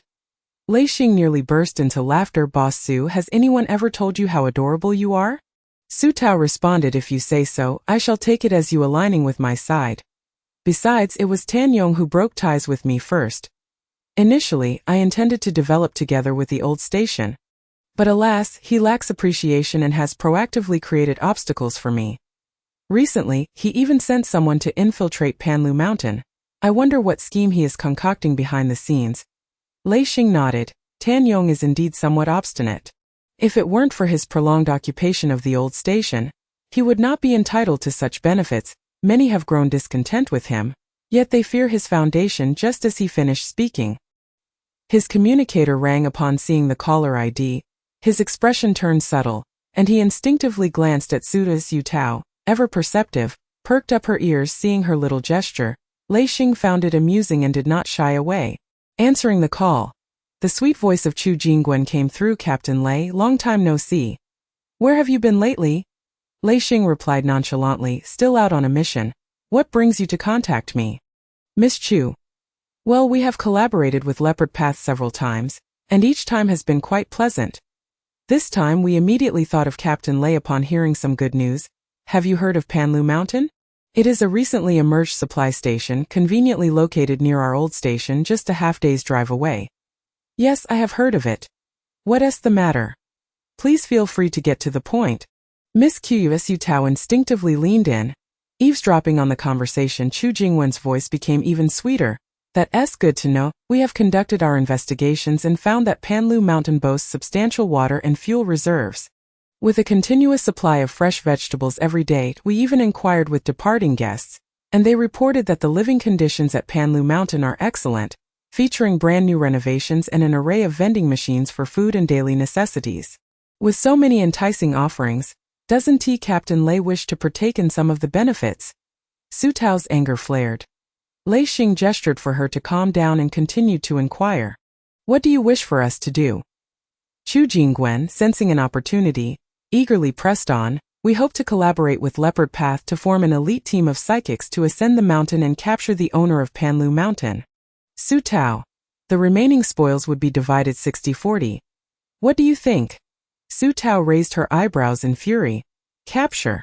Do they think of me as a lamb to the slaughter, to be so contemptuously disregarded? Lei Xing nearly burst out laughing at her expression but held back for several seconds before continuing to question Chu Jingwen. To my knowledge, your other long-term partner has nurtured quite a few psychics at the old station. Why seek my collaboration for the team? Chu Jingwen anticipated this question and had prepared her response. Are you referring to boss Gu Mingqi from the Eastern District? We suspect he has betrayed us and is no longer trustworthy. Lei Xing was taken aback. Haven't you collaborated for many years? Moreover, he has no reason to abandon such a lucrative opportunity. Su Tao, upon hearing this, focused intently on what Chu Jingwen would say next. Her anger momentarily forgotten to her astonishment, Chu Jingwen continued, Gu Mingqi has been involved with a woman named Su, and he has quarreled with our boss over her. Chapter 142. The gossip about boss Su Tao? Lei Xing. Su Tao was left dumbfounded, looking at Lei Xing with shock, vigorously shaking her head in denial, her mouth agape as she whispered, I can't believe this. It's absolutely false. I haven't even met Gu Mingqi in person. Lei Xing's mood plummeted instantly, and he spoke to Chu Jingwen with a sharp tone. Have you investigated this matter thoroughly? Don't fabricate rumors about competitors when business doesn't go your way. Your unreliability makes it difficult for me to trust you in forming a team. Chu Jingwen, however, was quite certain, almost swearing an oath, there is absolutely no mistake. Gu Mingqi has repeatedly defended Su Tao in front of our boss. After so many years of collaboration, I've never seen him show such support for any woman. Even going so far as to engage in a cold war with us, adamantly opposing an attack on Panlu Mountain. Captain Lei, think carefully. As a businessman, why would he support Su Tao without any promise of benefits from her? This sounded all too plausible, and Lei Xing found himself almost convinced. Su Tao hastily cut off the call, exclaiming, I can't bear to listen any longer. What a masterful spreader of rumors. I did attempt to recruit Gu Ming, but failed, which indicates he hasn't betrayed the old station, and as for any alleged affair, absurd. Is Tan Yong and this Chu Jingwen suffering from some form of insanity? Unable to compete in business. They resort to slandering my personal life? Lei Xing, with his dark golden leopard eyes, gazed at her intently. Then why does Gu Mingqi speak on your behalf? Su Tao, utterly exasperated, replied, how would I know what goes on in his mind? Our relationship is strictly one of supply and demand. At most, I am merely his grandfather's landlord. Perhaps he is simply looking out for his grandfather's well-being here in Taoyang. I can't figure it out. He is an enigma. Lei Xing sensed her genuine bewilderment. Believing her sincerity, however, he felt an inexplicable animosity towards Gu Mingqi. Fearing that Lei Xing might harbor doubts and rethink their collaboration, Su Tao quickly asserted, Captain Lei, this is undoubtedly a baseless fabrication. Please don't overthink it. I, Su Tao, am always forthright and never conceal anything. Let not this matter affect our cooperation. Upon hearing this, Lei Xing instantly believed her. Flashing a toothy grin, then I shall presume Gu Mingqi is merely a frog wishing to eat swan meat. As for Chu Jingguan, I'll feign compliance for now and seize the opportunity to outmaneuver them later. In the afternoon, Su Tao made a special visit to see Old Master Gu, only to be informed by the caregiver that he had gone to play chess at Old Master Mei's residence. The caregiver, beaming with joy, remarked, Taoyang not only has a pleasant environment but also a wonderful atmosphere. The Old Master's spirits have lifted, and his appetite has improved. He has gained a few pounds since arriving. In the afternoon he no longer sings alone. Instead, he either plays chess with Mr. Mei or chats and watches television with his old friends. Smiling more than ever, Su Tao felt quite pleased upon hearing this. Setting aside Gu Mingqi, Old Master Gu was her tenant, and she genuinely hoped for his peaceful and joyful twilight years. That's wonderful. Should there be any needs, please feel free to inform Manager Zhuang. By the way, has Mr.Gu called recently? Has he mentioned anything? The caregiver replied, he called just yesterday, inquiring about the Old Master's daily routines and health status. He was pleased to hear and asked me to extend his thanks to you. Upon hearing this, Su Tao refrained from further questioning, assuming Gu Mingqi would not share his whereabouts with a caregiver. Forget it. Let him do as he pleases. Just then, she had some matters to discuss with Old Master Mei. So she headed downstairs. As soon as she entered, she heard Old Master Gu's booming voice. Checkmate. Lu Panpan greeted Su Tao with a radiant smile, exchanging pleasantries with the two elderly men. Old Master Gu no longer recognized Su Tao. His chess piece still hovered in the air as he stared at Su Tao, racking his memory. Suddenly he turned to Old Master Mei and exclaimed, Haha, you must be my little granddaughter, right? My memory isn't failing me. Old Master Mei chuckled and confirmed. After saying that, Old Master Gu began to scold, I have a grandson too, but that scoundrel never comes to see me, not even a phone call throughout the year. Tell me, isn't that too unfilial? I've raised him all these years, and when he was young during snowy winters, I was so afraid he would fall that I always carried him when getting out of the car. Upon finishing her words, her eyes reddened and she became sorrowful. Lao Mei, you are truly fortunate. Your granddaughter visits you frequently, attentive to your needs, unlike me, a solitary soul. That I can only speculate that when I draw my last breath, that scoundrel will merely come to glance at me once, to collect my remains. The group exchanged glances, each sighing inwardly. Elder Mei felt a deep sense of sorrow for his old friend. Just yesterday, his beloved eldest grandson had called him, inquiring about his well-being, yet he had unleashed a torrent of curses over the phone for a full half hour, while the other end remained silently receptive until his tirade subsided. Observing the heavy atmosphere, Su Tao quickly shifted the topic, handing Elder Mei the map of the red zones surrounding Taoyang, hoping he could assist in planning its future expansion. She also sought his advice on various management issues. The initially despondent Elder Gu transformed entirely upon hearing Su Tao's words, exuding an air of authority as he proclaimed, No, you should not emulate corporate management models. Rather, you ought to adopt a national management approach. Establishing various functional departments, since your workforce is still small, prioritize the creation of the Human Resources and Social Security Department, followed by government functions, which are akin to the administrative departments commonly referenced in enterprises. Su Tao was left astounded, as certain unclear notions in her mind instantaneously found clarity. She promptly fetched a notebook and settled down to absorb his teachings. She listened intently until dusk, and only when Elder Gu himself was thoroughly exhausted did he cease his discourse. The caregiver, upon hearing that Elder Gu had spent the entire afternoon lecturing on management, remarked to Su Tao, before the apocalypse, the old gentleman was a highly successful entrepreneur, frequently delivering speeches on management principles across the nation. Even in illness, this knowledge remains intact. As you boss, you might want to selectively heed his words. There could be valuable insights. Su Tao vigorously nodded. Indeed, it is profoundly enlightening. I am immensely grateful. She resolved to visit Elder Gu more often, for no one understood these matters better than he did. In fact, Elder Mei was more adept in design and school management, lacking expertise in this domain, having absorbed knowledge like a sponge throughout the afternoon. Su Tao had just entered her room, preparing to review the key points Elder Gu had imparted that day, when she received a call from his eldest grandson Su Tao attempted to glean something from his tone. Yet regrettably, Gu Mingqi concealed his emotions well. His 3 words were delivered with calm composure. "Good evening, Gu boss. What brings you to call?" Gu Mingqi paused for 2 seconds before inexplicably stating, "Be wary of the mists and fog surrounding Panlu Mountain. If you discover them, fire can dispel them." Having said that, he was about to hang up when Su Tao, sensing something significant, exclaimed, "Don't hang up. Are you warning me that Tan Yong possesses related abilities? I don't quite understand your intent in alerting me while simultaneously offending Tan Yong, not aligning with me. What are you thinking?" The only response was the sound of the call disconnecting. Su Tao was left utterly speechless, staring at the communicator, wishing she could penetrate through it and interrogate Gu Mingqi for clarity. Nonetheless, she took his warning to heart, and the following morning, she advised Qi Yunlan to be vigilant regarding the fog, instructing her to call Huaxi to incinerate it upon discovery. Upon receiving the notification, Huaxi confidently patted his chest with his well-preserved right hand, assuring, regardless of the smoke or mist, "Any fire that encounters me shall tremble." He then proceeded to demonstrate his prowess to Su Tao, conjuring 2 flames, white with a hint of blue, that danced between his hands like 2 serpents flicking their tongues. In an instant, Su Tao felt the air around her grow scorching, prompting her to take a large step back. Lei Xing smacked Huaxi on the back of his head. "Control yourself. Can't you see Su boss is already burning? Don't linger here, get ready."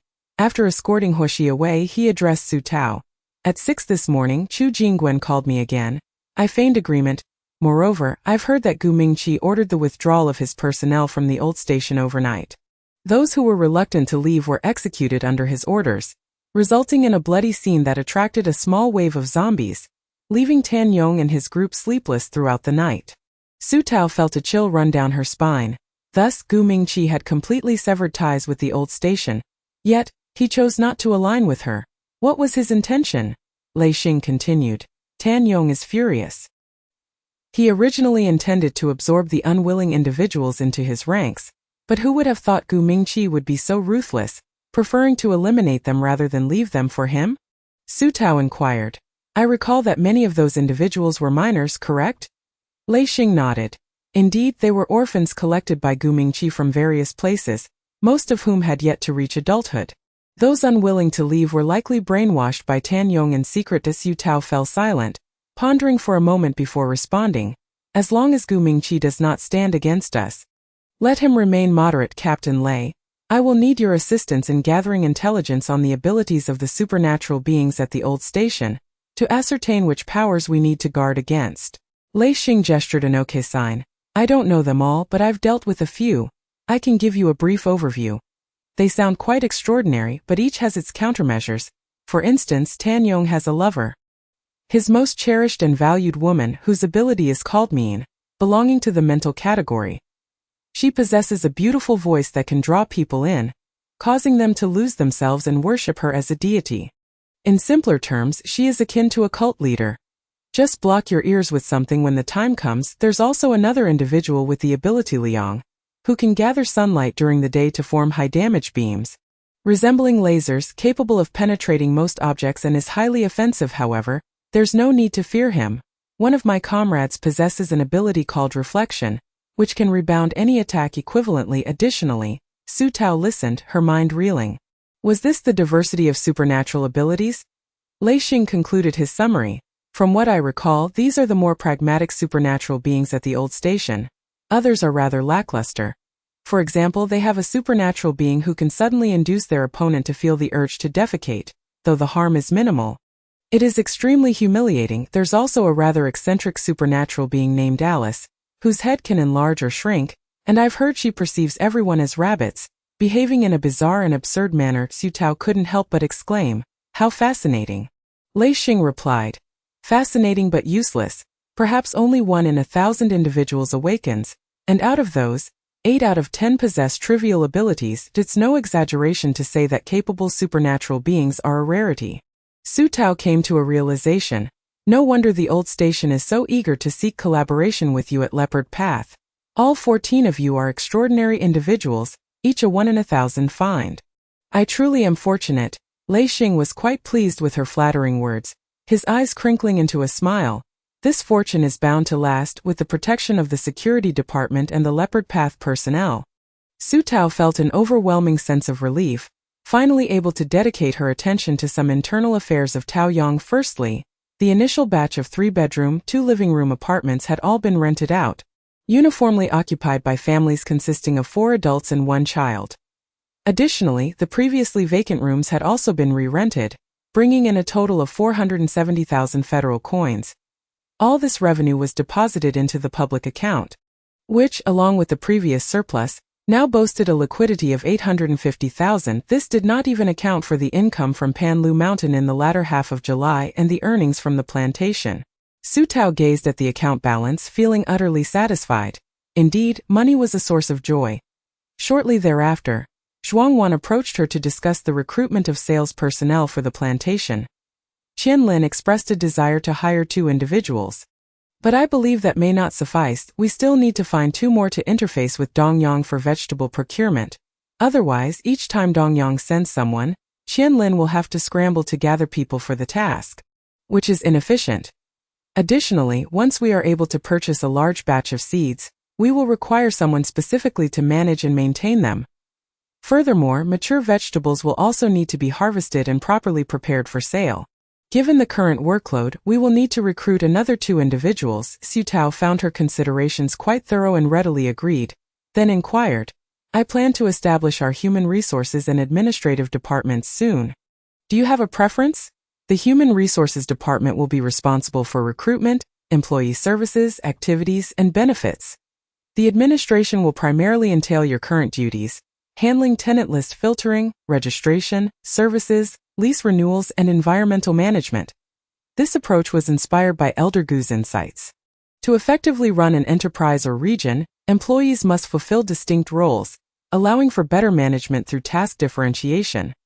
Currently, Zhuang Wan was juggling both human resources and administration responsibilities, which was far too overwhelming for one person. Zhuang Wan stated, I'll choose whichever individual has spent more time with you. Su Tao chuckled.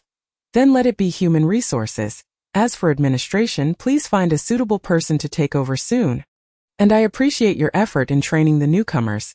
Zhuang Wan nodded. It's no trouble at all. I will release the recruitment announcement for sales personnel shortly, as Qian Lin is quite eager to fill the positions. Once the job postings were made public, numerous tenants promptly sought out Zhuang Wan at the office. Even individuals from outside Taoyang reached out upon hearing about the recruitment, flooding in with inquiries. The interest rivaling that of previous rental announcements. Su Tao was somewhat taken aback. Zhuang Wan, while perusing resumes, remarked, the number of businesses and factories in Dongyang that have ceased operations is steadily increasing, leading to a dramatic rise in unemployment. Moreover, there are rumors circulating that securing a job in Taoyang guarantees a stable livelihood, with even more exaggerated claims suggesting that the companies in Chongqing are collapsing. Yet Taoyang remains unscathed. Qian Rongrong, lifting her head slightly, timidly added, though I have my reservations, I share the same sentiment. Zhuang Wan chuckled heartily, affirming, you are indeed correct. Su Tao inquired, how many factories and businesses have closed in Dongyang? Zhuang Wan replied, quite a number. Many factories and enterprises rely on supplies from other bases or purchase components externally. However, the outside world is currently in disarray, leading to numerous production halts. Even though Dongyang remains relatively stable, companies are facing supply shortages, making it impossible for them to continue operations and forcing them to shut down. For instance, the garment factories in Dongyang source cotton, fabric, and even tools from other bases. Once the supply of cotton and fabric is disrupted, it becomes exceedingly difficult for the garment factories to sustain operations. I've heard that they are in dire straits, with their factory managers going to Beijing in search of cotton. Su Tao informed Zhuang Wan, in the future, internal positions in Taoyang will prioritize our tenants. Zhuang Wan responded, certainly, and our tenants possess high quality, making it easier to attract exceptional candidates. At that moment, Qi Yunlan suddenly called, saying, Boss, there is someone outside claiming to be your brother. Could you check if he is a fraud? As she spoke, she sent a surveillance screenshot. Upon seeing it, Su Tao recognized Su Zhenglan, her nominal second brother. Su Tao instructed, ask him what he wants. If it's trivial, send him away. Yunlan thought to herself that it truly was Su Boss's brother, so she sent Meng Xiaobo to inquire. upon hearing that it was the boss's brother. Meng Xiaobo immediately transformed into a sycophantic dog, preparing to approach him amiably, but was halted by Qi Yunlan. Just ask him normally. From Su Boss's tone, it seems she is not fond of this person. Meng Xiaobo promptly altered his demeanor, striding down with an imposing presence, and upon seeing Su Zhenglan asked gruffly, "What do you want with our boss?" Su Zhenglan appeared somewhat intimidated, taking a couple of steps back and waving his hands. "I am not looking for your boss. I'm looking for my sister, Su Tao." Meng Xiaobo looked at him suspiciously. "Are you foolish?" "She is our boss," Su Zhenglan gasped.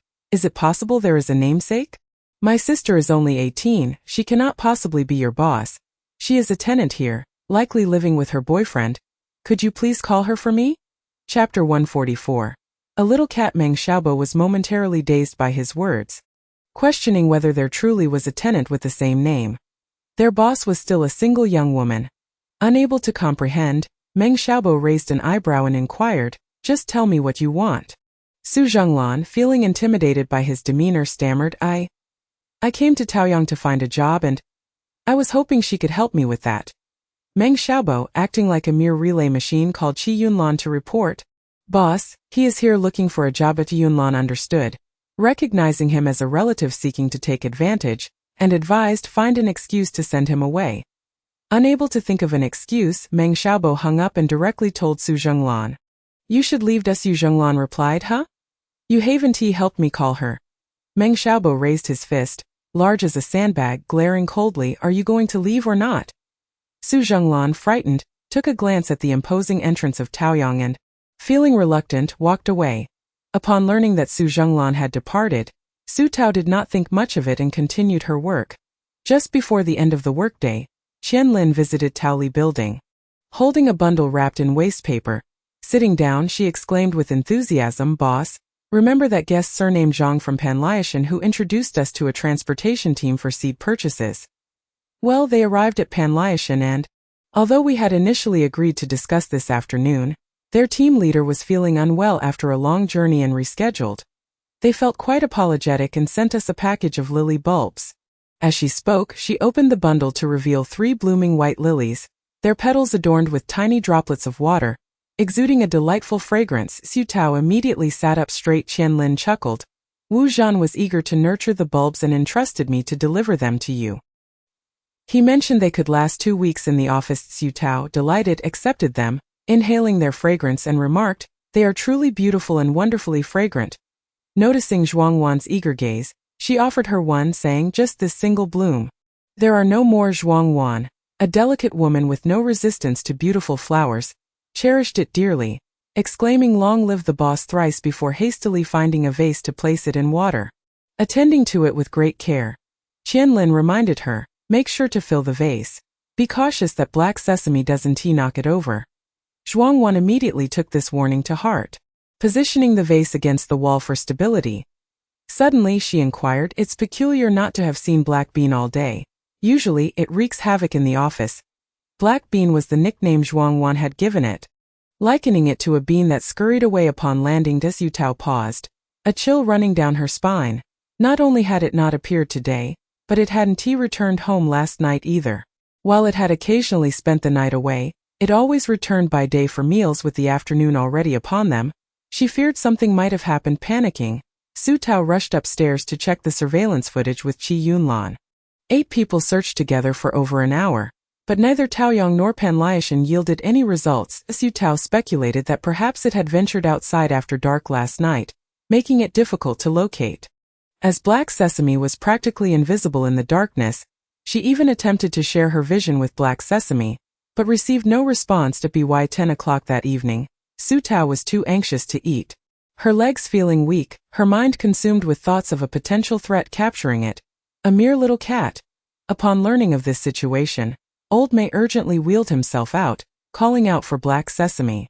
Grandma Tsen also gathered her old friends to search high in Low. By 1 o'clock in the morning, nearly all tenants of Taoyang had mobilized, wielding flashlights as they scoured the Dongyang area near Taoyang.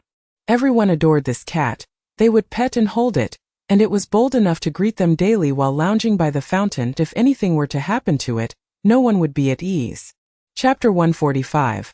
The stray cat. A day prior, after being turned away several times at Panlyashan, Xiong Tai remained convinced that his gifts lacked merit, unworthy of the affluent Ma Depeo's attention, originally contemplating giving up and returning home to lie down. He overheard a few children from the survivors' camp mention that the garbage disposed of daily at Panlyashan often contained valuable items, prompting him to join them in scavenging as a rare space-type ability user. Xiong Tai felt no shame in this venture. He promptly grabbed a tattered bag and followed the children outside to collect refuse. Along the way, a familiar child asked him, "Taigu, is there another person living in your house? I just saw a pair of leather shoes inside, which surely aren't yours, as you usually wear flip-flops." Xiong Tai scoffed, "Why do you care? Anyway, it's just a wealthy individual. Those shoes were a gift. But I have no interest in wearing them." In truth, he could not fit into them. The wealthy individual was someone he had encountered one night while intoxicated, who had suffered a leg injury and was barely alive. Initially disinterested in helping, Xiong Tai, noticing the individual's fine clothing and the golden watch on his wrist, contemplated robbing him. However, the individual insisted, "If you save me, I will reward you." As he spoke, he removed his watch and handed it to Xiong Tai. Seeing the individual's generosity, Xiong Tai figured he was likely sincere, and thus carried him back. That night, the wealthy individual revealed his identity, claiming to be a high-ranking researcher tasked with delivering crucial zombie research data to Chongjing. Unfortunately, his team had encountered a horde of zombies on the way, leaving him as the sole survivor. Xiong Tai, lacking education, felt bewildered and impatiently asked, "Just tell me what's in it for me if I save you." The individual presented him with a crystal core capable of evolving zombies. Xiong Tai looked disdainful. "Can you give me money instead? Or something I can sell immediately, like a watch, glasses, or a communicator?" "What good is this? It can make you stronger.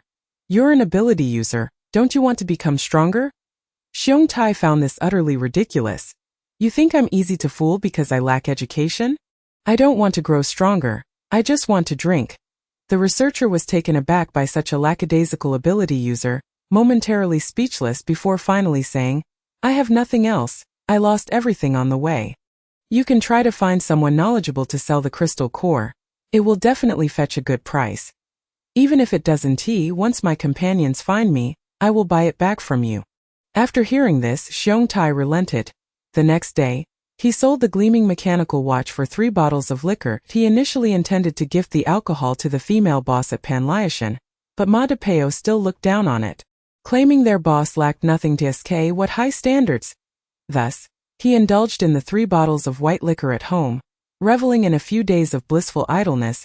The child, upon hearing this, was taken aback and soon perceived that he was merely posturing and deceiving. So he retorted with mockery, "What great figure are you? You can't even support yourself. Does a great figure come to your house to beg?" Xiong Tai glared at him. "Mind your own business in adult matters." Unfazed, the child laughed and ran off. Arriving at the foot of Panlu Mountain, they navigated past the bustling queue area, and Xiong Tai, along with a group of children, ventured to the place behind the mountain where refuse was piled up. At that moment, several emaciated, wandering survivors were already rummaging around the trash bins. Upon seeing Xiong Tai and his companions, they regarded them with some hostility. Ignoring them, Xiong Tai dove into the heap of garbage. To his surprise, Panlu Mountain offered quite a bounty.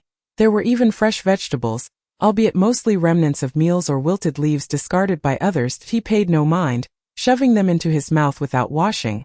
Indifferent to cleanliness, as long as it sufficed for a meal, whatever he couldn't finish, he carefully packed away, thinking perhaps he could barter it for some liquor later. Subsequently, he unearthed several used shampoo bottles and beverage containers.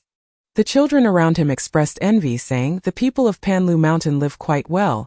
Even their shampoo bottles are so lovely. If you wash and cut them open, you could use them as bowls at home. And these drink bottles."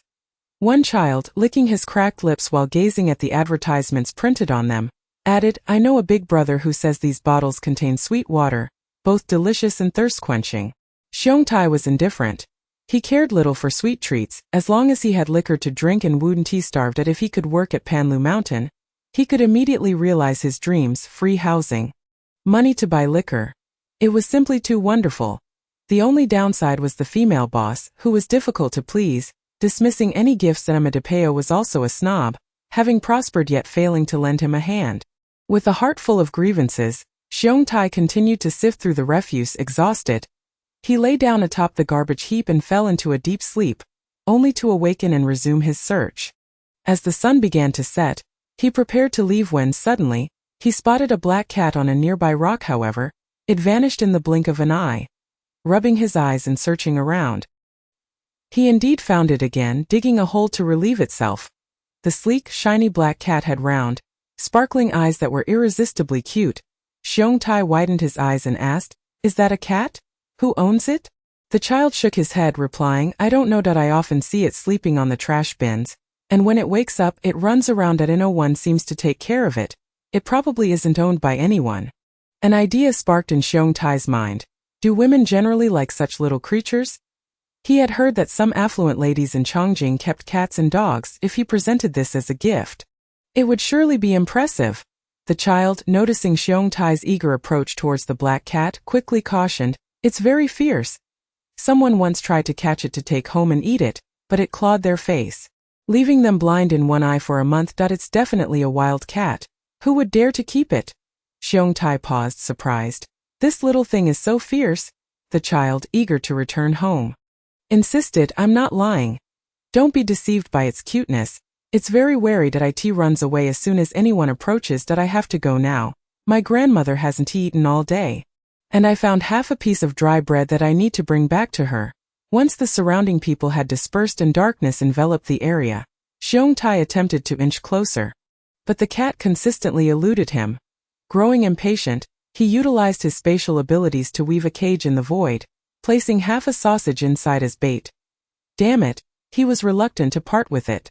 Yet he was willing to spend it for this little creature. To his astonishment, the black cat didn't even glance at it, climbing up a withered tree to look down at him as if he were a mere jester. Xiong Tai was shocked. He couldn't comprehend how an animal could refuse sausage, so he resorted to offering biscuits, vegetable leaves, and even the last half bottle of water. All were met with indifference. It seemed the cat was accustomed to these things, perhaps even contemptuous of them. Xiong Tai's powers had distance limitations, and unable to throw the cage from too far away, he climbed the tree in frustration. As he neared the top, ready to excitedly toss out the cage, the black cat shot him a glance and leaped down, swiftly darting to an even farther, dead tree. Xiong Tai felt as though he were being toyed with, his face flushing with anger as he cursed under his breath, vowing to capture the little creature. However, as he ran to the base of another tree, he stumbled and fell, causing the crystal core in his pocket to roll out. Chapter 146. Only well-fed cats are picky eaters. The black cat seemed drawn to the commotion, dashing down from the tree, snatching the crystal core, and preparing to flee quick as lightning. Xiong Tai threw the cage, fortuitously trapping it. The black cat then panicked, thrashing around within the invisible confines, mewing pitifully. A sense of satisfaction welled up within Xiong Tai, and he tightened the cage, rendering it unable to make a sound. He became a bit reckless, having tormented it for too long. When he finally released it, he feared it was dead, only to discover it had merely fainted. Letting out a long breath, he realized his dreams of wealth and liquor depended on this cat. Due to the late hour, Panlu Mountain had already closed for the day, so he decided to take the cat back to his ramshackle shelter, intending to present it as a gift the following day. Upon returning to his dilapidated hut, just as he was about to stuff the cat into a burlap sack, the prominent figure expressed astonishment, asking, "Where did you catch this cat?" "Let me see." Xiong Tai tossed the unconscious cat to him, saying, "I caught it by the roadside." Shan Wensheng, severely myopic and having lost his glasses on the way, took the cat and tried to examine it closely, but as soon as he touched its fur, he frowned and declared, "This is definitely not a wild cat. It must be domesticated. Moreover, it should have been spoiled by its owner, fed only the best, or else its fur wouldn't be so lustrous and its body so firm. I advise you to return it to where you found it. A pet cared for so well in the apocalypse surely belongs to someone of considerable strength."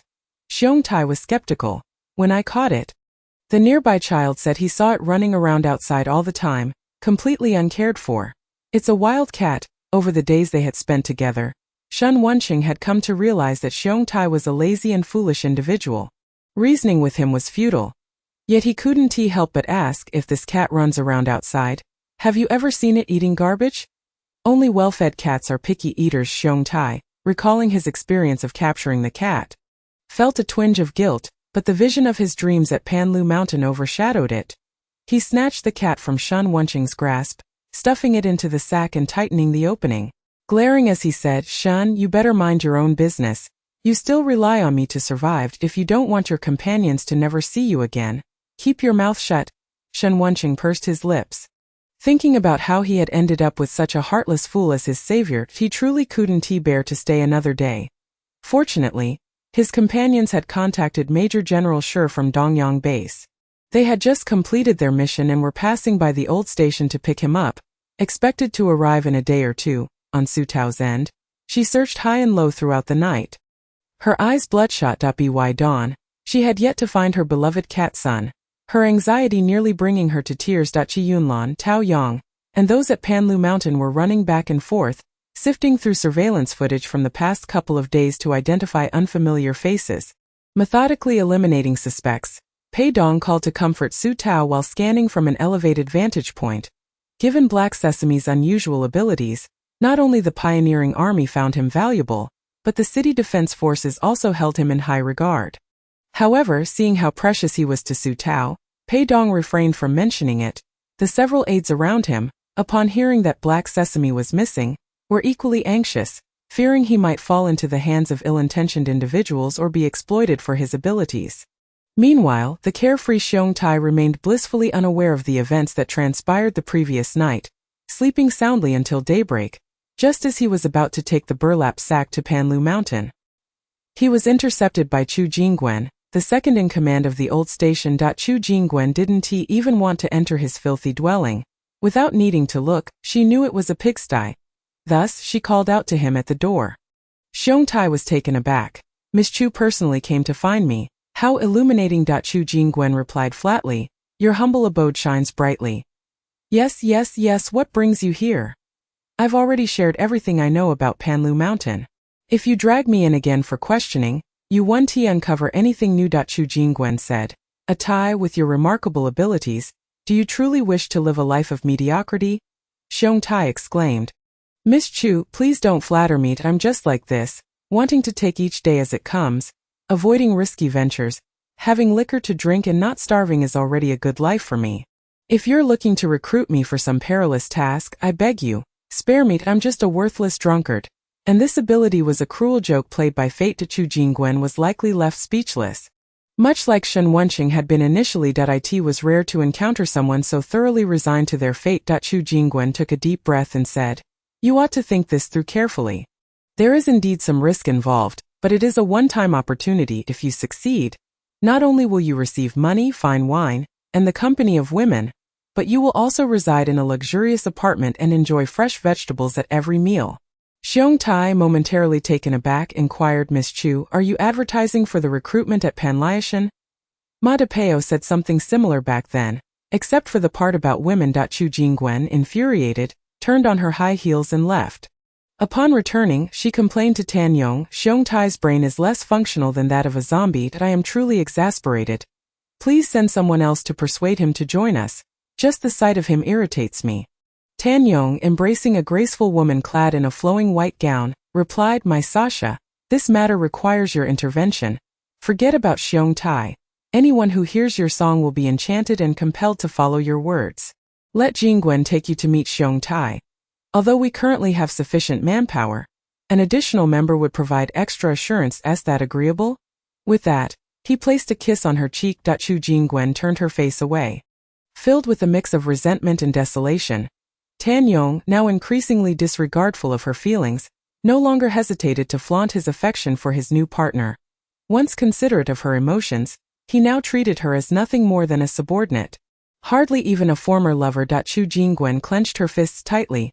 She suddenly recalled Mulanlan, the woman who had been with Yonggu the longest, only to be cast aside later. Was she, Chu Jingwen, now treading the same path as Mulanlan? No. Lian Sha, with her enchanting smile, playfully tapped Tan Yong's lips and said, "On account of that kiss, I shall take on this task." However, when Lian Sha and Chu Jingwen arrived at Xiong Tai's rundown dwelling, he was already en route to Panliashan to deliver gifts. Ma Depeo, distressed over the loss of his boss's beloved cat, was similarly frazzled. Upon seeing Xiong Tai, he exclaimed, "Why are you here again? I've told you. Our boss lacks nothing but is solely interested in a candidate's abilities." Chapter 147. Show your claws. Xiong Tai, brimming with pride, declared, "This time I have something truly valuable. Your boss will undoubtedly appreciate it." With that, he produced a tattered burlap sack. Emma DePeo, grasping his head in frustration, replied, "What are you doing? I'm really busy right now. Can you come back in a few days?" He then summoned the receptionist, Xiaozhang, instructing her to communicate with Xiong Tai while he hurried off to Taoyang. Just moments ago, Supervisor Qi had called him, reporting that she had seen Heijima sleeping atop a garbage bin on the back hill the previous night, only to vanish after 10 o'clock. Xiong Tai, having not even unwrapped the sack, watched Ma DePeo hurriedly depart, and in a fit of anger, he tossed the bag onto the ground inside the sack. Heijima, bound and unable to make a sound, struggled feebly. Xiaozhang then realized there was a living creature within the bag and was about to inquire when Xiong Tai brusquely pushed her aside, exclaiming, "Get lost. You people at Panliashan really don't regard me as a person that I won't make any deliveries for you. I might as well find some lady to trade it for a drink."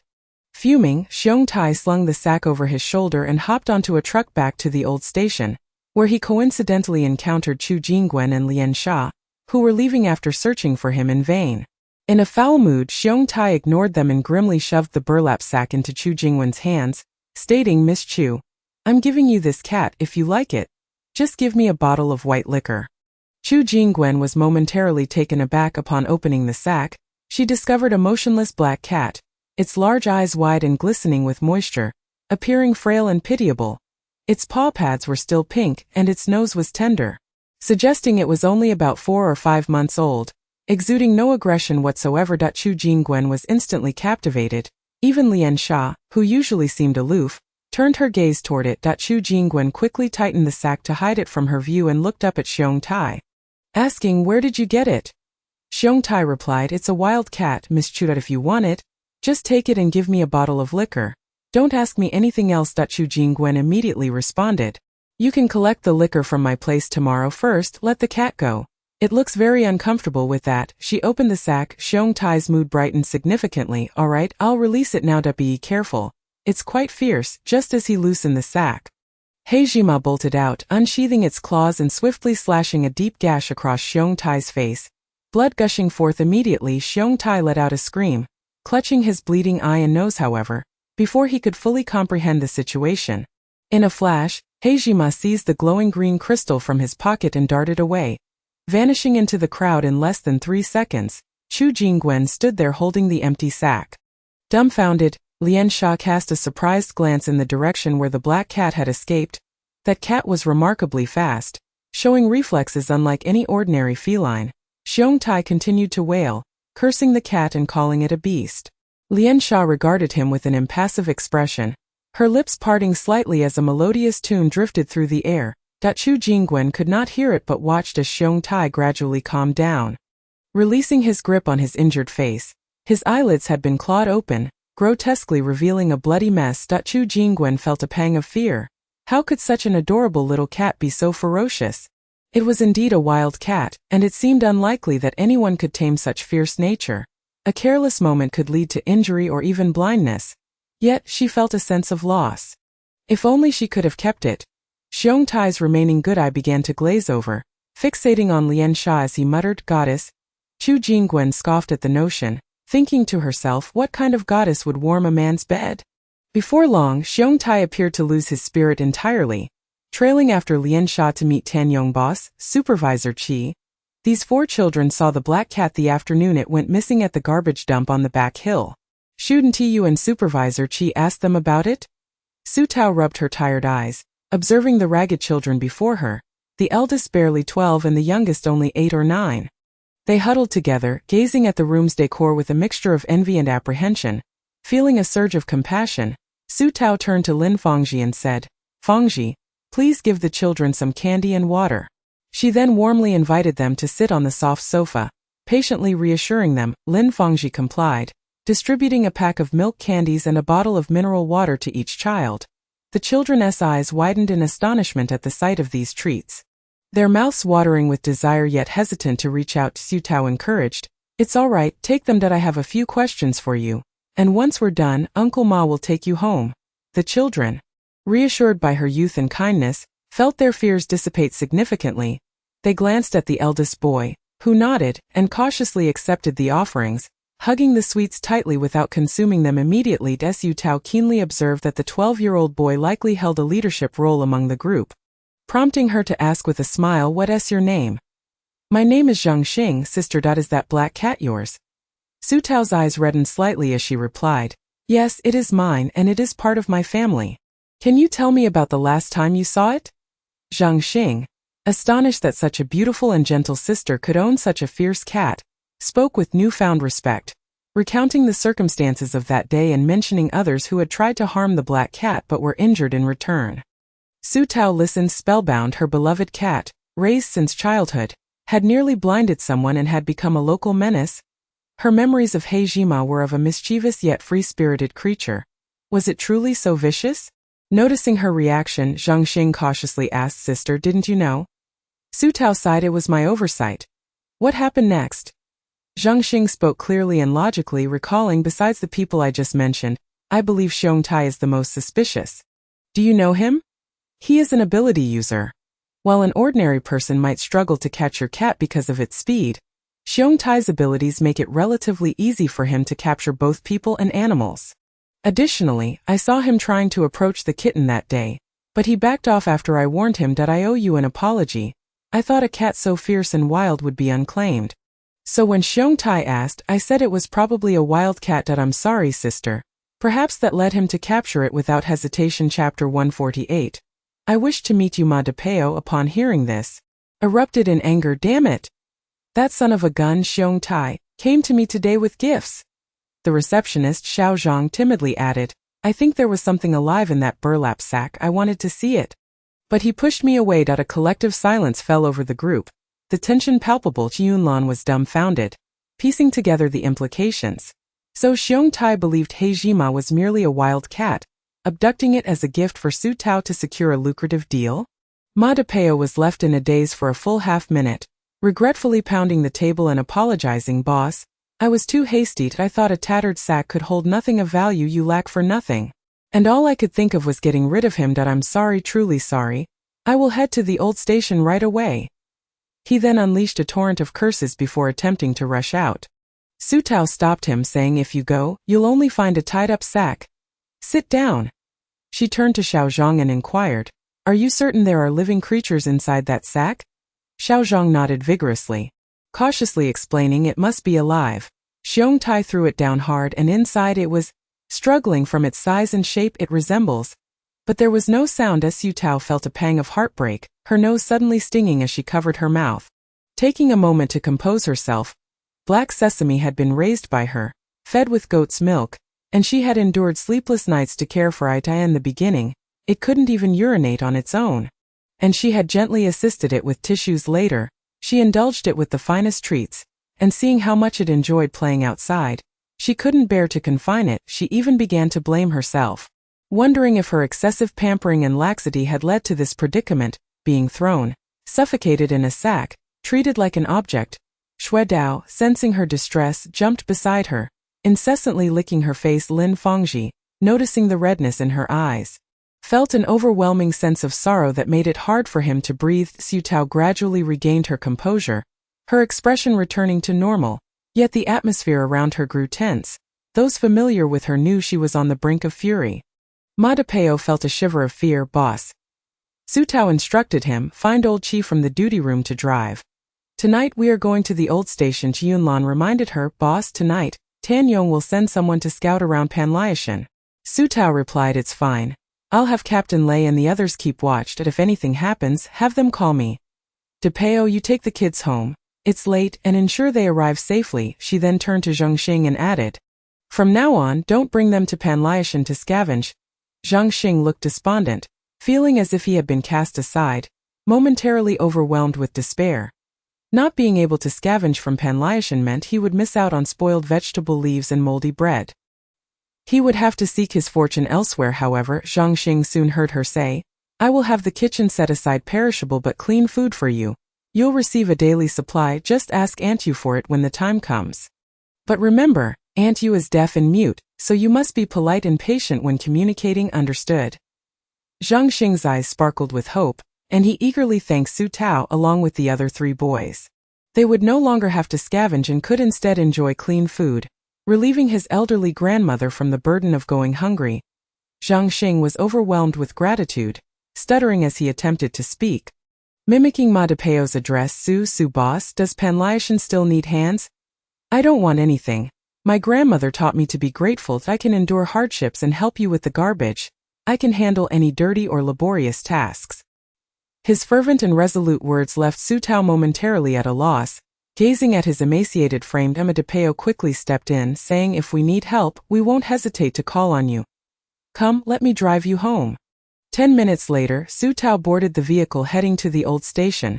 Just as she closed the door, the communicator buzzed. Seeing a familiar caller, she hesitated for a minute before answering. Ji Yumingqi's voice was as calm as ever. Laced with a hint of mischief, Su boss, I heard your beloved cat is missing. Su Tao immediately recalled Xiao Zhang's words, her heart twisting in pain. Yes, it's gone. Are you asking me what I mean? Or do you plan to stab me in the heart again? Gu Mingqi detected a tremor in her voice. Realizing she was genuinely distressed and anxious, he softened his tone. That's not my intention. I'm calling to offer you someone who might help you find it faster. Who? His ability was time reversal. He could see past events like a film rewinding, retracing places he had been without a moment's thought. Su Tao blurted out, all right, thank you. Where are they? Although she had identified who had taken Black Sesame, she still worried about potential changes. Having a time-reversing ability would significantly enhance her chances of recovery. Gu Mingqi paused. Su boss, you don't think I'm just lending you someone for nothing, do you? Su Tao's emotions began to overflow. Can you just state what you want in one breath? I'm too exhausted to guess your intentions. All right. I want to meet you. Su Tao found his insistence baffling. Gu Mingqi, are you joking? I truly don't understand what you're thinking. What benefit is there in meeting me? Besides, I'm currently at Panliashan. Aren't you worried about the trouble of coming all this way just to find me? And what if you take off your glasses and kill me with a look? Gu Mingqi, you're overthinking it. Then why do you want to meet me? Are you tired of your online friends? Gu Mingqi, irritated by her question, snapped, just tell me whether you agree or not. If you do, the ability user will wait for you at the old station. You're at the old station? Gu Mingqi replied, yes, Lao Zhong is also here. He was planning to return to Dongyang today but heard your cat was missing. Su Tao retorted, you don't need to keep reminding me that my cat is missing. Yu Mingqi, I'm truly afraid of meeting you. Not only is my cat lost, but so am I. Yu Mingqi's expression darkened. I won't. It doesn't benefit me. You insisting on meeting me isn't beneficial either. You're too hard to read. I can't take the risk. Let's not meet for now. We'll talk when I can't find it any longer. She hung up. Yu Mingqi glared at the disconnected communicator and turned to Zhong Gaoi, asking, can't she tell I'm truly lending her someone? Zhong Gaoi reminded him, you just said it wasn't a free loan. You want to meet in exchange. Yu Mingqi took a deep breath. If I say it's a straightforward loan, it seems I'm eager to help her. Besides, I genuinely want to meet her. Zhong Gaoi looked at him in disbelief, falling silent. The driver, oblivious, asked, Gu boss, should we head back to Dongyang now? Gu Mingqi snapped, what do you mean head back? Just wait. Su Tao was utterly exhausted and took a brief nap in the vehicle, only to be jolted awake by a message on her communicator. She opened it to find a message from Shi Zijing. We're almost at Panliashan, but due to a last-minute request from a friend, we need to take a detour to the old station to pick someone up. We might not arrive until tomorrow morning. Chapter 149. 6 pairs of eyes meeting. Su Tao pondered that the old station was quite spacious, making it unlikely for them to cross paths, so she refrained from mentioning that she was also en route to the old station. The bumpy ride dispelled her drowsiness. Gazing out at the inky darkness, her brows were knitted with worry. The little one had probably gone 2 days without food or water to die in this sweltering heat. At that moment, Black Sesame, having temporarily escaped, was also enduring a tough time. It found a secluded spot, dug a hole and buried its crystal core. After securing it, it felt both thirsty and hungry, cautiously seeking its owner among the crowd. Not finding anyone familiar, it ventured into strangers' homes. There were no familiar faces, no comforting scents, nowhere to turn. The surroundings were filthy, foul-smelling, and chaotic. Was the outside world truly like this? Parched, it slipped into a house in search of water, only to be met with screams from a child who hurled objects at it. It tried another home, but either found nothing or was chased away. It didn't know how long it searched until it stumbled upon a relatively clean house, detecting the aroma of food staring at the window on the ground floor.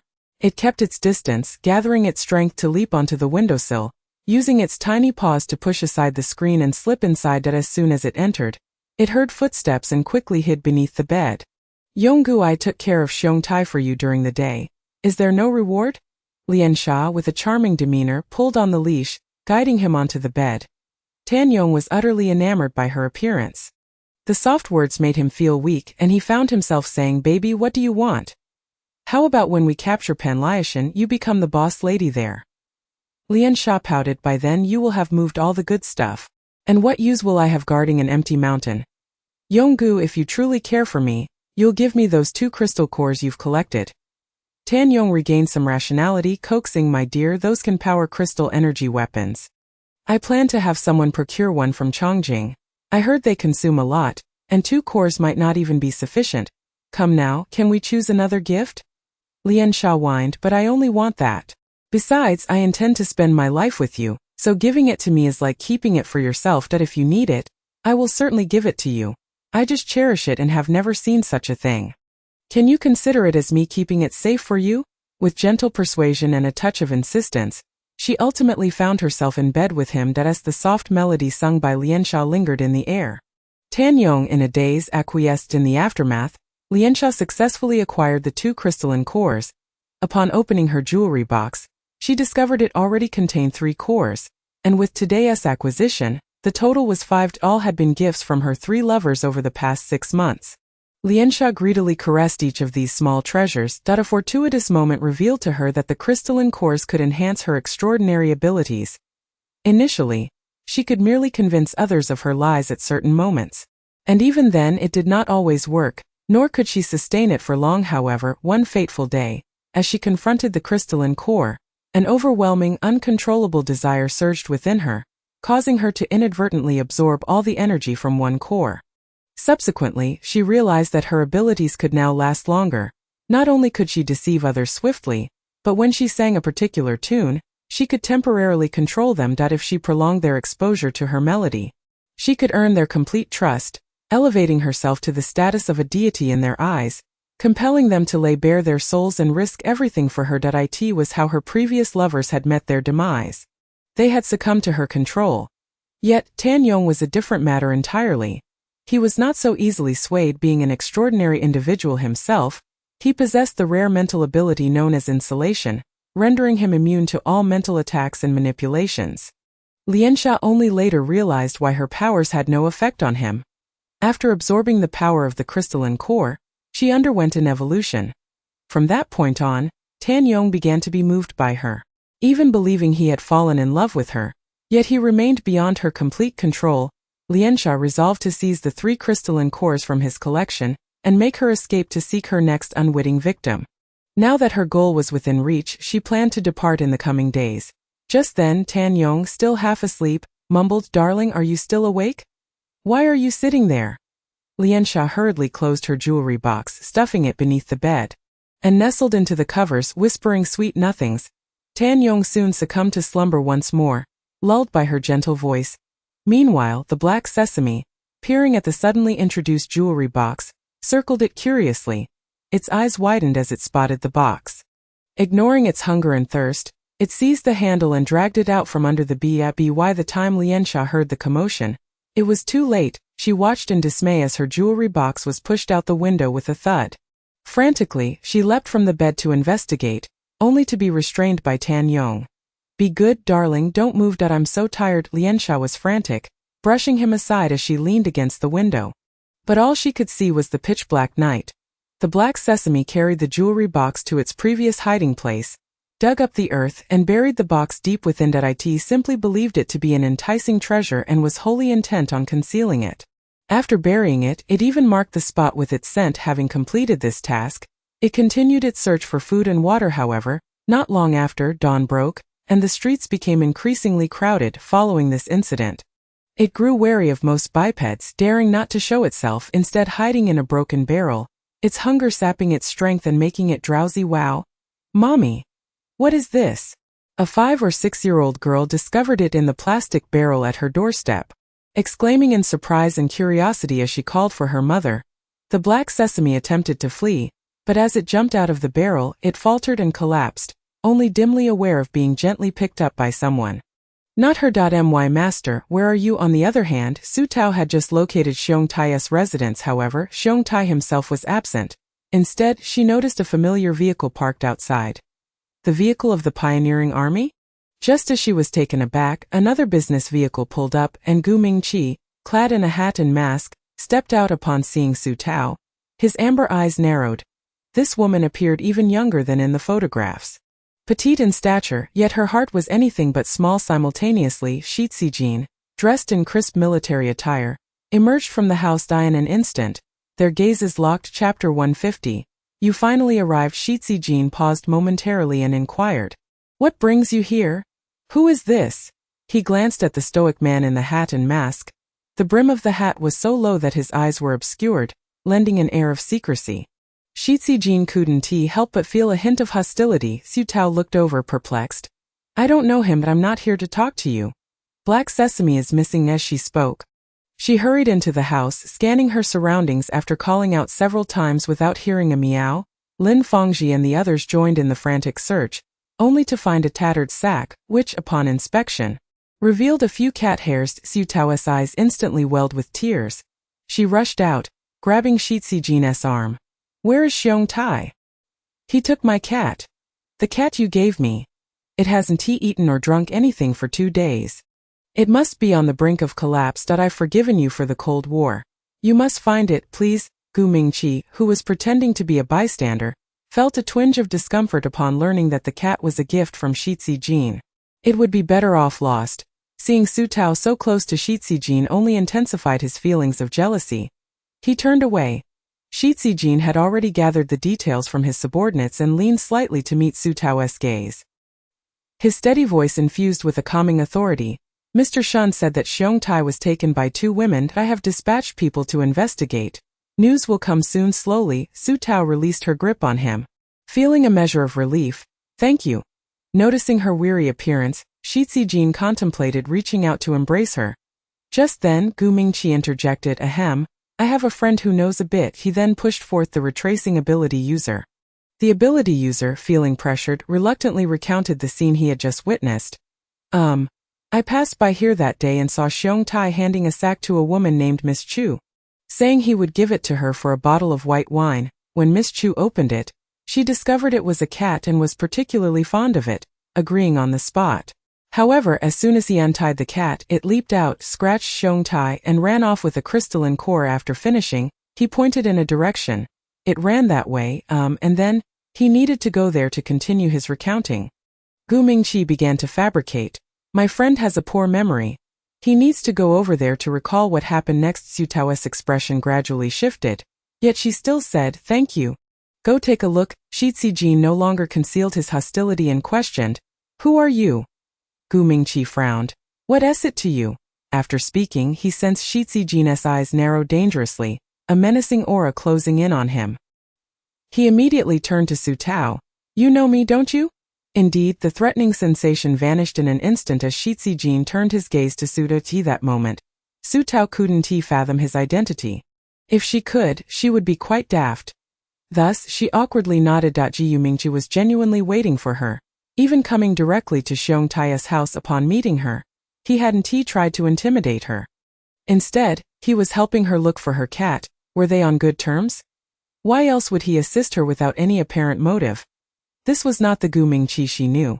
Her impression of him was that he would ruin her reputation for profit. Bargaining with her without yielding, unwilling to lift a finger without benefit. Su Tao found herself unable to suppress her conspiracy theories. Shi Zijin, now skeptical, remarked, "You just said you didn't know him." Su Tao rubbed her bloodshot eyes.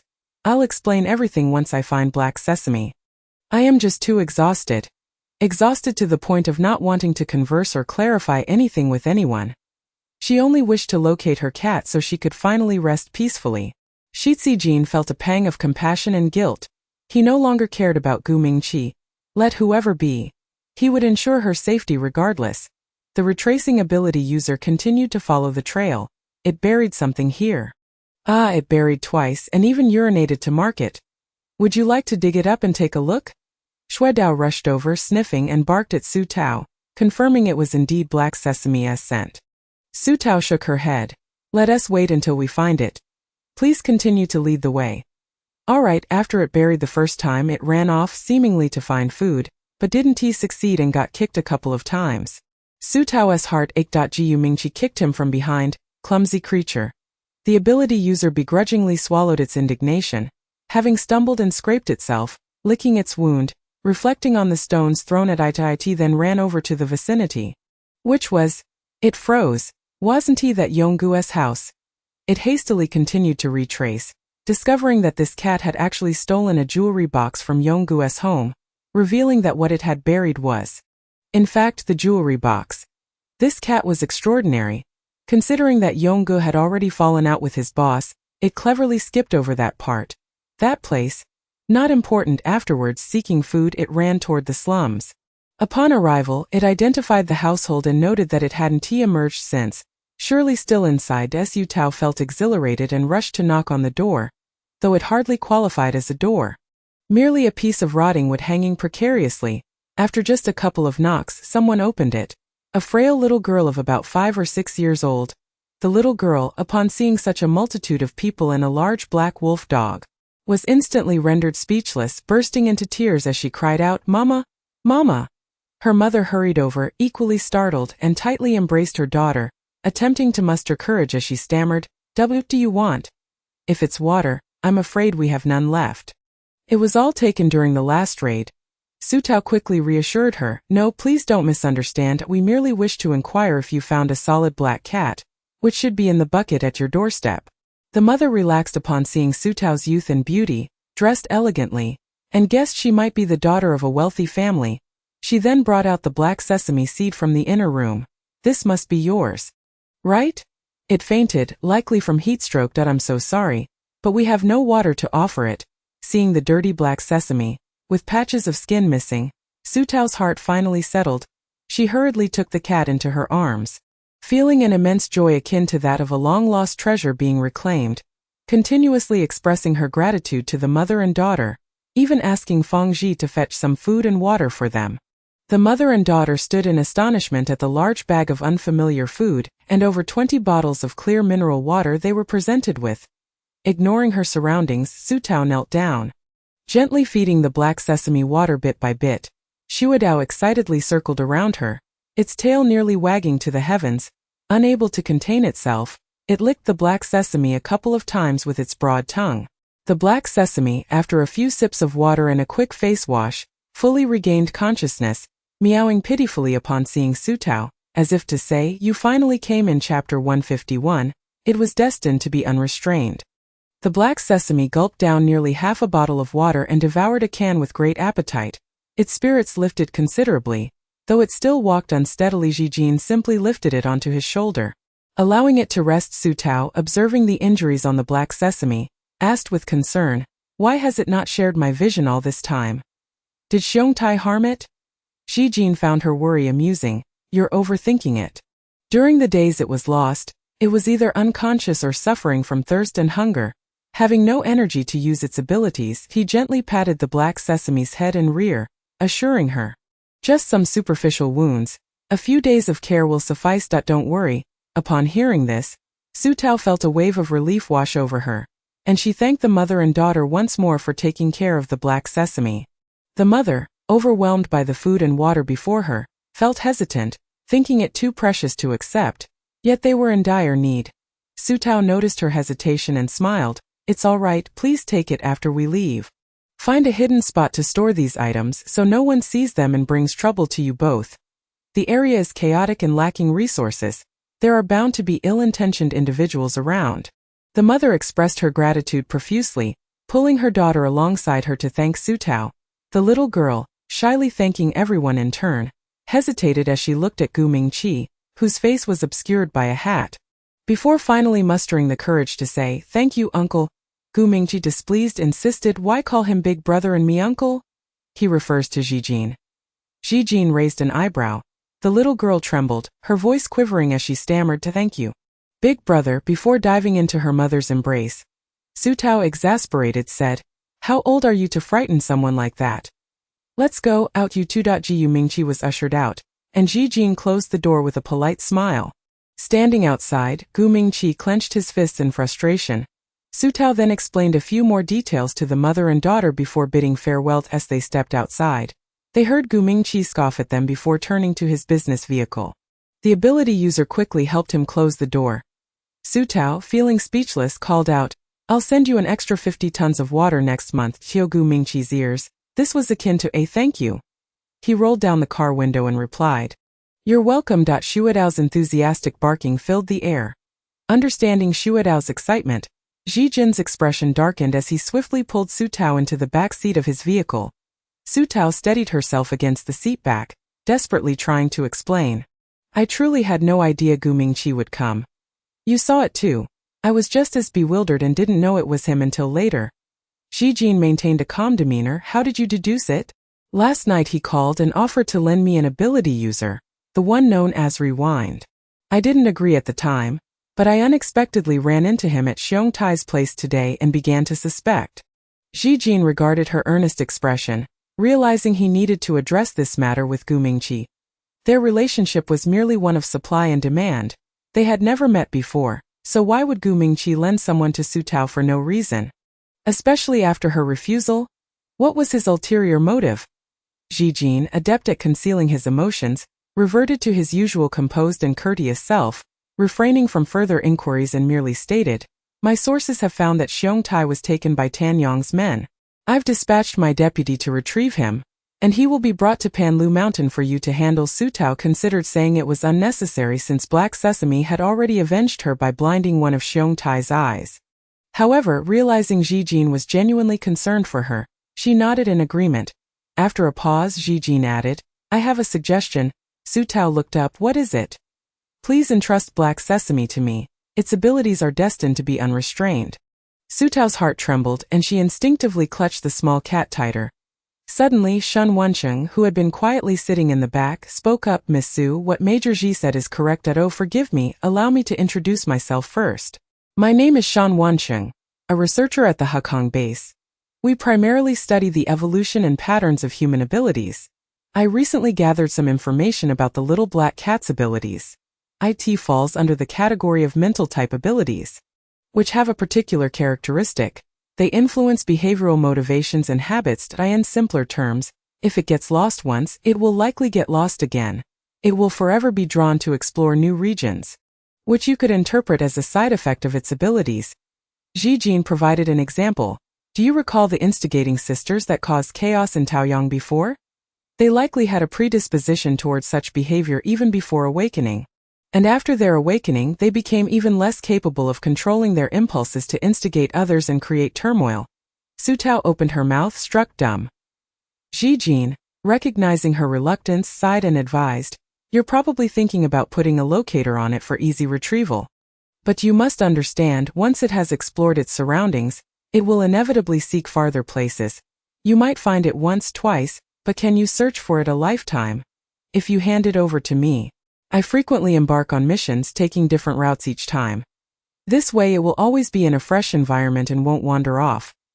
Otherwise, every time it goes missing, it will be a strain on you. I assure you, I will keep it safe." Su Tao bit her lip, remaining silent. The Black Sesame, feeling a bit weak, lifted its head and licked her chin, emitting a soothing purr. Zijin reached out his large hand and gently patted her head. "I won't pressure you, take your time to decide with that." He signaled the driver to start the engine. Preparing to leave, however, the Black Sesame suddenly meowed, leaping from Su Tao's embrace and frantically pawing at the car door. Seemingly eager to get out, Su Tao was taken aback, wondering what was happening, and turned to Zijin. "If I open the door, will it run off?" She felt a pang of anxiety, her past experiences weighing heavily on her. Zijin gave her a reassuring look. "Go ahead, don't worry, I'm here." With her heart finally at ease, Su Tao opened the car door. The black sesame leaped out and ran a few steps before suddenly stopping. Meowing at Su Tao seeing her still seated in the car, it hurried back, jumping onto the vehicle and rubbing against her feet, then meowing again, as if urging her to follow it to a certain spot. In Chapter 152, Lin Fengji's Ability Evolution. Su Tao, puzzled, watched as Ji Jin instructed the driver to halt the vehicle and stepped out to open the door for her. "Come on, it wants to show you the treasure it buried." Su Tao then recalled that the rewind ability user had mentioned that the black sesame had buried something and even urinated on it. Well, with her mind preoccupied with finding the cat, she had completely forgotten about that detail. They wound their way to the location where it had buried its treasure. The black sesame sniffed around, pinpointing an accurate spot, and began to dig energetically with its 4 paws. It had buried the treasure quite deep. And after significant effort, Su Tao finally uncovered a crystal-clear core from the mound of dirt.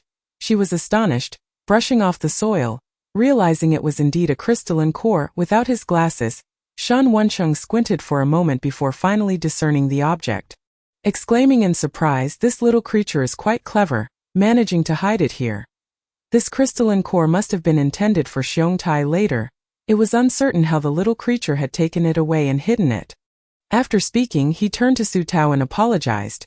"Miss Su, I must take some responsibility in this matter. I stayed with Xiong Tai for a while, and a few nights ago, he brought home a little black cat he had caught.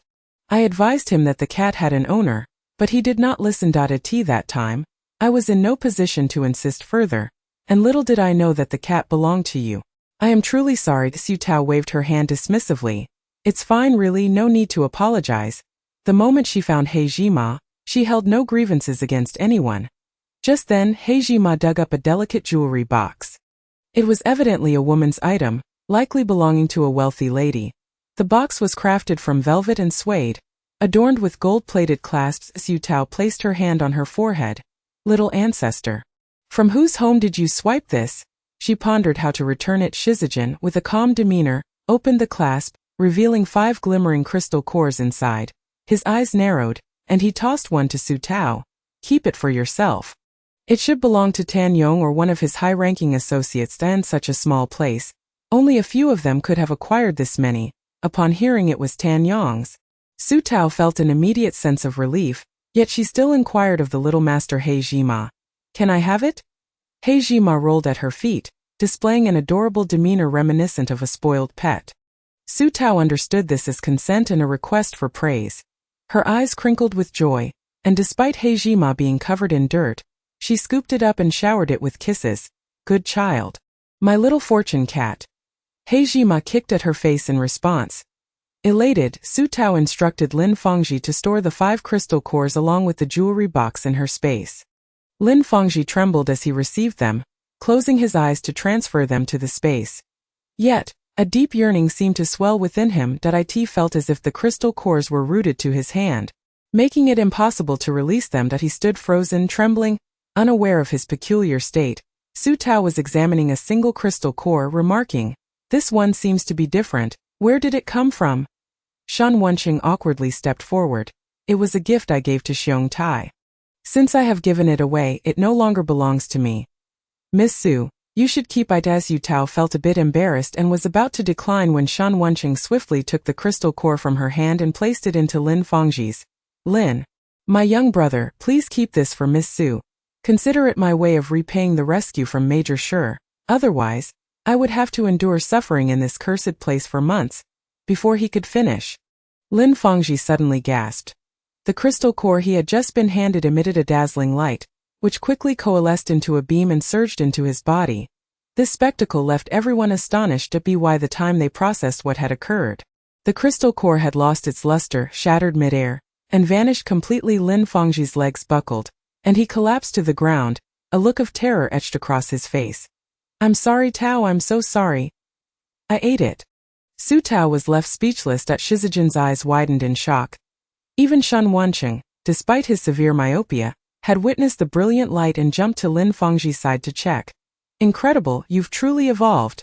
What luck. A 1 in a million chance of evolution. Quickly, see which aspects of your abilities have improved." Lin Fengji hardly absorbed his words, instead gazing at Su Tao with an expression of deep remorse. Filled with a plea for forgiveness that he knew how much Su Tao cherished the precious crystal cores, and now he had inadvertently consumed one. He felt guilty towards her. Seeing his pitiful expression, Su Tao quickly crouched down to stroke his head and face in comfort. It's all right. Don't blame yourself. This is a good thing. Don't worry about 1, 2, or even 3 cores. I would gladly let you all that it's okay. Shizijin took a breath, gazing up at the sky. Lin Fengji's emotions gradually calmed, and he began to notice his own changes. Shan Wancheng, unable to contain his excitement, asked, "How does it feel?" He even took out a small notebook to jot down notes. Lin Fengji racked his brain to describe it. Summing it up in 3 words, "I slept well," Shan Wancheng replied. Huh? Su Tao translated. He means he feels invigorated, as if he has awoken from a restful slumber, indicating his bodily functions have improved. Lin Fengji nodded in affirmation that it seemed only Tao understood him. Shan Wancheng's lips twitched as he quickly wrote, "What about your abilities?" Lin Fengji extended his hand towards Su Tao. She thought he wanted to show her his space as before, so she cooperatively extended her hand.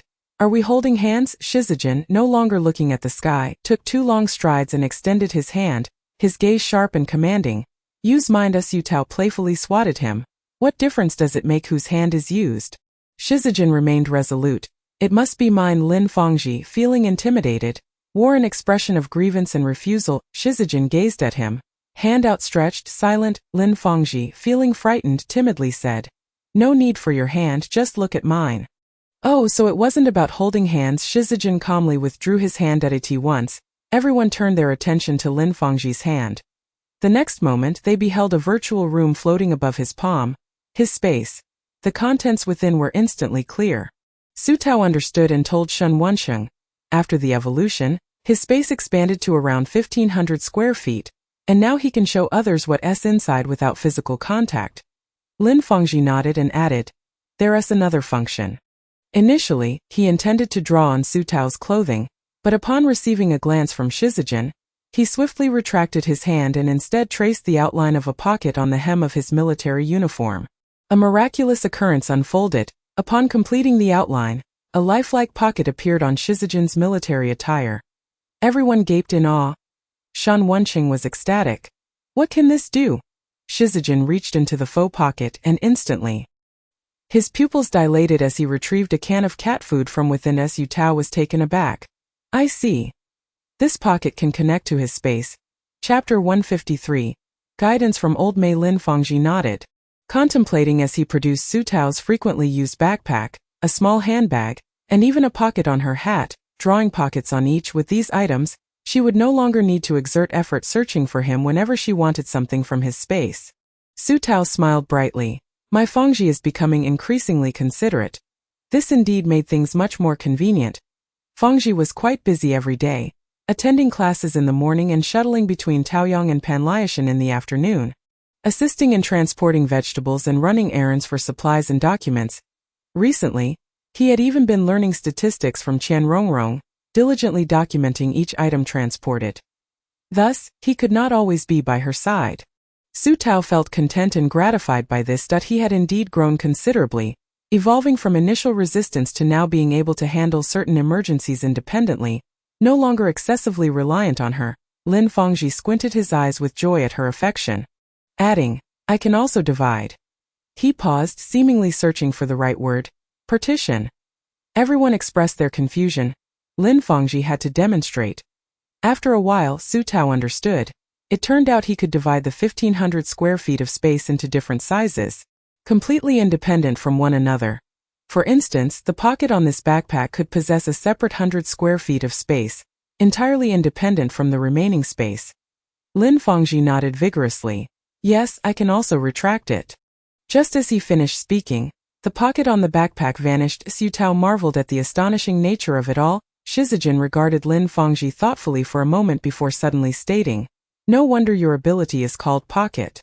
At first, I presumed it was merely a metaphor for the storage function. I never anticipated the true significance would emerge after evolution.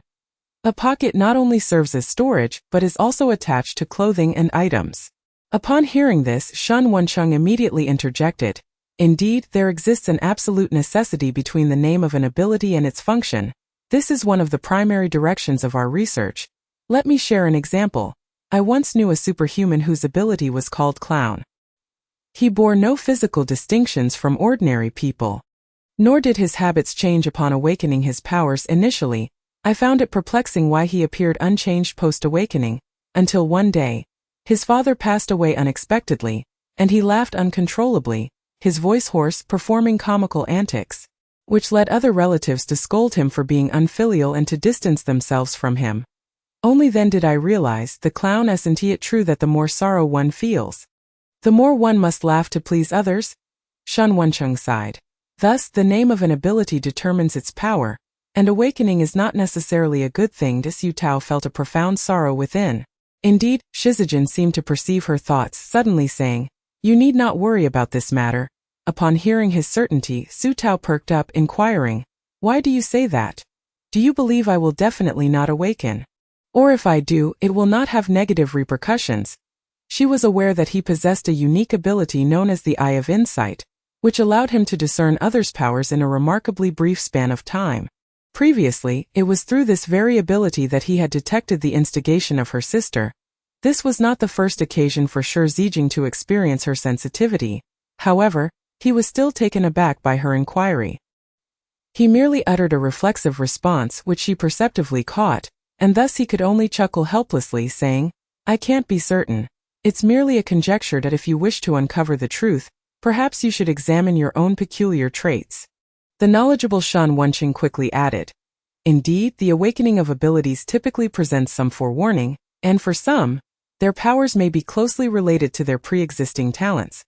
For instance, individuals with excellent memory may awaken as super-recallers, achieving an extraordinary level of photographic memory." Su Tao immediately recalled He Jima, who had always been filled with curiosity about new environments during his childhood. A couple of months ago, during her trip, she had entrusted her 2 feline companions to Mei Lao for care. Upon arrival, Bai Jima had shrunk away, while He Jima boldly commenced patrolling his new territory. It seemed that everything was intrinsically connected in the grand scheme of things. But where did her own connections lie? Once they returned to the vehicle, Shi Zijing remarked, "I shall first escort you back to Panliash, and afterward, I must accompany Mr. Shen to retrieve the lost research materials and samples. These items are of utmost importance and, barring any unforeseen circumstances, should significantly advance the current research on abilities." Shan Wencheng expressed his apologies.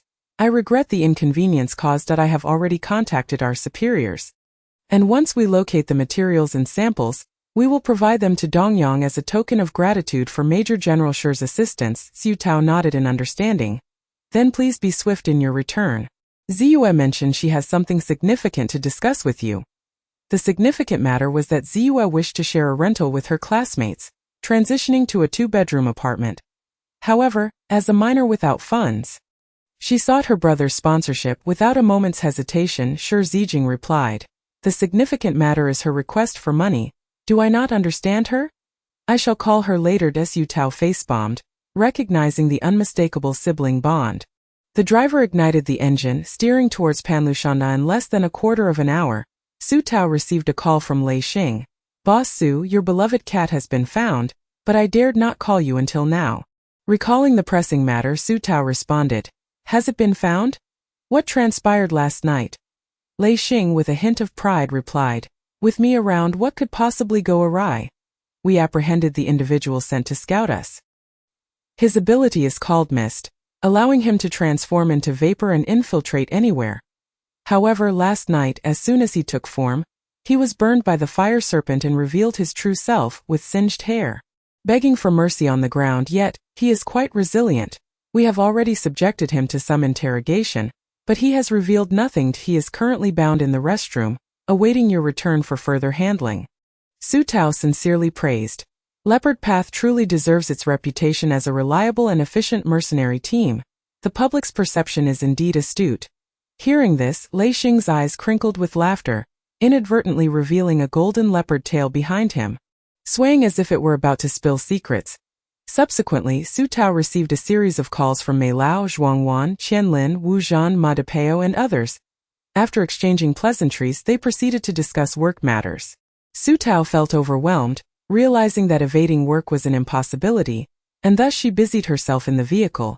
Mei Lao could hardly wait for her return, directly transmitting a plethora of planning diagrams via communicator, over 40 in total, encompassing residential areas, commercial zones, schools, hospitals, and even transportation plans, from community distribution to architectural appearance and interior design. The details were meticulously crafted. Su Tao was left speechless at the sight. Simply perusing the design plan stirred her aspirations to new heights. This planning was so lucid, imparting a sense of order to the entire Taoyang. Moreover, compared to her own simplistic constructions, Mei Lao's architectural designs were genuinely elegant and grand. Mei Lao, with a tone of earnestness, advised, "Tao girl, I can only provide you with theoretical concepts. The specifics depend on your execution, and my suggestion is to establish a clear plan for yourself, or rather for Taoyang. Avoid the haphazard approach of constructing wherever whim leads you. You must ascertain which projects take precedence and what talents are necessary for operational continuity post-construction. Take hospitals as an example. Considering the initial lack of medical personnel, supplies, and equipment, I have drafted 3 sketches corresponding to small clinics, medium-sized community hospitals, and large urban hospitals. As it stands, you can only construct a small clinic. Therefore, you must determine how many staff members are required and from where a continuous supply of medicines will come. These are crucial considerations. Otherwise, without personnel and supplies, your clinic will amount to naught." This admonition struck a chord with Su Tao. Reflecting back, she realized her ambitions had been excessively grand. She wished to advance agriculture, education, and healthcare while simultaneously managing her primary business of property rental, lacking an orderly development plan. Consequently, she found herself in a chaotic whirlwind of busyness. "Thank you, I find your advice invaluable," she expressed. Mei Lao, visibly pleased, replied, "You are quite astute, possessing the vigor and enthusiasm of youth. Perhaps a more measured approach, progressing step by step, would yield better results." Chapter 154. Panliashan, do not move at this moment. The old station was shrouded in ominous clouds.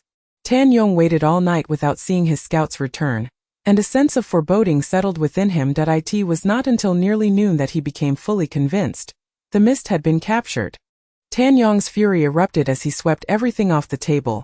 Damn Gu Mingqi! He truly informed Su Tao. The mist's ability to infiltrate any location was effortlessly executed. Even if he were to be detected, his vaporous form rendered him undetectable unless someone had forewarned that fire could reveal him. Chu Jingguan was equally incensed. "Gu Mingqi has collaborated with us for 4 to 5 years. How could he betray us so easily? Who knows how much he has divulged to that Su Tao? If he has disclosed the number of our ability users in our hidden cards, how can we proceed to assault Panliashan?" Tan Yong clenched his fists. "We must attack. Gu Mingqi likely hasn't revealed everything. He is not one to be overly talkative," Chu Jingguan retorted. "He used to be indifferent towards women." "Boss, people can change." The other managers at the old station voiced their agreement, and some had already begun to waver. Gu Mingqi must have disclosed everything. Panliashan has likely prepared thoroughly, just waiting for us to fall into their trap. Some even whispered accusations. "I said from the start not to confront Panliashan directly. We had a chance with Gu Mingqi, yet you drove him away." Tan Yong exploded, punching the speaker while shouting, "Say that again. It was us who forced him." He clearly harbored ulterior motives. The crowd intervened to separate them, but only Lian Sha remained seated, indifferent. The chaos surrounding her was of no concern. All she desired was to find her crystal core. Just then an underling burst in to find Tan Yong. "Brother Yong, Major General Shi Zijing from Dongyang has sent someone, asking for a person named Xiong Tai." The chaotic scene fell silent. Tan Yong composed himself and, still bewildered, asked, "What does he want with Xiong Tai?" He had known Shi Zijing for some time, albeit only in passing during his exploration team's occasional visits to the old station for provisions and lodging. Yet, even as mere acquaintances, he was aware of Shi Zijing's formidable abilities. Tan Yong had often cautioned his men against provoking Shi Zijing's associates. According to the merchant caravans, Shi Zijing's powers were shrouded in secrecy within the military, and rumors circulated that even the capital had extended olive branches to him, all of which he had declined, choosing instead to remain in Dongyang. An underling handed over a message after reading it. Tan Yong was engulfed in rage, cursing, "Not a single one of you is reliable." Chu Jingwen inquired. Boss, what happened? That fool Xiong Tai captured the precious cat of Shi Zijing's friend and nearly lost it in the process. You, go bring Xiong Tai to me. Chu Jingwen's heart sank. Is it a black cat? Such frightening news. Why must it involve Shi Zijing? Anyone familiar with him knew he was not someone to provoke. His peculiar abilities allowed him to single-handedly slay evolved zombies and silently eliminate foes, with rumors suggesting he possessed more than one ability. Tan Yong scrutinized her with suspicion. How do you know it's a black cat? Lian Sha, who had remained silent, suddenly chimed in. She wanted to buy that black cat from Xiong Tai, but it escaped. Chu Jingwen wished to tear her words apart. Tan Yong's fury reignited, and he seized Chu Jingwen by the hair. Roaring, You wretched woman! Have I not told you not to provoke Shi Zijing's people? Not even a cat! Chu Jingwen winced, her scalp nearly pulled off, holding back tears. At that time I truly had no idea. In his rage, Tan Yong was deaf to her pleas, mercilessly assaulting her. Lian Sha found amusement in this spectacle, while simultaneously harboring disdain for Tan Yong, recognizing that a man lacking power and charm resorted to violence against women. It was time to seek a more capable and alluring benefactor. Tan Yong continued to strike until Xiong Tai was brought in, at which point he finally ceased his assault with a kick directed at Chu Jingwen. Xiong Tai, still not entirely brainwashed, looked at Tan Yong and cried out in despair, Brother Yong, I must have been drunk to agree to this. I truly do not wish to participate in any plan to breach Pianliashan. I am a timid person. When faced with real firearms, my abilities falter, and I would undoubtedly be a liability to you. Tan Yong, taken aback by his demeanor, kicked him on the spot, exclaiming, You pitiful wretch! Even if you wish to stay now, I cannot protect you. Why did you choose to capture Shi Zijing's cat of all choices? Be gone! They are here to take you away for punishment. Xiong Tai, dazed, soon realized the gravity of the situation and felt his knees weaken, collapsing to the ground in a feigned death. However, the people dispatched by Shi Zijing were not to be trifled with. They forcefully administered a drug that temporarily nullified his powers and bound him tightly for removal throughout. Tan Yong did not intervene, and when it was done, he even escorted them to the door. One of them nodded at him, saying, Captain Tan, I extend our Major General's gratitude for your cooperation. Additionally, the Major General asked me to remind you that there is more on the back of the token. A sense of foreboding washed over Tan Yong. Once they departed, he hastily retrieved the token and flipped it over. It bore only 5 words. Pianliashan, do not move. Tan Yong's complexion shifted dramatically, and he clenched the token tightly in his hand. Chu Jingwen, sensing his agitation, inquired, Boss, what does it say? With a fierce punch to the table, Tan Yong grimaced and asked, What is the relationship between Shi Zijing and Su Tao? Chu Jingwen appeared bewildered, responding, Is there a connection? One is a major general known as the Heart of Dongyang, while the other is a wealth gatherer from the distant Pianliashan. They seem unrelated. Tan Yong tossed the crumpled token onto the table. Chu Jingwen unfolded it and immediately paled, his heart twisting with confusion. This Su Tao, Gu Mingqi betrayed for her, and now Shi Zijing in Dongyang is openly protecting her. Why should this be? Tan Yong's face was shrouded in shadows. It was she who provoked us first, and now everyone believes I am the one stirring trouble, forbidding me from acting against her. Chu Jingwen, filled with a mix of anger and fear, asked, Boss, what do we do now? Shi Zijing is not someone to be trifled with. Tan Yong remained silent, his expression grim. Nearby, Lian Sha turned her eyes and asked, What is Shi Zijing's ability? Having been in the south for less than half a year, she had only sought patrons in the northern base. Since following Tan Yong, she had been kept on a tight leash, leaving her with little opportunity to inquire about outside matters. Thus she knew little of the prominent figures in the south. She only remembered that Shi Zijing was a military official more formidable than ordinary ability users, yet she had never seen his face. Tan Yong shook his head.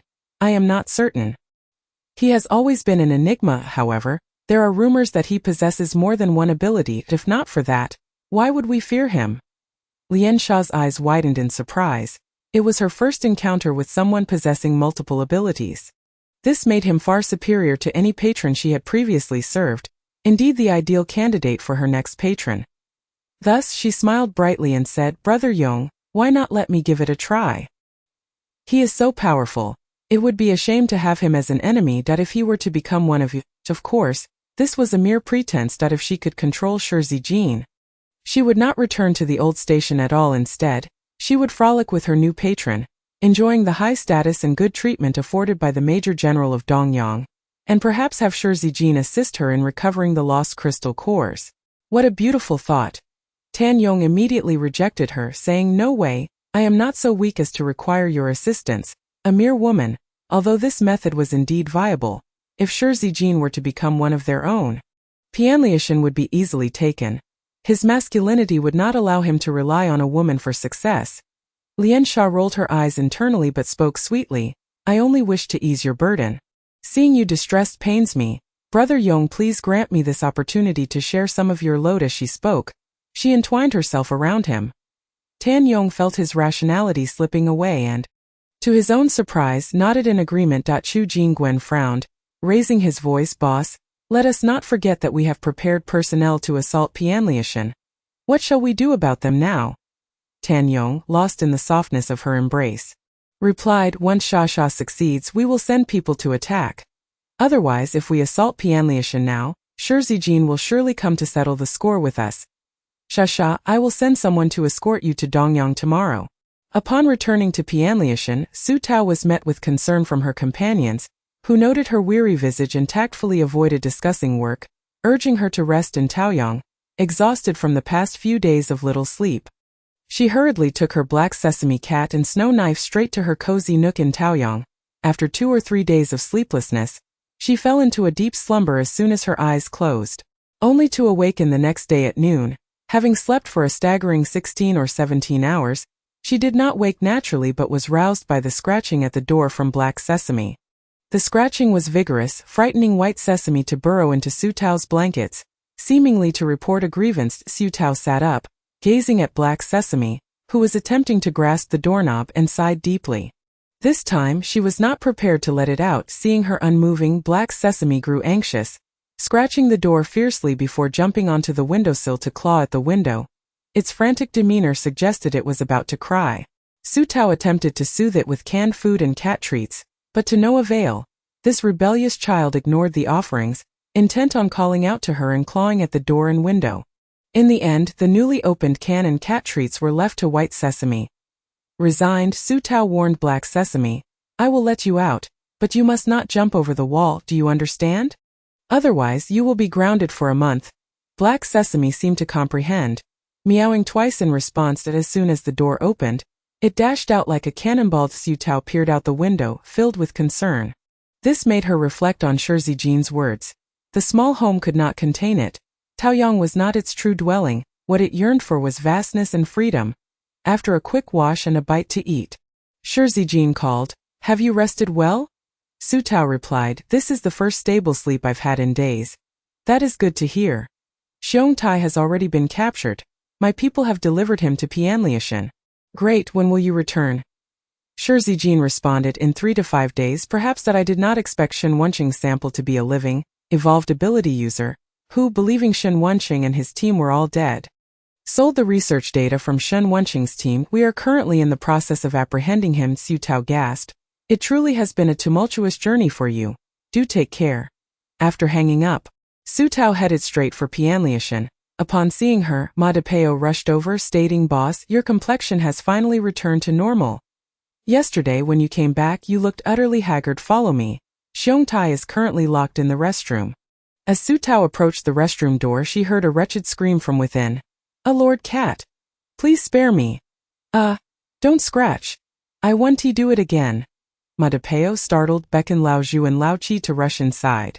Upon opening the door, they found a bloodied Xiong Tai, his face marred, while a fierce black cat stood atop a 2-meter-high partition. Hissing menacingly, Su Tao called out, "Black Sesame." Upon hearing her voice, Black Sesame ceased its hissing and became docile, nimbly jumping down to nuzzle against Su Tao's feet. As she picked it up, she noticed its sharp claws stained with blood and scolded, "You have quite the vengeful streak. I will trim your nails when we return home tonight." Black Sesame seemed to understand, retracting its claws into its pads, ears flattening against its head. At that moment, a bloodied and tightly bound Xiong Tai was dragged out.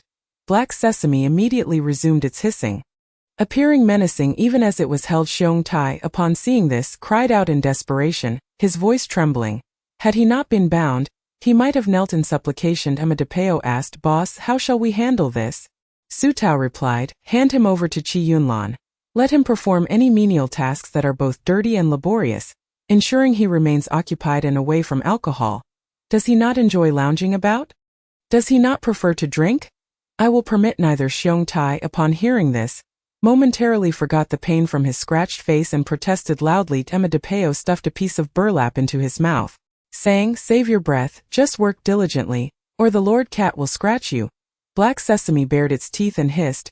Xiong Tai immediately fell silent, his expression gradually becoming one of despair.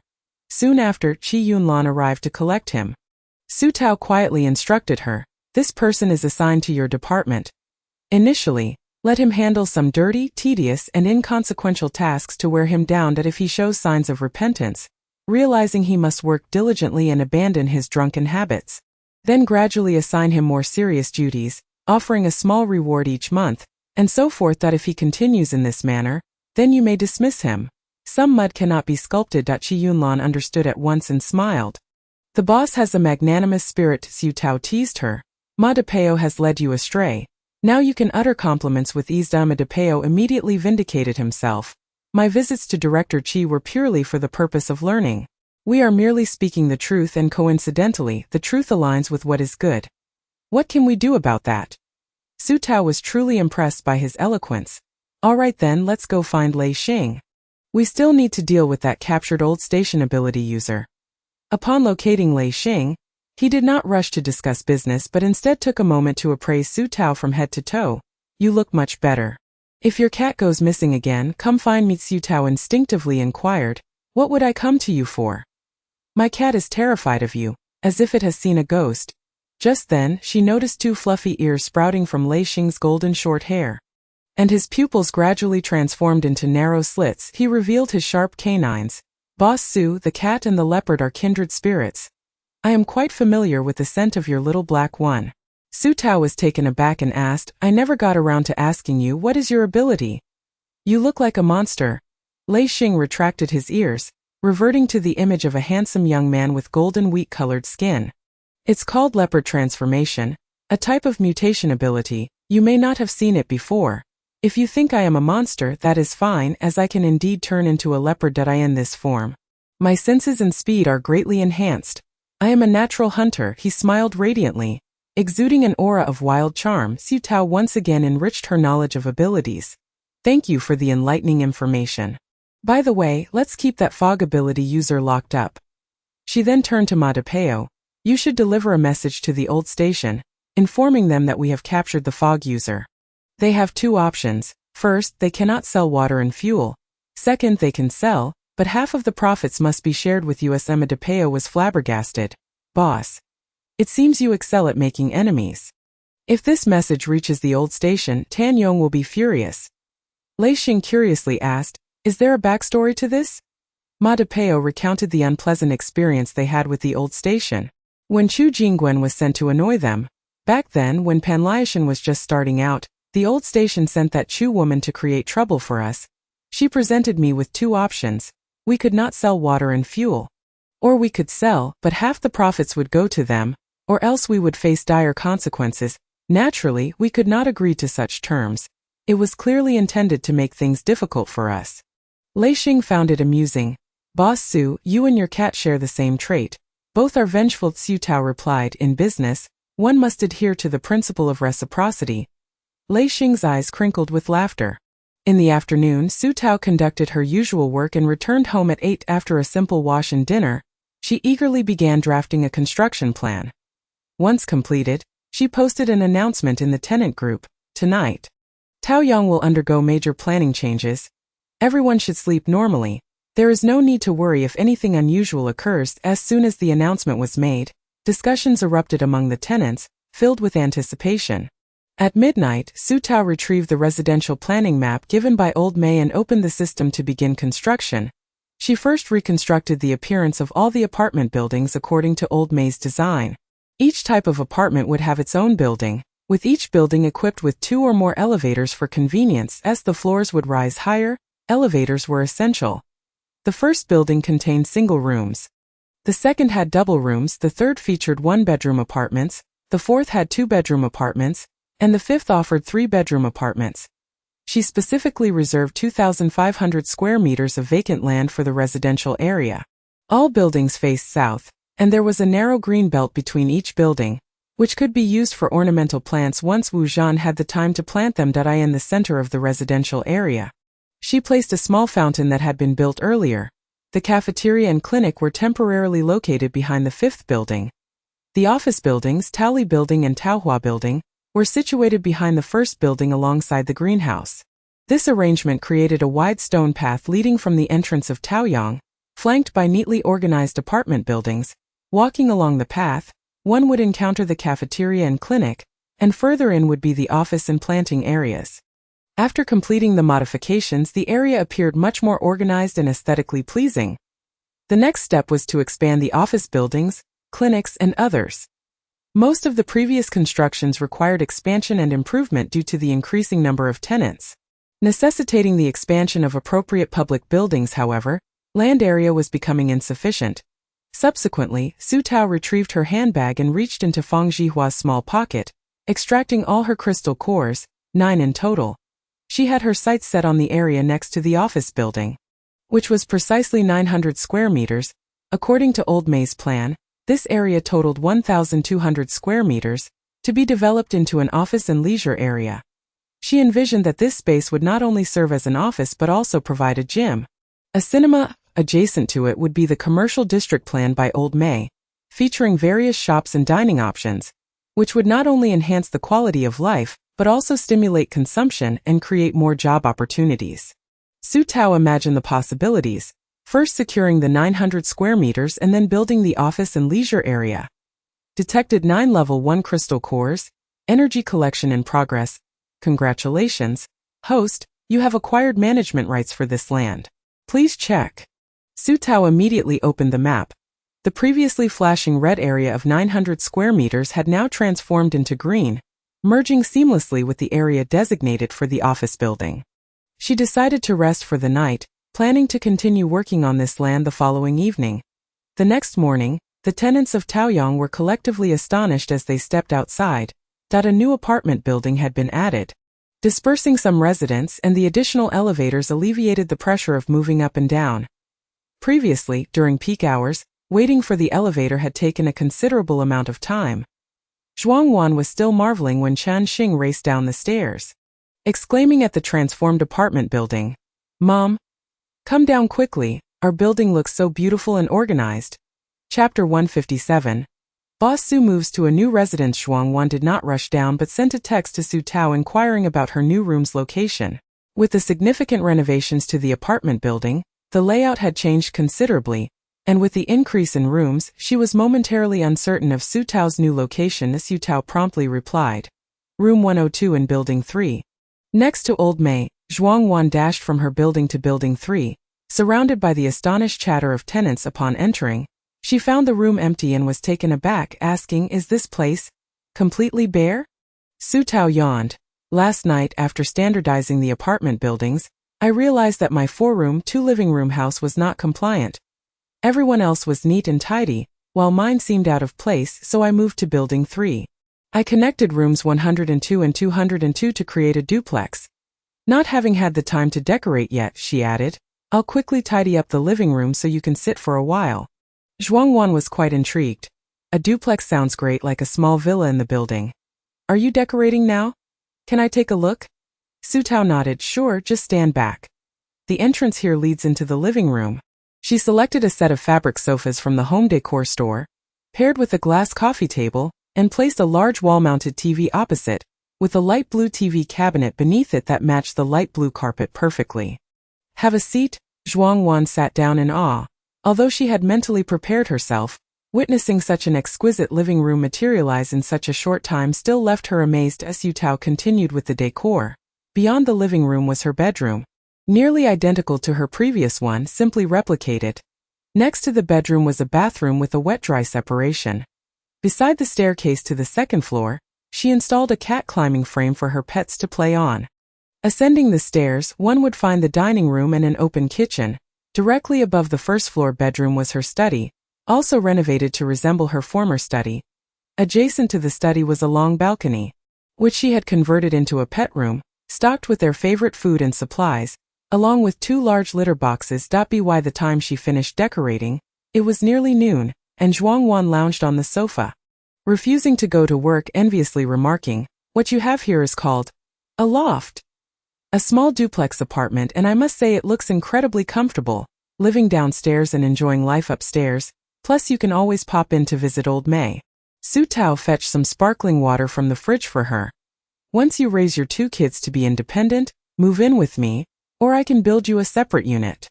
Zhuang Wan waved her hand. "Once a woman has children, she can forget about living carefree. Me. They will always be children, unable to live without me. Changxing is easier to manage, but my daughter is like a little cotton-padded jacket, always busy reading and studying, occasionally coming to check on us at our clinic. By the way, while you were with Heijima those days, we had a tenant, quite elderly, who fell down the stairs due to dizziness and suffered a heart attack. Fortunately, a passing tenant brought him to our emergency room, and Changxing was able to save him just in time. The elderly man's family came to thank me that day and insisted on giving me a red envelope, which I declined. The next day they slipped a shopping card for Dongyang Shopping Center under my door. I had Changxing return it." Su Tao was astonished. "Changxing has become so capable, how did she manage that?" I asked Changxing, and she said it was Dr. Zhong who taught her first aid knowledge. She was quite panicked at the time, but knowing that lives were at stake, she steeled herself and gave it a try. And to her surprise, it worked. Su Tao remarked, "You've raised your daughter well. At just 11, she understands so much. In a few days, I will set up a small office for her at the clinic." Zhuang Wan remarked, "She must be absolutely thrilled." She even asked me to buy her a white coat worn by doctors as a birthday gift. However, to my surprise, it has proven quite challenging to acquire. After searching for half a month, I still haven't found one, and if this continues, I may have to enlist someone to sew one for her. Su Tao took note of this and said, "I will inquire with the guests at Pan Lushan. These individuals travel far and wide and can likely procure anything." Zhuang Wan sighed. "You truly are like a mother to them." Su Tao quickly interjected, "No, just sister will suffice." As they conversed, laughter filled the air, and the warm afternoon sunlight bathed the small apartment in a golden hue. Upon exiting the apartment building, they encountered Fan Chuanhui, who was busily clicking away with his camera, capturing the Meng family. Spotting Su Tao and Zhuang Wan, Meng Xiaobo grinned widely and exclaimed, "Boss Su, Manager Zhuang. This is my father and mother. They just moved in with us today." Seeing how lovely our building is, they hurried to have Xiaohui take a picture of us against this beautiful backdrop. Meng Xiaobo's parents appeared to be down-to-earth individuals, with Meng's father shyly inquiring, "Hello, Landlord Su, Manager Zhuang. Is it all right if we show this picture to our friends outside? They're not bad people, just our relatives." Su Tao replied with a smile, "What's wrong with that? Feel free to take as many as you like." Meng's father beamed with joy, "That's wonderful. I'm absolutely delighted. This place is even more tidy and beautiful than what we saw in pictures. The building is grand and exquisite." He playfully slapped Meng Xiaobo on the back, adding, "The only thing my foolish son has accomplished is moving in here." Meng's mother, linking arms with her future daughter-in-law, rolled her eyes at her husband. "You're talking nonsense." It was Xiaoju who applied for the housing. "How could your son, who is so dim-witted, have thought of such a thing? You're merely riding on your daughter-in-law's coattails." Meng's father immediately relented. Right. I was wronged." Su Tao couldn't help but chuckle at the family dynamic, realizing that the fear of their wives was a tradition in the Meng household. She turned to Meng Xiaobo and asked, "When will you hold the wedding?" With a blissful grin, Meng Xiaobo replied, "Next month. We haven't set a specific date yet, but we plan to have it in Taoyang. You must come, Boss Su, and we would love to have you as our host." The entire Meng family looked at her with eager anticipation. Su Tao readily agreed, "No problem. Just let me know once the date is at." That moment, Fan Chuanhui called out, "Boss Su, Manager Zhuang. Why don't you join us for a photo? Our building is simply too beautiful. Anyone unfamiliar with it would think we reside in a pre-apocalyptic neighborhood. We must capture this moment." Su Tao and Zhuang Wan stood side by side, beaming smiles as they leaned against the elegantly simple apartment building. Basking in the afternoon sun with a click, the scene was immortalized. After the photo session, Su Tao wasted no time and headed to the office building to manage various affairs and self-study management knowledge. Before the end of the workday, Chi Yunlan approached her, hesitating to speak. Boss, Xiong Tai might not last much longer. He had 2 large cuts on his face, and the people at the station didn't treat him properly, resulting in the loss of 1 eye and a festering wound. These past 2 days in Taoyang, Black Sesame has been scratching him as soon as he sees him, with the summer attire being so minimal. His body is covered in wounds, leaving a trail of blood wherever he goes today. I sent him to take out the trash, only for the tenants to inform me that he collapsed into the garbage heap and lost consciousness. He was just pulled out, but his breathing is weak. Yu Tao remained unfazed. Don't be fooled by him. He might be pretending to be incapacitated to avoid work. Abilities like his are not so easily extinguished. After saying this, she leaned out the window and called for Black Sesame, who promptly scampered inside. Yu Tao turned to Chi Yunlan and said, "If he continues to feign unconsciousness, let Black Sesame keep scratching him until he gets up." Afterward, she playfully tapped Black Sesame on the head and added, "That's enough. From now on, unless permitted, you are not to scratch him, or else no more outings for you." Black Sesame seemed to understand. Tilting his head and meowing softly, Chi Yunlan was astonished. It seems he has become quite clever. "All right, I'll go now." After dinner, Su Tao immersed herself in constructing the clinic.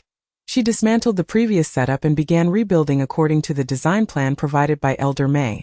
Fortunately, the system would refund equivalent materials and furniture as long as they were undamaged, making the reconstruction quite economical. After 3 hours of hard work, Su Tao stood at the clinic's entrance, admiring her creation.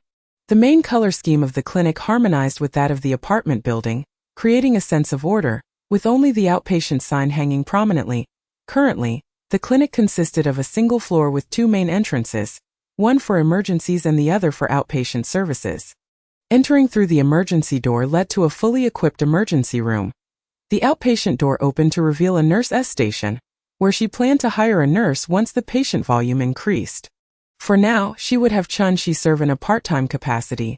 Behind the nurse's station was a treatment room filled with medical equipment, primarily designated for Dr. Zhong's use. A bench was placed outside the treatment room for family members to wait. To the right of the nurse's station lay the office area, with the first room designated as Dr. Zhong's private office, furnished with a desk, chairs, and a large bookshelf for patient records and various materials. Exiting the office, 2 workstations were enclosed by half walls, one of which was reserved for Chun-Shi. Further back in the office area was an open tea room for doctors and nurses to relax and hydrate. Additionally, there was a small pharmacy. Though it remained empty for the time being, Su Tao intended to have a discussion with Zhang Lin, the head of the transportation team in Panlushan, to explore potential channels for acquiring pharmaceuticals. She also planned to ask Zhuang Wan to recruit 1 or 2 professional doctors. This way, the clinic would be quite comprehensive, allowing tenants with common ailments like colds and fevers to receive care in Taoyang, while Dr. Zhong could handle more significant injuries. Moreover, she needed to prepare a separate room for Dr. Zhong in the apartment building since the previous one had been dismantled. Thus, she expanded to create a 1-bedroom apartment with a simple and elegant design. Considering that he did not cook, so there was no small kitchen, however, she did provide a refrigerator, microwave, and water purifier.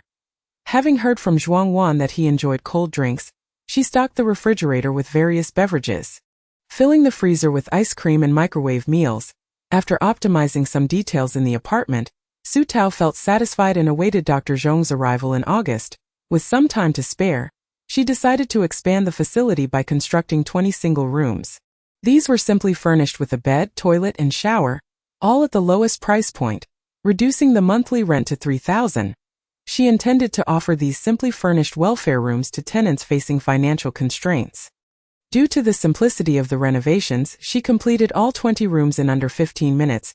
Glancing at the clock, she noticed it was already past 1, yawned, and then expanded 2 3-bedroom, 2 living room units. By the time she finished, it was 3 in the morning, prompting her to hurry back to her own room. Despite her exhaustion, she managed to sleep for nearly an hour before going out to retrieve Black Sesame. Feeling reassured only after bringing him back home, as she lay down to rest, she couldn't shake the thought that her youthful days might lead to an untimely demise, juggling work, studies, and cat hunting with only 4 to 5 hours of sleep a night. The next day, Su Tao was reluctantly awakened around 8 because Black Sesame was complaining. His brother, Black Sesame, had once again pried open the screen window and jumped out to play. Yawning incessantly, she fed her 2 furry companions and received work updates from her subordinates. With no choice but to freshen up quickly, she ate breakfast and headed to work at Taoli Building. Upon seeing the numerous rental units available, Zhuangwan was overwhelmed with joy and expressed her admiration for her boss's hard work. "Boss, you are incredibly industrious. On behalf of all the tenants, I extend my highest respect to you." Su Tao took a sip of her coffee and replied, "Thank you. Could you help me catch Black Sesame?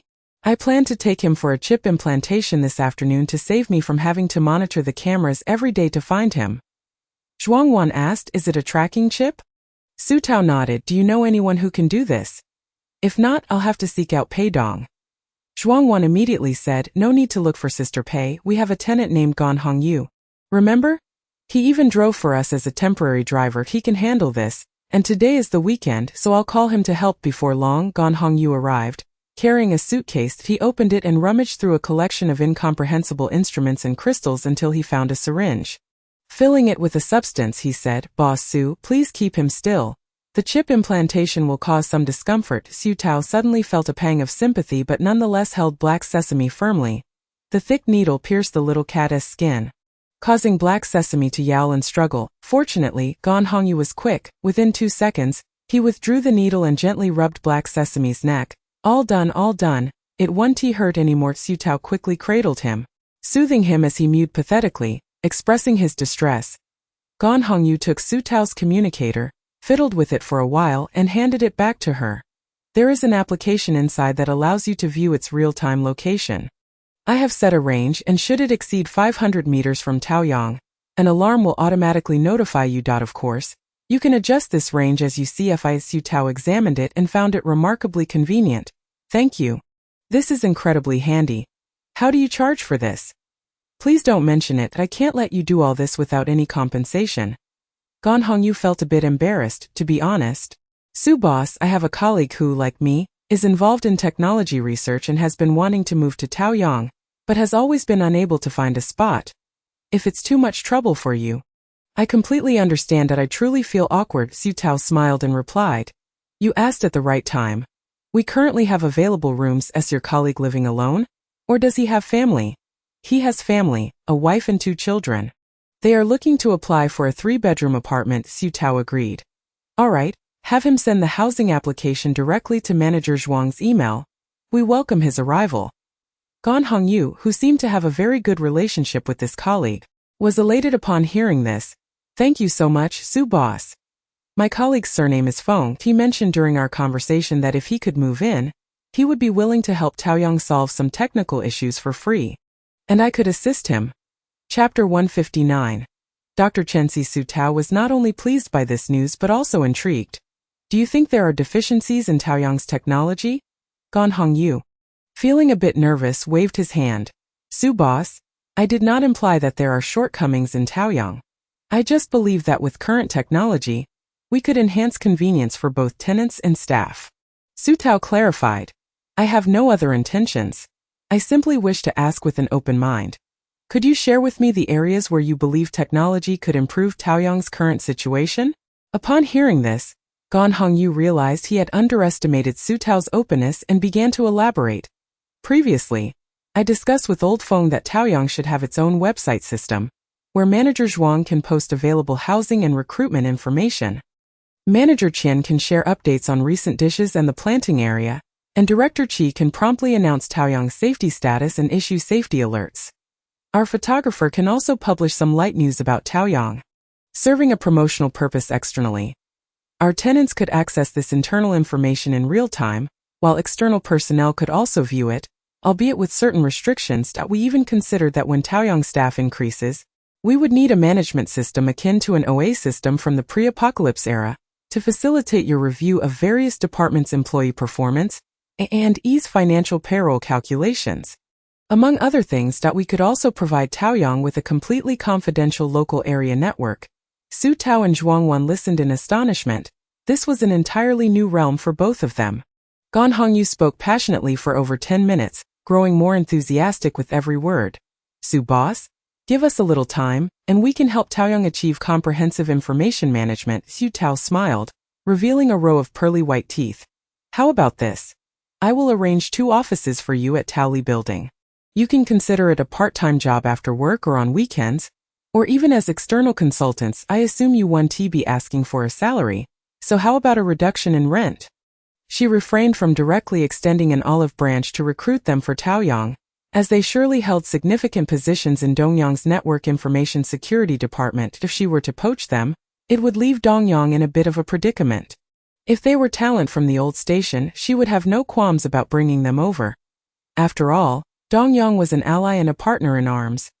Gan Hongyu was taken aback by her sincerity and felt that his and his friend's fervor had received validation and support. He responded emotionally. All right, I will take this on for Feng and thank you, no matter if it is part-time or external consulting. Since we have accepted Su Boss's kindness, we will ensure the work is done properly. The 4 of them chatted joyfully for a while when Chen Si suddenly rushed in, and upon seeing people in the office, immediately halted, politely greeting Gan Hongyu before expressing her surprise. Mom, Sister Tao. Has our clinic building been newly constructed? From the outside it looks much larger, and its appearance has improved significantly. It matches our apartment building quite well. Can I go in and take a look? The front door is locked. Su Tao almost forgot that she had temporarily locked the door to prevent curious tenants from entering the newly built clinic. Gan Hongyu immediately chimed in. Su Boss, I can create electronic access cards for different buildings. You can simply swipe the communicator. It's quite simple. I will have it ready for you tonight. Su Tao admired his initiative. Great, thank you for your hard work. She then took Chen Si to the outpatient building. Upon entering, Chen Si excitedly dashed around the inner room, turning to Su Tao and exclaiming, Sister Tao, it really is much larger than before. When Uncle Zhong comes next week, he will surely be envious. He previously told me that there isn't even a decent consultation room in the East District, and patients come to his house to seek him out. He also said Bosku is stingy and doesn't install air conditioning anywhere. His happiest moments each month are when he comes to Taoyong to enjoy the air conditioning. Su Tao chuckled. It seems your Uncle Zhong has been quite critical of his boss behind the scenes. Let him be envious, Chen Si giggled, pushing open the door to the office area. As she walked past the entrance, she saw 2 semi-enclosed desks and turned to Su Tao with an expectant look. Su Tao patted her shoulder. These are prepared for you. Choose a spot you like. Once you've mastered your skills. She tapped on the independent office prepared for Zhonggaoi. How about preparing an independent office for you too? Our Dr. Chen Si? Chen Si stood still and upon hearing this, felt a rush of excitement coursing through her veins. A thing called aspiration flowed through her limbs, invigorating her. Zhuangwan noticed her daughter's trembling expression and quietly told Su Tao, that's enough. If you say any more, she would rush off to save lives right now. Su Tao, amused, nodded and continued. Learn well from Dr. Zhong. If you need anything, books, instruments, medicines or anything else, I will do my utmost to help you acquire them. Chen Si was deeply touched. Sister Tao, you are truly wonderful. Uncle Zhong says you have a great heart and care for the world. Su Tao laughed. You believe everything your Uncle Zhong says. Don't you? Zhuangwan added, a hint of jealousy in her tone. Of course. When he says something it outweighs what I say tenfold. Chen Si disagreed.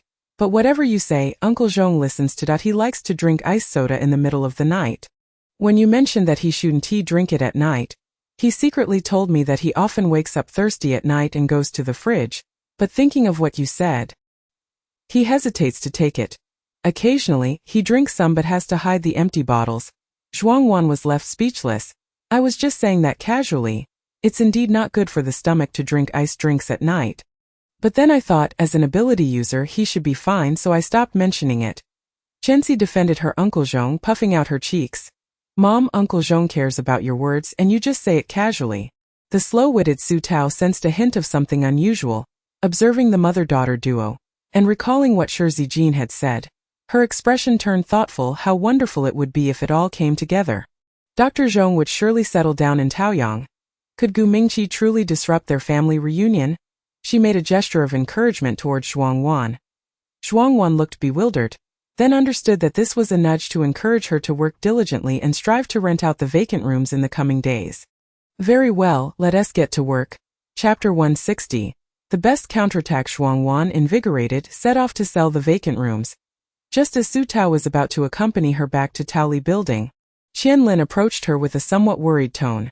Boss, the transport team leader who was feeling unwell, the one who delivered the lily seeds, might have to back out. Su Tao was taken aback. Why?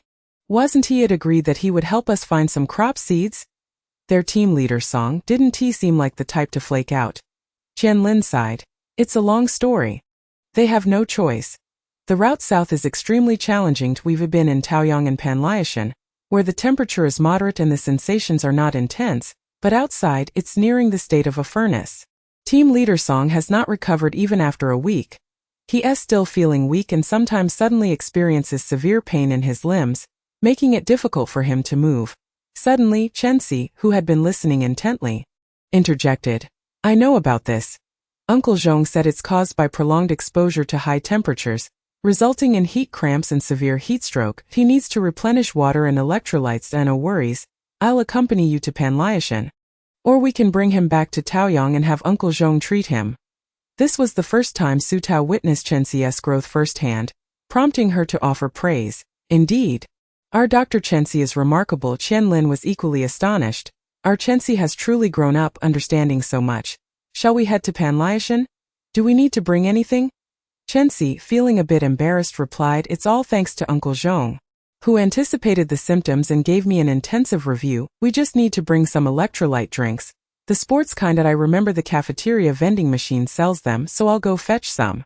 The group grabbed a few sports drinks and hurried to Panliashan. When Ma Depao saw them, he willingly took the drinks from them. Zhang Lin, standing nearby, felt quite apologetic. Boss Su, Manager Qian, I truly didn't expect Captain Song to be so gravely ill. Should I introduce you to other teams instead? I'm really sorry about this. Su Tao shook her head. It's all right. Where is Captain Song's room? Please take us to see him. We have a doctor. Zhang Lin's eyes lit up. You have a doctor? That's wonderful. Is he coming? Su Tao patted Chenxi. Our little doctor. Chenxi felt a mix of nervousness and pride. Zhang Lin, upon realizing how young she was momentarily speechless. Boss Su, you're not joking with me, right? Captain Song is truly bedridden. Su Tao firmly stated. First, take us to see him. Zhang Lin had no choice but to lead them to Song Yuebin's room and knocked on the door. Once opened, they found several people inside. 6 or 7 individuals, presumably members of the transport team. Lying on the bed was a man whose skin was red and cracked, looking rather frail at first glance. He indeed seemed gravely ill. The vice captain, upon seeing them, immediately came forward. Manager Qian, what brings you here? I apologize. As you can see, our captain is currently in a rather inconvenient situation. Qian Lin replied. This is our boss from Taoyang Panliashan. Her surname is Sudat. We're here today to have our little doctor check on Captain Song. If that doesn't work, we have a clinic with professional doctors on our side. The vice captain and the team members were taken aback with surprise. Even the bedridden Song Yuebin was astonished, propping himself up. Panliashan actually had its own clinic and doctors. This was even more advanced than some small bases, something the old station could never offer.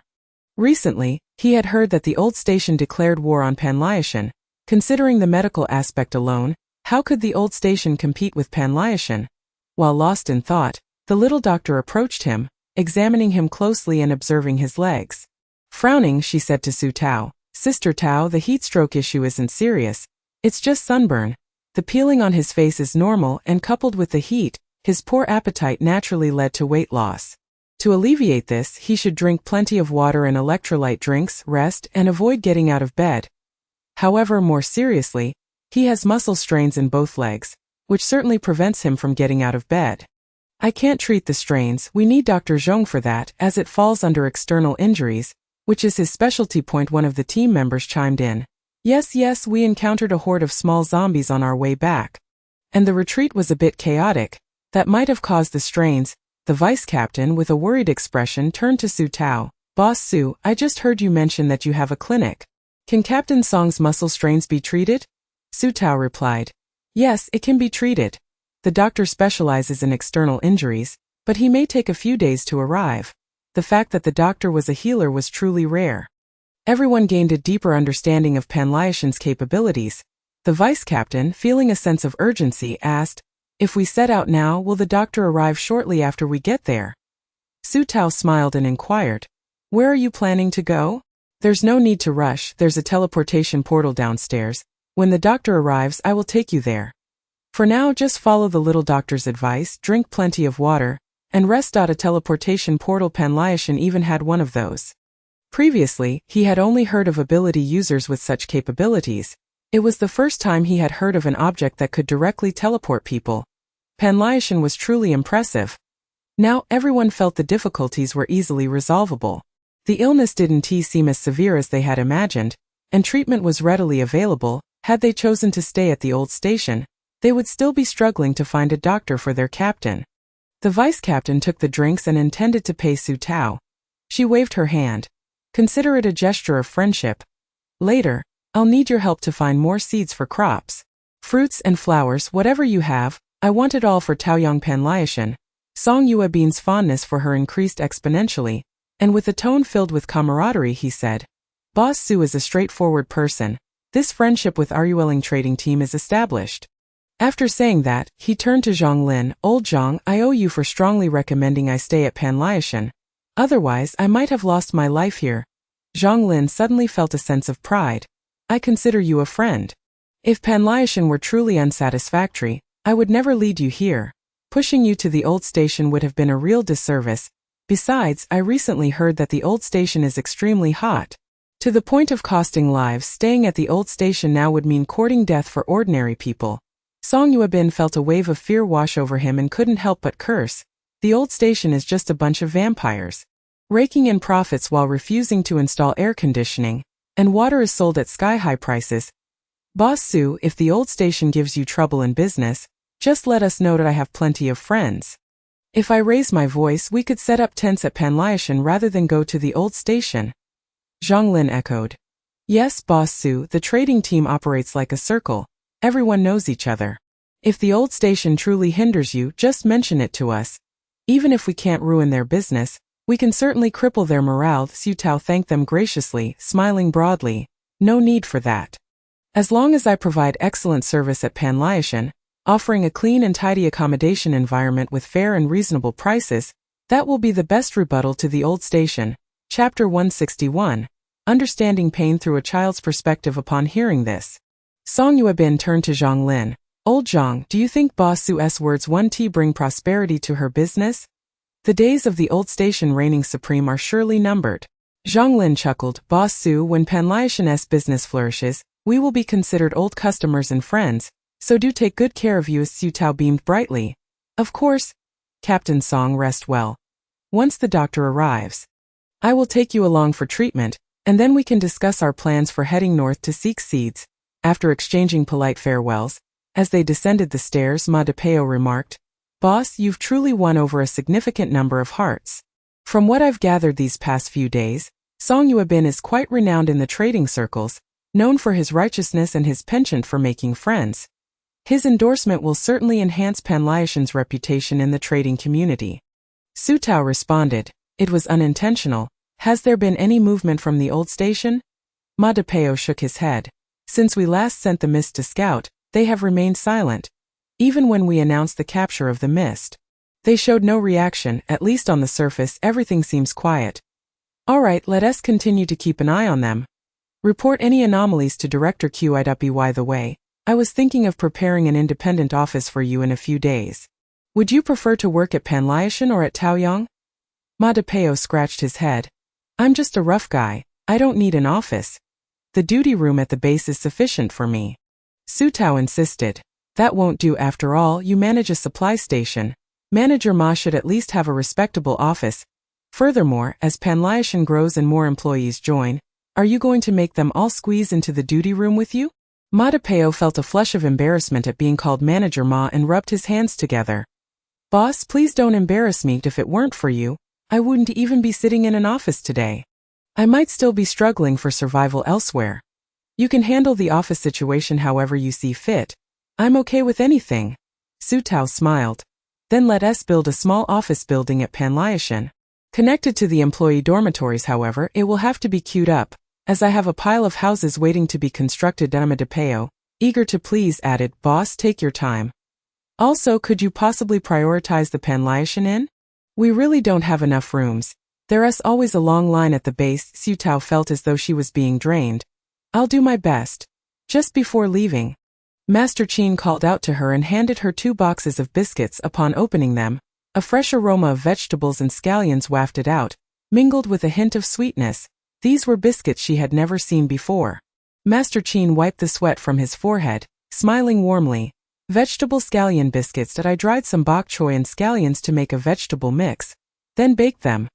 Take some home and try them. If you like them, I'll make more. Xiu Tao immediately picked one up and tasted it. It was salty, crispy, and incredibly delicious. She gave Master Qin a thumbs up. You truly are a master chef. These are far better than what is sold in the vending machine. Master Qin, feeling bashful from her praise, replied, You overrate me. It's just a little snack I made. The other box is for Feng Ji. That child loves sweets, so I added a bit more sugar. You might not be used to it, Xiu Tao joked.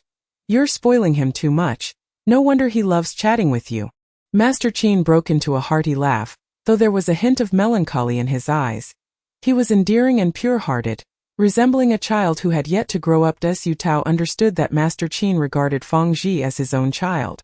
Given Master Qin's age, if he had children, they would be approximately the same age as Feng Ji. Just as she was contemplating this, Xiu Tao suddenly heard a boy's bright voice calling from the back mountain, Master Qin, do we have to take out the trash today? If so, I'll help carry it down. The weather is too hot for it to sit overnight. It'll go bad. Upon hearing this, Master Qin hurried to the window and shouted, No more. Thank you for your hard work.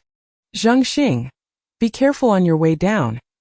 After returning, he explained to Xiu Tao, This boy is Zhang Xing, the one who helped us find the cat last time.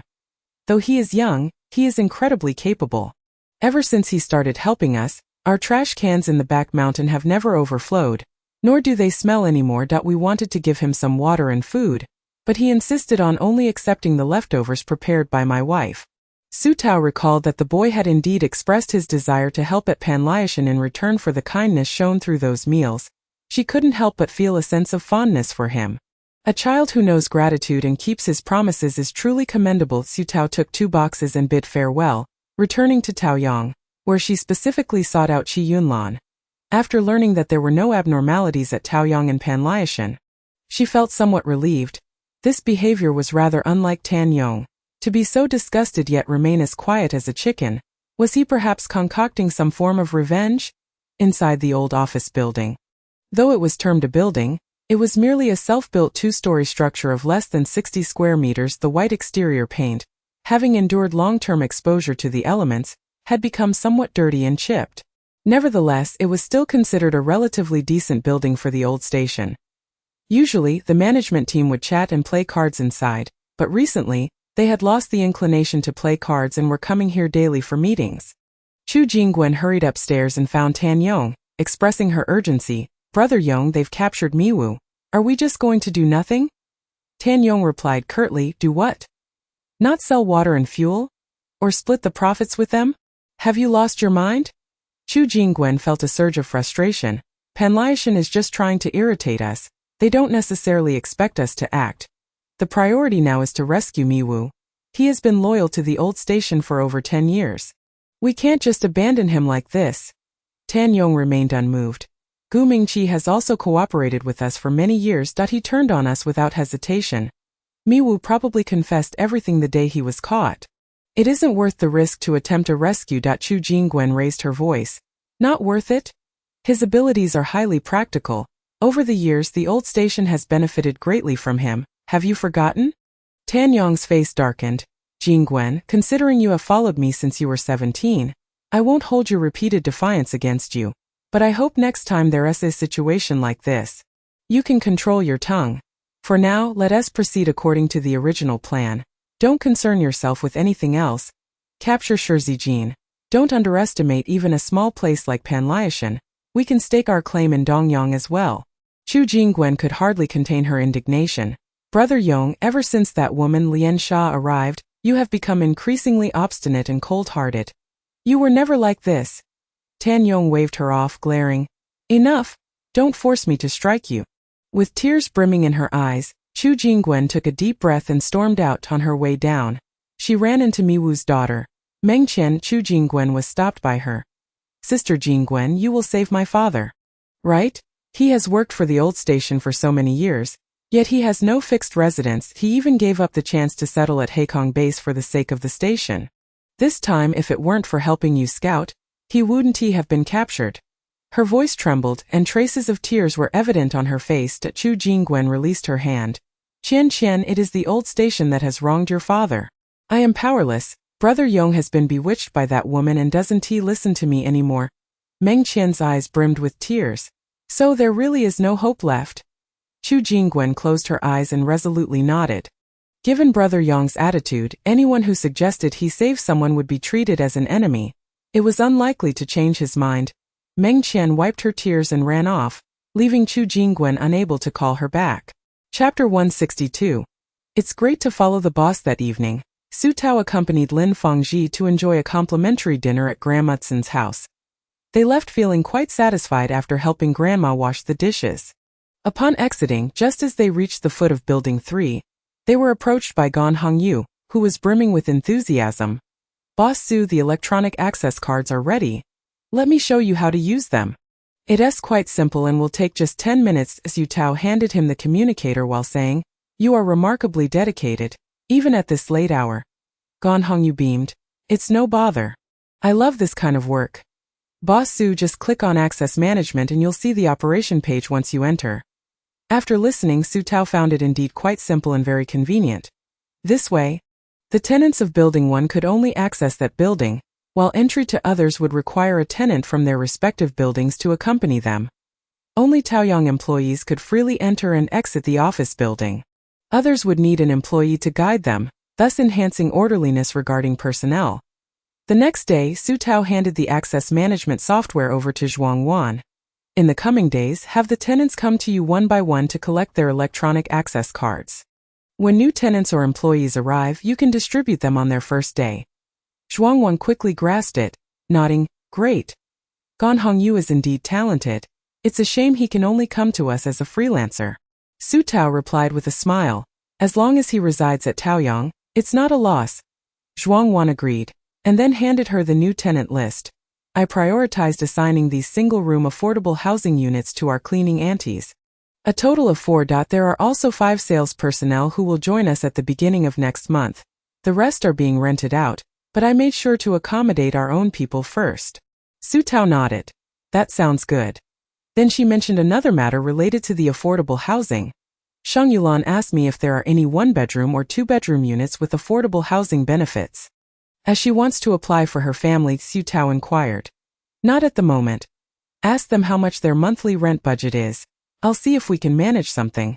Zhuang Wan responded. I asked. Her family of 4 has a monthly income of just under 30,000, and they can spend about 20,000 on rent each month. Su Tao calculated in her mind. That should be manageable.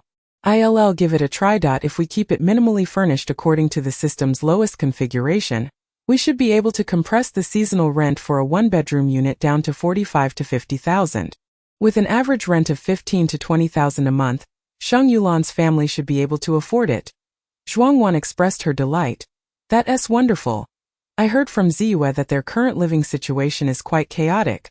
I worry every time she comes home from class that if they could come to Taoyang, it would also be great for Fengji and my son to have lessons, Su Tao remarked. I heard Fengji say that Chanyang is very attentive in class. What does he do every day? Zhuang Wan sighed. He is always hanging out with Lei Xing. Recently, he's been learning to drive and now shooting. In short, he avoids studying that I can't control him anymore. He has already entered his rebellious phase. Daughters are better. Look at Chan Shi Yulan and Xiao Menot. If you ever get married, just have a daughter. Sons are a source of trouble. Su Tao waved her hand. It's too early to discuss this with me. I am not listening. Do you have anything else? If not, I'll go work. With the new employees arriving next month, we're running out of space in the office building that I plan to construct a larger one all at once. Zhuang Wan looked forward to it. It's great to follow the boss. Go for it. Su Tao worked tirelessly for 5 or 6 hours. She doubled the original Taoli building, expanding it to 600 square meters. According to the design plan provided by Old May, the entrance on the first floor leads to the reception area, where she plans to hire 2 attractive receptionists to serve as the face of the establishment. The wall behind the reception desk was adorned with a large mirror, making the entire hall appear more spacious and elegant. The hall featured marble flooring, shining brightly. Old May was right. Having a decent reception area elevates the overall quality. To the right of the reception area are the restrooms, while to the left are the access gate and elevator. This access gate is for employees to swipe their cards to enter the internal office area. Beyond the gate, one can take the elevator to higher floors or turn right into the first office area. The public office area contains 14 workstations, arranged in a cross formation with frosted glass partitions, allowing for better communication while providing a degree of privacy. Further in the corner, there is an open tea room equipped with a water dispenser, counter, and sink. Next to the tea room is Old May's private office. Considering his mobility issues, Su Tao even built a restroom within the office after completing the first floor. Su Tao was utterly exhausted. There were so many details to attend to when she finally looked up.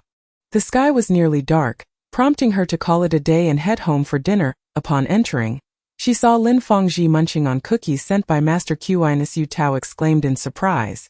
"Didn't you finish that box? Did you eat the one I had?"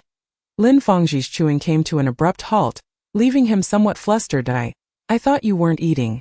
Su Tao waved her hand dismissively. "Never mind, just eat. Just leave me half." Lin Fangji tilted the box slightly to show her there's hardly half left. Su Tao replied, "Then you'll owe me a box." Lin Fangji immediately nodded. "I'll ask Uncle Qin for one tomorrow." He then devoured the remaining cookies with the speed of a whirlwind, settling down on the sofa contentedly. Flanked by Shuo, Su Tao activated her communicator to locate Heijima, then instructed Lin Fangji, "Go call Heijima back home. It's down by building 1. Lin Fangji promptly sat up and dashed downstairs to retrieve Heijima. The cat meowed at him, sounding as if it were complaining about being dragged back home. Su Tao unceremoniously shut the door behind them. A restful night ensued at 8 in the morning. Su Tao routinely let Heijima out. As soon as she opened the door, she spotted a cleaning lady circling in front of her door, evidently waiting for her to emerge. Su Tao recognized her. After Qi Yunlan was reassigned, this woman had been promoted to the current head cleaner, the eldest among all the cleaning staff, likely in her 50s. The ravages of the apocalypse made her appear as though she were in her 60s. However, Qi Yunlan had remarked that she was diligent, efficient, and very reliable. "Is there something you need, Aunt Kong?" Seeing Su Tao had opened the door, Aunt Kong hurried over, her excitement causing her to stutter slightly. "Su boss, I don't have any particular business. It's just that I heard Manager Zhuang say yesterday that I could stay in our subsidized housing. I was so thrilled that I couldn't sleep all night. I have nothing much to offer, but I was wondering if I could help you clean. I am truly grateful. I want to take up your work hours." "I'll help you after I finish work," Su Tao quickly interjected. No, you really don't have to. Your work is already quite taxing. And besides, I genuinely don't have anything that needs cleaning. Thank you so much." Aunt Kong seemed a bit flustered. "What are you thanking me for?" "It's I who should be thanking you. Actually, I've been homeless for 2 weeks, unable to find a place to stay. People are reluctant to rent to me because of my age and my solitary status. As she spoke, Aunt Kang's voice choked with emotion, "And I know how scarce housing is at Taoyang. You and Manager Zhuang specially arranged this batch of subsidized housing for people like us without intending to profit from it. We are truly grateful to you." Su Tao sighed inwardly and reassured her, "Please don't carry such a heavy mental burden. Now that you're here at Taoyang, you are part of our family. Simply performing your duties well is the best way to repay Taoyang. I truly don't need any assistance. You should head to the cafeteria for breakfast and take a moment to rest. Live well here at Taoyang and make sure to take care of yourself." After finally sending away Aunt Kong, who was insistent on helping with cleaning, Su Tao prepared to return to her bed for some more sleep. But Ma De Peo called her again. "Boss, are you awake? A girl came last night, just over 20, claiming to be the daughter of the mist. She insisted we capture her to exchange for her father. And now she has set up a tent at our door. Looks like she's serious. What do we do about this?" Captain Lei suggested we bind her today and dispose of her somewhere far away, letting her fend for herself. Is that feasible? Su Tao asked. "Has she disturbed the guests?" Ma De Peo replied, "Not really. In fact, some of our guests seem quite taken with her antics." Su Tao responded, "You need to be firm with her today. Her father is an ability user, while she is just an ordinary person, devoid of any bargaining power. Even if she sits there all day, we cannot entertain her demands. She should abandon this notion and return from whence she came." Or she will have to face the consequences. Emma DePeo agreed. Understood. I'll make sure she leaves on her own. After hanging up, Su Tao fought against her drowsiness to send a message to Zhuang Wan, instructing her to have everyone set up in the newly constructed office on the first floor and organize workspaces, as she would arrive 2 hours later. 2 hours later, upon arriving at the office building, she coincidentally encountered Lu Panpan pushing Old Mei inside. Old Mei gazed at the unfinished office building before him, a smile spreading across his face. It's beautiful, grand, and quite impressive, Su Tao replied. Indeed, you designed it yourself. Let me wheel you inside for a look. Lu Panpan smiled as she handed the wheelchair over to Su Tao, opting to wait outside as Su Tao pushed him along. She inquired, how are your legs feeling now? Old Mei cheerfully responded, I can now walk for 10 minutes with support. By the time Dr. Zhong comes next, I'll be able to navigate the stairs on my own. Su Tao felt genuinely delighted and teased. Next month, I'll take you to climb Panlu Mountain. It's not too steep. If we tire, we can take the elevator. It's just to let you experience it. Old Mei chuckled warmly. That sounds great. Let us bring Xiao Pan along as well. Even though she hasn't mentioned it, I know she's been wanting to visit Panlu Mountain to see her son. Su Tao nodded. Absolutely. There's one more thing. Taoyang. Don't take it the wrong way. I'm getting older and won't be able to accompany you or Taoyang for long. Su Tao abruptly froze in place. Wait, don't rush, let me finish. I want you to help me find a student.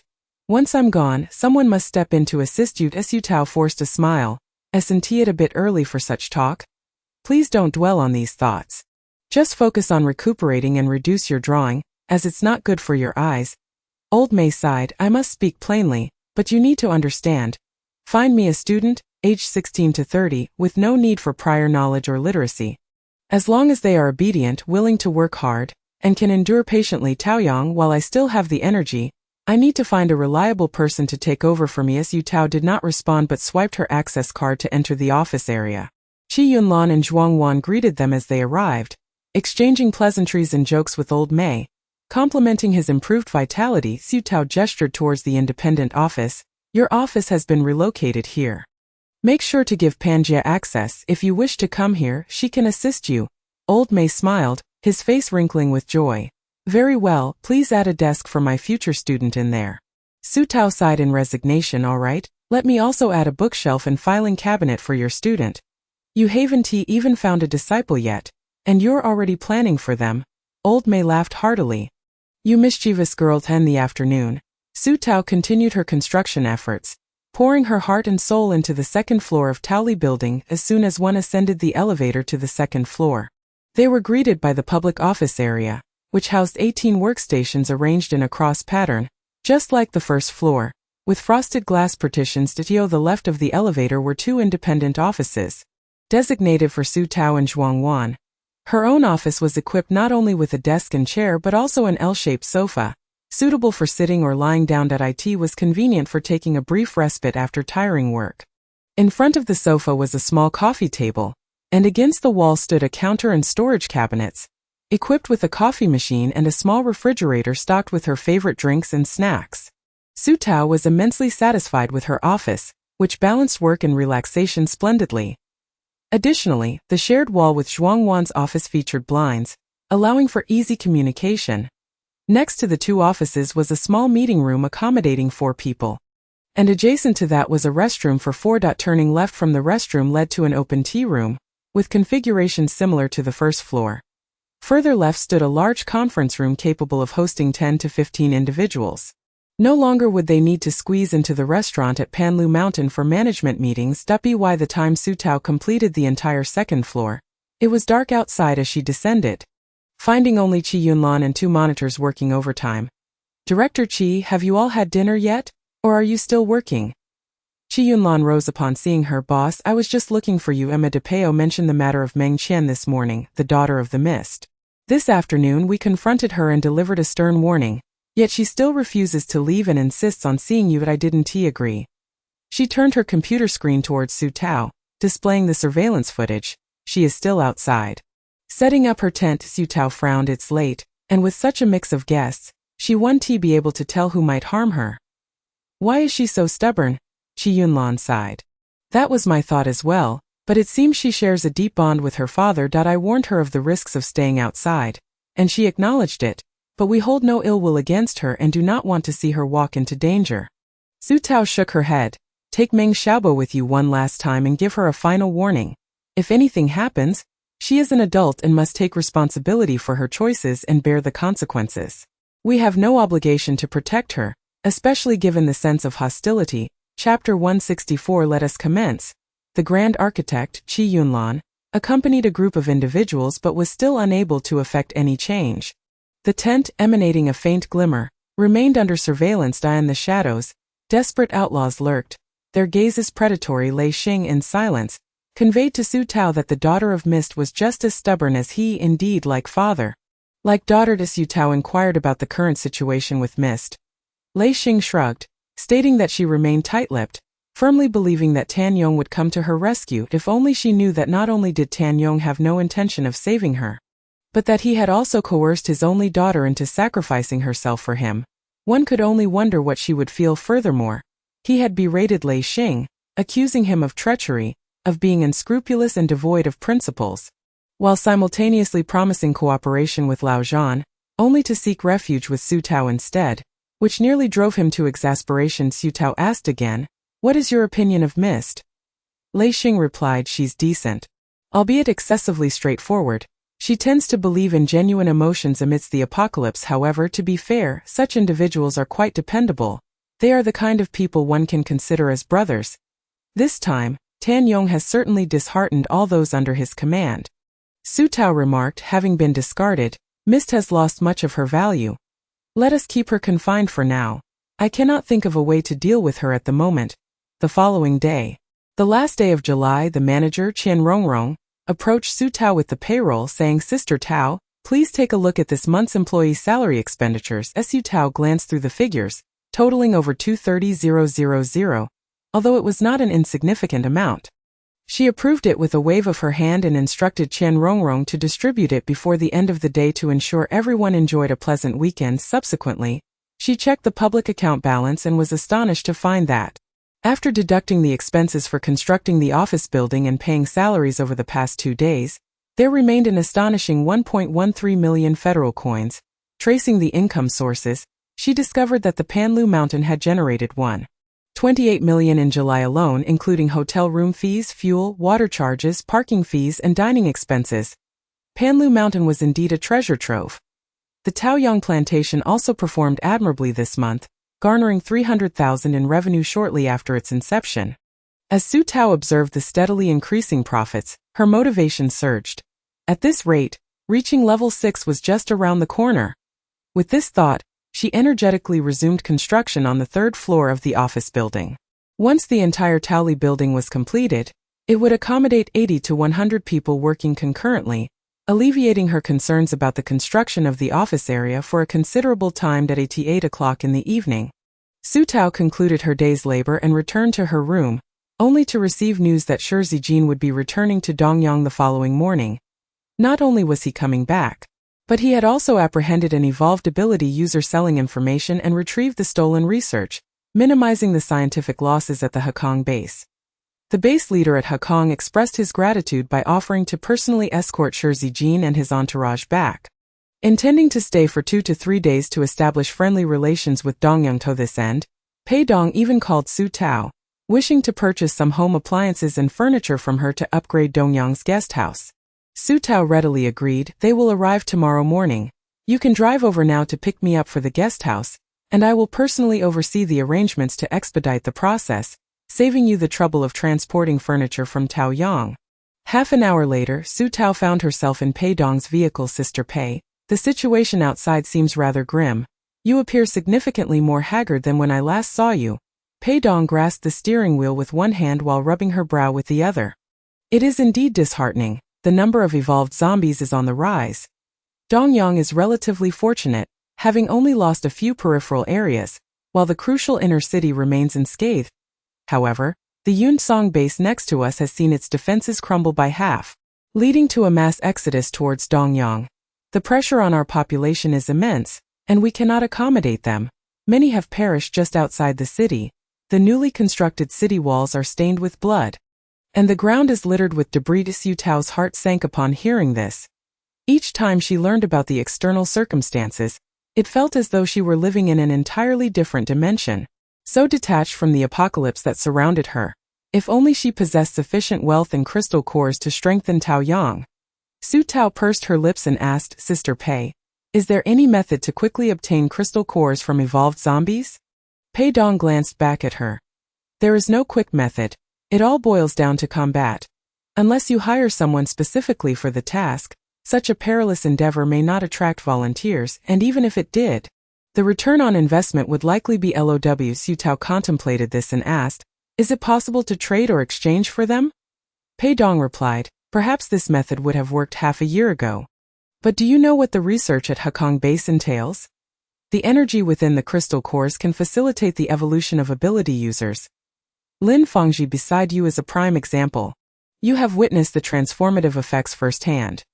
The research results and documents have already been sent to Chongjing, and by the end of next month at the latest, the entire world will know of this development. Do you think anyone will still be willing to trade for them by then? Su Tao felt a heavy heart. Regardless, she still intended to explore both options of hiring and trading. Otherwise, once she completed constructing the vacant land, her development would be hindered. Upon reaching the guest house, Pei Dong cleared the premises of all staff and had the outdated furniture removed, allowing Su Tao to work freely. Taozi, you can arrange the setup. It is not for naught that I brought you here. The old commander knew that Guan Zining would be heading to the front lines without anyone to protect you. He instructed me to select someone from this year's Dongyang Military Academy for you. They are all ability users. You can review the materials and choose the candidate yourself, as I fear my selection may not align with your preferences. Su Tao's eyes widened in surprise. She had not anticipated such a fortunate turn of events. Her face lit up with joy as she exclaimed, thank you, Sister Pei. Thank you to the old commander. I will pay a visit to the commander's residence soon. Pei Dong smiled lightly. All right, let us begin. Great architect. With great enthusiasm, Su Tao activated the system, equipping the guesthouse's various rooms with single and double beds, bedside tables, wardrobes, sofas, coffee tables, and counters. She even had central air conditioning installed on each floor. Once everything was in place, she cautioned Pei Dong, this is not my domain. All soft furnishings and appliances requiring electricity or water must be connected by others. Otherwise, they will be unusable. Pei Dong had already anticipated this and instructed the electrician and plumber to enter with their tools. Working efficiently, Su Tao added a few final touches and though still somewhat dissatisfied, conceded it may not be perfect, but it is certainly an improvement over before. Pei Dong chuckled helplessly, it is already quite splendid. We cannot compare it to Taoyang, but I dare say that among the ghost houses in the southern bases, none can rival this one. That the furniture is all new, and once the water and electricity are connected, it will be a small Taoyang in its own right. To be frank, Hekong Base is faring better than us. With superior conditions, the old commander is keen on collaboration, which is why he specifically instructed me to ensure the guest house is well prepared. Upon hearing this, Su Tao perked up and retrieved a variety of beverages, including mineral water, assorted sodas, and even alcoholic drinks from her bag. The bag was certainly insufficient, as she had taken everything directly from Lin Fangji's space. And at that moment, she truly appreciated the convenience that came with evolved abilities. Su Tao declared exuberantly, Sister Pei, let us place a refrigerator at the front desk, filled to the brim with drinks. When the Hekong people arrive, let them help themselves. It will undoubtedly impress them. Chapter 165. These beverages were quite common in Taoyang, and their prices were not exorbitant. A slightly more expensive soda would cost no more than 200 federal coins at most, while better quality alcoholic beverages ranged from 1,000 to 5,000 for a 500 milliliter bottle. The tenants of Taoyang had transitioned from shock to forming a habit of enjoying a drink after meals. Hence, Su Tao's generous offerings to the guest house did not evoke any sense of loss. Pei Dong observed the drinks and remarked, it seems that thanks to your efforts, the old commander's task will be significantly easier. It is getting late. Let me drive you back. I will come by tomorrow afternoon or morning to accompany you in selecting personnel. Su Tao eagerly inquired, how long will these personnel be assigned to me? She still desired a long-term ability user for personal protection. Pei Dong smiled, since the personnel are being provided to you, there is no intention of taking them back. However, ability users are still individuals.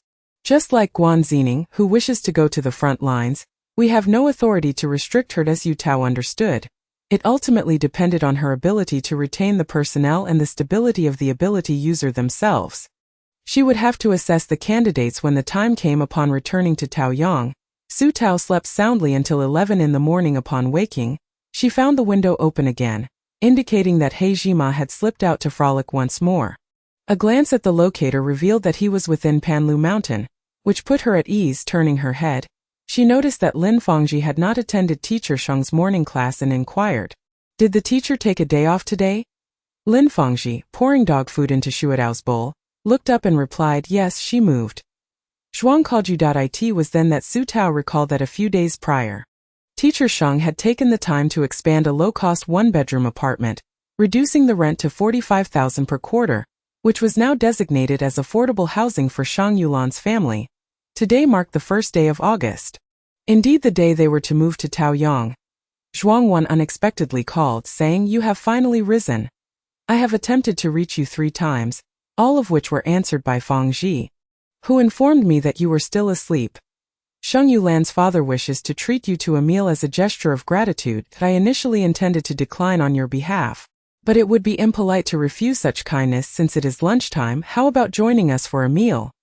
Su Tao had no choice but to acquiesce, changing her attire before heading to the cafeteria. Upon arrival, she spotted Shiziwe at the entrance, waving, "Sister Taozi, over here." She then turned to the Shang family inside the cafeteria, announcing, "The person has arrived." Before Su Tao could take her seat, a bespectacled, refined middle-aged man promptly stood up, introducing himself, "Boss Su, I am Shang Kongshan, the father of Shang Yulan. This is my wife, whose surname is Rao, and this is Shang Yulan's younger sister, Shang Yuqing." Although Shang Kongshan appeared slightly uneasy, he spoke with a level of composure and exhibited thoughtful manners, indicating an education, yet the harshness of the world had rendered him cautious and somewhat humble. The two sisters, Shang Yulan and Shang Yuqing, bore an uncanny resemblance. Upon hearing the introduction, both rose to greet Su. Su Tao hurriedly gestured for them to sit down, feeling a bit awkward as she asked, "I apologize, but which of you is the elder sister?" This question lightened the atmosphere, causing Shiziwe to chuckle. Shang Yulan shyly replied, "Boss Su, I am Shang Yulan, and this is my younger sister. We do have some differences. I have a mole on my chin, while my sister does not." Shang Yuqing, appearing more vivacious, added with a radiant smile, "My hair is shorter and darker than my sister's." Su Tao examined them closely. "Ah, my apologies. With both of you being such beauties, it's easy to be dazzled." The tension dissipated entirely as the Shang family erupted in laughter. Shiziwe, being familiar with the Shang family, turned to Shang Kongshan and Rao Jingzhu, saying, "Uncle and Auntie, I told you that Boss Su is very approachable. Taoyang doesn't possess the airs of class distinction. Everyone is treated equally here, right, Sister Taozi?" Su Tao playfully swatted at Shiziwe's tandarm, the child having trained outdoors daily. "Ziwe is right, Mr. Shang. You are most welcome at Taoyang, and I am profoundly grateful to teacher Shang Yulan for her extensive teaching. She has alleviated much of my burden. From now on, Taoyang will be your home, and should you encounter any needs or difficulties, do not hesitate to reach out to Manager Zhuang or myself." Shang Kongshan was visibly moved and insisted on personally pouring a cup of tea for Su Tao as a small token of gratitude. Rao Jingzhu's eyes reddened as she grasped Su Tao's hands, saying, "Boss Su, as parents we feel inadequate. Previously, our living situation was chaotic, and I lived in constant fear for Yulan and Yuqing's safety. There was a moment when, if it weren't for Yuqing awakening her abilities to save Yulan, and for the fortunate opportunity to stay at Taoyang, our family might have been irreparably torn apart." Su Tao gasped. "When did Yulan encounter danger? Why was I not informed?" Shang Yulan lowered her head, murmuring, "Just last week, I'm so sorry." Rao Jingzhu, still shaken, continued with a tremor in her voice, "In our previous residence, there was a deranged individual who took advantage of our absence to break in, intending to harm Yulan and her sister. It was only at a critical moment that Yuqing awakened her abilities, allowing them to escape, but this angered the man, who possesses some local influence. Had Taoyang not arranged a place for us so swiftly, he would undoubtedly have sought revenge, leaving us in constant unrest." Rao Jingzhu, holding Su Tao's hands tightly once more, declared, "Boss Su, for years our family has been like mice. Scurrying from place to place that if not for Tao Yang's refuge, we would continue to drift aimlessly like floating weeds, and we have no means to repay your kindness. She was visibly agitated as Shang Kongshan added.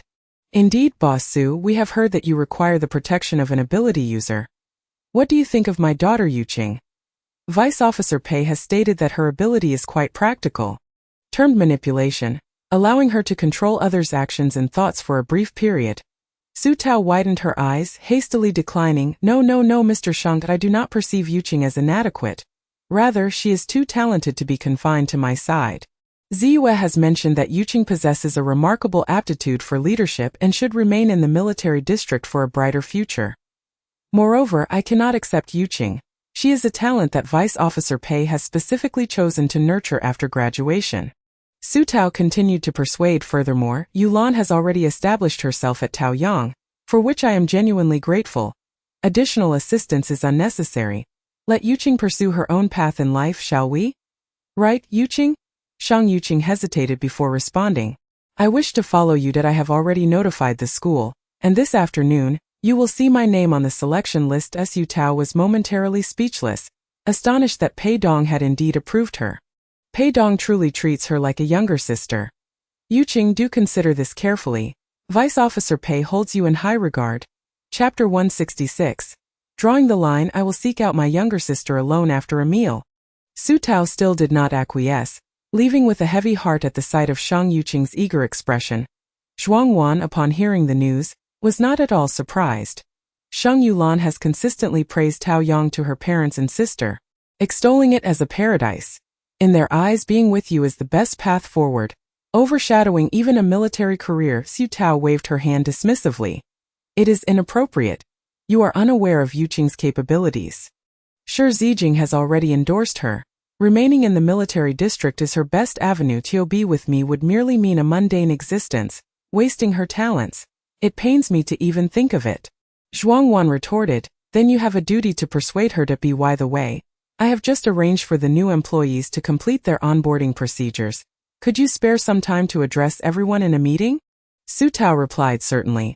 Since the Peach Blossom building cannot accommodate everyone, let the sales and seed management staff temporarily work on the second and third floors of the Lioli building. I appreciate their effort in commuting.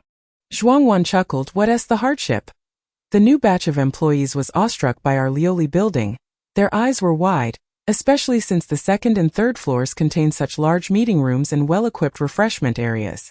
Su Tao's face lit up with delight. Once I have some free time, I will also renovate the Peach Blossom building. Meanwhile, in the Su residence, Su Jiaming furrowed his brow, unkempt and solemn, as he questioned his second son. I heard that a classmate of yours has gone to work at Taoyang? Which classmate? What did they do before? Why didn't they take you along? Su Zhenglan wore a dejected expression. Just a warehouse manager. Lucky enough to secure the position after an interview. They said the probationary salary is 10,000, which isn't high, but with meals and various allowances, it amounts to about 15 or 16,000 up plus. Once they are confirmed, they will be prioritized for accommodation at Taoyang and can bring family along. New employees are placed in a new office building, which I hear is quite grand, with all new desks and chairs, and they even provide instant noodles for free during overtime. What infuriated him further was that they had the audacity to come and boast to him, clearly intending to rub it in. It was embarrassing. He had previously boasted about having a sister at Taoyang, claiming he could leverage that connection, yet after several attempts to visit, he hadn't even seen her once. Su Jiaming appeared considerably aged, his hair now half gray. The benefits are indeed remarkable. Very few places offer such favorable conditions. Zhenglan, you must try harder. Your father is growing old, and this family still relies on you. Su Zhenglan felt a lump in his throat. Dad, I am truly trying, but they won't even let me through the front gate. What can I do? My sister's number has been unreachable. I suspect she has blocked us, don't you understand? She won't help us anymore. Upon hearing this, Li Ronglian emerged with Tang Do in her arms, her eyes red as she exclaimed, find someone from Taoyang to relay a message to her, saying I am dying. I refuse to believe she can be so heartless as to not see her own mother for the last time. Tang Do, now 4 years old, spoke clearly, waving his small hands. Auntie is heartless. Heartless? Su Zhenglan glared at Su Jiaming, saying, Dad, Look at Tang Do. He is so young and he is saying such things. Who taught him? My sister is the one who forced them away. Li Ronglian raised her voice. Is it not true? She has met wealthy and powerful men, and now lives a godly life at Taoyang, completely forgetting her family, ignoring us. That called having a conscience. We are truly on the verge of starvation. In just 2 days we will be out of food. My life is miserable. I married a useless man, my stepson is ungrateful, my eldest daughter is in the military, and my youngest daughter is heartless. Su Zhenglan felt that this stepmother had truly lost her mind. When life was good, she would only weep softly, but now she disregarded all dignity, making unreasonable demands and hurling insults. He gazed at the dilapidated house and so-called family before him, saying nothing, and began to pack his belongings. Su Jiaming felt an ominous premonition and asked Zhenglan, "What are you doing?" Su Zhenglan, without raising his head, declared, "I am utterly exhausted. Having this establishment is no better than not having it at all. From today onward, we shall draw a clear line that I will seek refuge with Xiaomei alone. You all can take care of yourselves with that." No one could restrain him as he grabbed a small bag and never looked back.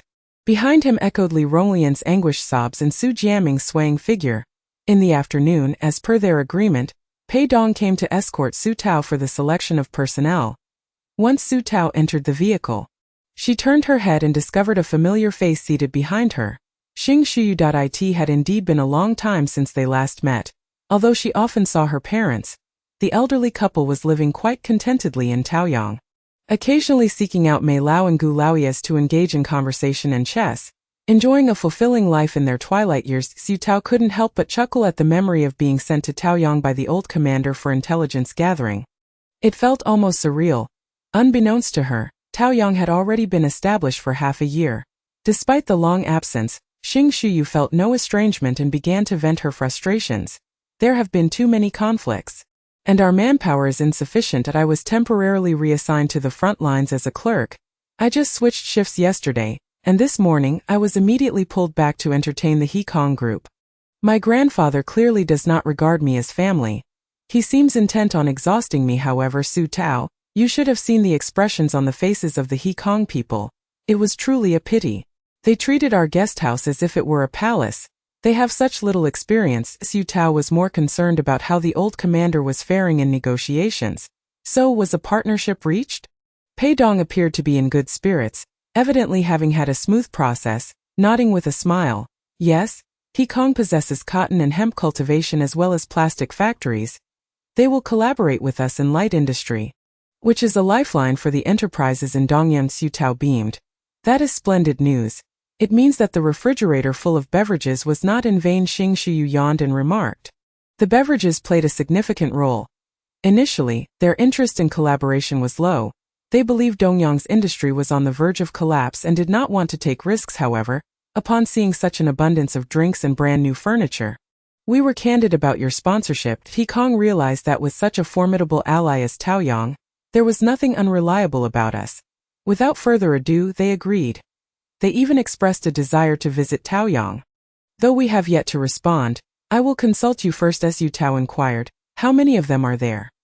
Not many, just 5, 3 men and 2 women, Pei Dong added timely. They likely wish to purchase goods from you. You could propose an exchange for crystal cores. He Kong has hunted down evolved zombies just as we have. It would be beneficial to meet. Su Tao's eyes immediately lit up, leaning over the back of Pei Dong's seat with a cheerful smile. Pei Jia. You truly understand me. You always consider my needs. Pei Dong pushed her face away, saying, "Stop being so clingy." Xing Shuyu rubbed her arms and looked toward the vastly transformed Taoyang, asking, "Taozi, where is my room? I'm utterly exhausted and just want to take a shower and sleep." Su Tao shrugged. "You might want to ask Shuangwan. I've forgotten where you're staying." Xing Shuyu huffed as she exited the vehicle. "It seems I have misplaced my trust." Su Tao perused the personnel files in her hands, noticing they were all promising young candidates, mostly around 18 years of age. As she continued flipping through, she indeed came across the name Shang Yuqing. Chapter 167. From today onwards, I am your shadow. Pei Dong pointed to Shang Yuqing's file, stating, "This child is quite remarkable, intelligent and recently awakened with a special ability called manipulation. She can control 1 or 2 non-psychic ability users for a short duration, making her quite practical." Su Tao waved her hand dismissively.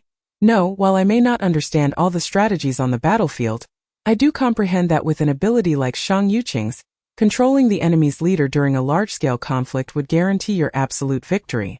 Pei Dong nodded, you are correct. Furthermore, if her ability were to evolve, she might be able to control not only humans but zombies as well. Xu Tao was astonished. Then why did you approve her application? It would be a gross waste to keep her away from the military district. Pei Dong replied. Precisely because she possesses such potential did I approve her. Do you think I would allow an incompetent ability user to remain at your side? Besides, she is eager to accompany you. Xu Tao resolutely declined once more, her tone earnest. Pei Jia, I rarely venture beyond my management area, and usually it is extremely safe. The people of Dongyang need a powerful and promising ability user far more than I do. If Dongyang collapses, Taoyang cannot maintain its current peace and tranquility. I cannot be so selfish. Pei Dong fell silent for 2 seconds before nodding, then continue reviewing the files. I will have a word with Shang Yuqing later. Xu Tao exhaled in relief and continued her examination, ultimately selecting 3 ability users, 2 women and 1 man, all under the age of 20 with abilities focused on support and defense. What are their intentions regarding staying in Taoyang? Xu Tao inquired. Pei Dong reviewed each of them and responded, the names I provided are all willing to remain in Taoyang. The 2 young women are quite enthusiastic, as they are girls with supportive abilities and do not wish to go to the battlefield. Staying in Taoyang is their best opportunity test for this young man. He too is interested, but with conditions. What conditions? Pei Dong explained slowly. His younger sister was kidnapped several years ago and has since vanished without a trace. His condition for staying in Taoyang is that you help him find her. Xu Tao immediately reached a decision but wished to gather more information about the 3 individuals, so she asked, what about their character? Pei Dong called in the 3 individuals' teacher to allow Xu Tao to inquire further. After questioning, she summoned the candidates themselves. The 2 girls, 1 tall and 1 short, were introduced. The taller one, named Bei Jiao, had fair skin and large eyes, making her quite a beauty. Her lively personality shone through as she exclaimed upon seeing Xu Tao. Boss Xu, you look so young. You seem even younger than me. That's wonderful. I was worried that the boss of Taoyang would be an old woman. That would have made things difficult. The shorter girl, Tong Qi, subtly pouted, muttering under her breath, whether they choose you or not is still uncertain. Pei Dong frowned at this exchange. Xu Tao, unfazed, smiled and asked them, why do you want to stay in Taoyang? Bei Jiao, eager to speak, chimed in, who wouldn't want to be in Taoyang? The food is great. The living conditions are excellent, and we don't have to go to the battlefield. My parents say that if we can stay in Taoyang, we will have a stable life. Tong Qi nodded in agreement. Silent but supportive of Bei Jiao's words, Xu Tao then shifted the conversation. But what if Taoyang is no longer stable, or if it were to be attacked? Bei Jiao laughed dismissively. How could that be possible? Xu Tao maintained her smile. But what if such a day were to come? Upon sensing the seriousness beneath Xu Tao's smile, Bei Jiao froze momentarily. Her smile fading into silence, Xu Tao turned her gaze to Tong Qi, who averted her eyes and remained silent. Both girls understood that if Taoyang were no better than Dongyang, or even worse, there would be little incentive to remain at this moment. The only male candidate, who had been quiet until now, suddenly spoke in a deep voice. As long as you help me find my sister, I will stay, no matter what. Xu Tao turned to him. He was a young man in his early 20s named Zhang Yu. Though his features were ordinary, he exuded an air of coldness and determination. His lean physique made him almost ghostly in presence when he was silent. This may have been due to his ability. Known as Shadow, as the name suggests, he could merge into any shadowed area and traverse through it without detection, even by machinery. Xu Tao recalled Pei Dong's words. Zhang Yu's ability would allow him to remain hidden in her shadow, protecting her like a phantom. She paused before asking, would you even lay down your life for me? Zhang Yu's expression remained unchanged. Of course, that is my duty. Xu Tao broke into a smile and turned to Pei Dong, saying, let it be him. After the 3 candidates departed, Pei Dong asked, are you sure about this? Are you not going to reconsider? Xu Tao nodded. No more reconsideration, and in truth, the 2 young women posed no significant issues regarding character. It is human nature to seek benefits while avoiding losses.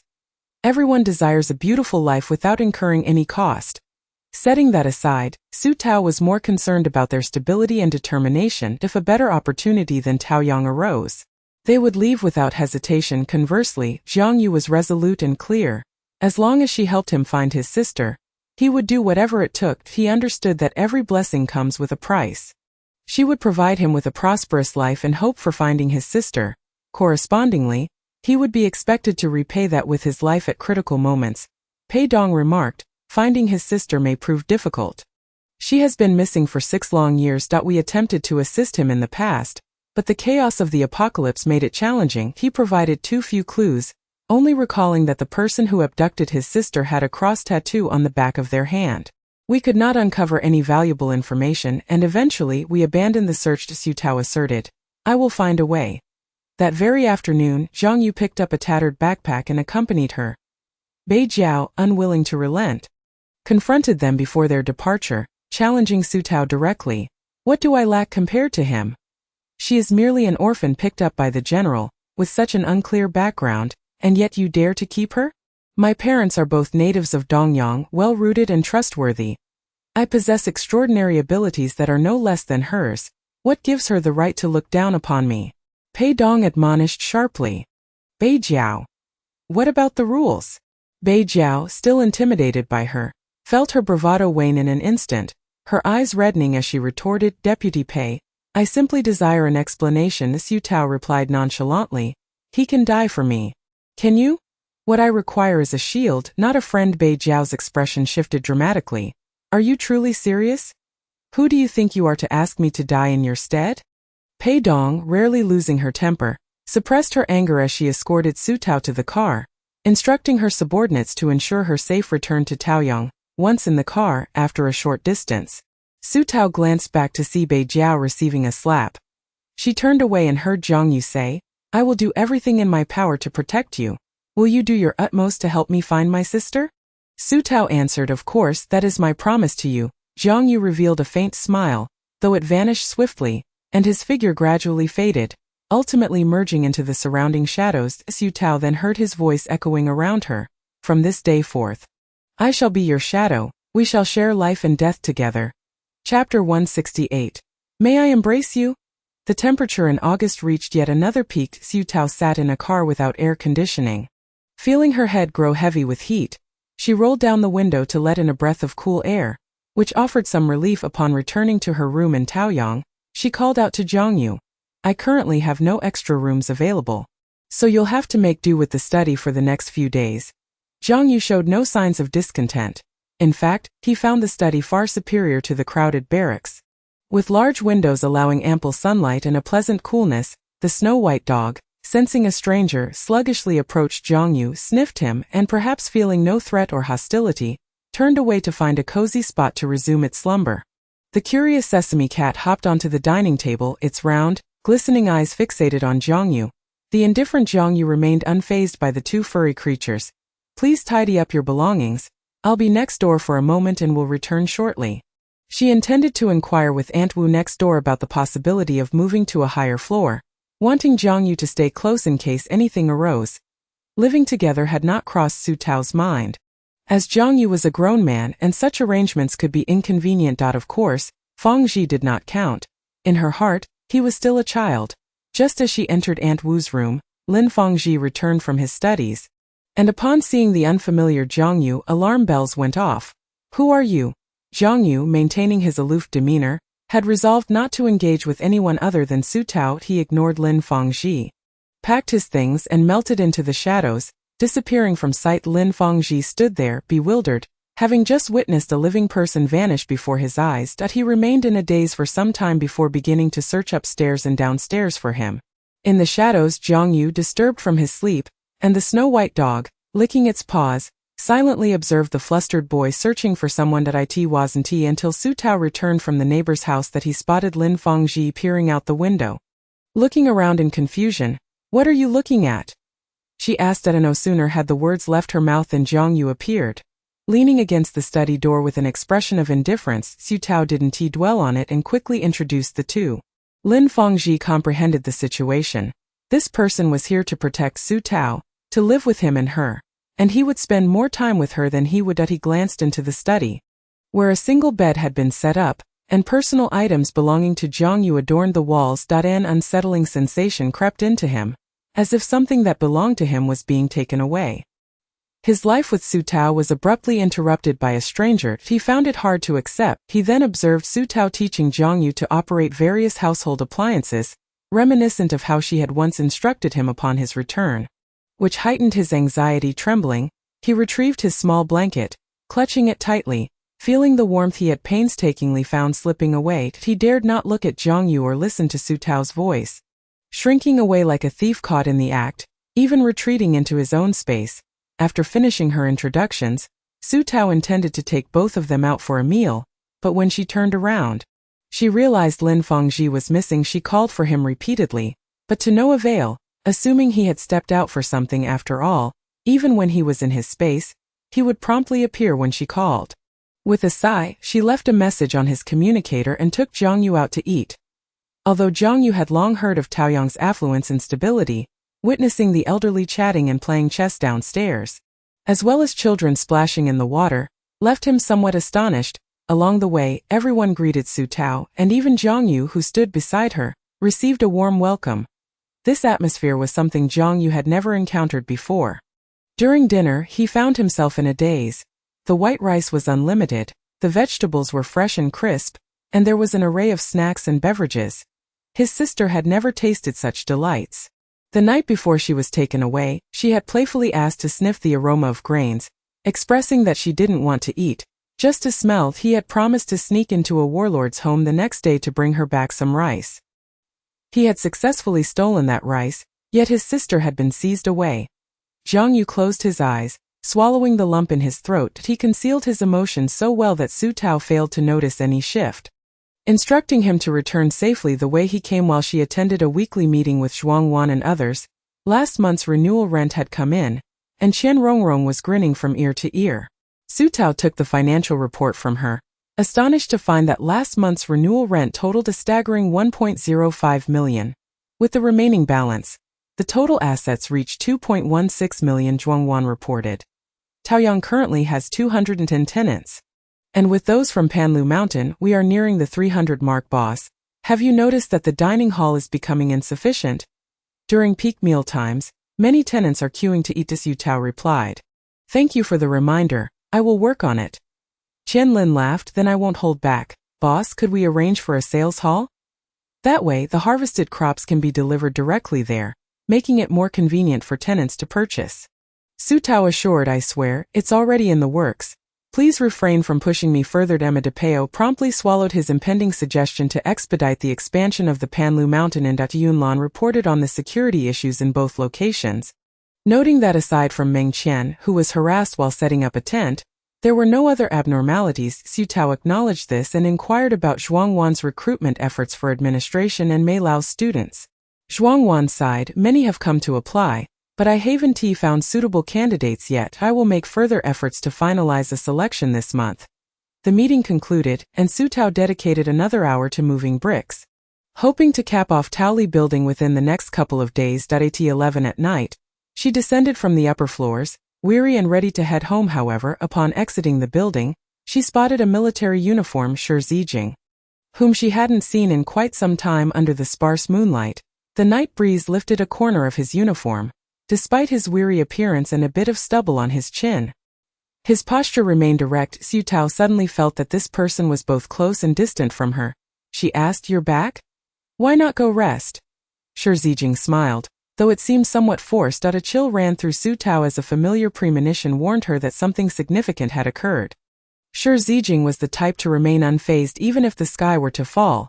He would not reveal such vulnerability regardless of the hardship. What's wrong? What happened? Yet, the man merely shook his head and extended his hand towards her. It's nothing, I'm just a bit tired. May I embrace you just for a moment? Chapter 169. Mission. Those words sent Su Tao's heart racing. Suppressing her immense curiosity and anxiety, she stepped forward, standing before him. Just as she was about to reach out, Shi Zijing took the initiative, wrapping her tightly in his embrace, resting his chin atop her silky hair. Su Tao could distinctly feel his fatigue and the subtle sigh escaping him. The two remained silently entwined, enveloped in the hazy moonlight and the shadows. Jiang Yu discreetly withdrew, fading into the darkness. Time seemed to stretch on, until Shi Zijing finally broke the silence. I have selected someone for you, whose abilities are on par with Guan Zining. She will protect you around the clock after I depart. For the next 2 months, remember, if you can avoid leaving Taoyang, do so, and if possible, I recommend reinforcing Taoyang, especially regarding aerial threats. Su Tao trembled, as if struck by a sudden realization, her face paling as she asked, "You're not suggesting that Bone Wing has escaped, are you? The only creature capable of alarming Shi Zijing and possessing the ability to fly. Aside from that monster Bone Wing, could it be anything else?" Shi Zijing remained silent, merely nodding as he held her. Everything was left unsaid. How could this be? Wasn't it successfully delivered to Chongjing? Can Chongjing contain it? She attempted to break free from his grasp, but the man held her tightly. Chongjing's research has met with failure. Not only has it yielded no significant results, but the excessive administration of growth-promoting drugs has led to its uncontrollable acceleration in growth, ultimately resulting in the annihilation of the research facility's personnel. And it's escaped us. Yu Tao felt as though her very bones were trembling upon hearing this. Uncontrollable acceleration.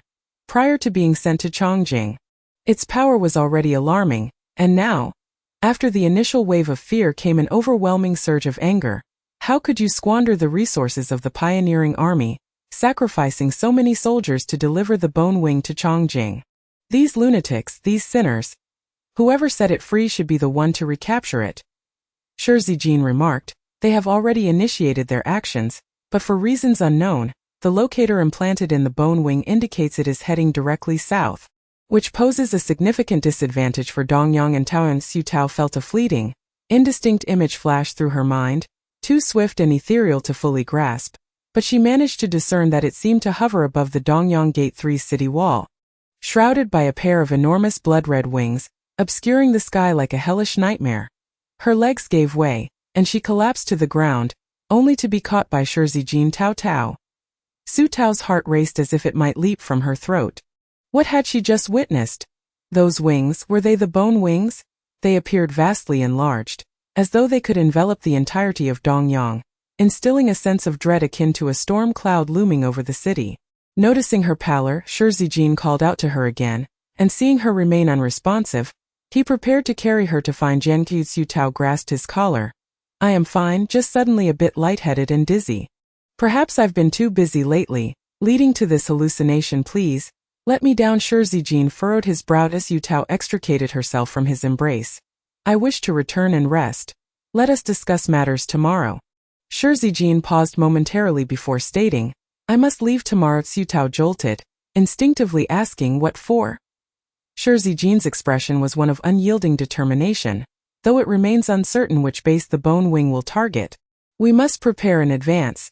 The pioneering army is not only the heart of Dongyang but also its outermost armor. If that day truly comes, we shall do our utmost to hold back the Bone Wing, granting everyone the time to retreat." "You intend to defend the outer perimeter?" "Indeed, that is our mission." Silence enveloped them. A myriad of unspoken words ultimately condensed into a singular phrase. "Very well, stay safe." There was no stopping this. Even if the path ahead led straight to hell, he would leap without hesitation. He could not abandon the 50,000 lives of Dongyang, nor the land safeguarded by the old commander for 2 decades. He was destined to fight through rivers of blood and mountains of corpses, never to cease. "I am sorry." Su Tao shook her head. "There is no need for apologies, whatever choice you make. I will support you. I only hope that when you become a hero, you might consider your own safety, if only for Ziyue, as she has no other brother." Understood. By the way, you need not provide me with anyone. I have already made my choice. With that, Su Tao called into the darkness, "Jiang Yu." Jiang Yu emerged from the shadows, his form gradually becoming distinct. He recognized Shi Zijing and saluted him. Shi Zijing, recalling that Jiang Yu was an orphan he had rescued years ago, noted his commendable abilities and character. Thus he patted his shoulder in affirmation before heading upstairs. Su Tao turned to Shi Zijing once more and inquired, "How many will be accompanying you?" Shi Zijing replied, "At least 100, and we may need to recruit more." Yu Tao sighed deeply. "So many? I have always trusted my instincts, and I believe the Bone Wing is indeed heading towards Dongyang, possibly even targeting Taoyang. Thus it will inevitably traverse the line you are defending.